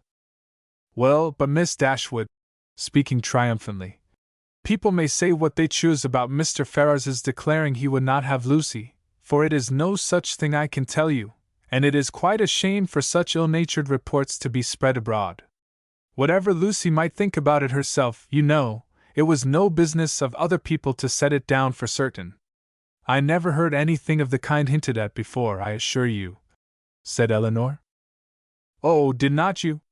But it was said, I know, very well, and by more than one, for Miss Godby told Miss Sparks that nobody in their senses could expect Mr. Ferrars to give up a woman like Miss Morton, with £30,000 to her fortune, for Lucy Steele that had nothing at all, and I had it from Miss Sparks myself.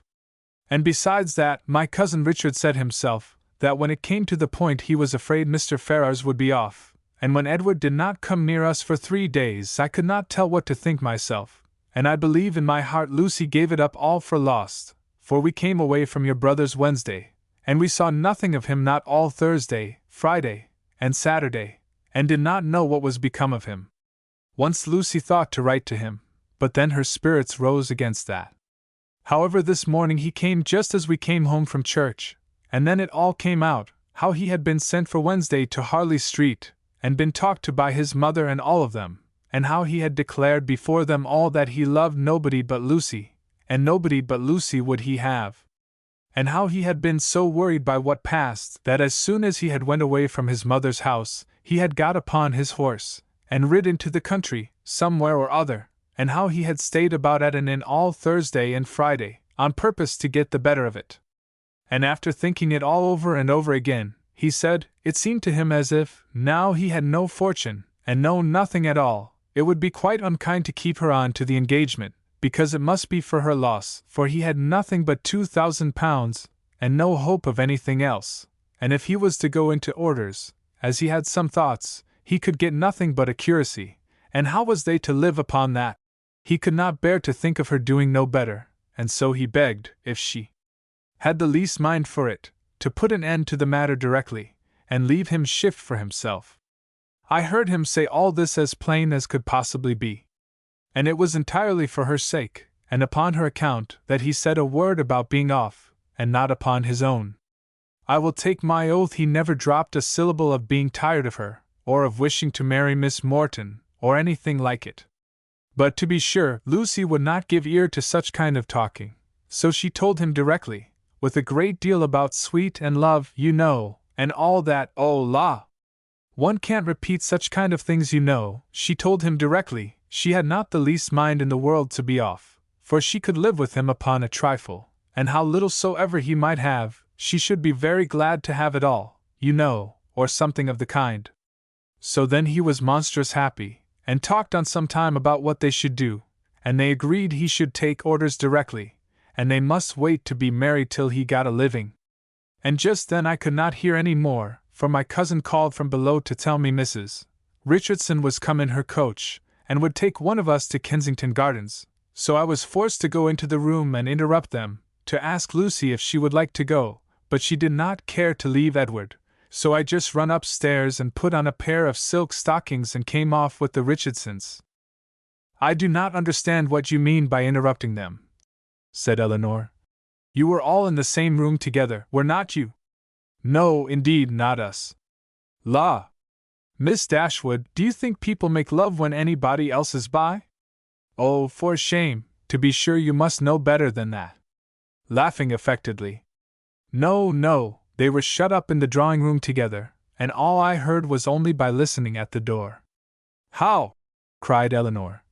Have you been repeating to me what you only learnt yourself by listening at the door?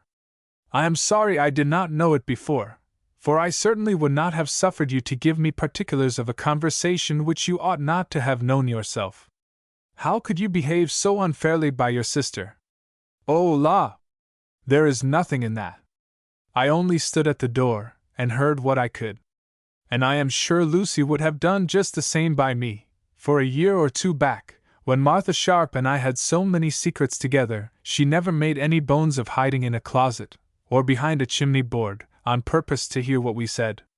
Eleanor tried to talk of something else, but Miss Steele could not be kept beyond a couple of minutes, from what was uppermost in her mind. Edward talks of going to Oxford soon, said she. But now he is lodging at No. Pall Mall. What an ill-natured woman his mother is, and she? And your brother and sister were not very kind. However, I shan't say anything against them to you, and to be sure they did send us home in their own chariot, which was more than I looked for. And for my part, I was all in a fright for fear your sister should ask us for the huswife she had gave us a day or two before. But however, nothing was said about them, and I took care to keep mine out of sight.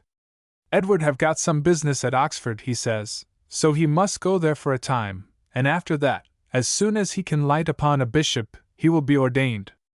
I wonder what curacy he will get. Good gracious! Giggling as she spoke, I'd lay my life I know what my cousins will say, when they hear of it. They will tell me I should write to the doctor, to get Edward the curacy of his new living. I know they will, but I am sure I would not do such a thing for all the world. La, I shall say directly, I wonder how you could think of such a thing? I write to the doctor, indeed. Well, said Eleanor, it is a comfort to be prepared against the worst. You have got your answer ready. Miss Steele was going to reply on the same subject, but the approach of her own party made another more necessary. Oh la! Here come the Richardsons. I had a vast deal more to say to you, but I must not stay away from them not any longer. I assure you they are very genteel people. He makes a monstrous deal of money, and they keep their own coach. I have not time to speak to Mrs. Jennings about it myself, but pray tell her I am quite happy to hear she is not in anger against us, and Lady Middleton the same, and if anything should happen to take you and your sister away, and Mrs. Jennings should want company, I am sure we should be very glad to come and stay with her for as long a time as she likes. I suppose Lady Middleton won't ask us any more this bout. Goodbye. I am sorry Miss Marianne was not here. Remember me kindly to her. La! If you have not got your spotted muslin on, I wonder you was not afraid of its being torn. Such was her parting concern, for after this, she had time only to pay her farewell compliments to Mrs. Jennings, before her company was claimed by Mrs. Richardson, and Eleanor was left in possession of knowledge which might feed her powers of reflection some time, though she had learned very little more than what had been already foreseen and foreplanned in her own mind. Edward's marriage with Lucy was as firmly determined on, and the time of its taking place remained as absolutely uncertain, as she had concluded it would be.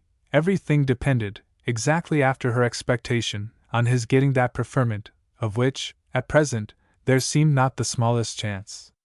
As soon as they returned to the carriage, Mrs. Jennings was eager for information, but as Eleanor wished to spread as little as possible intelligence that had in the first place been so unfairly obtained, she confined herself to the brief repetition of such simple particulars, as she felt assured that Lucy, for the sake of her own consequence, would choose to have known. The continuance of their engagement, and the means that were able to be taken for promoting its end, was all her communication, and this produced from Mrs. Jennings the following natural remark. Wait for his having a living, aye, we all know how that will end. They will wait a 12-month, and finding no good comes of it, will set down upon a curacy of £50 a year, with the interest of his £2,000, and what little matter Mr. Steele and Mr. Pratt can give her. Then they will have a child every year. And Lord help 'em! How poor they will be! I must see what I can give them towards furnishing their house. 2 maids and 2 men, indeed!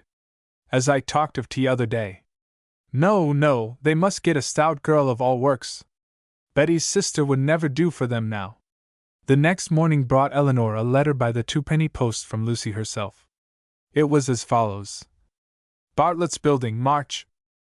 I hope my dear Miss Dashwood will excuse the liberty I take of writing to her, but I know your friendship for me will make you pleased to hear such a good account of myself and my dear Edward, after all the troubles we have went through lately, therefore will make no more apologies, but proceed to say that, thank God, though we have suffered dreadfully, we are both quite well now, and as happy as we must always be in one another's love. We have had great trials, and great persecutions, but however, at the same time, gratefully acknowledge many friends, yourself not the least among them, whose great kindness I shall always thankfully remember, as will Edward too, who I have told of it. I am sure you will be glad to hear, as likewise dear Mrs. Jennings, I spent 2 happy hours with him yesterday afternoon. He would not hear of our parting, though earnestly did I, as I thought my duty required, urge him to it for prudence sake, and would have parted forever on the spot, would he consent to it, but he said it should never be. He did not regard his mother's anger, while he could have my affections. Our prospects are not very bright, to be sure, but we must wait, and hope for the best. He will be ordained shortly, and should it ever be in your power to recommend him to any body that has a living to bestow, am very sure you will not forget us, and dear Mrs. Jennings too, trust you will speak a good word for us to Sir John, or Mr. Palmer, or any friend that may be able to assist us. Poor and was much to blame for what she did, but she did it for the best, so I say nothing. Hope Mrs. Jennings won't think it too much trouble to give us a call, should she come this way any morning. 'Twould be a great kindness, and my cousins would be proud to know her. My paper reminds me to conclude, and begging to be most gratefully and respectfully remembered to her, and to Sir John, and Lady Middleton, and the dear children, when you chance to see them, and love to Miss Marianne. I am, N.C. As soon as Eleanor had finished it, she performed what she concluded to be its writer's real design, by placing it in the hands of Mrs. Jennings, who read it aloud with many comments of satisfaction and praise. Very well indeed, how prettily she writes. Aye, that was quite proper to let him be off if he would. That was just like Lucy. Poor soul! I wish I could get him a living, with all my heart. She calls me dear Mrs. Jennings, you see. She is a good-hearted girl as ever lived. Very well, upon my word. That sentence is very prettily turned. Yes, I will go and see her, sure enough. How attentive she is, to think of everybody. Thank you, my dear, for showing it me.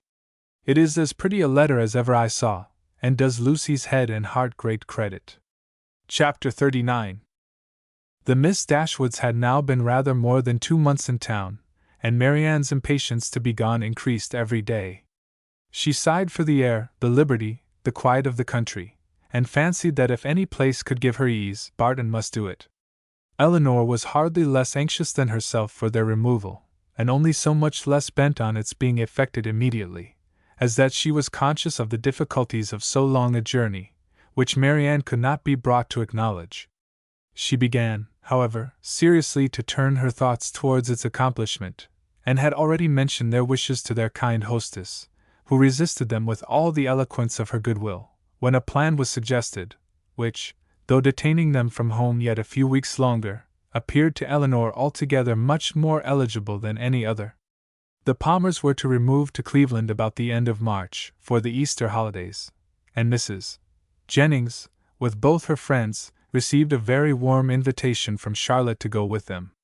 This would not, in itself, have been sufficient for the delicacy of Miss Dashwood, but it was enforced with so much real politeness by Mr. Palmer himself, as, joined to the very great amendment of his manners towards them since her sister had been known to be unhappy, induced her to accept it with pleasure.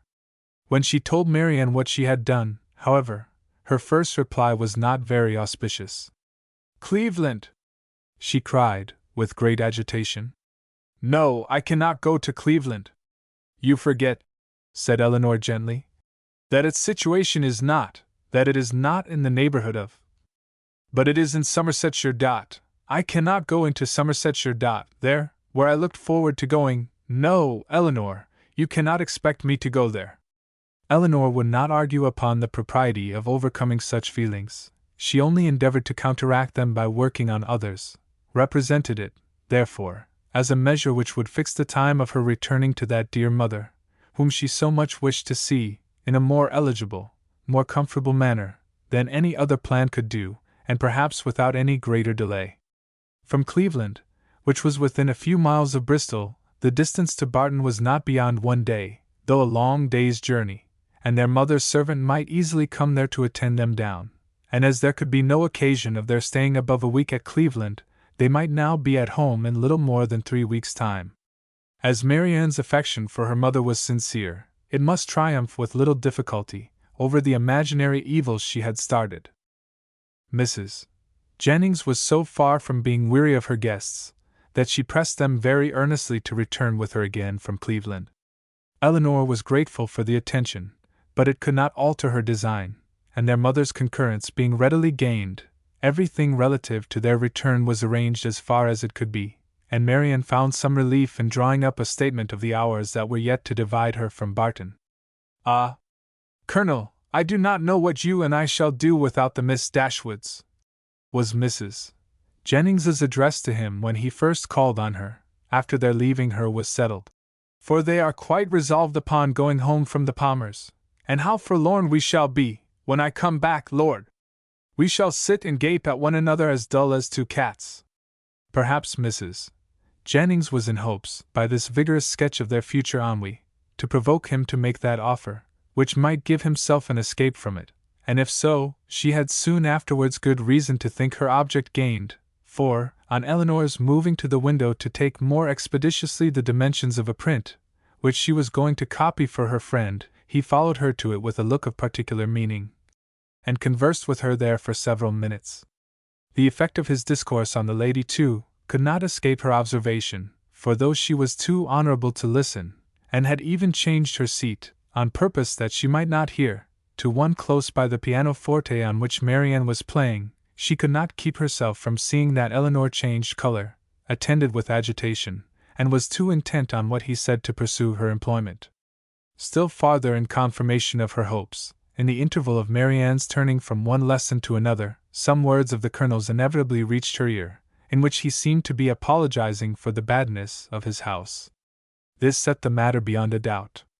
She wondered, indeed, at his thinking it necessary to do so, but supposed it to be the proper etiquette. What Eleanor said in reply she could not distinguish, but judged from the motion of her lips, that she did not think that any material objection, and Mrs. Jennings commended her in her heart for being so honest. They then talked on for a few minutes longer without her catching a syllable, when another lucky stop in Marianne's performance brought her these words in the Colonel's calm voice. "I am afraid it cannot take place very soon." Astonished and shocked at so unloverlike a speech, she was almost ready to cry out, "Lord! What should hinder it?" But checking her desire, confined herself to this silent ejaculation. "This is very strange, sure he need not wait to be older." This delay on the Colonel's side, however, did not seem to offend or mortify his fair companion in the least, for on their breaking up the conference soon afterwards, and moving different ways, Mrs. Jennings very plainly heard Eleanor say, and with a voice which showed her to feel what she said, "I shall always think myself very much obliged to you." Mrs. Jennings was delighted with her gratitude, and only wondered that after hearing such a sentence, the Colonel should be able to take leave of them, as he immediately did, with the utmost sang-froid, and go away without making her any reply. She had not thought her old friend could have made so indifferent a suitor. What had really passed between them was to this effect. "I have heard," said he, with great compassion, "of the injustice your friend Mr. Ferrars has suffered from his family, for if I understand the matter right, he has been entirely cast off by them for persevering in his engagement with a very deserving young woman. Have I been rightly informed? Is it so?" Eleanor told him that it was. "The cruelty, the impolitic cruelty," he replied, with great feeling, "of dividing, or attempting to divide, two young people long attached to each other, is terrible. Mrs. Ferrars does not know what she may be doing, what she may drive her son to. I have seen Mr. Ferrars 2 or 3 times in Harley Street, and am much pleased with him. He is not a young man with whom one can be intimately acquainted in a short time, but I have seen enough of him to wish him well for his own sake, and as a friend of yours, I wish it still more. I understand that he intends to take orders. Will you be so good as to tell him that the living of Delaford, now just vacant, as I am informed by this day's post, is his, if he think it worth his acceptance, but that, perhaps, so unfortunately circumstanced as he is now, it may be nonsense to appear to doubt. I only wish it were more valuable. It is a rectory, but a small one. The late incumbent, I believe, did not make more than £200 per annum, and though it is certainly capable of improvement, I fear, not to such an amount as to afford him a very comfortable income.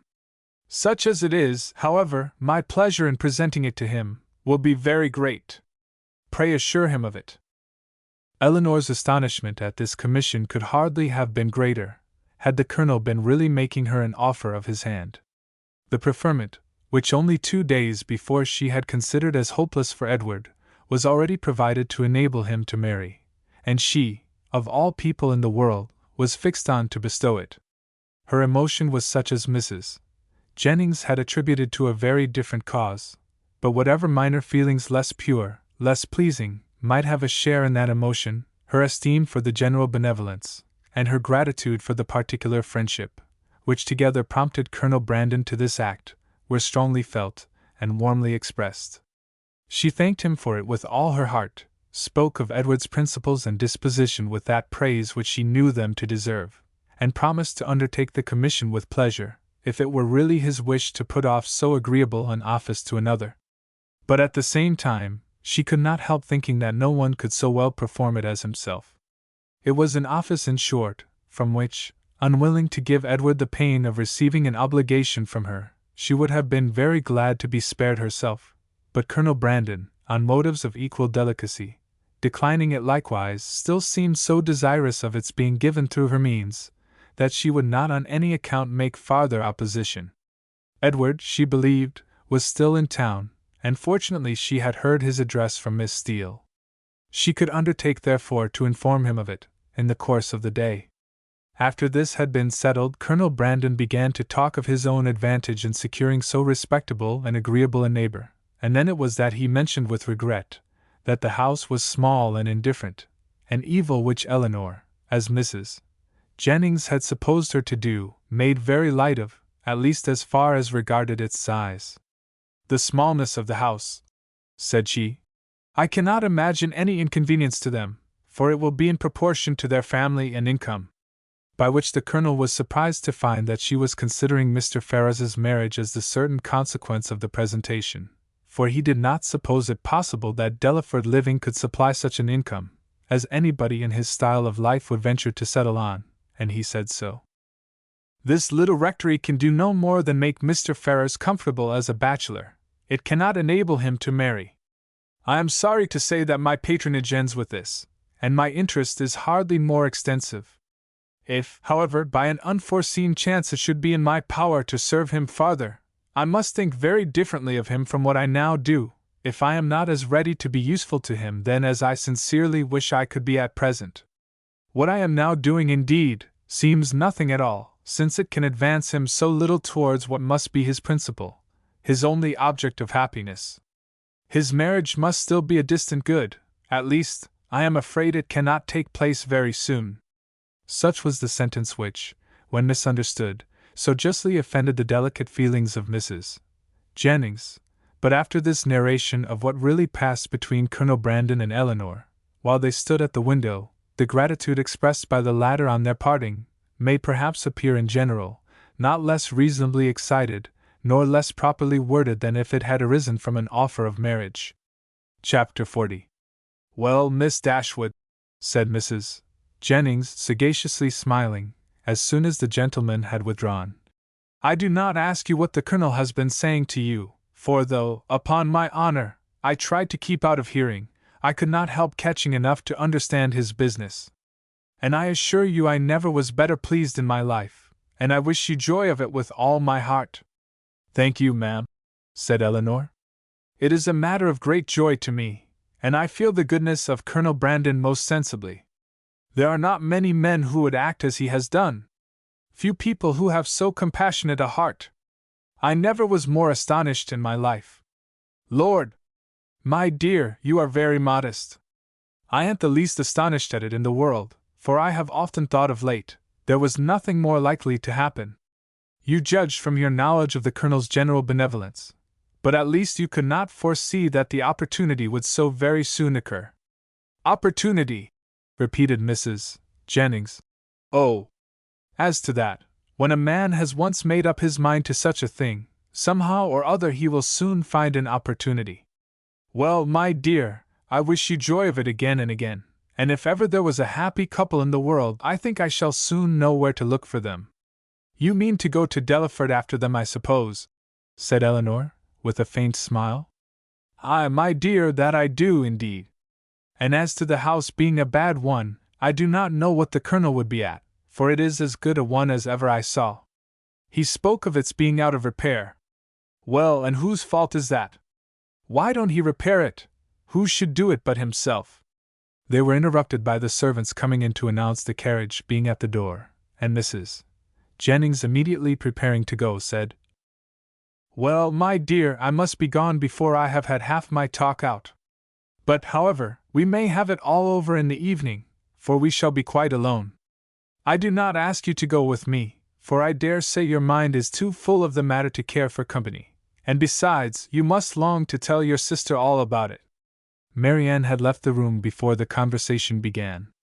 "Certainly, ma'am, I shall tell Marianne of it, but I shall not mention it at present to anybody else." "Oh, very well," said Mrs. Jennings, rather disappointed. "Then you would not have me tell it to Lucy, for I think of going as far as Holborn today." "No, ma'am, not even Lucy, if you please. One day's delay will not be very material, and till I have written to Mr. Ferrars, I think it ought not to be mentioned to anybody else." "I shall do that directly. It is of importance that no time should be lost with him, for he will of course have much to do relative to his ordination." This speech at first puzzled Mrs. Jennings exceedingly. Why Mr. Ferrars was to have been written to about it in such a hurry, she could not immediately comprehend. A few moments' reflection, however, produced a very happy idea, and she exclaimed, "Oh ho, I understand you. Mr. Ferrars is to be the man. Well, so much the better for him. Aye, to be sure, he must be ordained in readiness, and I am very glad to find things are so forward between you. But, my dear, is not this rather out of character? Should not the Colonel write himself? Sure, he is the proper person." Eleanor did not quite understand the beginning of Mrs. Jennings's speech, either did she think it worth inquiring into, and therefore only replied to its conclusion. "Colonel Brandon is so delicate a man that he rather wished any one to announce his intentions to Mr. Ferrars than himself. And so you are forced to do it. Well, that is an odd kind of delicacy. However, I will not disturb you, seeing her preparing to write. You know your own concerns best. So goodbye, my dear. I have not heard of anything to please me so well since Charlotte was brought to bed." And away she went, but returning again in a moment. "I have just been thinking of Betty's sister, my dear. I should be very glad to get her so good a mistress. But whether she would do for a lady's maid, I am sure I can't tell. She is an excellent housemaid, and works very well at her needle. However, you will think of all that at your leisure." "Certainly, ma'am," replied Eleanor, not hearing much of what she said, and more anxious to be alone than to be mistress of the subject. How she should begin, how she should express herself in her note to Edward, was now all her concern. The particular circumstances between them made a difficulty of that which to any other person would have been the easiest thing in the world, but she equally feared to say too much or too little, and sat deliberating over her paper, with the pen in her hand, till broken in on by the entrance of Edward himself. He had met Mrs. Jennings at the door in her way to the carriage, as he came to leave his farewell card, and she, after apologizing for not returning herself, had obliged him to enter, by saying that Miss Dashwood was above, and wanted to speak with him on very particular business. Eleanor had just been congratulating herself, in the midst of her perplexity, that however difficult it might be to express herself properly by letter, it was at least preferable to giving the information by word of mouth, when her visitor entered, to force her upon this greatest exertion of all. Her astonishment and confusion were very great on his so sudden appearance. She had not seen him before since his engagement became public, and therefore not since his knowing her to be acquainted with it, which, with the consciousness of what she had been thinking of, and what she had to tell him, made her feel particularly uncomfortable for some minutes. He too was much distressed, and they sat down together in a most promising state of embarrassment. Whether he had asked her pardon for his intrusion on first coming into the room, he could not recollect, but determining to be on the safe side, he made his apology in form as soon as he could say anything, after taking a chair. "Mrs. Jennings told me," said he, "that you wished to speak with me, at least I understood her so, or I certainly should not have intruded on you in such a manner, though at the same time, I should have been extremely sorry to leave London without seeing you and your sister, especially as it will most likely be some time. It is not probable that I should soon have the pleasure of meeting you again. I go to Oxford tomorrow."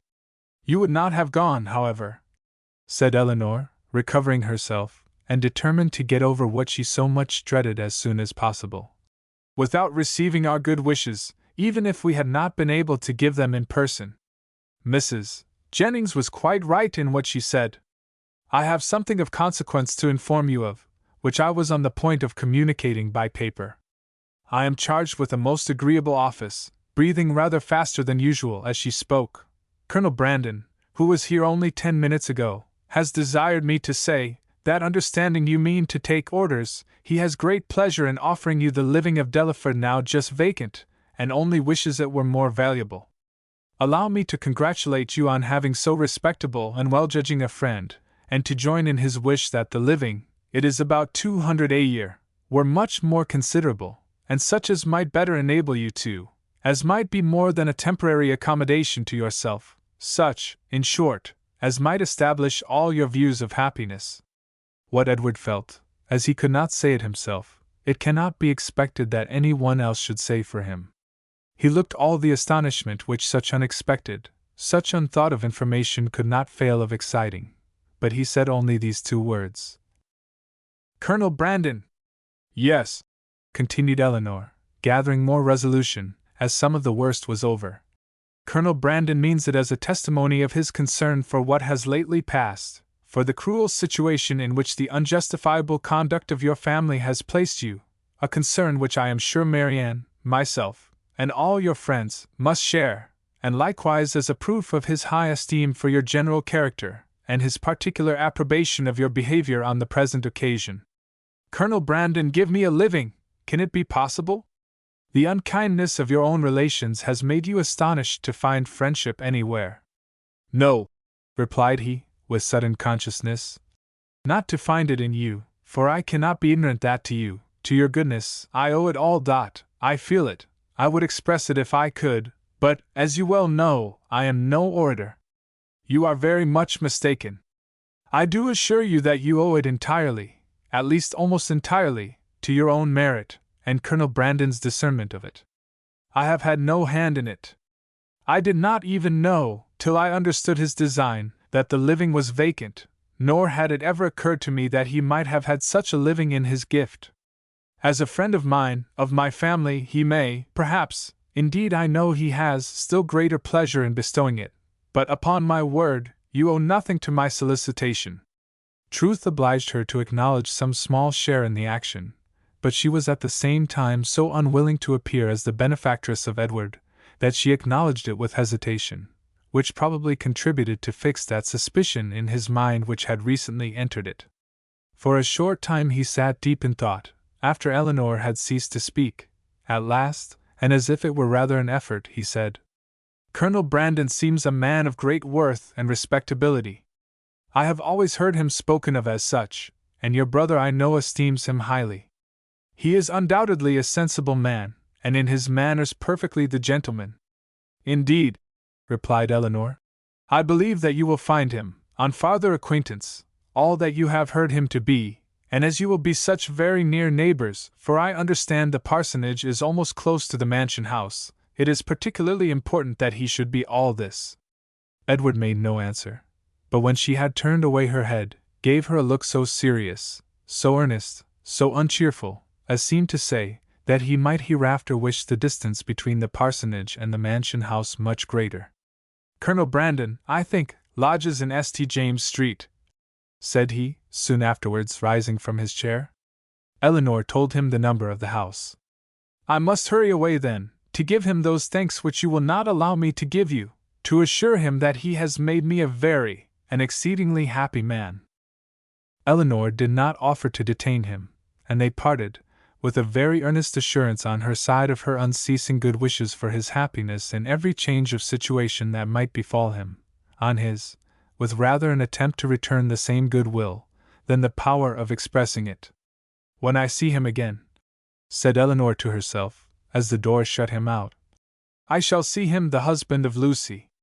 And with this pleasing anticipation, she sat down to reconsider the past, recall the words and endeavor to comprehend all the feelings of Edward, and of course, to reflect on her own with discontent. When Mrs. Jennings came home, though she returned from seeing people whom she had never seen before, and of whom therefore she must have a great deal to say, her mind was so much more occupied by the important secret in her possession, than by anything else, that she reverted to it again as soon as Elinor appeared. "Well, my dear," she cried, "I sent you up the young man. Did not I do right? And I suppose you had no great difficulty. You did not find him very unwilling to accept your proposal?" "No, ma'am, that was not very likely." Well, and how soon will he be ready, for it seems all to depend upon that. Really, said Eleanor, I know so little of these kind of forms, that I can hardly even conjecture as to the time, or the preparation necessary, but I suppose 2 or 3 months will complete his ordination. 2 or 3 months! Cried Mrs. Jennings. Lord! My dear, how calmly you talk of it, and can the Colonel wait 2 or 3 months?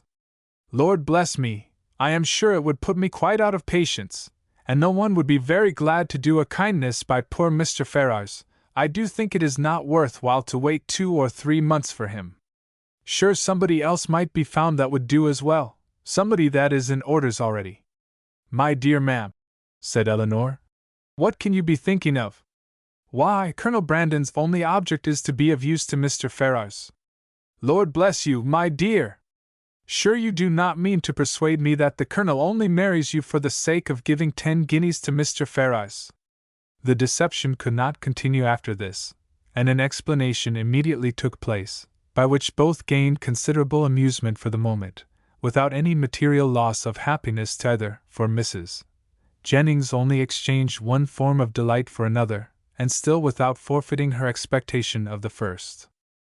Aye, the parsonage is but a small one, said she, after the first ebullition of surprise and satisfaction was over, and very likely may be out of repair, but to hear a man apologizing, as I thought, for a house that to my knowledge has 5 sitting rooms on the ground floor, and I think the housekeeper told me could make up 15 beds.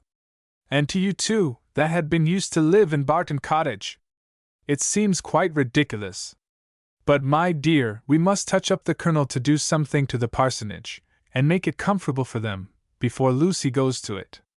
But Colonel Brandon does not seem to have any idea of the livings being enough to allow them to marry. The Colonel is a ninny, my dear, because he has 2,000 a year himself. He thinks that nobody else can marry on less.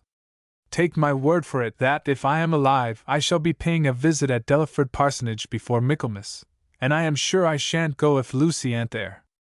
Eleanor was quite of her opinion, as to the probability of their not waiting for anything more. Chapter 41. Edward, having carried his thanks to Colonel Brandon, proceeded with his happiness to Lucy, and such was the excess of it by the time he reached Bartlett's Buildings, that she was able to assure Mrs. Jennings, who called on her again the next day with her congratulations, that she had never seen him in such spirits before in her life. Her own happiness, and her own spirits, were at least very certain, and she joined Mrs. Jennings most heartily in her expectation of their being all comfortably together in Delaford Parsonage before Michaelmas. So far was she, at the same time, from any backwardness to give Eleanor that credit which Edward would give her, that she spoke of her friendship for them both with the most grateful warmth, was ready to own all their obligation to her, and openly declared that no exertion for their good on Miss Dashwood's part, either present or future, would ever surprise her. For she believed her capable of doing anything in the world for those she really valued. As for Colonel Brandon, she was not only ready to worship him as a saint, but was moreover truly anxious that he should be treated as one in all worldly concerns, anxious that his tithes should be raised to the utmost, and secretly resolved to avail herself, at Delaford, as far as she possibly could, of his servants, his carriage, his cows, and his poultry.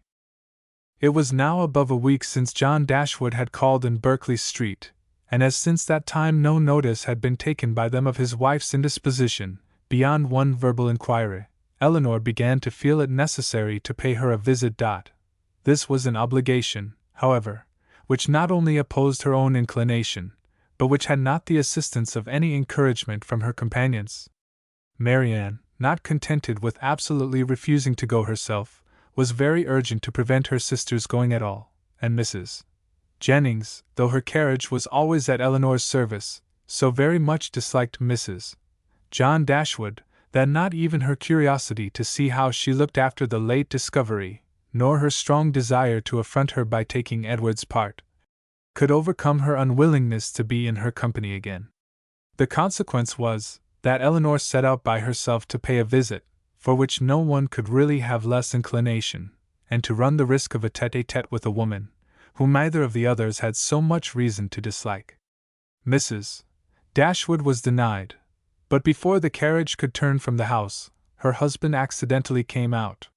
He expressed great pleasure in meeting Eleanor, told her that he had been just going to call in Berkeley Street, and assuring her that Fanny would be very glad to see her, invited her to come in. They walked upstairs into the drawing-room. Nobody was there. "Fanny is in her own room, I suppose?" said he. "I will go to her presently, for I am sure she will not have the least objection in the world to seeing you." "Very far from it, indeed. Now especially there cannot be, but however, you and Marianne were always great favorites. Why would not Marianne come?" Eleanor made what excuse she could for her. "I am not sorry to see you alone," he replied, "for I have a good deal to say to you. This living of Colonel Brandon's, can it be true? Has he really given it to Edward? I heard it yesterday by chance, and was coming to you on purpose to inquire farther about it." "It is perfectly true. Colonel Brandon has given the living of Delaford to Edward." "Really? Well, this is very astonishing. No relationship, no connection between them, and now that livings fetch such a price. What was the value of this?" "About 200 a year." "Very well, and for the next presentation to a living of that value, supposing the late incumbent to have been old and sickly, and likely to vacate it soon, he might have got, I dare say, £1,400. And how came he not to have settled that matter before this person's death? Now, indeed it would be too late to sell it, but a man of Colonel Brandon's sense, I wonder he should be so improvident in a point of such common, such natural, concern. Well, I am convinced that there is a vast deal of inconsistency in almost every human character. I suppose, however, on recollection, that the case may probably be this. Edward is only to hold the living till the person to whom the Colonel has really sold the presentation is old enough to take it. Aye, that is the fact, depend upon it. Eleanor contradicted it, however, very positively, and by relating that she had herself been employed in conveying the offer from Colonel Brandon to Edward, and therefore must understand the terms on which it was given, obliged him to submit to her authority. "It is truly astonishing!" he cried, after hearing what she said. "What could be the Colonel's motive?" "A very simple one, to be of use to Mr. Ferrars." Well, whatever Colonel Brandon may be, Edward is a very lucky man. You will not mention the matter to Fanny, however, for though I have broke it to her, and she bears it vastly well, she will not like to hear it much talked of. Eleanor had some difficulty here to refrain from observing that she thought Fanny might have borne with composure an acquisition of wealth to her brother, by which neither she nor her child could be possibly impoverished. "Mrs. Ferrars," added he, lowering his voice to the tone becoming so important a subject, "knows nothing about it at present, and I believe it will be best to keep it entirely concealed from her as long as may be. When the marriage takes place, I fear she must hear of it all. But why should such precaution be used? Though it is not to be supposed that Mrs. Ferrars can have the smallest satisfaction in knowing that her son has money enough to live upon, for that must be quite out of the question, yet why, upon her late behavior, is she supposed to feel at all? She has done with her son, she cast him off forever, and has made all those over whom she had any influence cast him off likewise. Surely, after doing so, she cannot be imagined liable to any impression of sorrow or of joy on his account. She cannot be interested in anything that befalls him. She would not be so weak as to throw away the comfort of a child, and yet retain the anxiety of a parent." "Ah, Eleanor," said John, "your reasoning is very good, but it is founded on ignorance of human nature. When Edward's unhappy match takes place, depend upon it his mother will feel as much as if she had never discarded him, and therefore every circumstance that may accelerate that dreadful event must be concealed from her as much as possible. Mrs. Ferrars can never forget that Edward is her son. You surprise me. I should think it must nearly have escaped her memory by this time. You wrong her exceedingly. Mrs. Ferrars is one of the most affectionate mothers in the world." Eleanor was silent. "We think now," said Mr. Dashwood, after a short pause, "of Robert's marrying Miss Morton." Eleanor, smiling at the grave and decisive importance of her brother's tone, calmly replied, "The lady, I suppose, has no choice in the affair." Choice, how do you mean? I only mean that I suppose, from your manner of speaking, it must be the same to Miss Morton whether she marry Edward or Robert. Certainly, there can be no difference, for Robert will now to all intents and purposes be considered as the eldest son, and as to anything else, they are both very agreeable young men. I do not know that one is superior to the other. Elinor said no more, and John was also for a short time silent. His reflections ended thus. Of one thing, my dear sister, kindly taking her hand, and speaking in an awful whisper, I may assure you, and I will do it, because I know it must gratify you. I have good reason to think, indeed I have it from the best authority, or I should not repeat it, for otherwise it would be very wrong to say anything about it, but I have it from the very best authority, not that I ever precisely heard Mrs. Ferrars say it herself, but her daughter did, and I have it from her that, in short, whatever objections there might be against a certain connection, you understand me, it would have been far preferable to her, it would not have given her half the vexation that this does. I was exceedingly pleased to hear that Mrs. Ferrars considered it in that light, a very gratifying circumstance, you know, to us all. It would have been beyond comparison, she said, the least evil of the two, and she would be glad to compound now for nothing worse. But however, all that is quite out of the question, not to be thought of or mentioned. As to any attachment, you know, it never could be, all that is gone by. But I thought I would just tell you of this, because I knew how much it must please you. Not that you have any reason to regret, my dear Elinor. There is no doubt of your doing exceedingly well, quite as well, or better, perhaps, all things considered. Has Colonel Brandon been with you lately? Elinor had heard enough, if not to gratify her vanity, and raise her self-importance, to agitate her nerves and fill her mind, and she was therefore glad to be spared from the necessity of saying much in reply herself, and from the danger of hearing anything more from her brother, by the entrance of Mr. Robert Ferrars. After a few moments' chat, John Dashwood, recollecting that Fanny was yet uninformed of her sister's being there, quitted the room in quest of her, and Elinor was left to improve her acquaintance with Robert, who, by the gay unconcern, the happy self-complacency of his manner while enjoying so unfair a division of his mother's love and liberality, to the prejudice of his banished brother, earned only by his own dissipated course of life, and that brother's integrity, was confirming her most unfavorable opinion of his head and heart. They had scarcely been 2 minutes by themselves, before he began to speak of Edward, for he, too, had heard of the living, and was very inquisitive on the subject. Elinor repeated the particulars of it, as she had given them to John, and their effect on Robert, though very different, was not less striking than it had been on him. He laughed most immoderately. The idea of Edward's being a clergyman, and living in a small parsonage house, diverted him beyond measure, and when to that was added the fanciful imagery of Edward reading prayers in a white surplice, and publishing the banns of marriage between John Smith and Mary Brown, he could conceive nothing more ridiculous. Elinor, while she waited in silence and immovable gravity, the conclusion of such folly, could not restrain her eyes from being fixed on him with a look that spoke all the contempt it excited. It was a look, however, very well bestowed, for it relieved her own feelings, and gave no intelligence to him. He was recalled from wit to wisdom, not by any reproof of hers, but by his own sensibility. We may treat it as a joke, said he at last, recovering from the affected laugh which had considerably lengthened out the genuine gaiety of the moment. But, upon my soul, it is a most serious business. Poor Edward! He is ruined forever. I am extremely sorry for it, for I know him to be a very good-hearted creature, as well-meaning a fellow perhaps, as any in the world.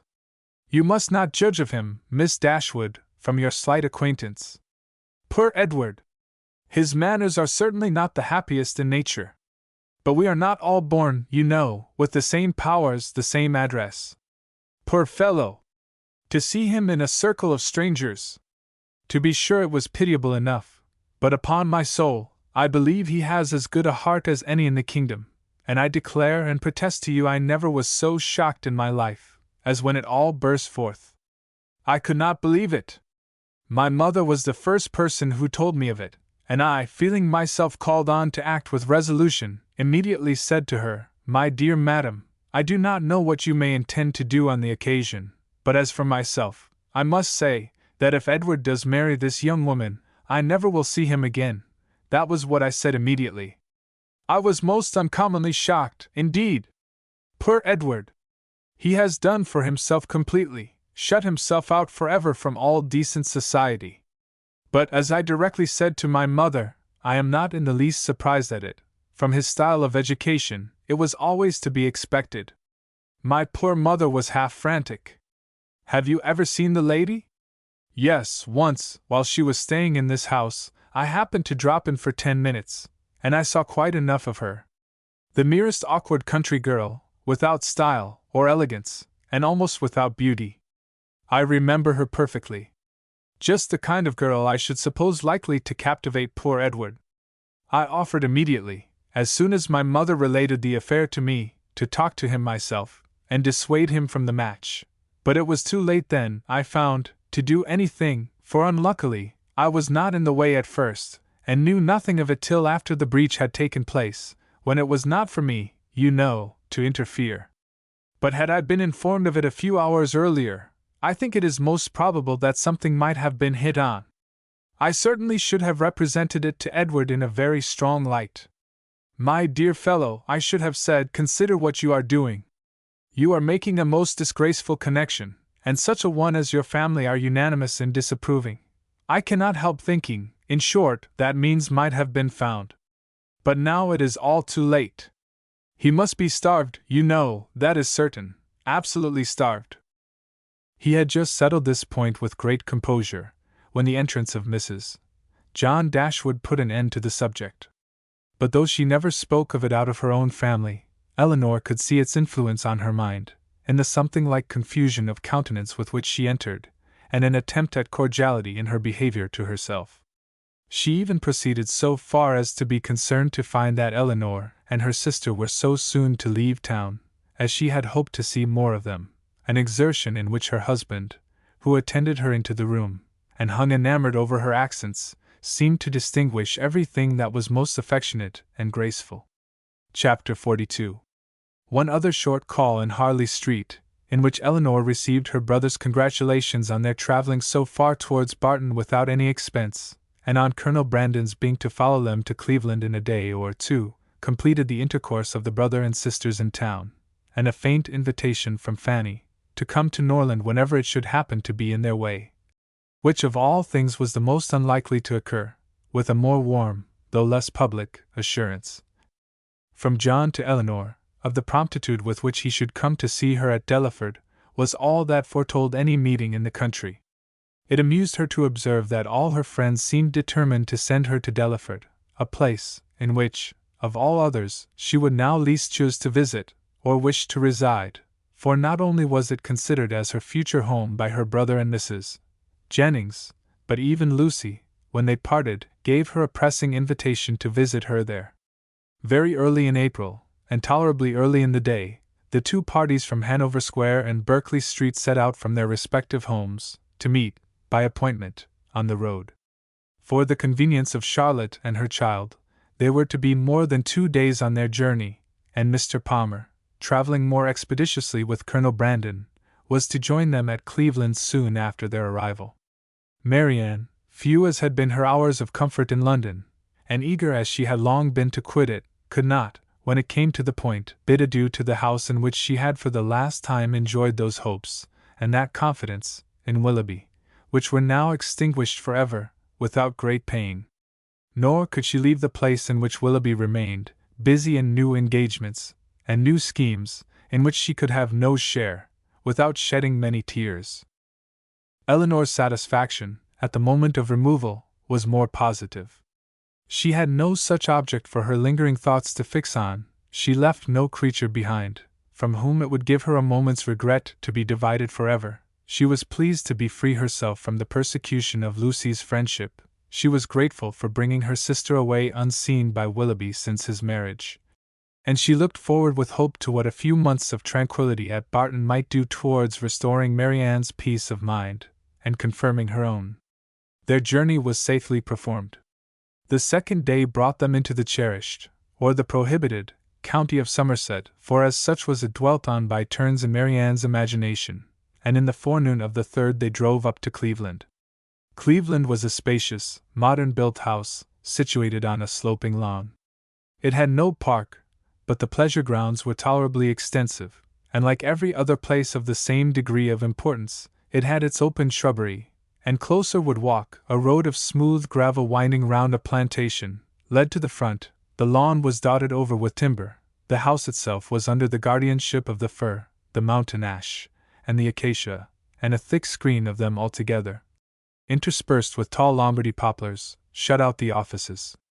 Marianne entered the house with a heart swelling with emotion from the consciousness of being only 80 miles from Barton, and not 30 from Combe Magna, and before she had been 5 minutes within its walls, while the others were busily helping Charlotte to show her child to the housekeeper, she quitted it again, stealing away through the winding shrubberies, now just beginning to be in beauty, to gain a distant eminence, where, from its Grecian temple, her eye, wandering over a wide tract of country to the southeast, could fondly rest on the farthest ridge of hills in the horizon, and fancy that from their summits Combe Magna might be seen. In such moments of precious, invaluable misery, she rejoiced in tears of agony to be at Cleveland, and as she returned by a different circuit to the house, feeling all the happy privilege of country liberty, of wandering from place to place in free and luxurious solitude, she resolved to spend almost every hour of every day while she remained with the Palmers, in the indulgence of such solitary rambles. She returned just in time to join the others as they quitted the house, on an excursion through its more immediate premises, and the rest of the morning was easily whiled away, in lounging round the kitchen garden, examining the bloom upon its walls, and listening to the gardener's lamentations upon blights, in dawdling through the greenhouse, where the loss of her favorite plants, unwarily exposed, and nipped by the lingering frost, raised the laughter of Charlotte, and in visiting her poultry yard, where, in the disappointed hopes of her dairymaid, by hens forsaking their nests, or being stolen by a fox, or in the rapid decrease of a promising young brood, she found fresh sources of merriment. The morning was fine and dry, and Marianne, in her plan of employment abroad, had not calculated for any change of weather during their stay at Cleveland. With great surprise, therefore, did she find herself prevented by a settled rain from going out again after dinner. She had depended on a twilight walk to the Grecian temple, and perhaps all over the grounds, and an evening merely cold or damp would not have deterred her from it, but a heavy and settled rain even she could not fancy dry or pleasant weather for walking. Their party was small, and the hours passed quietly away. Mrs. Palmer had her child, and Mrs. Jennings her carpet work. They talked of the friends they had left behind, arranged Lady Middleton's engagements, and wondered whether Mr. Palmer and Colonel Brandon would get farther than reading that night. Eleanor, however little concerned in it, joined in their discourse, and Marianne, who had the knack of finding her way in every house to the library, however it might be avoided by the family in general, soon procured herself a book. Nothing was wanting on Mrs. Palmer's side that constant and friendly good humor could do, to make them feel themselves welcome. The openness and heartiness of her manner more than atoned for that want of recollection and elegance which made her often deficient in the forms of politeness. Her kindness, recommended by so pretty a face, was engaging. Her folly, though evident, was not disgusting, because it was not conceited, and Eleanor could have forgiven everything but her laugh. The two gentlemen arrived the next day to a very late dinner, affording a pleasant enlargement of the party, and a very welcome variety to their conversation, which a long morning of the same continued rain had reduced very low. Eleanor had seen so little of Mr. Palmer, and in that little had seen so much variety in his address to her sister and herself, that she knew not what to expect to find him in his own family. She found him, however, perfectly the gentleman in his behavior to all his visitors, and only occasionally rude to his wife and her mother. She found him very capable of being a pleasant companion, and only prevented from being so always, by too great an aptitude to fancy himself as much superior to people in general, as he must feel himself to be to Mrs. Jennings and Charlotte. For the rest of his character and habits, they were marked, as far as Eleanor could perceive, with no traits at all unusual in his sex and time of life. He was nice in his eating, uncertain in his hours, fond of his child, though affecting to slight it, and idled away the mornings at billiards, which ought to have been devoted to business. She liked him, however, upon the whole, much better than she had expected, and in her heart was not sorry that she could like him no more, not sorry to be driven by the observation of his epicurism, his selfishness, and his conceit, to rest with complacency on the remembrance of Edward's generous temper, simple taste, and diffident feelings. Of Edward, or at least of some of his concerns, she now received intelligence from Colonel Brandon, who had been into Dorsetshire lately, and who, treating her at once as the disinterested friend of Mr. Ferrars, and the kind confidant of himself, talked to her a great deal of the parsonage at Delaford, described its deficiencies, and told her what he meant to do himself towards removing them. His behavior to her in this, as well as in every other particular, his open pleasure in meeting her, after an absence of only 10 days, his readiness to converse with her, and his deference for her opinion, might very well justify Mrs. Jennings's persuasion of his attachment, and would have been enough, perhaps, had not Elinor still, as from the first, believed Marianne his real favourite, to make her suspect it herself. But as it was, such a notion had scarcely ever entered her head, except by Mrs. Jennings's suggestion, and she could not help believing herself the nicest observer of the two. She watched his eyes, while Mrs. Jennings thought only of his behavior, and while his looks of anxious solicitude on Marianne's feeling, in her head and throat, the beginning of a heavy cold, because unexpressed by words, entirely escaped the latter lady's observation, she could discover in them the quick feelings, and needless alarm of a lover. 2 delightful twilight walks on the 3rd and 4th evenings of her being there, not merely on the dry gravel of the shrubbery, but all over the grounds, and especially in the most distant parts of them, where there was something more of wildness than in the rest, where the trees were the oldest, and the grass was the longest and wettest, had, assisted by the still greater imprudence of sitting in her wet shoes and stockings, given Marianne a cold so violent as, though for a day or two trifled with or denied, would force itself by increasing ailments on the concern of every body, and the notice of herself. Prescriptions poured in from all quarters, and as usual, were all declined. Though heavy and feverish, with a pain in her limbs, and a cough, and a sore throat, a good night's rest was to cure her entirely, and it was with difficulty that Elinor prevailed on her, when she went to bed, to try 1 or 2 of the simplest of the remedies. Chapter 43. Marianne got up the next morning at her usual time. To every inquiry replied that she was better, and tried to prove herself so, by engaging in her customary employments. But a day spent in sitting shivering over the fire with a book in her hand, which she was unable to read, or in lying, weary and languid, on a sofa, did not speak much in favor of her amendment, and when, at last, she went early to bed, more and more indisposed, Colonel Brandon was only astonished at her sister's composure, who, though attending and nursing her the whole day, against Marianne's inclination, and forcing proper medicines on her at night, trusted, like Marianne, to the certainty and efficacy of sleep, and felt no real alarm. A very restless and feverish night, however, disappointed the expectation of both, and when Marianne, after persisting in rising, confessed herself unable to sit up, and returned voluntarily to her bed, Elinor was very ready to adopt Mrs. Jennings's advice of sending for the Palmers' apothecary. He came, examined his patient, and though encouraging Miss Dashwood to expect that a very few days would restore her sister to health, yet by pronouncing her disorder to have a putrid tendency, and allowing the word infection to pass his lips, gave instant alarm to Mrs. Palmer on her baby's account. Mrs. Jennings, who had been inclined from the first to think Marianne's complaint more serious than Elinor, now looked very grave on Mr. Harris's report, and confirming Charlotte's fears and caution, urged the necessity of her immediate removal with her infant, and Mr. Palmer, though treating their apprehensions as idle, found the anxiety and importunity of his wife too great to be withstood. Her departure, therefore, was fixed on, and within an hour after Mr. Harris's arrival she set off, with her little boy and his nurse, for the house of a near relation of Mr. Palmer's, who lived a few miles on the other side of Bath, whither her husband promised, at her earnest entreaty, to join her in a day or 2, and whither she was almost equally urgent with her mother to accompany her. Mrs.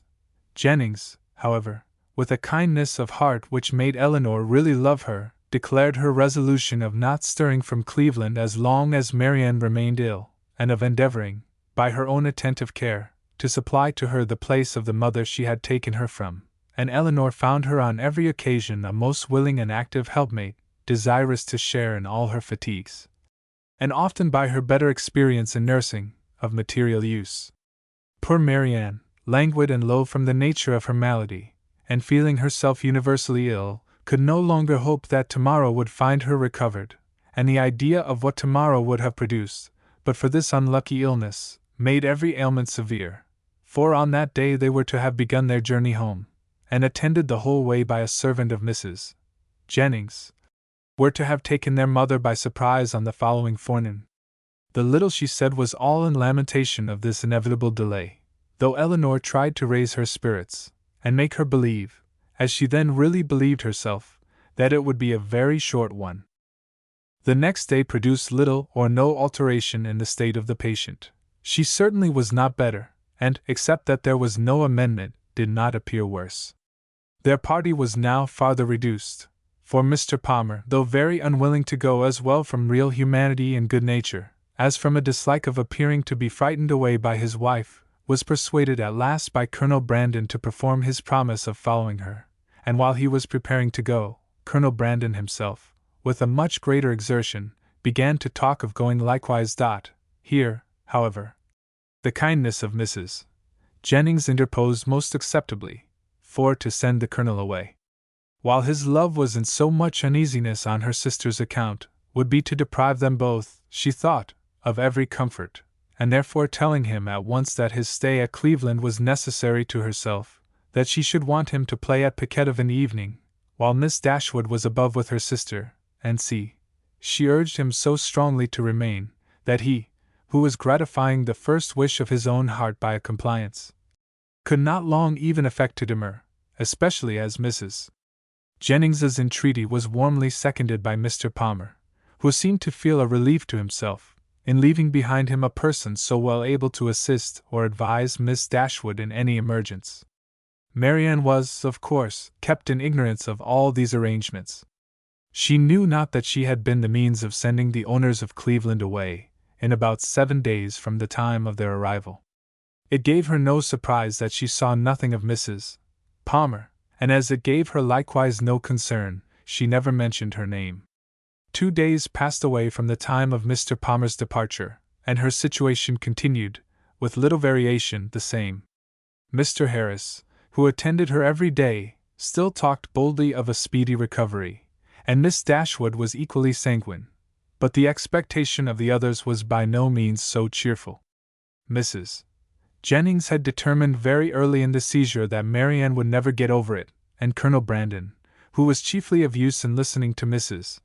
Jennings's forebodings, was not in a state of mind to resist their influence. He tried to reason himself out of fears, which the different judgment of the apothecary seemed to render absurd, but the many hours of each day in which he was left entirely alone were but too favorable for the admission of every melancholy idea, and he could not expel from his mind the persuasion that he should see Marianne no more. On the morning of the 3rd day, however, the gloomy anticipations of both were almost done away, for when Mr. Harris arrived, he declared his patient materially better. Her pulse was much stronger, and every symptom more favorable than on the preceding visit. Eleanor, confirmed in every pleasant hope, was all cheerfulness, rejoicing that in her letters to her mother she had pursued her own judgment rather than her friends, in making very light of the indisposition which delayed them at Cleveland, and almost fixing on the time when Marianne would be able to travel. But the day did not close so auspiciously as it began. Towards the evening Marianne became ill again, growing more heavy, restless, and uncomfortable than before. Her sister, however, still sanguine, was willing to attribute the change to nothing more than the fatigue of having sat up to have her bed made, and carefully administering the cordials prescribed, saw her, with satisfaction, sink at last into a slumber, from which she expected the most beneficial effects. Her sleep, though not so quiet as Eleanor wished to see it, lasted a considerable time, and anxious to observe the result of it herself, she resolved to sit with her during the whole of it. Mrs. Jennings, knowing nothing of any change in the patient, went unusually early to bed. Her maid, who was one of the principal nurses, was recreating herself in the housekeeper's room, and Eleanor remained alone with Marianne. The repose of the latter became more and more disturbed, and her sister, who watched, with unremitting attention, her continual change of posture, and heard the frequent but inarticulate sounds of complaint which passed her lips, was almost wishing to rouse her from so painful a slumber, when Marianne, suddenly awakened by some accidental noise in the house, started hastily up, and with feverish wildness, cried out, "Is Mamma coming?" "Not yet," cried the other, concealing her terror, and assisting Marianne to lie down again. "But she will be here, I hope, before it is long. It is a great way, you know, from hence to Barton. But she must not go round by London," cried Marianne, in the same hurried manner. "I shall never see her, if she goes by London." Eleanor perceived with alarm that she was not quite herself, and while attempting to soothe her, eagerly felt her pulse. It was lower and quicker than ever. And Marianne, still talking wildly of Mamma, her alarm increased so rapidly as to determine her on sending instantly for Mr. Harris, and dispatching a messenger to Barton for her mother.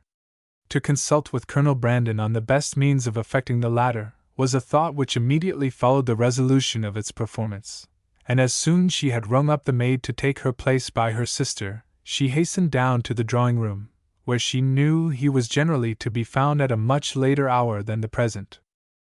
It was no time for hesitation. Her fears and her difficulties were immediately before him. Her fears, he had no courage, no confidence to attempt the removal of. He listened to them in silent despondence.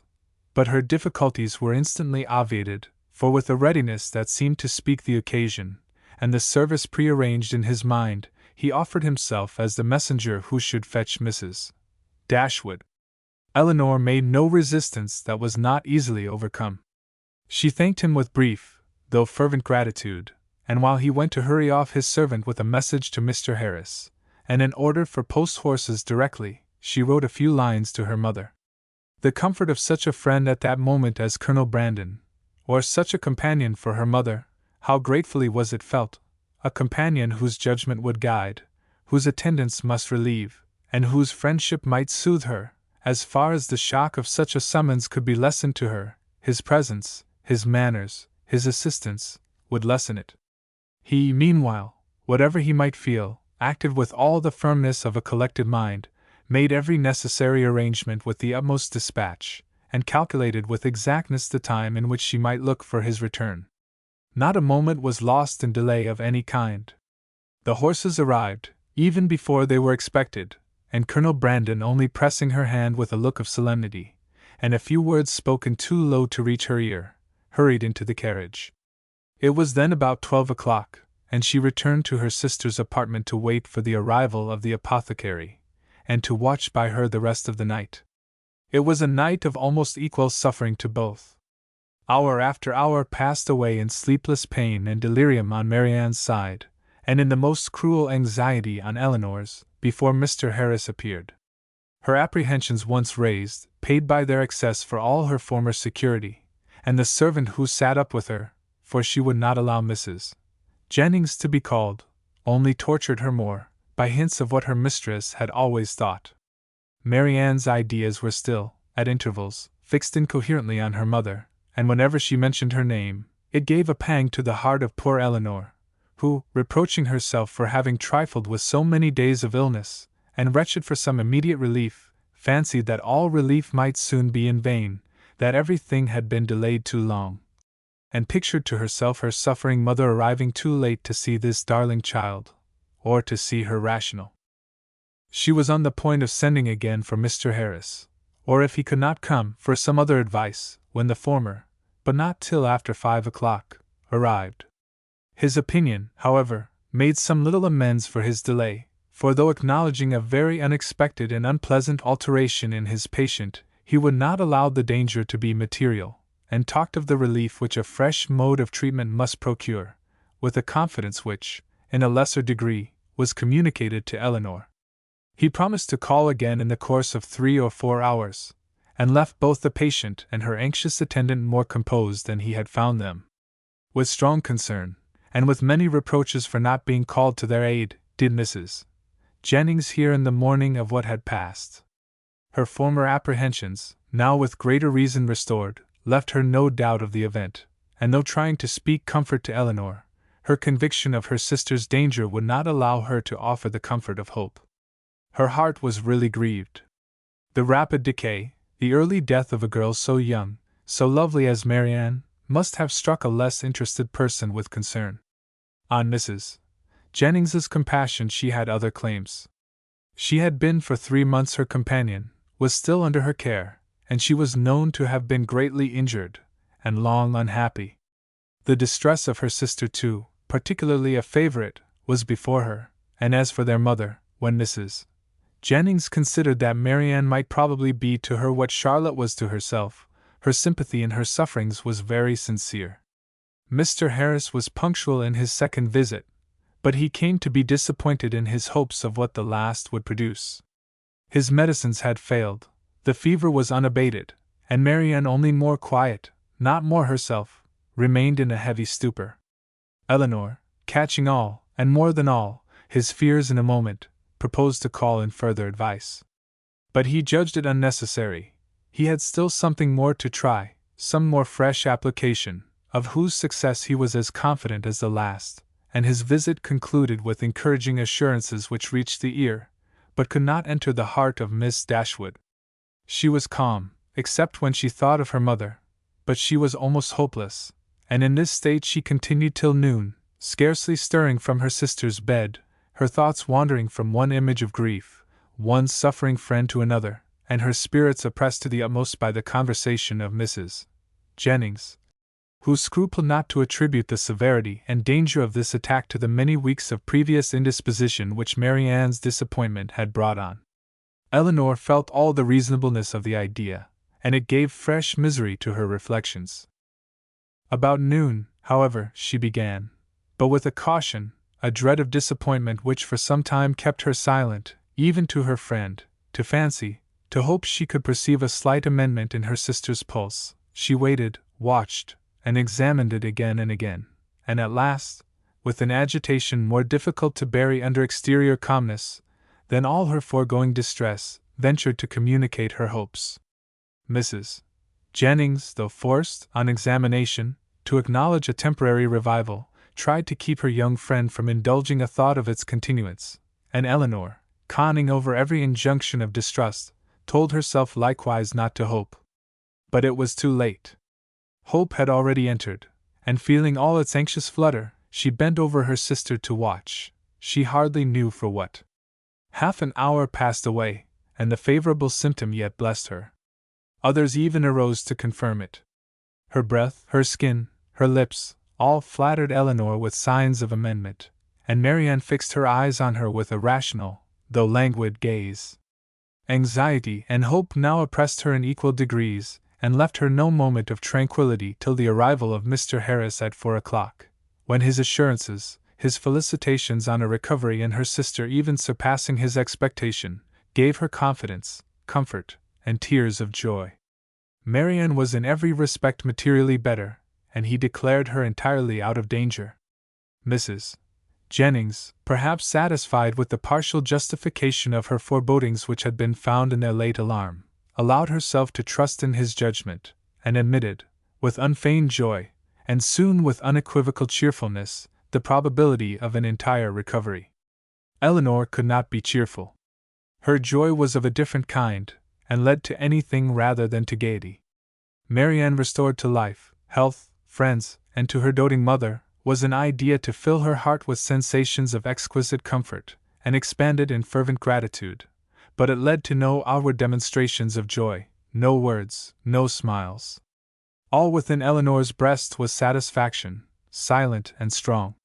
She continued by the side of her sister, with little intermission the whole afternoon, calming every fear, satisfying every inquiry of her enfeebled spirits, supplying every succor, and watching almost every look and every breath.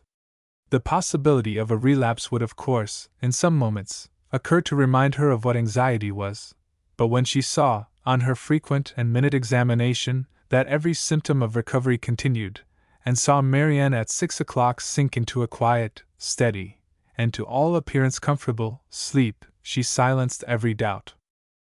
The time was now drawing on, when Colonel Brandon might be expected back. At 10 o'clock, she trusted, or at least not much later, her mother would be relieved from the dreadful suspense in which she must now be traveling towards them. The Colonel, too, perhaps scarcely less an object of pity. Oh, how slow was the progress of time which yet kept them in ignorance! At 7 o'clock, leaving Marianne still sweetly asleep, she joined Mrs. Jennings in the drawing-room to tea. Of breakfast she had been kept by her fears, and of dinner by their sudden reverse, from eating much, and the present refreshment, therefore, with such feelings of content as she brought to it, was particularly welcome. Mrs. Jennings would have persuaded her, at its conclusion, to take some rest before her mother's arrival, and allow her to take her place by Marianne. But Eleanor had no sense of fatigue, no capability of sleep at that moment about her, and she was not to be kept away from her sister an unnecessary instant. Mrs. Jennings, therefore, attending her upstairs into the sick chamber, to satisfy herself that all continued right, left her there again to her charge and her thoughts, and retired to her own room to write letters and sleep. The night was cold and stormy. The wind roared round the house, and the rain beat against the windows, but Eleanor, all happiness within, regarded it not. Marianne slept through every blast, and the travelers, they had a rich reward in store, for every present inconvenience. The clock struck 8. Had it been 10, Eleanor would have been convinced that at that moment she heard a carriage driving up to the house, and so strong was the persuasion that she did, in spite of the almost impossibility of their being already come, that she moved into the adjoining dressing-closet and opened a window shutter, to be satisfied of the truth. She instantly saw that her ears had not deceived her. The flaring lamps of a carriage were immediately in view. By their uncertain light she thought she could discern it to be drawn by 4 horses, and this, while it told the excess of her poor mother's alarm, gave some explanation to such unexpected rapidity. Never in her life had Eleanor found it so difficult to be calm, as at that moment. The knowledge of what her mother must be feeling as the carriage stopped at the door, of her doubt, her dread, perhaps her despair, and of what she had to tell, with such knowledge it was impossible to be calm. All that remained to be done was to be speedy, and therefore staying only till she could leave Mrs. Jennings's maid with her sister, she hurried downstairs. The bustle in the vestibule, as she passed along an inner lobby, assured her that they were already in the house. She rushed to the drawing-room, she entered it, and saw only Willoughby. Chapter 44. Eleanor, starting back with a look of horror at the sight of him, obeyed the first impulse of her heart in turning instantly to quit the room, and her hand was already on the lock, when its action was suspended by his hastily advancing, and saying, in a voice rather of command than supplication, "Miss Dashwood, for half an hour, for 10 minutes, I entreat you to stay." "No, sir," she replied with firmness. "I shall not stay. Your business cannot be with me. The servants, I suppose, forgot to tell you that Mr. Palmer was not in the house. Had they told me," he cried with vehemence, "that Mr. Palmer and all his relations were at the devil, it would not have turned me from the door. My business is with you, and only you." "With me!" in the utmost amazement. "Well, sir, be quick, and if you can, less violent. Sit down, and I will be both." She hesitated. She knew not what to do. The possibility of Colonel Brandon's arriving and finding her there came across her. But she had promised to hear him, and her curiosity no less than her honor was engaged. After a moment's recollection, therefore, concluding that prudence required dispatch, and that her acquiescence would best promote it, she walked silently towards the table, and sat down. He took the opposite chair, and for half a minute not a word was said by either. "Pray be quick, sir," said Eleanor impatiently. "I have no time to spare." He was sitting in an attitude of deep meditation, and seemed not to hear her. "Your sister," said he, with abruptness, a moment afterwards, "is out of danger. I heard it from the servant." God be praised, but is it true? Is it really true? Eleanor would not speak. He repeated the inquiry with yet greater eagerness. For God's sake tell me, is she out of danger or is she not? We hope she is. He rose up and walked across the room. Had I known as much half an hour ago, but since I am here, speaking with a forced vivacity as he returned to his seat, what does it signify? For once, Miss Dashwood, it will be the last time, perhaps. Let us be cheerful together. I am in a fine mood for gaiety. Tell me honestly, a deeper glow overspreading his cheeks, do you think me most a knave or a fool? Eleanor looked at him with greater astonishment than ever. She began to think that he must be in liquor. The strangeness of such a visit, and of such manners, seemed no otherwise intelligible, and with this impression she immediately rose, saying, Mr. Willoughby, I advise you at present to return to Combe. I am not at leisure to remain with you longer. Whatever your business may be with me, it will be better recollected and explained tomorrow. I understand you, he replied, with an expressive smile, and a voice perfectly calm. Yes, I am very drunk. A pint of porter with my cold beef at Marlborough was enough to overset me. At Marlborough! Cried Eleanor, more and more at a loss to understand what he would be at. Yes, I left London this morning at 8 o'clock, and the only 10 minutes I have spent out of my chaise since that time procured me a nuncheon at Marlborough.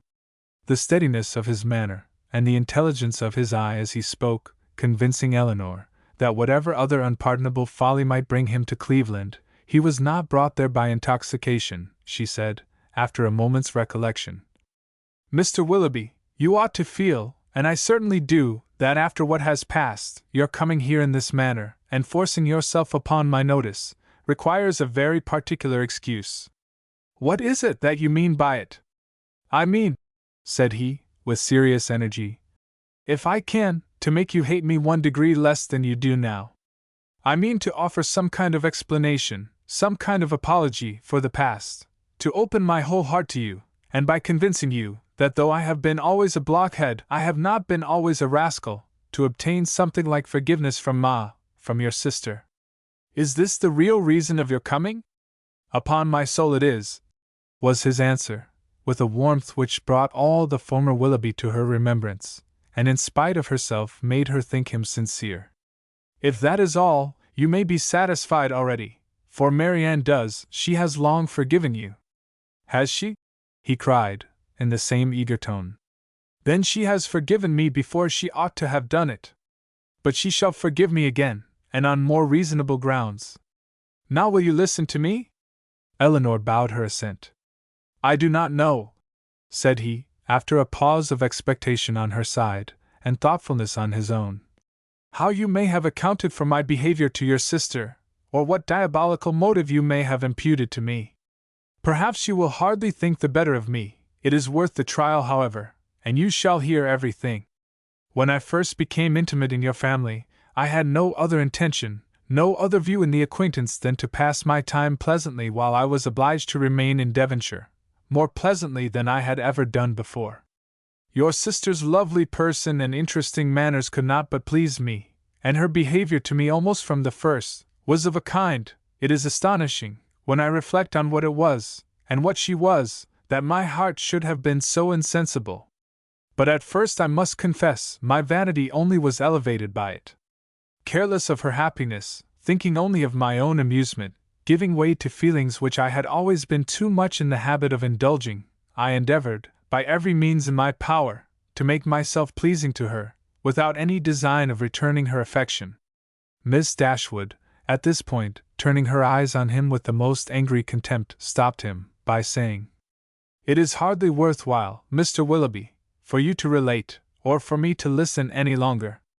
Such a beginning as this cannot be followed by anything. Do not let me be pained by hearing anything more on the subject. I insist on you hearing the whole of it, he replied. My fortune was never large, and I had always been expensive, always in the habit of associating with people of better income than myself. Every year since my coming of age, or even before, I believe, had added to my debts, and though the death of my old cousin, Mrs. Smith, was to set me free, Yet that event being uncertain, and possibly far distant, it had been for some time my intention to re-establish my circumstances by marrying a woman of fortune. To attach myself to your sister, therefore, was not a thing to be thought of, and with a meanness, selfishness, cruelty, which no indignant, no contemptuous look, even of yours, Miss Dashwood, can ever reprobate too much, I was acting in this manner, trying to engage her regard, without a thought of returning it. But one thing may be said for me, even in that horrid state of selfish vanity, I did not know the extent of the injury I meditated, because I did not then know what it was to love. But have I ever known it? Well may it be doubted, for, had I really loved, could I have sacrificed my feelings to vanity, to avarice? Or, what is more, could I have sacrificed hers? But I have done it. To avoid a comparative poverty, which her affection and her society would have deprived of all its horrors, I have, by raising myself to affluence, lost everything that could make it a blessing. You did then, said Elinor, a little softened, believe yourself at one time attached to her? To have resisted such attractions, to have withstood such tenderness. Is there a man on earth who could have done it? Yes, I found myself, by insensible degrees, sincerely fond of her, and the happiest hours of my life were what I spent with her when I felt my intentions were strictly honorable, and my feelings blameless. Even then, however, when fully determined on paying my addresses to her, I allowed myself most improperly to put off, from day to day, the moment of doing it, from an unwillingness to enter into an engagement, while my circumstances were so greatly embarrassed. I will not reason here, nor will I stop for you to expatiate on the absurdity, and the worse than absurdity, of scrupling to engage my faith where my honor was already bound. The event has proved that I was a cunning fool, providing with great circumspection for a possible opportunity of making myself contemptible and wretched forever. At last, however, my resolution was taken, and I had determined, as soon as I could engage her alone, to justify the attentions I had so invariably paid her, and openly assure her of an affection which I had already taken such pains to display. But in the interim of the very few hours that were to pass, before I could have an opportunity of speaking with her in private, a circumstance occurred, an unlucky circumstance, to ruin all my resolution, and with it all my comfort. A discovery took place. Here he hesitated and looked down. Mrs. Smith had somehow or other been informed, I imagine by some distant relation, whose interest it was to deprive me of her favor, of an affair, a connection, but I need not explain myself farther, he added, looking at her with an heightened color and an inquiring eye. Your particular intimacy, you have probably heard the whole story long ago. I have, returned Elinor, coloring likewise, and hardening her heart anew against any compassion for him. I have heard it all. And how you will explain away any part of your guilt in that dreadful business, I confess is beyond my comprehension. Remember, cried Willoughby, from whom you received the account. Could it be an impartial one? I acknowledge that her situation and her character ought to have been respected by me. I do not mean to justify myself, but at the same time cannot leave you to suppose that I have nothing to urge, that because she was injured she was irreproachable, and because I was a libertine, she must be a saint. If the violence of her passions, the weakness of her understanding, I do not mean, however, to defend myself. Her affection for me deserved better treatment, and I often, with great self-reproach, recall the tenderness which, for a very short time, had the power of creating any return. I heartily wish it had never been. But I have injured more than herself, and I have injured one, whose affection for me, may I say it, was scarcely less warm than hers, and whose mind, oh, how infinitely superior! Your indifference, however, towards that unfortunate girl, I must say it, unpleasant to me as the discussion of such a subject may well be, your indifference is no apology for your cruel neglect of her. Do not think yourself excused by any weakness, any natural defect of understanding on her side, in the wanton cruelty so evident on yours. You must have known that while you were enjoying yourself in Devonshire pursuing fresh schemes, always gay, always happy, she was reduced to the extremest indigence. But upon my soul I did not know it, he warmly replied. I did not recollect that I had omitted to give her my direction, and common sense might have told her how to find it out. Well, sir, and what said Mrs. Smith? She taxed me with the offense at once, and my confusion may be guessed. The purity of her life, the formality of her notions, her ignorance of the world, everything was against me. The matter itself I could not deny, and vain was every endeavor to soften it. She was previously disposed, I believe, to doubt the morality of my conduct in general, and was moreover discontented with the very little attention, the very little portion of my time that I had bestowed on her, in my present visit. In short, it ended in a total breach. By one measure I might have saved myself. In the height of her morality, good woman! She offered to forgive the past, if I would marry Eliza. That could not be, and I was formally dismissed from her favor and her house. The night following this affair, I was to go the next morning, was spent by me in deliberating on what my future conduct should be. The struggle was great, but it ended too soon. My affection for Marianne, my thorough conviction of her attachment to me, it was all insufficient to outweigh that dread of poverty, or get the better of those false ideas of the necessity of riches, which I was naturally inclined to feel, and expensive society had increased. I had reason to believe myself secure of my present wife, if I chose to address her, and I persuaded myself to think that nothing else in common prudence remained for me to do. A heavy scene, however, awaited me. Before I could leave Devonshire, I was engaged to dine with you on that very day. Some apology was therefore necessary for my breaking this engagement. But whether I should write this apology, or deliver it in person, was a point of long debate. To see Marianne, I felt, would be dreadful, and I even doubted whether I could see her again, and keep to my resolution. In that point, however, I undervalued my own magnanimity, as the event declared, for I saw her, and saw her miserable, and left her miserable, and left her hoping never to see her again. Why did you call, Mr. Willoughby? Said Elinor reproachfully. A note would have answered every purpose. Why was it necessary to call? It was necessary to my own pride. I could not bear to leave the country in a manner that might lead you, or the rest of the neighborhood, to suspect any part of what had really passed between Mrs. Smith and myself, and I resolved therefore on calling at the cottage, in my way to Oniton. The sight of your dear sister, however, was really dreadful, and, to heighten the matter, I found her alone. You were all gone I do not know where. I had left her only the evening before, so fully, so firmly resolved within myself on doing right. A few hours were to have engaged her to me forever, and I remember how happy, how gay were my spirits, as I walked from the cottage to Allenham, satisfied with myself, delighted with everybody. But in this, our last interview of friendship, I approached her with a sense of guilt that almost took from me the power of dissembling. Her sorrow, her disappointment, her deep regret, when I told her that I was obliged to leave Devonshire so immediately, I never shall forget it, united too with such reliance, such confidence in me. Oh God, what a hard-hearted rascal I was! They were both silent for a few moments. Elinor first spoke. Did you tell her that you should soon return? I do not know what I told her, he replied impatiently.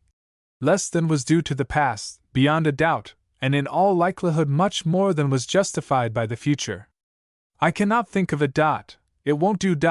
Then came your dear mother to torture me farther, with all her kindness and confidence. Thank heaven! It did torture me. I was miserable. Miss Dashwood, you cannot have an idea of the comfort it gives me to look back on my own misery. I owe such a grudge to myself for the stupid, rascally folly of my own heart, that all my past sufferings under it are only triumph and exultation to me now. Well, I left all that I loved, and went to those to whom, at best, I was only indifferent. My journey to town, traveling with my own horses, and therefore so tediously, no creature to speak to, my own reflections so cheerful, when I looked forward everything so inviting, when I looked back at Barton, the picture so soothing, oh, it was a blessed journey. He stopped. Well, sir, said Elinor, who, though pitying him, grew impatient for his departure. And this is all? All, no. Have you forgot what passed in town? That infamous letter? Did she show it you? Yes, I saw every note that passed. When the first of hers reached me, as it immediately did, for I was in town the whole time, what I felt is, in the common phrase, not to be expressed, in a more simple one, perhaps too simple to raise any emotion, my feelings were very, very painful. Every line, every word was, in the hackneyed metaphor which their dear writer, were she here, would forbid, a dagger to my heart. To know that Marianne was in town was, in the same language, a thunderbolt. Thunderbolts and daggers, what a reproof would she have given me! Her taste, her opinions, I believe they are better known to me than my own, and I am sure they are dearer. Eleanor's heart, which had undergone many changes in the course of this extraordinary conversation, was now softened again, yet she felt it her duty to check such ideas in her companion as the last. This is not right, Mr. Willoughby. Remember that you are married. Relate only what in your conscience you think necessary for me to hear. Marianne's note, by assuring me that I was still as dear to her as in former days, that in spite of the many, many weeks we had been separated, she was as constant in her own feelings, and as full of faith in the constancy of mine as ever, awakened all my remorse. I say awakened, because time and London, business and dissipation, had in some measure quieted it, and I had been growing a fine-hardened villain, fancying myself indifferent to her, and choosing to fancy that she too must have become indifferent to me, talking to myself of our past attachment as a mere idle, trifling business, shrugging up my shoulders in proof of its being so, and silencing every reproach, overcoming every scruple, by secretly saying now and then, I shall be heartily glad to. Here she is well married, but this note made me know myself better. I felt that she was infinitely dearer to me than any other woman in the world, and that I was using her infamously. But everything was then just settled between Miss Grey and me. To retreat was impossible. All that I had to do was to avoid you both. I sent no answer to Marianne, intending by that to preserve myself from her farther notice, and for some time I was even determined not to call in Berkeley Street, but at last, judging it wiser to affect the air of a cool, common acquaintance than anything else, I watched you all safely out of the house one morning, and left my name. Watched us out of the house. Even so. You would be surprised to hear how often I watched you, how often I was on the point of falling in with you. I have entered many a shop to avoid your sight, as the carriage drove by. Lodging as I did in Bond Street, there was hardly a day in which I did not catch a glimpse of one or other of you, and nothing but the most constant watchfulness on my side, a most invariably prevailing desire to keep out of your sight, could have separated us so long. I avoided the Middletons as much as possible, as well as everybody else who was likely to prove an acquaintance in common. Not aware of their being in town, however, I blundered on Sir John, I believe, the first day of his coming, and the day after I had called at Mrs. Jennings's. He asked me to a party, a dance at his house in the evening. Had he not told me as an inducement that you and your sister were to be there, I should have felt it too certain a thing, to trust myself near him. The next morning brought another short note from Marianne, still affectionate, open, artless, confiding, everything that could make my conduct most hateful. I could not answer it. I tried, but could not frame a sentence. But I thought of her, I believe, every moment of the day. If you can pity me, Miss Dashwood, pity my situation as it was then. With my head and heart full of your sister, I was forced to play the happy lover to another woman. Those 3 or 4 weeks were worse than all. Well, at last, as I need not tell you, you were forced on me, and what a sweet figure I cut! What an evening of agony it was! Marianne, beautiful as an angel on one side, calling me Willoughby in such a tone! Oh God! Holding out her hand to me, asking me for an explanation, with those bewitching eyes fixed in such speaking solicitude on my face. And Sophia, jealous as the devil on the other hand, looking all that was, well, it does not signify, it is over now. Such an evening! I ran away from you all as soon as I could, but not before I had seen Marianne's sweet face as white as death. That was the last look I ever had of her, the last manner in which she appeared to me. It was a horrid sight. Yet when I thought of her today as really dying, it was a kind of comfort to me to imagine that I knew exactly how she would appear to those who saw her last in this world. She was before me, constantly before me, as I traveled, in the same look and hue. A short pause of mutual thoughtfulness succeeded. Willoughby, first rousing himself, broke it thus. Well, let me make haste and be gone. Your sister is certainly better, certainly out of danger? We are assured of it. Your poor mother, too, doting on Marianne. But the letter, Mr. Willoughby, your own letter, have you anything to say about that? Yes, that in particular. Your sister wrote to me again, you know, the very next morning. You saw what she said? I was breakfasting at the Ellisons, and her letter, with some others, was brought to me there from my lodgings. It happened to catch Sophia's eye before it caught mine, and its size, the elegance of the paper, the handwriting altogether, immediately gave her a suspicion. Some vague report had reached her before of my attachment to some young lady in Devonshire, and what had passed within her observation the preceding evening had marked who the young lady was, and made her more jealous than ever. Affecting that air of playfulness, therefore, which is delightful in a woman one loves, she opened the letter directly, and read its contents. She was well paid for her impudence. She read what made her wretched. Her wretchedness I could have borne, but her passion, her malice, at all events it must be appeased. And, in short, what do you think of my wife's style of letter-writing? Delicate, tender, truly feminine, was it not? Your wife, the letter was in your own handwriting. Yes, but I had only the credit of servilely copying such sentences as I was ashamed to put my name to.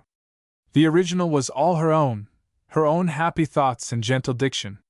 But what could I do? We were engaged, everything in preparation, the day almost fixed, but I am talking like a fool. Preparation!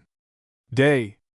In honest words, her money was necessary to me, and in a situation like mine, anything was to be done to prevent a rupture. And after all, what did it signify to my character in the opinion of Marianne and her friends, in what language my answer was couched? It must have been only to one end. My business was to declare myself a scoundrel, and whether I did it with a bow or a bluster was of little importance. I am ruined forever in their opinion, said I to myself. I am shut out forever from their society. They already think me an unprincipled fellow. This letter will only make them think me a blackguard one. Such were my reasonings, as, in a sort of desperate carelessness, I copied my wife's words, and parted with the last relics of Marianne. Her 3 notes, unluckily they were all in my pocket-book, or I should have denied their existence, and hoarded them forever. I was forced to put them up, and could not even kiss them. And the lock of hair, that too I had always carried about me in the same pocket-book, which was now searched by Madame with the most ingratiating virulence, the dear lock, every memento was torn from me. You are very wrong, Mr. Willoughby, very blamable, said Elinor, while her voice, in spite of herself, betrayed her compassionate emotion. You ought not to speak in this way either of Mrs. Willoughby or my sister. You had made your own choice. It was not forced on you. Your wife has a claim to your politeness, to your respect, at least. She must be attached to you, or she would not have married you. To treat her with unkindness, to speak of her slightingly is no atonement to Marianne, nor can I suppose it a relief to your own conscience. Do not talk to me of my wife, said he with a heavy sigh. She does not deserve your compassion. She knew I had no regard for her when we married. Well, married we were, and came down to Combe Magna to be happy, and afterwards returned to town to be gay. And now do you pity me, Miss Dashwood? Or have I said all this to no purpose? Am I, be it only 1 degree, am I less guilty in your opinion than I was before? My intentions were not always wrong. Have I explained away any part of my guilt? Yes, you have certainly removed something, a little. You have proved yourself, on the whole, less faulty than I had believed you. You have proved your heart less wicked, much less wicked. But I hardly know, the misery that you have inflicted, I hardly know what could have made it worse. Will you repeat to your sister when she is recovered, what I have been telling you? Let me be a little lightened too in her opinion as well as in yours. You tell me that she has forgiven me already. Let me be able to fancy that a better knowledge of my heart, and of my present feelings, will draw from her a more spontaneous, more natural, more gentle, less dignified forgiveness. Tell her of my misery and my penitence. Tell her that my heart was never inconstant to her, and if you will, that at this moment she is dearer to me than ever. I will tell her all that is necessary to what may comparatively be called your justification. But you have not explained to me the particular reason of your coming now, nor how you heard of her illness. Last night, in Drury Lane lobby, I ran against Sir John Middleton, and when he saw who I was, for the first time these 2 months, he spoke to me. That he had cut me ever since my marriage, I had seen without surprise or resentment. Now, however, his good-natured, honest, stupid soul, full of indignation against me, and concern for your sister, could not resist the temptation of telling me what he knew ought to, though probably he did not think it would, vex me horridly. As bluntly as he could speak it, therefore, he told me that Marianne Dashwood was dying of a putrid fever at Cleveland. A letter that morning received from Mrs. Jennings declared her danger most imminent. The Palmers are all gone off in a fright, and see, I was too much shocked to be able to pass myself off as insensible even to the undiscerning Sir John. His heart was softened in seeing mine suffer, and so much of his ill will was done away, that when we parted, he almost shook me by the hand while he reminded me of an old promise about a pointer puppy. What I felt on hearing that your sister was dying, and dying too, believing me the greatest villain upon earth, scorning, hating me in her latest moments, for how could I tell what horrid projects might not have been imputed? One person I was sure would represent me as capable of anything. What I felt was dreadful. My resolution was soon made, and at 8 o'clock this morning I was in my carriage. Now you know all. Elinor made no answer. Her thoughts were silently fixed on the irreparable injury which too early an independence, and its consequent habits of idleness, dissipation, and luxury, had made in the mind, the character, the happiness, of a man who, to every advantage of person and talents, united a disposition naturally open and honest, and a feeling, affectionate temper. The world had made him extravagant and vain. Extravagance and vanity had made him cold-hearted and selfish. Vanity, while seeking its own guilty triumph at the expense of another, had involved him in a real attachment, which extravagance, or at least its offspring, necessity, had required to be sacrificed. Each faulty propensity in leading him to evil had led him likewise to punishment. The attachment, from which against honor, against feeling, against every better interest he had outwardly torn himself, now, when no longer allowable, governed every thought, and the connection, for the sake of which he had, with little scruple, left her sister to misery, was likely to prove a source of unhappiness to himself of a far more incurable nature. From a reverie of this kind she was recalled at the end of some minutes by Willoughby, who, rousing himself from a reverie at least equally painful, started up in preparation for going, and said, "There is no use in staying here. I must be off." "Are you going back to town?" "No, to Combe Magna. I have business there, from thence to town in a day or two. Good-bye." He held out his hand. She could not refuse to give him hers. He pressed it with affection. "And you do think something better of me than you did?" said he, letting it fall, and leaning against the mantelpiece as if forgetting he was to go. Elinor assured him that she did, that she forgave, pitied, wished him well, was even interested in his happiness, and added some gentle counsel as to the behavior most likely to promote it. His answer was not very encouraging. "As to that," said he, "I must rub through the world as well as I can. Domestic happiness is out of the question. If, however, I am allowed to think that you and yours feel an interest in my fate and actions, it may be the means, it may put me on my guard, at least, it may be something to live for. Marianne, to be sure, is lost to me forever. Were I even by any blessed chance at liberty again—" Elinor stopped him with a reproof. "Well," he replied, "once more good-bye. I shall now go away and live in dread of one event." "What do you mean?" "Your sister's marriage." "You are very wrong. She can never be more lost to you than she is now. But she will be gained by someone else. And if that someone should be the very he whom, of all others, I could least bear, but I will not stay to rob myself of all your compassionate goodwill, by showing that where I have most injured I can least forgive. Goodbye, God bless you! And with these words, he almost ran out of the room. Chapter 45. Eleanor, for some time after he left her, for some time even after the sound of his carriage had died away, remained too much oppressed by a crowd of ideas, widely differing in themselves, but of which sadness was the general result, to think even of her sister.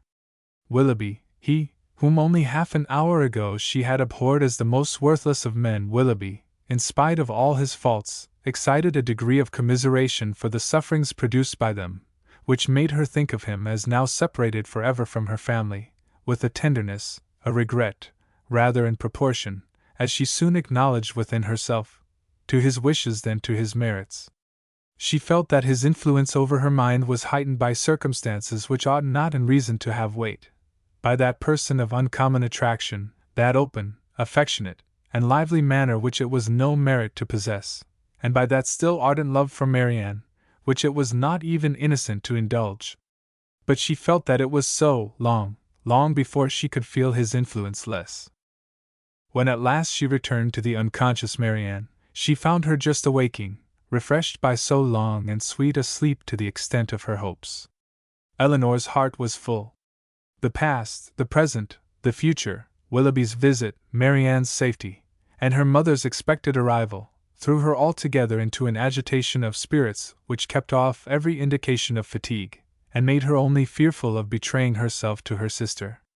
Short was the time, however, in which that fear could affect her, for within half an hour after Willoughby's leaving the house, she was again called downstairs by the sound of another carriage. Eager to save her mother from every unnecessary moment's horrible suspense, she ran immediately into the hall, and reached the outward door just in time to receive and support her as she entered it. Mrs. Dashwood, whose terror as they drew near the house had produced almost the conviction of Marianne's being no more, had no voice to inquire after her, no voice even for Eleanor, but she, waiting neither for salutation nor inquiry, instantly gave the joyful relief, and her mother, catching it with all her usual warmth, was in a moment as much overcome by her happiness as she had been before by her fears. She was supported into the drawing-room between her daughter and her friend, and there, shedding tears of joy, though still unable to speak, embraced Eleanor again and again, turning from her at intervals to press Colonel Brandon's hand, with a look which spoke at once her gratitude and her conviction of his sharing with herself in the bliss of the moment. He shared it, however, in a silence even greater than her own. As soon as Mrs. Dashwood had recovered herself, to see Marianne was her first desire, and in 2 minutes she was with her beloved child, rendered dearer to her than ever by absence, unhappiness, and danger. Eleanor's delight, as she saw what each felt in the meeting, was only checked by an apprehension of its robbing Marianne of farther sleep, but Mrs. Dashwood could be calm, could be even prudent, when the life of a child was at stake, and Marianne, satisfied in knowing her mother was near her, and conscious of being too weak for conversation, submitted readily to the silence and quiet prescribed by every nurse around her. Mrs. Dashwood would sit up with her all night, and Eleanor, in compliance with her mother's entreaty, went to bed. But the rest, which one night entirely sleepless, and many hours of the most wearing anxiety seemed to make requisite, was kept off by irritation of spirits. Willoughby, poor Willoughby, as she now allowed herself to call him, was constantly in her thoughts. She would not but have heard his vindication for the world, and now blamed, now acquitted herself for having judged him so harshly before. But her promise of relating it to her sister was invariably painful. She dreaded the performance of it, dreaded what its effect on Marianne might be, doubted whether after such an explanation she could ever be happy with another, and for a moment wished Willoughby a widower. Then, remembering Colonel Brandon, reproved herself, felt that to his sufferings and his constancy far more than to his rivals, the reward of her sister was due, and wished anything rather than Mrs. Willoughby's death. The shock of Colonel Brandon's errand at Barton had been much softened to Mrs. Dashwood by her own previous alarm, for so great was her uneasiness about Marianne, that she had already determined to set out for Cleveland on that very day, without waiting for any further intelligence, and had so far settled her journey before his arrival, that the Careys were then expected every moment to fetch Margaret away, as her mother was unwilling to take her where there might be infection. Marianne continued to mend every day, and the brilliant cheerfulness of Mrs. Dashwood's looks and spirits proved her to be, as she repeatedly declared herself, one of the happiest women in the world. Elinor could not hear the declaration, nor witness its proofs without sometimes wondering whether her mother ever recollected Edward. But Mrs. Dashwood, trusting to the temperate account of her own disappointment which Elinor had sent her, was led away by the exuberance of her joy to think only of what would increase it. Marianne was restored to her from a danger in which, as she now began to feel, her own mistaken judgment in encouraging the unfortunate attachment to Willoughby had contributed to place her, and in her recovery she had yet another source of joy unthought of by Elinor. It was thus imparted to her, as soon as any opportunity of private conference between them occurred. "At last we are alone. My Elinor, you do not yet know all my happiness. Colonel Brandon loves Marianne. He has told me so himself." Her daughter, feeling by turns both pleased and pained, surprised and not surprised, was all silent attention. "You are never like me, dear Elinor, or I should wonder at your composure now. Had I sat down to wish for any possible good to my family, I should have fixed on Colonel Brandon's marrying one of you as the object most desirable. And I believe Marianne will be the most happy with him of the two." Elinor was half inclined to ask her reason for thinking so, because satisfied that none founded on an impartial consideration of their age, characters, or feelings, could be given, but her mother must always be carried away by her imagination on any interesting subject, and therefore instead of an inquiry, she passed it off with a smile. "He opened his whole heart to me yesterday as we traveled. It came out quite unawares, quite undesignedly. I, you may well believe, could talk of nothing but my child. He could not conceal his distress. I saw that it equaled my own, and he perhaps, thinking that mere friendship, as the world now goes, would not justify so warm a sympathy, or rather, not thinking at all, I suppose, giving way to irresistible feelings, made me acquainted with his earnest, tender, constant affection for Marianne. He has loved her, my Elinor, ever since the first moment of seeing her." Here, however, Elinor perceived, not the language, not the professions of Colonel Brandon, but the natural embellishments of her mother's active fancy, which fashioned everything delightful to her as it chose. His regard for her, infinitely surpassing anything that Willoughby ever felt or feigned, as much more warm, as more sincere or constant, whichever we are to call it, has subsisted through all the knowledge of dear Marianne's unhappy prepossession for that worthless young man, and without selfishness, without encouraging a hope, could he have seen her happy with another, such a noble mind, such openness, such sincerity. No one can be deceived in him. Colonel Brandon's character, said Elinor, as an excellent man, is well established. I know it is, replied her mother seriously. Or after such a warning, I should be the last to encourage such affection, or even to be pleased by it. But his coming from me as he did, with such active, such ready friendship, is enough to prove him one of the worthiest of men. His character, however, answered Elinor, does not rest on one act of kindness, to which his affection for Marianne, were humanity out of the case, would have prompted him. To Mrs. Jennings, to the Middletons, he has been long and intimately known. They equally love and respect him, and even my own knowledge of him, though lately acquired, is very considerable, and so highly do I value and esteem him, that if Marianne can be happy with him, I shall be as ready as yourself to think our connection the greatest blessing to us in the world. What answer did you give him? Did you allow him to hope? Oh, my love, I could not then talk of hope to him or to myself.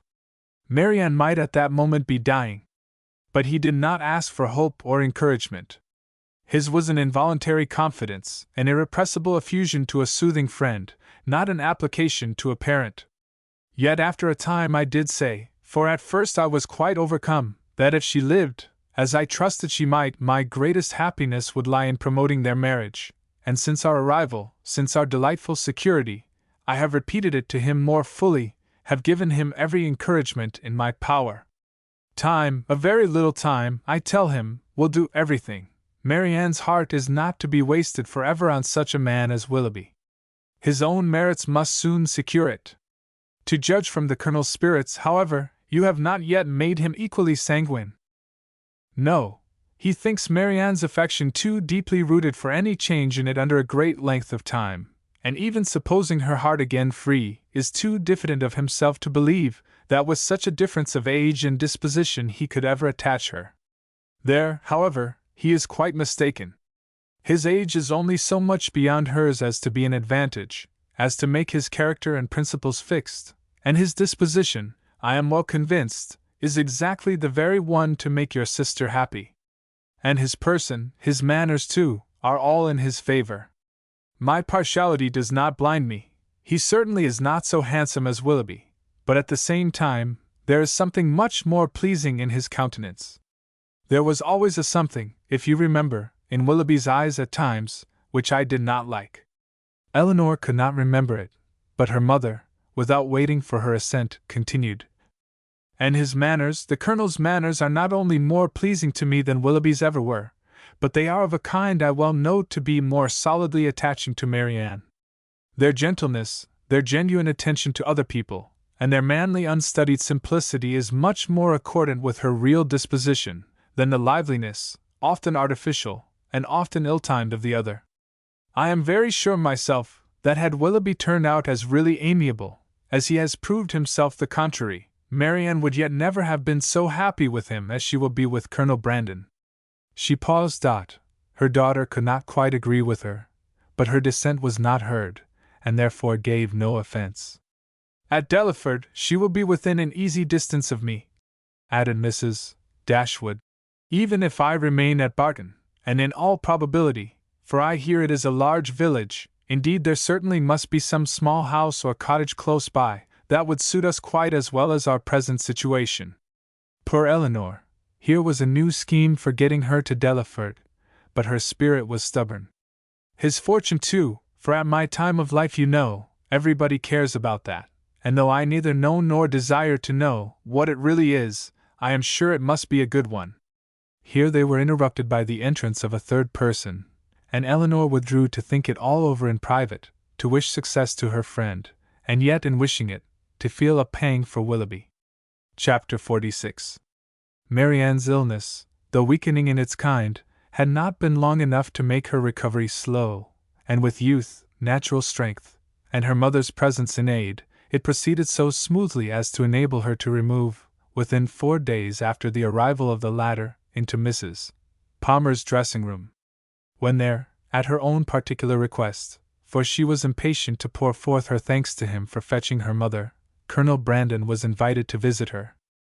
His emotion on entering the room, in seeing her altered looks, and in receiving the pale hand which she immediately held out to him, was such, as, in Elinor's conjecture, must arise from something more than his affection for Marianne, or the consciousness of its being known to others, and she soon discovered in his melancholy eye and varying complexion as he looked at her sister the probable recurrence of many past scenes of misery to his mind, brought back by that resemblance between Marianne and Eliza already acknowledged, and now strengthened by the hollow eye, the sickly skin, the posture of reclining weakness, and the warm acknowledgment of peculiar obligation. Mrs. Dashwood, not less watchful of what passed than her daughter, but with a mind very differently influenced, and therefore watching to very different effect, saw nothing in the Colonel's behavior but what arose from the most simple and self-evident sensations, while in the actions and words of Marianne she persuaded herself to think that something more than gratitude already dawned. At the end of another day or two, Marianne growing visibly stronger every 12 hours, Mrs. Dashwood, urged equally by her own and her daughter's wishes, began to talk of removing to Barton. On her measures depended those of her two friends. Mrs. Jennings could not quit Cleveland during the Dashwood stay, and Colonel Brandon was soon brought, by their united request, to consider his own abode there as equally determinate, if not equally indispensable. At his and Mrs. Jennings's united request in return, Mrs. Dashwood was prevailed on to accept the use of his carriage on her journey back, for the better accommodation of her sick child, and the Colonel, at the joint invitation of Mrs. Dashwood and Mrs.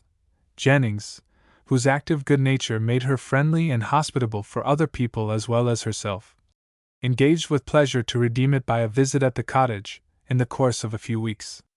The day of separation and departure arrived, and Marianne, after taking so particular and lengthened a leave of Mrs.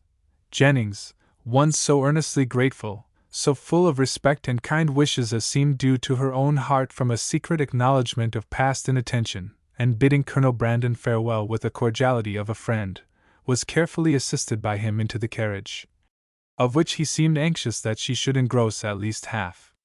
Mrs.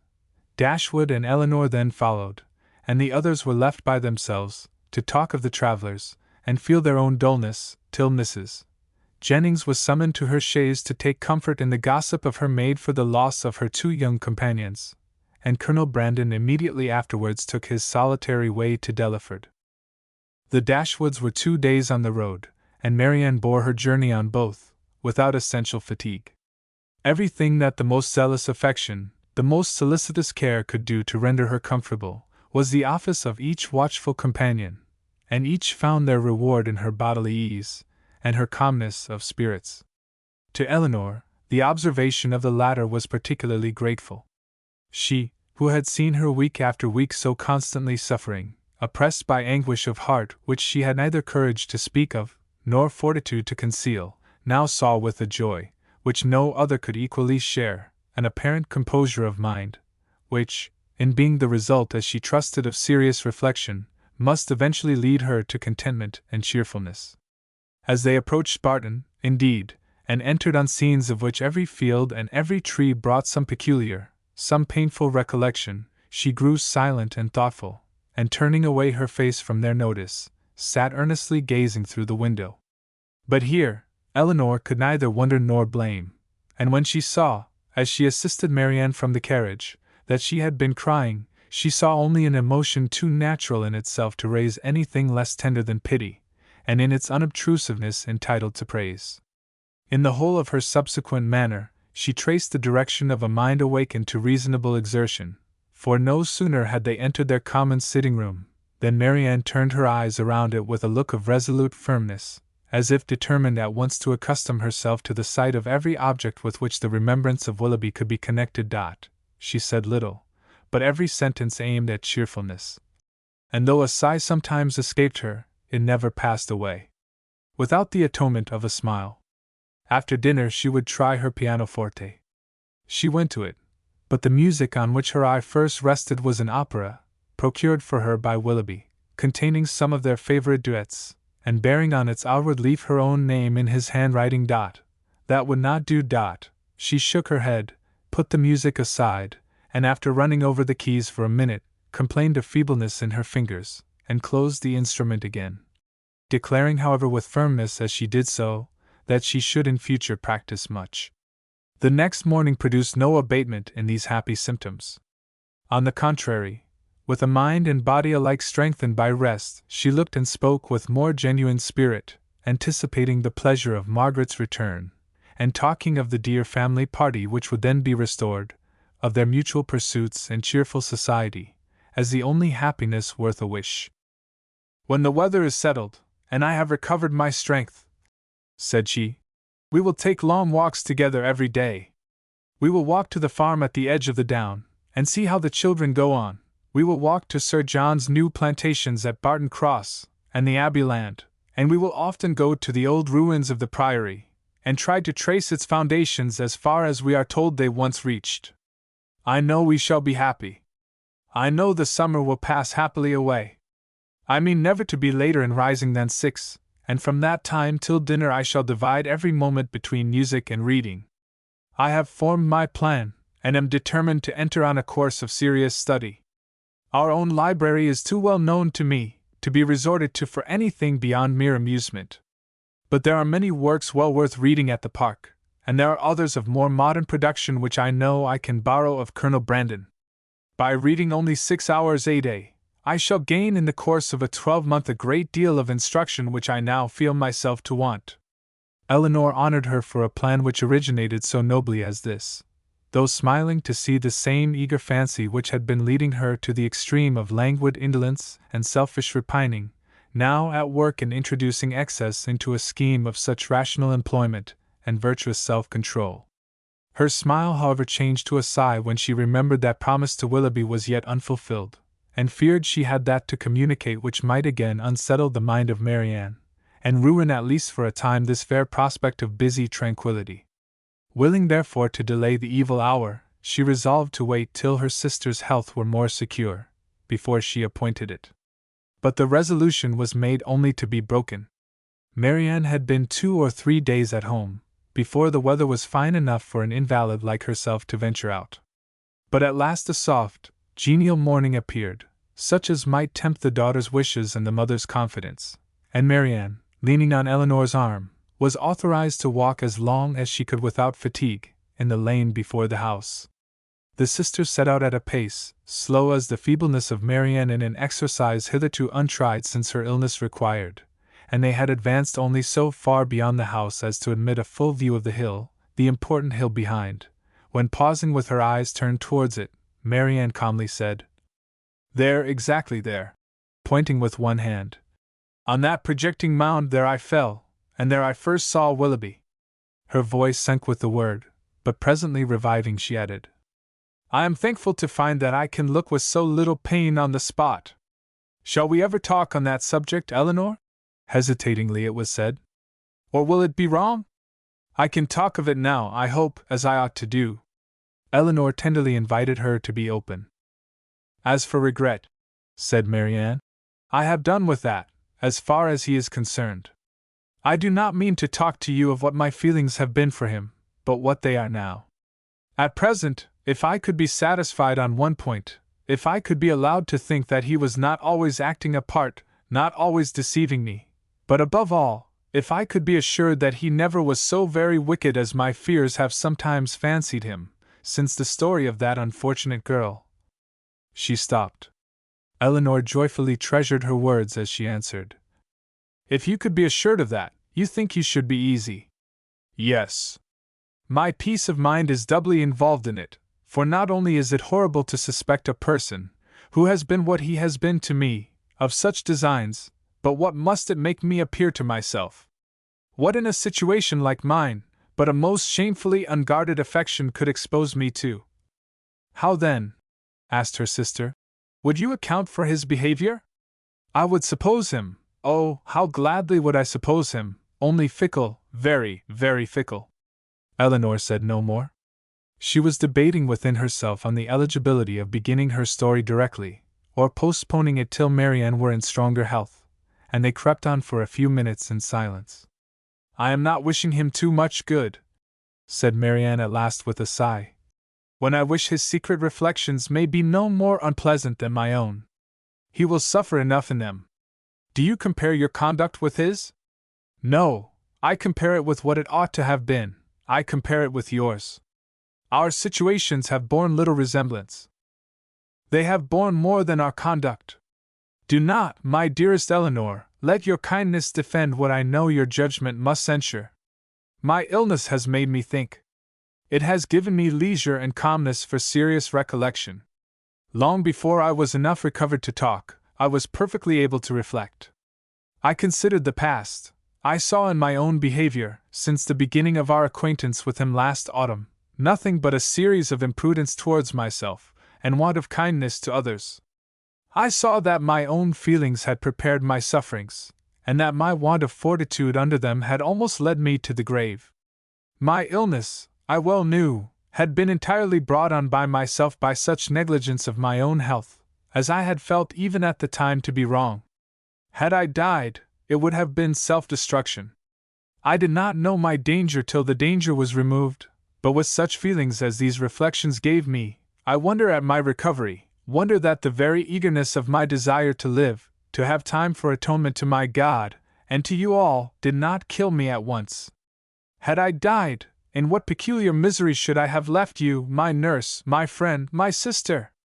You, who had seen all the fretful selfishness of my latter days, who had known all the murmurings of my heart. How should I have lived in your remembrance? My mother, too.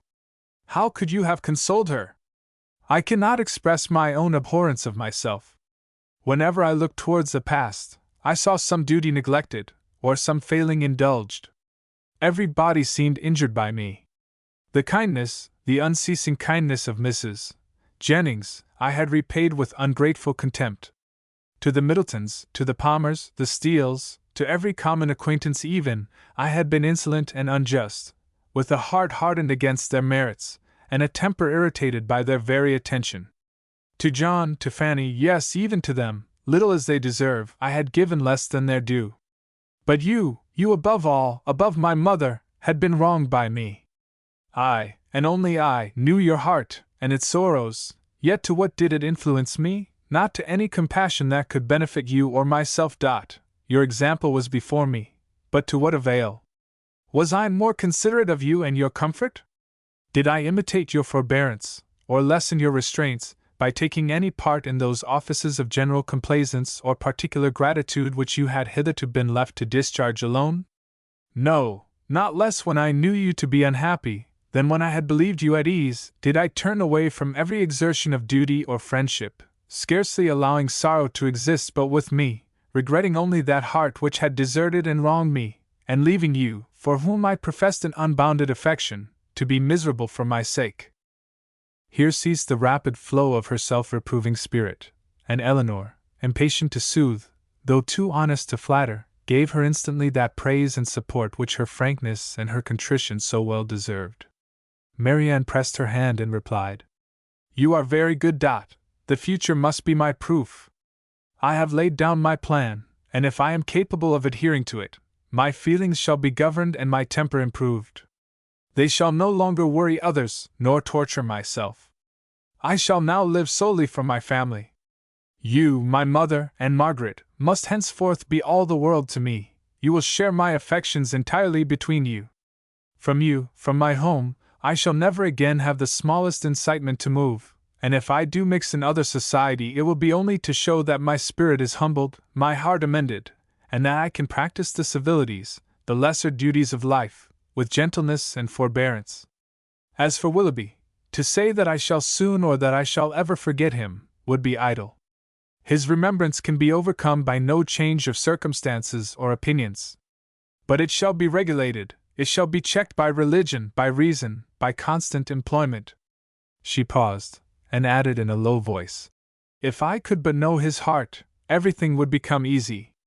Eleanor, who had now been for some time reflecting on the propriety or impropriety of speedily hazarding her narration, without feeling at all nearer decision than at first, heard this, and perceiving that as reflection did nothing, resolution must do all, soon found herself leading to the fact. She managed the recital, as she hoped, with address, prepared her anxious listener with caution, related simply and honestly the chief points on which Willoughby grounded his apology, did justice to his repentance, and softened only his protestations of present regard. Marianne said not a word. She trembled, her eyes were fixed on the ground, and her lips became whiter than even sickness had left them. 1,000 inquiries sprung up from her heart, but she dared not urge one. She caught every syllable with panting eagerness. Her hand, unknowingly to herself, closely pressed her sister's, and tears covered her cheeks. Eleanor, dreading her being tired, led her towards home, until they reached the door of the cottage, easily conjecturing what her curiosity must be, though no question was suffered to speak it, talked of nothing but Willoughby, and their conversation together, and was carefully minute in every particular of speech and look, where minuteness could be safely indulged.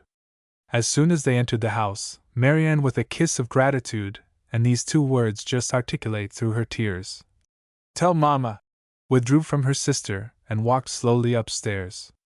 Eleanor would not attempt to disturb a solitude so reasonable as what she now sought, and with a mind anxiously prearranging its result, and a resolution of reviving the subject again, should Marianne fail to do it, she turned into the parlor to fulfill her parting injunction.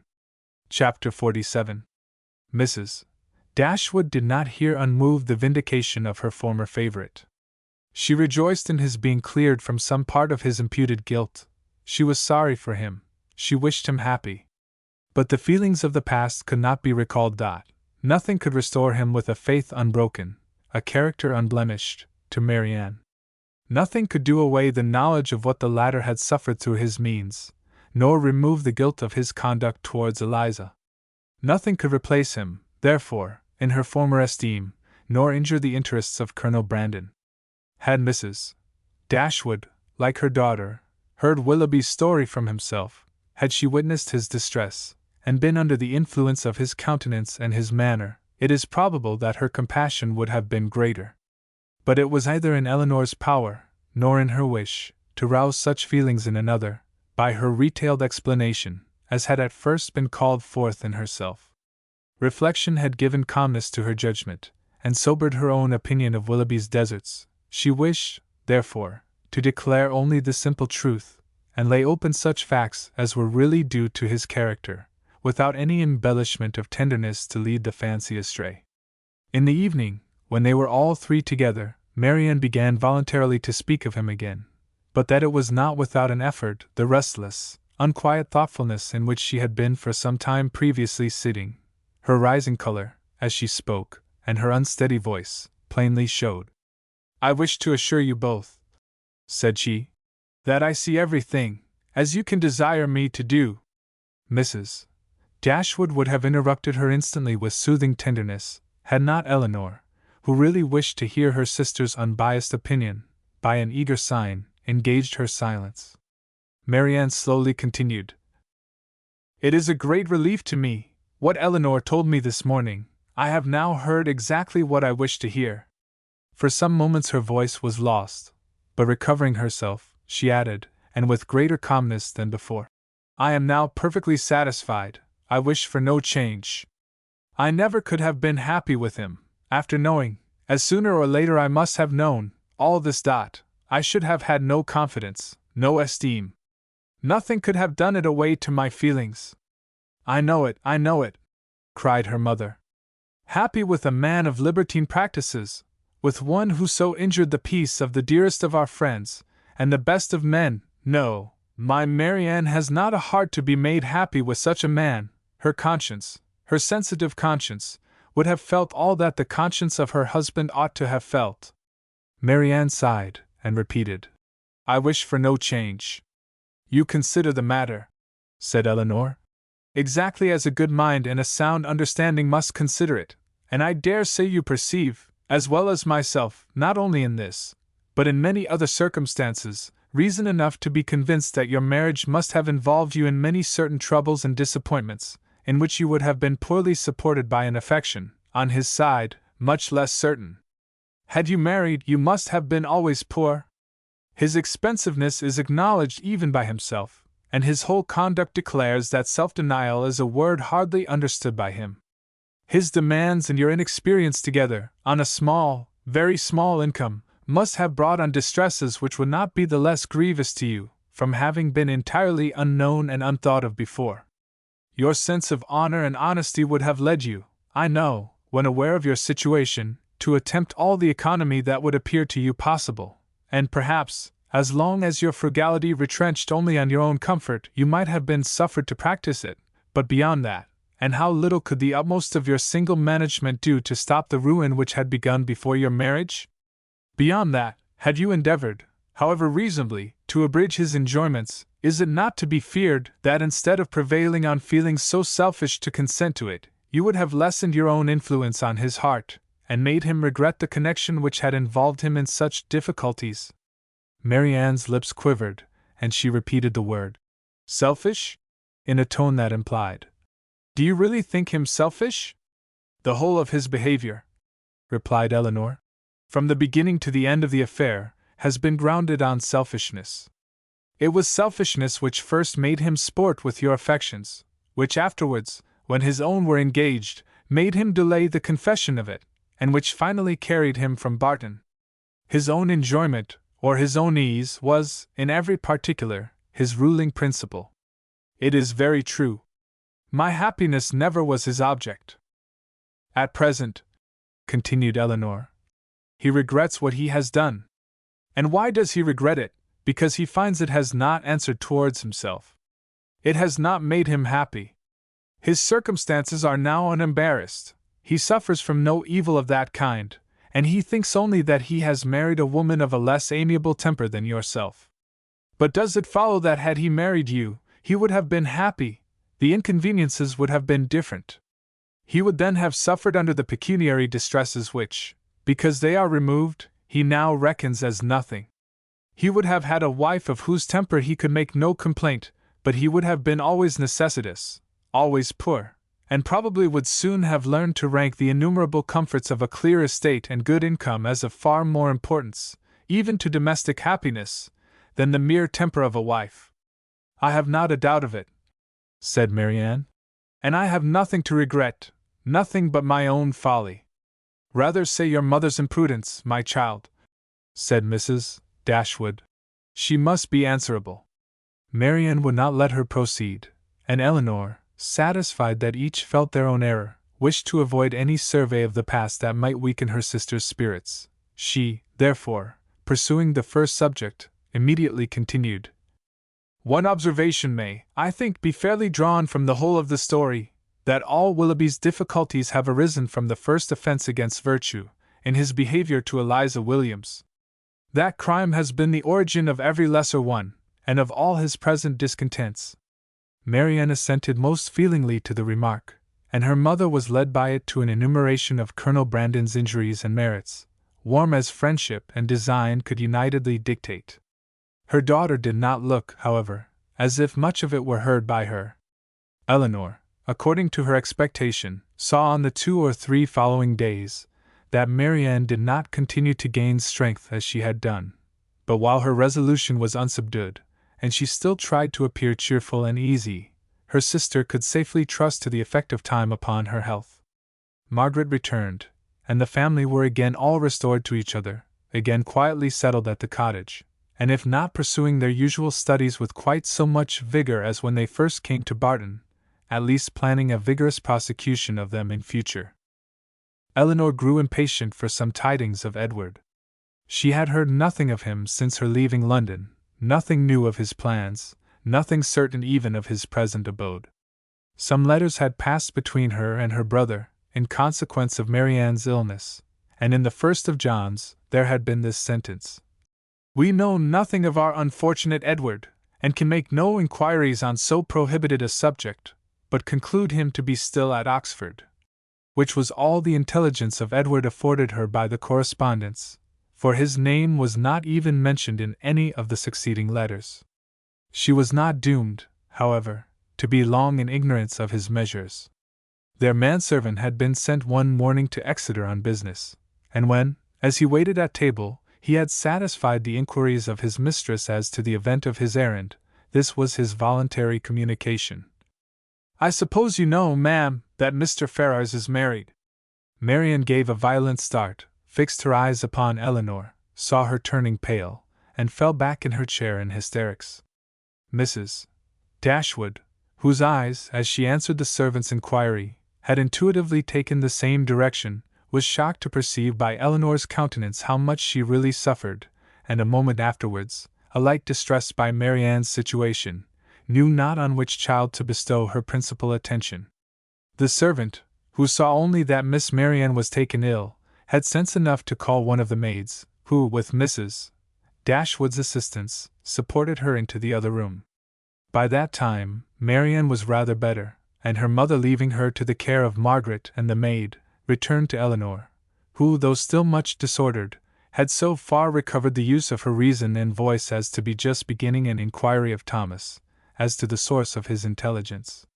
Mrs. Dashwood immediately took all that trouble on herself, and Eleanor had the benefit of the information without the exertion of seeking it. "Who told you that Mr. Ferrars was married, Thomas?" "I see Mr. Ferrars myself, ma'am, this morning in Exeter, and his lady too, Miss Steele as was.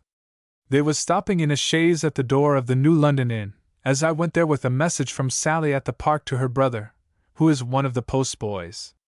I happened to look up as I went by the chaise, and so I see directly it was the youngest Miss Steele, so I took off my hat, and she knew me and called to me, and inquired after you, ma'am, and the young ladies, especially Miss Marianne, and bid me I should give her compliments and Mr. Ferrars's, their best compliments and service, and how sorry they was they had not time to come on and see you. But they was in a great hurry to go forwards, for they was going further down for a little while. But Howsever, when they come back, they'd make sure to come and see you. But did she tell you she was married, Thomas? Yes, ma'am. She smiled, and said how she had changed her name since she was in these parts. She was always a very affable and free-spoken young lady, and very civil-behaved. So, I made free to wish her joy. Was Mr. Ferrars in the carriage with her? Yes, ma'am, I just see him leaning back in it, but he did not look up. He never was a gentleman much for talking. Eleanor's heart could easily account for his not putting himself forward, and Mrs. Dashwood probably found the same explanation. Was there no one else in the carriage? No, ma'am, only they two. Do you know where they came from? They come straight from town, as Miss Lucy, Mrs. Ferrars told me. And are they going farther westward? Yes, ma'am, but not to bide long. They will soon be back again, and then they'd be sure and call here. Mrs. Dashwood now looked at her daughter, but Eleanor knew better than to expect them. She recognized the whole of Lucy in the message, and was very confident that Edward would never come near them. She observed in a low voice to her mother that they were probably going down to Mr. Pratt's, near Plymouth. Thomas's intelligence seemed over. Eleanor looked as if she wished to hear more. Did you see them off before you came away? No, ma'am, the horses were just coming out, but I could not bide any longer. I was afraid of being late. Did Mrs. Ferrars look well? Yes, ma'am, she said how she was very well, and to my mind she was always a very handsome young lady, and she seemed vastly contented. Mrs. Dashwood could think of no other question, and Thomas and the tablecloth, now alike needless, were soon afterwards dismissed. Marianne had already sent to say that she should eat nothing more. Mrs. Dashwood's and Eleanor's appetites were equally lost, and Margaret might think herself very well off, that with so much uneasiness as both her sisters had lately experienced, so much reason as they had often had to be careless of their meals, she had never been obliged to go without her dinner before. When the dessert and the wine were arranged, and Mrs. Dashwood and Eleanor were left by themselves, they remained long together in a similarity of thoughtfulness and silence. Mrs.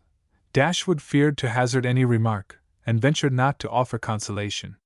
She now found that she had erred in relying on Eleanor's representation of herself, and justly concluded that everything had been expressly softened at the time, to spare her from an increase of unhappiness, suffering as she then had suffered for Marianne. She found that she had been misled by the careful, the considerate attention of her daughter, to think the attachment, which once she had so well understood, much slighter in reality than she had been wont to believe, or than it was now proved to be.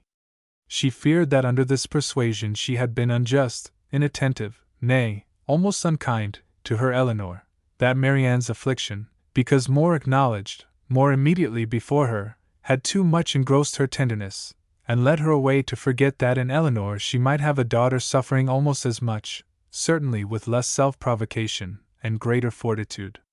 Chapter 48.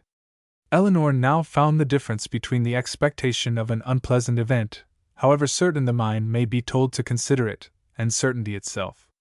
She now found that in spite of herself, she had always emitted a hope, while Edward remained single, that something would occur to prevent his marrying Lucy, that some resolution of his own, some mediation of friends, or some more eligible opportunity of establishment for the lady, would arise to assist the happiness of all. But he was now married, and she condemned her heart for the lurking flattery, which so much heightened the pain of the intelligence. That he should be married soon, before, as she imagined, he could be in orders, and consequently before he could be in possession of the living, surprised her a little at first. But she soon saw how likely it was that Lucy, in her self-provident care, in her haste to secure him, should overlook everything but the risk of delay. They were married in town, and now hastening down to her uncle's. What had Edward felt on being within 4 miles from Barton, on seeing her mother's servant, on hearing Lucy's message? They would soon, she supposed, be settled at Delaford. Delaford, that place in which so much conspired to give her an interest, which she wished to be acquainted with, and yet desired to avoid. She saw them in an instant in their parsonage house, saw in Lucy, the active, contriving manager, uniting at once a desire of smart appearance with the utmost frugality, and ashamed to be suspected of half her economical practices, pursuing her own interest in every thought, courting the favor of Colonel Brandon, of Mrs. Jennings, and of every wealthy friend. In Edward, she knew not what she saw, nor what she wished to see. Happy or unhappy, nothing pleased her. She turned away her head from every sketch of him. Elinor flattered herself that some one of their connections in London would write to them to announce the event, and give farther particulars, but day after day passed off, and brought no letter, no tidings. Though uncertain that any one were to blame, she found fault with every absent friend.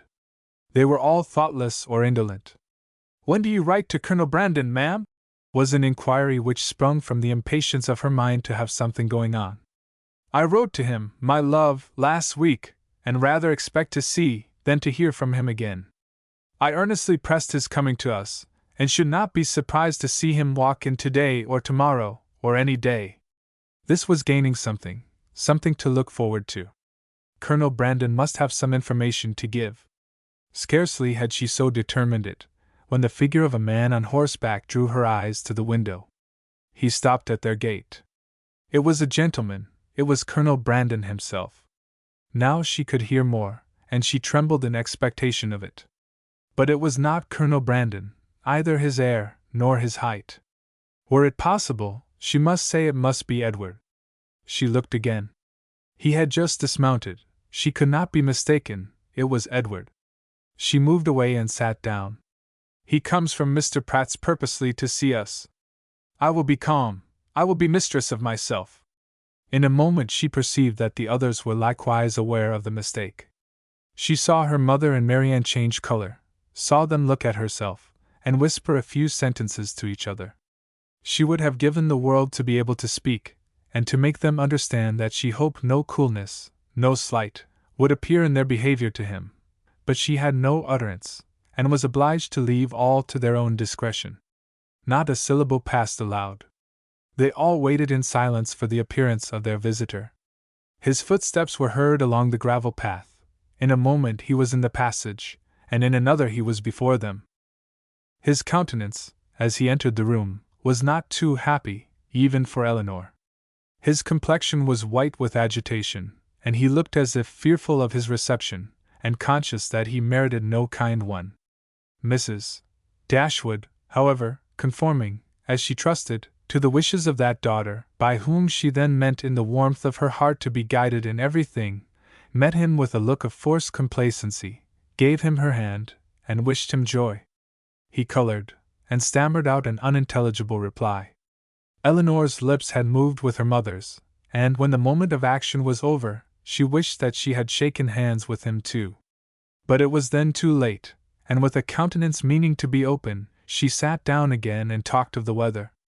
Marianne had retreated as much as possible out of sight, to conceal her distress, and Margaret, understanding some part, but not the whole of the case, thought it incumbent on her to be dignified, and therefore took a seat as far from him as she could, and maintained a strict silence. When Elinor had ceased to rejoice in the dryness of the season, a very awful pause took place. It was put an end to by Mrs. Dashwood, who felt obliged to hope that he had left Mrs. Ferrars very well. In a hurried manner, he replied in the affirmative. Another pause. Elinor, resolving to exert herself, though fearing the sound of her own voice, now said, "Is Mrs. Ferrars at Longstaple?" "At Longstaple," he replied, with an air of surprise. "No, my mother is in town." "I meant," said Elinor, taking up some work from the table, "to inquire for Mrs. Edward Ferrars." She dared not look up, but her mother and Marianne both turned their eyes on him. He colored, seemed perplexed, looked doubtingly, and, after some hesitation, said, "Perhaps you mean, my brother, you mean Mrs. Robert Ferrars." "Mrs. Robert Ferrars," was repeated by Marianne and her mother in an accent of the utmost amazement, and though Elinor could not speak, even her eyes were fixed on him with the same impatient wonder. He rose from his seat, and walked to the window, apparently from not knowing what to do, took up a pair of scissors that lay there, and while spoiling both them and their sheath by cutting the latter to pieces as he spoke, said, in a hurried voice, "Perhaps you do not know, you may not have heard that my brother is lately married to the youngest, to Miss Lucy Steele." His words were echoed with unspeakable astonishment by all but Eleanor, who sat with her head leaning over her work, in a state of such agitation as made her hardly know where she was. "Yes," said he, "they were married last week, and are now at Dawlish." Eleanor could sit it no longer. She almost ran out of the room, and as soon as the door was closed, burst into tears of joy, which at first she thought would never cease. Edward, who had till then looked anywhere, rather than at her, saw her hurry away, and perhaps saw, or even heard, her emotion, for immediately afterwards he fell into a reverie, which no remarks, no inquiries, no affectionate address of Mrs. Dashwood could penetrate, and at last, without saying a word, quitted the room, and walked out towards the village, leaving the others in the greatest astonishment and perplexity on a change in his situation, so wonderful and so sudden, a perplexity which they had no means of lessening but by their own conjectures. Chapter 49. Unaccountable, however, as the circumstances of his release might appear to the whole family, it was certain that Edward was free, and to what purpose that freedom would be employed was easily predetermined by all, for after experiencing the blessings of one imprudent engagement, contracted without his mother's consent, as he had already done for more than 4 years, nothing less could be expected of him in the failure of that, than the immediate contraction of another. His errand at Barton, in fact, was a simple one. It was only to ask Eleanor to marry him, and considering that he was not altogether inexperienced in such a question, it might be strange that he should feel so uncomfortable in the present case as he really did, so much in need of encouragement and fresh air. How soon he had walked himself into the proper resolution, however, how soon an opportunity of exercising it occurred, in what manner he expressed himself, and how he was received, need not be particularly told.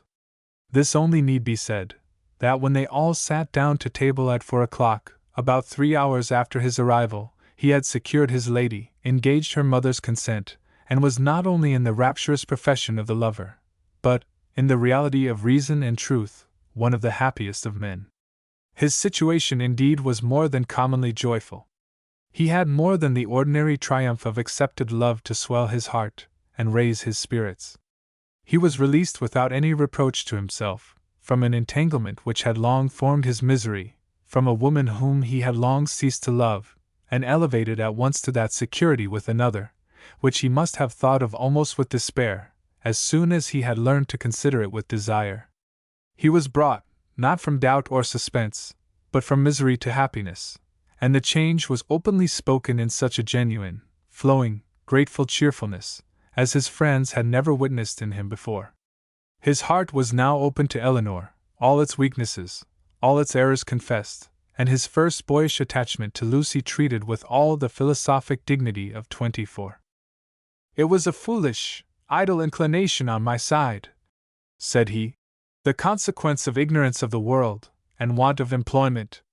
Had my mother given me some active profession when I was removed at 18 from the care of Mr. Pratt, I think, nay, I am sure, it would never have happened, for though I left Longstaple with what I thought, at the time, a most unconquerable preference for his niece, yet had I then had any pursuit, any object to engage my time and keep me at a distance from her for a few months, I should very soon have outgrown the fancied attachment, especially by mixing more with the world, as in such case I must have done. But instead of having anything to do, instead of having any profession chosen for me, or being allowed to choose any myself, I returned home to be completely idle, and for the first 12 months afterwards I had not even the nominal employment, which belonging to the university would have given me, for I was not entered at Oxford till I was 19. I had therefore nothing in the world to do, but to fancy myself in love, and as my mother did not make my home in every respect comfortable, as I had no friend, no companion in my brother, and disliked new acquaintance, it was not unnatural for me to be very often at Longstaple, where I always felt myself at home, and was always sure of a welcome. And accordingly I spent the greatest part of my time there from 18 to 19, Lucy appeared everything that was amiable and obliging. She was pretty too, at least I thought so then, and I had seen so little of other women that I could make no comparisons, and see no defects. Considering everything, therefore, I hope, foolish as our engagement was, foolish as it has since in every way been proved, it was not at the time an unnatural or an inexcusable piece of folly. The change which a few hours had wrought in the minds and the happiness of the Dashwoods was so great, as promised them all the satisfaction of a sleepless night. Mrs. Dashwood, too happy to be comfortable, knew not how to love Edward, nor praise Elinor enough, how to be enough thankful for his release without wounding his delicacy, nor how at once to give them leisure for unrestrained conversation together, and yet enjoy, as she wished, the sight and society of both. Marianne could speak her happiness only by tears. Comparisons would occur, regrets would arise, and her joy, though sincere as her love for her sister, was of a kind to give her neither spirits nor language. But Elinor, how are her feelings to be described? From the moment of learning that Lucy was married to another, that Edward was free, to the moment of his justifying the hopes which had so instantly followed, she was everything by turns but tranquil. But when the second moment had passed, when she found every doubt, every solicitude removed, compared her situation with what so lately it had been, saw him honorably released from his former engagement, saw him instantly profiting by the release, to address herself and declare an affection as tender, as constant as she had ever supposed it to be, she was oppressed, she was overcome by her own felicity. And happily disposed as is the human mind to be easily familiarized with any change for the better, it required several hours to give sedateness to her spirits, or any degree of tranquility to her heart. Edward was now fixed at the cottage at least for a week, for whatever other claims might be made on him, it was impossible that less than a week should be given up to the enjoyment of Elinor's company, or suffice to say half that was to be said of the past, the present, and the future. For though a very few hours spent in the hard labor of incessant talking will dispatch more subjects than can really be in common between any two rational creatures, yet with lovers it is different. Between them no subject is finished, no communication is even made, till it has been made at least 20 times over. Lucy's marriage, the unceasing and reasonable wonder among them all, formed of course one of the earliest discussions of the lovers, and Elinor's particular knowledge of each party made it appear to her in every view, as one of the most extraordinary and unaccountable circumstances she had ever heard. How they could be thrown together, and by what attraction Robert could be drawn on to marry a girl, of whose beauty she had herself heard him speak without any admiration, a girl too already engaged to his brother, and on whose account that brother had been thrown off by his family, it was beyond her comprehension to make out. To her own heart it was a delightful affair, to her imagination it was even a ridiculous one, but to her reason, her judgment, it was completely a puzzle. Edward could only attempt an explanation by supposing that, perhaps, at first accidentally meeting, the vanity of the one had been so worked on by the flattery of the other, as to lead by degrees to all the rest. Elinor remembered what Robert had told her in Harley Street, of his opinion of what his own mediation in his brother's affairs might have done, if applied to in time. She repeated it to Edward. That was exactly like Robert, was his immediate observation. And that, he presently added, might perhaps be in his head when the acquaintance between them first began. And Lucy perhaps at first might think only of procuring his good offices in my favor. Other designs might afterward arise. How long it had been carrying on between them, however, he was equally at a loss with herself to make out, for at Oxford, where he had remained for choice ever since his quitting London, he had had no means of hearing of her but from herself, and her letters to the very last were either less frequent, nor less affectionate, than usual. Not the smallest suspicion, therefore, had ever occurred to prepare him for what followed, and when at last it burst on him in a letter from Lucy herself, he had been for some time, he believed, half stupefied between the wonder, the horror, and the joy of such a deliverance. He put the letter into Elinor's hands. Dear Sir, being very sure I have long lost your affections, I have thought myself at liberty to bestow my own on another, and have no doubt of being as happy with him as I once used to think I might be with you. but I scorned to accept a hand while the heart was another's. Sincerely wish you happy in your choice, and it shall not be my fault if we are not always good friends, as our near relationship now makes proper. I can safely say I owe you no ill will, and am sure you will be too generous to do us any ill offices. Your brother has gained my affections entirely, and as we could not live without one another, we are just returned from the altar, and are now on our way to Dawlish for a few weeks, which place your dear brother has great curiosity to see, but thought I would first trouble you with these few lines, and shall always remain your sincere well-wisher, friend, and sister, Lucfrs. I have burned all your letters, and will return your picture the first opportunity. Please to destroy my scrawls, but the ring with my hair you are very welcome to keep. Elinor read and returned it without any comment. I will not ask your opinion of it as a composition, said Edward. For worlds would not I have had a letter of hers seen by you in former days.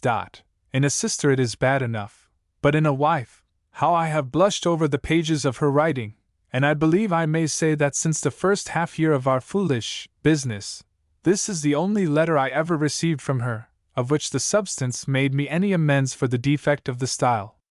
However it may have come about, said Elinor after a pause, they are certainly married, and your mother has brought on herself a most appropriate punishment. The independence she settled on Robert, through resentment against you, has put it in his power to make his own choice, and she has actually been bribing one son with 1,000 a year, to do the very deed which she disinherited the other for intending to do. She will hardly be less hurt, I suppose, by Robert's marrying Lucy, than she would have been by your marrying her. She will be more hurt by it, for Robert always was her favorite. She will be more hurt by it, and on the same principle will forgive him much sooner. In what state the affair stood at present between them, Edward knew not, for no communication with any of his family had yet been attempted by him. He had quitted Oxford within 24 hours after Lucy's letter arrived, and with only one object before him, the nearest road to Barton, had had no leisure to form any scheme of conduct, with which that road did not hold the most intimate connection. He could do nothing till he were assured of his fate with Miss Dashwood, and by his rapidity in seeking that fate, it is to be supposed, in spite of the jealousy with which he had once thought of Colonel Brandon, in spite of the modesty with which he rated his own deserts, and the politeness with which he talked of his doubts, he did not, upon the whole, expect a very cruel reception. It was his business, however, to say that he did, and he said it very prettily.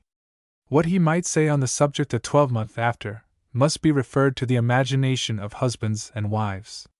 That Lucy had certainly meant to deceive, to go off with a flourish of malice against him in her message by Thomas, was perfectly clear to Elinor, and Edward himself, now thoroughly enlightened on her character, had no scruple in believing her capable of the utmost meanness of wanton ill nature. Though his eyes had been long opened, even before his acquaintance with Elinor began, to her ignorance and a want of liberality in some of her opinions, they had been equally imputed by him to her want of education, and till her last letter reached him, he had always believed her to be a well-disposed, good-hearted girl, and thoroughly attached to himself. Nothing but such a persuasion could have prevented his putting an end to an engagement, which, long before the discovery of it laid him open to his mother's anger, had been a continual source of disquiet and regret to him. I thought it my duty, said he, independent of my feelings, to give her the option of continuing the engagement or not, when I was renounced by my mother, and stood to all appearance without a friend in the world to assist me. In such a situation as that, where there seemed nothing to tempt the avarice or the vanity of any living creature, how could I suppose, when she so earnestly, so warmly insisted on sharing my fate, whatever it might be, that anything but the most disinterested affection was her inducement? And even now, I cannot comprehend on what motive she acted, or what fancied advantage it could be to her, to be fettered to a man for whom she had not the smallest regard, and who had only £2,000 in the world. She could not foresee that Colonel Brandon would give me a living. No, but she might suppose that something would occur in your favor, that your own family might in time relent. And at any rate, she lost nothing by continuing the engagement, for she has proved that it fettered neither her inclination nor her actions. The connection was certainly a respectable one, and probably gained her consideration among her friends, and if nothing more advantageous occurred, it would be better for her to marry you than be single. Edward was, of course, immediately convinced that nothing could have been more natural than Lucy's conduct, nor more self-evident than the motive of it. Elinor scolded him, harshly as ladies always scold the imprudence which compliments themselves, for having spent so much time with them at Norland, when he must have felt his own inconstancy. "Your behavior was certainly very wrong," said she, "because, to say nothing of my own conviction, our relations were all led away by it to fancy and expect what, as you were then situated, could never be." He could only plead an ignorance of his own heart, and a mistaken confidence in the force of his engagement. "I was simple enough to think that because my faith was plighted to another, there could be no danger in my being with you, and that the consciousness of my engagement was to keep my heart as safe and sacred as my honor. I felt that I admired you, but I told myself it was only friendship, until I began to make comparisons between yourself and Lucy. I did not know how far I was got. After that, I suppose, I was wrong in remaining so much in Sussex, and the arguments with which I reconciled myself to the expediency of it were no better than these: the danger is my own, I am doing no injury to anybody but myself." Elinor smiled, and shook her head. Edward heard with pleasure of Colonel Brandon's being expected at the cottage, as he really wished not only to be better acquainted with him, but to have an opportunity of convincing him that he no longer resented his giving him the living of Delaford. "Which, at present," said he, "after thanks so ungraciously delivered as mine were on the occasion, he must think I have never forgiven him for offering." Now he felt astonished himself that he had never yet been to the place. But so little interest had he taken in the matter that he owed all his knowledge of the house, garden, and glebe, extent of the parish, condition of the land, and rate of the tides, to Elinor herself, who had heard so much of it from Colonel Brandon, and heard it with so much attention, as to be entirely mistress of the subject. One question after this only remained undecided. Between them, one difficulty only was to be overcome. They were brought together by mutual affection, with the warmest approbation of their real friends. Their intimate knowledge of each other seemed to make their happiness certain, and they only wanted something to live upon. Edward had £2,000, and Elinor one, which, with Delaford living, was all that they could call their own, for it was impossible that Mrs. Dashwood should advance anything, and they were either of them quite enough in love to think that £350 a year would supply them with the comforts of life. Edward was not entirely without hopes of some favorable change in his mother towards him, and on that he rested for the residue of their income. But Elinor had no such dependence, for since Edward would still be unable to marry Miss Morton, and his choosing herself had been spoken of in Mrs. Ferrars's flattering language as only a lesser evil than his choosing Lucy Steele, she feared that Robert's offence would serve no other purpose than to enrich Fanny. About 4 days after Edward's arrival, Colonel Brandon appeared, to complete Mrs. Dashwood's satisfaction, and to give her the dignity of having, for the first time since her living at Barton, more company with her than her house would hold. Edward was allowed to retain the privilege of first comer, and Colonel Brandon therefore walked every night to his old quarters at the park, from whence he usually returned in the morning, early enough to interrupt the lovers' first tete-a-tete before breakfast. A 3 weeks' residence at Delaford, where, in his evening hours at least, he had little to do but to calculate the disproportion between 36 and 17, brought him to Barton in a temper of mind which needed all the improvement in Marianne's looks, all the kindness of her welcome, and all the encouragement of her mother's language, to make it cheerful. Among such friends, however, and such flattery, he did revive. No rumor of Lucy's marriage had yet reached him. He knew nothing of what had passed, and the first hours of his visit were consequently spent in hearing and in wondering. Everything was explained to him by Mrs. Dashwood, and he found fresh reason to rejoice in what he had done for Mr. Ferrars, since eventually it promoted the interest of Elinor. It would be needless to say that the gentlemen advanced in the good opinion of each other, as they advanced in each other's acquaintance, for it could not be otherwise.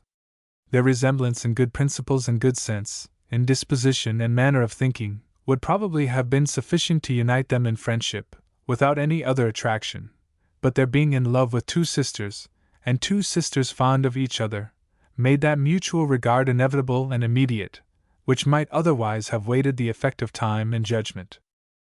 The letters from town, which a few days before would have made every nerve in Eleanor's body thrill with transport, now arrived to be read with less emotion than mirth. Mrs. Jennings wrote to tell the wonderful tale, to vent her honest indignation against the jilting girl, and pour forth her compassion towards poor Mr. Edward, who, she was sure, had quite doted upon the worthless hussy, and was now, by all accounts, almost broken-hearted, at Oxford. I do think, she continued, nothing was ever carried on so sly, for it was but 2 days before Lucy called and sat a couple of hours with me. Not a soul suspected anything of the matter, not even Nancy, who, poor soul, came crying to me the day after, in a great fright for fear of Mrs. Ferrars, as well as not knowing how to get to Plymouth, for Lucy it seems borrowed all her money before she went off to be married, on purpose we suppose to make a show with, and poor Nancy had not 7 shillings in the world, so I was very glad to give her 5 guineas to take her down to Exeter, where she thinks of staying 3 or 4 weeks with Mrs. Burgess, in hopes, as I tell her, to fall in with the doctor again. And I must say that Lucy's crossness not to take them along with them in the chaise is worse than all. Poor Mr. Edward! I cannot get him out of my head, but you must send for him to Barton, and Miss Marianne must try to comfort him. Mr. Dashwood's strains were more solemn. Mrs. Ferrars was the most unfortunate of women. Poor Fanny had suffered agonies of sensibility, and he considered the existence of each, under such a blow, with grateful wonder. Robert's offense was unpardonable, but Lucy's was infinitely worse. Neither of them were ever again to be mentioned to Mrs. Ferrars, and even, if she might hereafter be induced to forgive her son, his wife should never be acknowledged as her daughter, nor be permitted to appear in her presence. The secrecy with which everything had been carried on between them was rationally treated as enormously heightening the crime, because, had any suspicion of it occurred to the others, proper measures would have been taken to prevent the marriage, and he called on Eleanor to join with him in regretting that Lucy's engagement with Edward had not rather been fulfilled, than that she should thus be the means of spreading misery farther in the family. He thus continued: Mrs. Ferrars has never yet mentioned Edward's name, which does not surprise us, but to our great astonishment, not a line has been received from him on the occasion. Perhaps, however, he is kept silent by his fear of offending, and I shall, therefore, give him a hint, by a line to Oxford, that his sister and I both think a letter of proper submission from him, addressed perhaps to Fanny, and by her shown to her mother, might not be taken amiss, for we all know the tenderness of Mrs. Ferrars's heart, and that she wishes for nothing so much as to be on good terms with her children. This paragraph was of some importance to the prospects and conduct of Edward. It determined him to attempt a reconciliation, though not exactly in the manner pointed out by their brother and sister. A letter of proper submission, repeated he. Would they have me beg my mother's pardon for Robert's ingratitude to her, and breach of honor to me? I can make no submission. I am grown neither humble nor penitent by what has passed. I am grown very happy, but that would not interest. I know of no submission that is proper for me to make. You may certainly ask to be forgiven, said Eleanor, because you have offended, and I should think you might now venture so far as to profess some concern for having ever formed the engagement which drew on you your mother's anger. He agreed that he might. And when she has forgiven you, perhaps a little humility may be convenient while acknowledging a second engagement, almost as imprudent in her eyes as the first.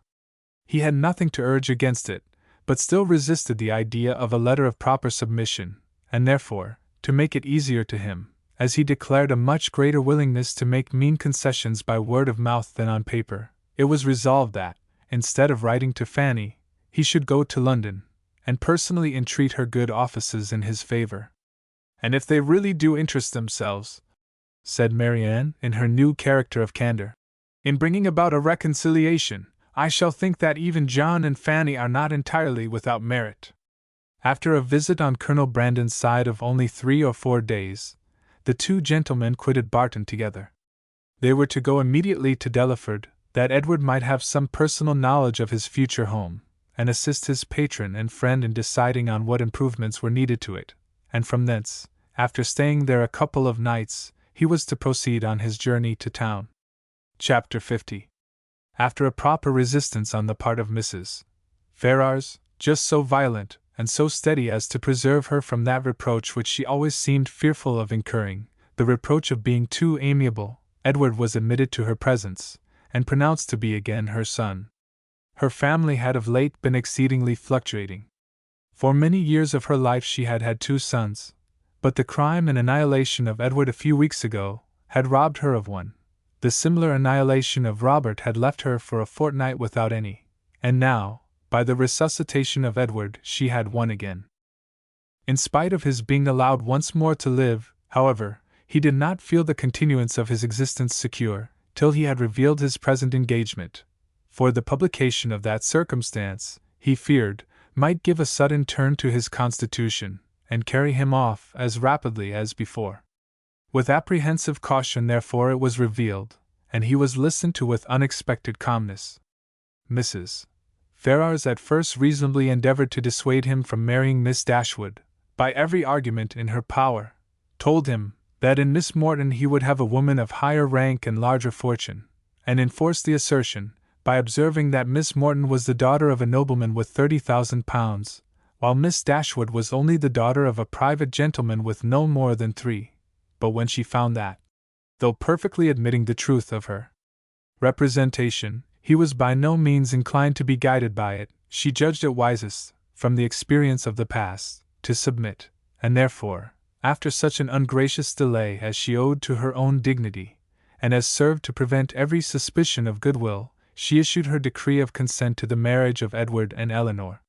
What she would engage to do towards augmenting their income was next to be considered, and here it plainly appeared, that though Edward was now her only son, he was by no means her eldest, for while Robert was inevitably endowed with £1,000 a year, not the smallest objection was made against Edward's taking orders for the sake of 250 at the utmost. Nor was anything promised either for the present or in future, beyond the £10,000, which had been given.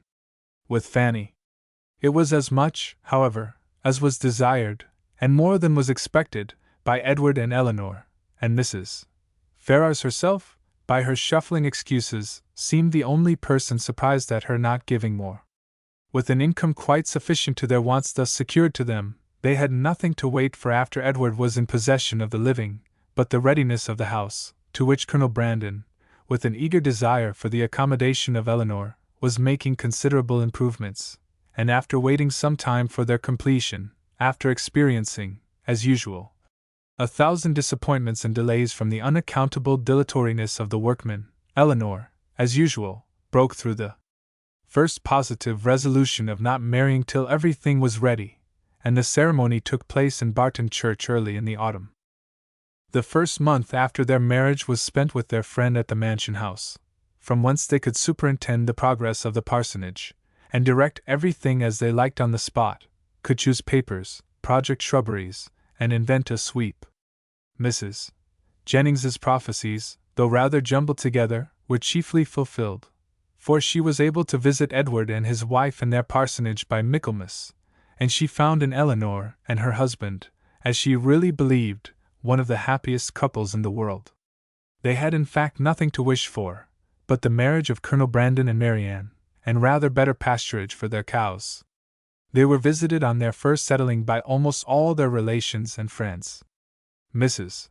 Ferrars came to inspect the happiness which she was almost ashamed of having authorized, and even the Dashwoods were at the expense of a journey from Sussex to do them honor. "I will not say that I am disappointed, my dear sister," said John, as they were walking together one morning before the gates of Delaford House. "That would be saying too much, for certainly you have been one of the most fortunate young women in the world, as it is. But I confess it would give me great pleasure to call Colonel Brandon brother.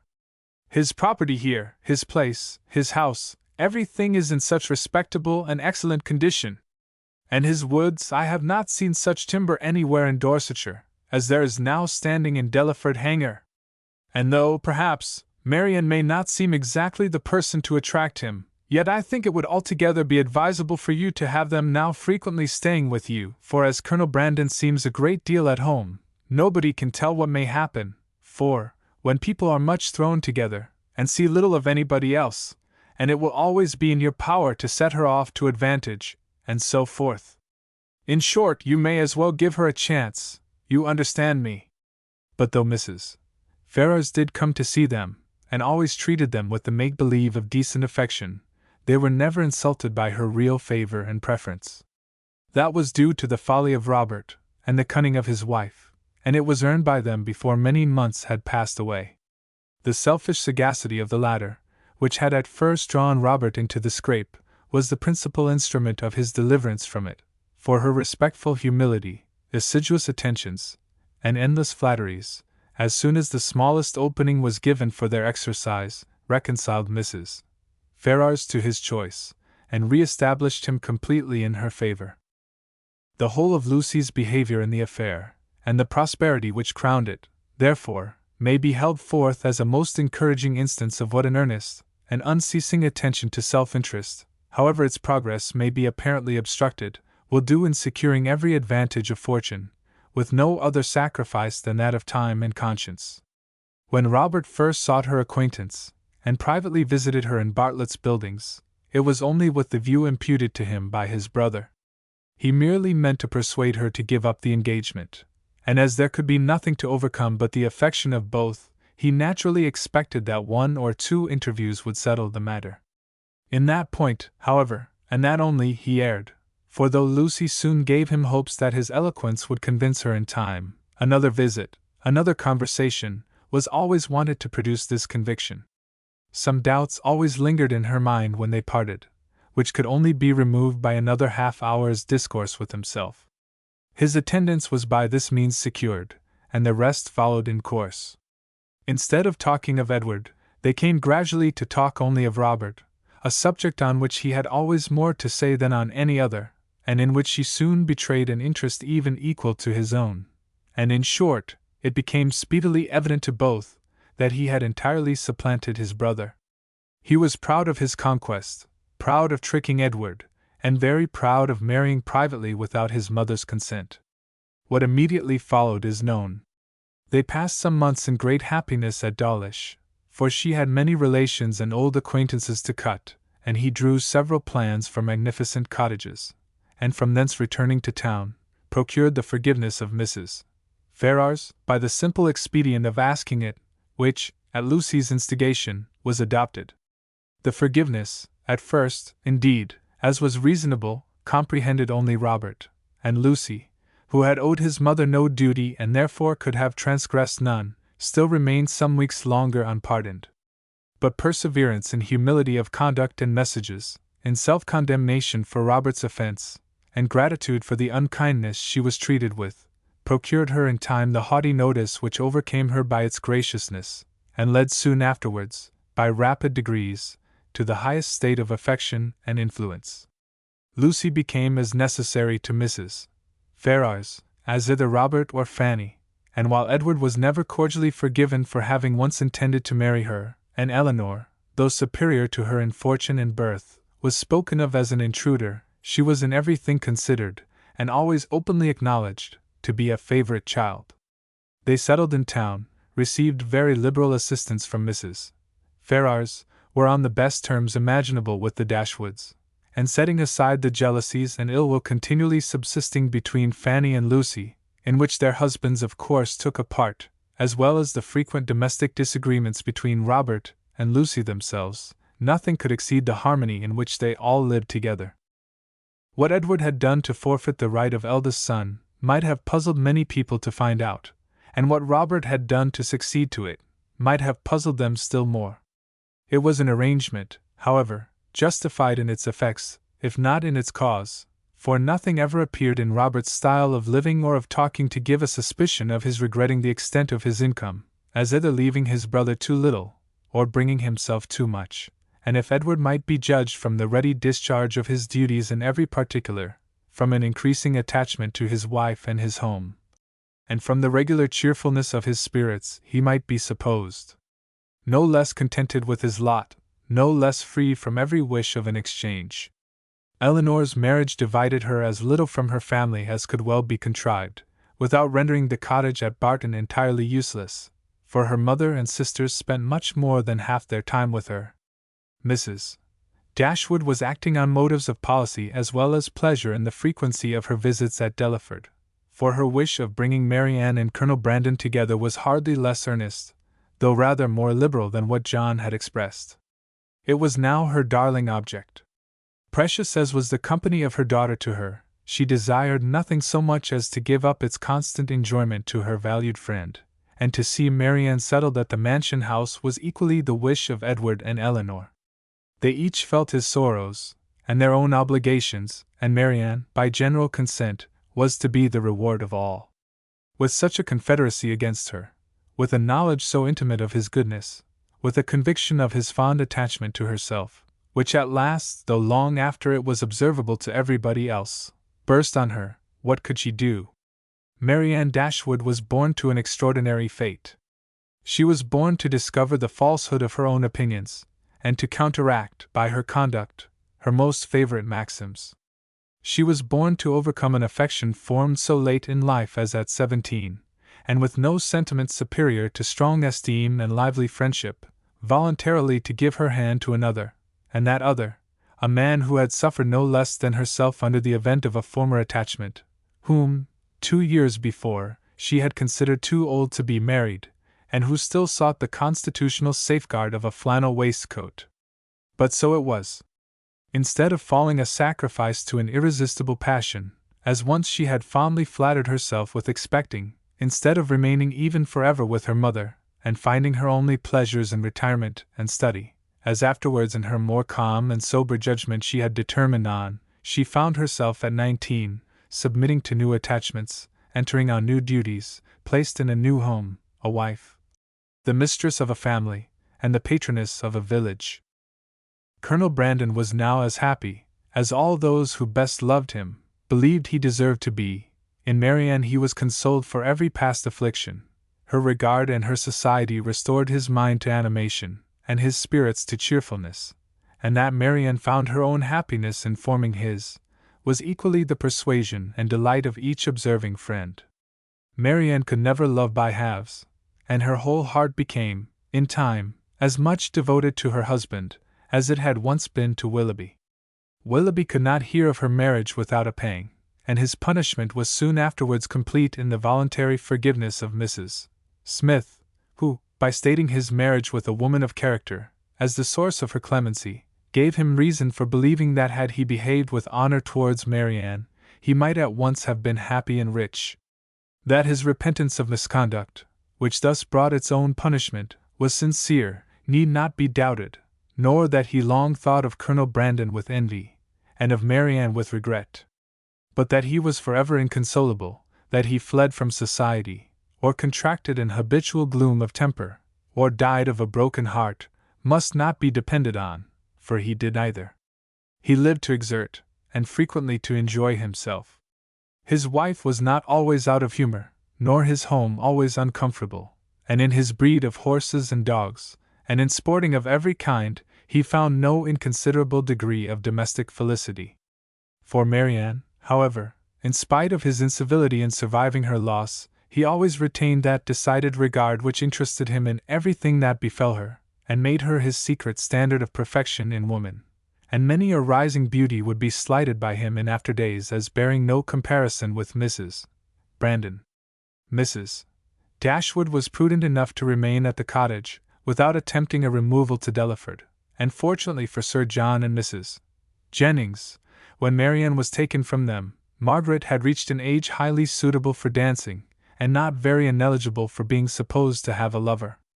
Between Barton and Delaford, there was that constant communication which strong family affection would naturally dictate, and among the merits and the happiness of Eleanor and Marianne, let it not be ranked as the least considerable, that those sisters, and living almost within sight of each other, they could live without disagreement between themselves, or producing coolness between their husbands. The end.